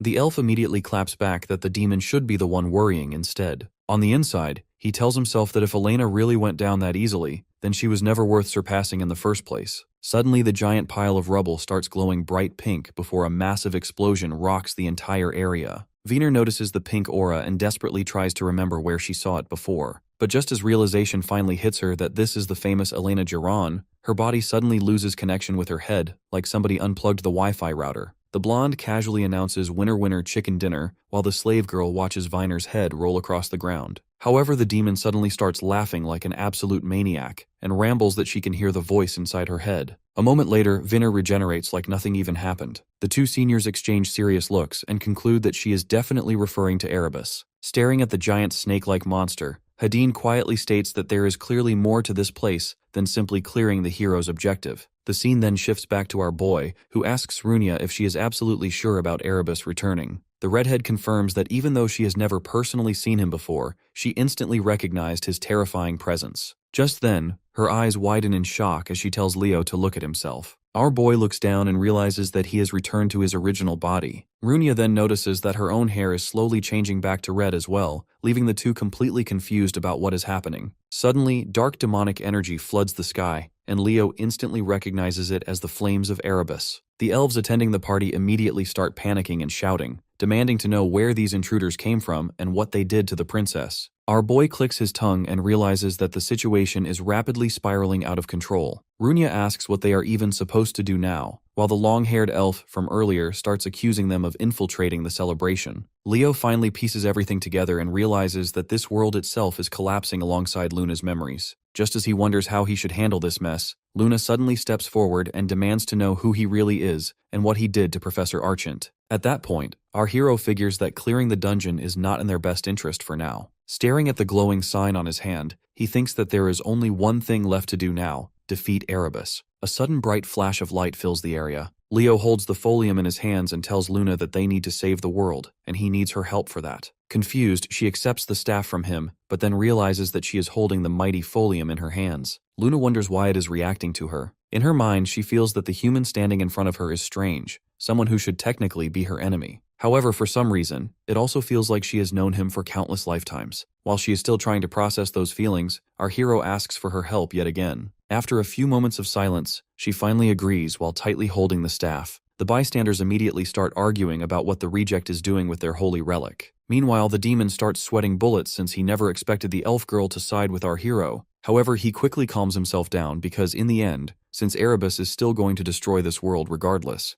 Runia, on the other hand, wisely decides to stay silent and not interrupt the moment between the two. But the second she processes that they are planning to fight Erebus, her brain nearly short-circuits as she wonders if the two have completely lost their minds. Leo reassures her not to panic because the Erebus of this world is basically a cheap Temu version. That catches Runia by surprise, but our boy explains that the original Erebus had max aura and people would probably faint just from standing near him. Meanwhile, the Erebus of this world has not fully revived yet, and is at best just a tiny fragment of the real thing. If that is true, then maybe they actually stand a chance at winning this fight. Runia suddenly realizes that they have not even introduced themselves yet. Just as Leo is about to speak, she immediately cuts him off and starts fangirling at full speed about how honored she is to meet the progenitor herself. Luna gets confused and wonders if she is really that important. Runia instantly replies that she absolutely is. That praise immediately gets to Luna's head as she starts acting all smug while the redhead keeps on crushing on her hard like she just met her favorite idol. The entire scene reminds Leo of another crazy fangirl he knew before. The progenitor then asks the two what exactly she is supposed to do,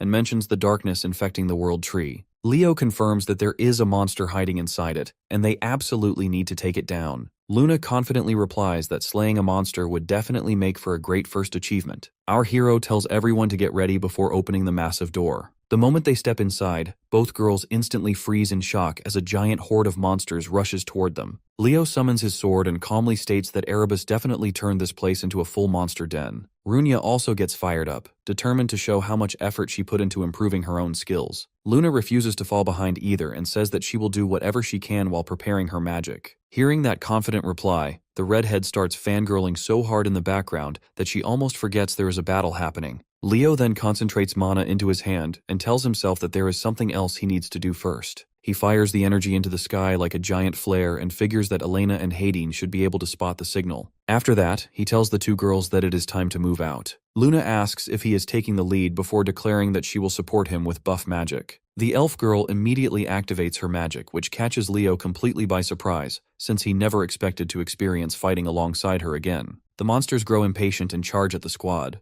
Leo instantly jumps into action and starts slicing through them at ridiculous speed. Our boy basically starts playing Fruit Ninja with them. Luna becomes completely mesmerized by the scene while Runia stands there flabbergasted that our hero somehow became even stronger than before. That only motivates her more as she decides to flex her own perfected magic too. Flames erupt around her body as she activates her Crimson Frisbee skill. Massive fire pillars rise into the sky before she launches them straight into the monster horde, instantly turning the battlefield into a giant barbecue party. Seeing how skilled those two are, Luna declares that she refuses to get left behind. Runia's imagination starts running wild as she wonders what kind of legendary magic the progenitor is about to unleash. However, her excitement instantly turns into confusion when Luna only summons a tiny basic fireball. The monsters continue closing in, but the elf girl simply smirks before activating a multiplication spell that creates a near-endless amount of fireballs across the sky. Leo sighs while recalling that it has been ages since he witnessed such a simple unga-bunga brute force spell strategy. Luna confidently tells him to move aside before snapping her fingers and launching the massive swarm of fireballs forward at insane speed. The entire battlefield instantly lights up as burning monsters start running around like living torches. Meanwhile, Runya watches in complete awe as she finally understands why Luna is called the progenitor in the first place. After the entire monster horde gets wiped out,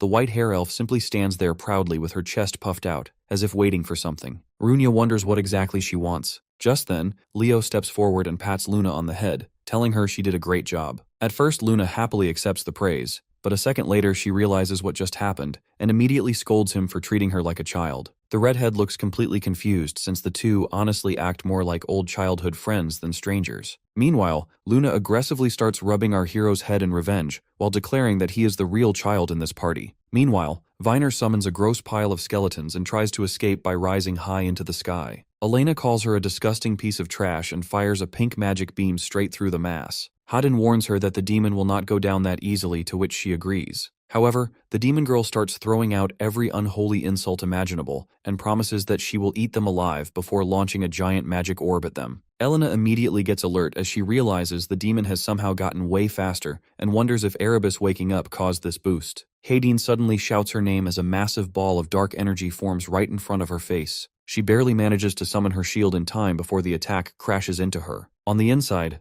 Elena wonders how the hell the demon suddenly became this strong, like she just ate a Mario mushroom power-up. Wiener mocks her for thinking she only got faster and keeps yapping non-stop while Elena admits the attack actually hurt a little. With just a flick of her finger, the blonde instantly tears through the attack like paper. Meanwhile, Hadin points out that the world around them is slowly falling apart. Elena corrects him, saying that it is not collapsing but fading away entirely. Even the slave girl starts glitching out of existence. On the inside, Elena realizes this is not happening because someone cleared the world, but because the world itself is dying. Just then, the star magic flare our hero launched lights up the sky and Elena immediately recognizes it as Leo's signal. At that moment, Hadin cuts her off and places a hand on her shoulder, telling her to go while he handles things here. She asks if he will really be fine alone since the demon got way stronger. At the same time, Viner starts screaming at her own subordinates for failing to kill the two hero candidates. Hadin calmly tells Elena that he can handle the demon himself. The blonde finally agrees and flies off after wishing him luck. When she sees the flash of pink in the sky, Viner loses her mind. She declares that she will not let Elena escape and charges another attack. But before she can finish, her vision suddenly tilts sideways as her body splits clean in half like a Kit Kat bar. Hadin gives her the most disrespectful side-eye imaginable and asks where exactly she thinks she is going. He calmly informs her that he is her opponent for now. Meanwhile, back at the castle, our hero slices through another monster and asks where the audience chamber is located. Luna jumps ahead while blasting monsters apart with endless fireballs and yells that it is this way. After that, the group rushes through the hallway while Runya starts wheezing halfway through like an asthma patient and wonders when Leo became Usain Bolt. Luna is also confused because they only met less than a day ago, yet somehow it feels like they have been battle companions for years. A few moments later, they finally arrive before a pair of golden doors and Luna announces that the room is straight ahead. Our hero tells her to prepare her spell, but he is suddenly cut off as a figure appears before them and orders everyone to stop. It turns out to be the demon from earlier. Sid immediately starts powering up as dark tentacles of dark energy surround him. He begins monologuing about filthy inferior beings not being allowed to enter, but Leo does not let him finish that sentence. Our boy instantly vanishes from sight and slashes the demon's head clean off mid-speech before asking why demons always talk so much. The body crashes onto the floor, but the head still refuses to die. Sid realizes the human brat is way more battle-hardened than expected, and guesses the others must have already been defeated. Putting his head back on like Lego pieces, the demon declares that he will now use his full power. Screaming like a complete maniac, he thanks Erebus for granting him strength and launches dark energy blades at the group. However, Leo claps back immediately and declares that trash will always stink no matter how strong it gets. He promises to burn the demon into ash. Sid still acts fearless and claims all resistance is meaningless, but a giant explosion immediately cuts him off. As the smoke clears, Leo stands there completely unharmed. Sid gets utterly shocked and wonders how a human obtained the flames of a phoenix. Our hero then reveals that he formed a contract with one. Meanwhile, Runya gets stunned too, and realizes Leo's mana is now insanely similar to her family's secret magic. Before the demon can recover, our boy closes the distance instantly and swings his sword, ending Sid right there on the spot. After taking out the trash, the group finally reaches the throne room. The moment they enter, Runya suddenly feels terrified for some reason, while Luna asks where the strange noises are coming from. Leo keeps staring dead ahead and calmly thinks they finally meet face to face again. Runya then notices something alarming and points out that Leo's hands are badly burned. He brushes it off and says he expected this after copying her technique. Using healing magic on his hands, he restores the damage while Luna stands there, Completely flabbergasted that such overwhelming power was only a weak imitation, Luna walks ahead confidently and asks if this ugly thing is the monster they were talking about. While they wonder what to do, she declares that the answer is simple before summoning countless glowing white magic circles around her. Runia tells her to wait because charging in recklessly might backfire horribly. However, Luna ignores every single word and snaps her fingers H. A gigantic explosion engulfs the throne room, leaving Runia completely stunned. The progenitor confidently declares that this was nothing at all but instantly freezes when she realizes Erebus took absolutely zero damage. She immediately rolls up her sleeves and prepares to throw hands personally, only for Runia to latch onto her and beg her to stop. On the inside, the redhead feels completely devastated because her legendary idol is not acting like a graceful ancient hero at all, but like an aggressive teenage gremlin. Meanwhile, Luna declares that she is going to smash that piece of trash herself, while Leo silently watches the entire disaster unfold. Our hero recalls that whenever Luna gets like this, nobody can stop her until she completely burns herself out. Thankfully, he already developed a secret anti-gremlin technique specifically for moments like this. Without hesitation, Leo delivers a clean hand chop right onto Luna's head, which nearly gives Runia a heart attack on the spot. The redhead instantly rushes toward the progenitor and demands to know how our hero could do such a thing. However, Leo answers that she was about to turn into a complete hooligan. That immediately snaps Luna out of it as she grabs him by the collar and demands to know who exactly he is calling a hooligan. Grabbing her hand, our boy bluntly explains that she cannot expect to defeat Erebus by charging in like a barbarian with zero planning. While telling her to take a chill pill, he secretly wonders why Luna's magic failed earlier. Even if she has not developed star magic yet, her raw power alone should still have damaged Erebus, considering this thing is only a fragment. Just then, a furious voice interrupts them and calls the group arrogant filth. The progenitor gets surprised since she did not expect the demon to still be alive. Sid starts screaming like a lunatic, asking how they dared insult his lord. He desperately begs Erebus for forgiveness, but suddenly gets flattened into a pancake as Elena crashes into the room with perfect timing. The blonde announces that she rushed over because she was worried but calms down after seeing everyone still alive. She then walks toward Luna and immediately recognizes her as the progenitor. Meanwhile, the white-haired elf has absolutely no clue what that title even means, but still thinks it sounds insanely cool. The two girls quickly introduce themselves before Elena notices that her little crush got injured and starts huffing that she should have arrived sooner. At the same time, the two elves standing nearby become even more confused than before. Getting serious again,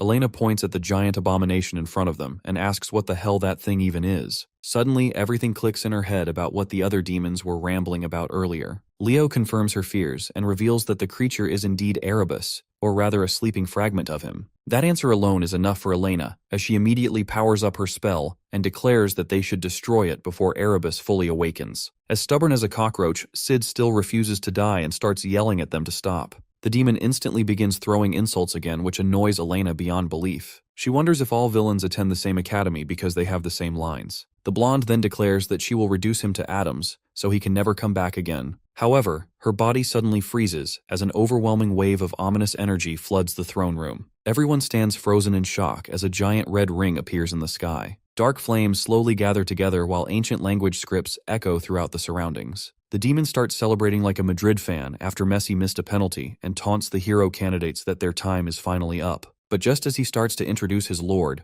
a giant hand slams down from above and finally turns the demon into roadkill for good. The dark energy slowly starts taking shape into a massive figure. Suddenly, glowing red eyes open, unleashing another terrifying wave of pressure that makes both Elena and Runia break into cold sweats as they close their eyes. A few seconds later, a voice then quietly asks if everyone is all right. Runia opens her eyes only to realize Luna protected them all with a gigantic barrier shield. The progenitor calmly states that the monster really is terrifying after all. To the redhead's surprise, Luna seems almost completely unaffected. That instantly reminds Runia once again that the title of progenitor is not for show. Meanwhile, Elena gets irritated as she admits to herself that there is no way she herself could have blocked that attack alone. Runia then quickly looks around and asks where Leo went. Elena silently points ahead toward the front lines. Our boy stands there alone like an actual final boss protagonist while facing Erebus head-on without even flinching. As the dust finally settles, the two sides stare each other down in silence. In the ancient era, the stars were still young when darkness seeped into the world and unleashed endless waves of terror across the lands. Erebus finally awakens completely while Elena asks the biggest question of them all. She wonders how they are even supposed to fight something like this. However, Luna simply smiles as if the answer is obvious. The progenitor and Leo both turn toward the others with reassuring smiles and declare that they simply have to defeat the abomination standing before them. Elena's eyes widen in surprise and she quietly whispers that this feeling is strangely familiar. She finally understands what the first years probably felt during the Gigantes tournament when they watched someone completely absurd fight in front of them. Playing with a strand of her hair, the blonde admits that maybe this feeling of admiration is not so bad after all. Just then,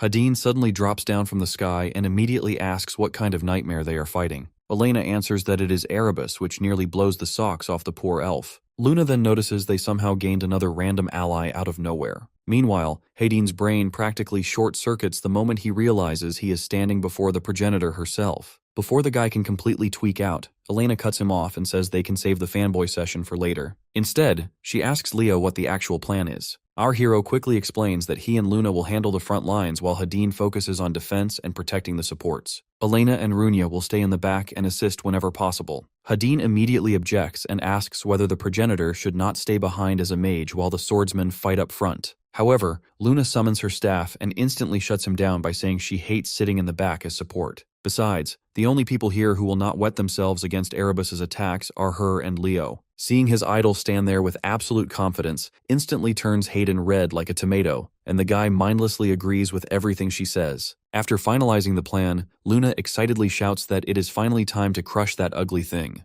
However, Leo suddenly warns everyone to avoid the black flames at all costs because absolutely nothing can stop them from burning once touched. Not able to contain herself anymore, Luna immediately launches into the sky and unleashes her Hellfire attack, causing a gigantic explosion across the battlefield. Meanwhile, the scene suddenly shifts toward the headmaster's office where the celestial being tells himself that the world will collapse very soon. However, he then adds that it no longer matters anymore. Holding an hourglass in his hands, the headmaster looks at our hero and challenges him to prove what exactly makes him worthy of being called a true hero.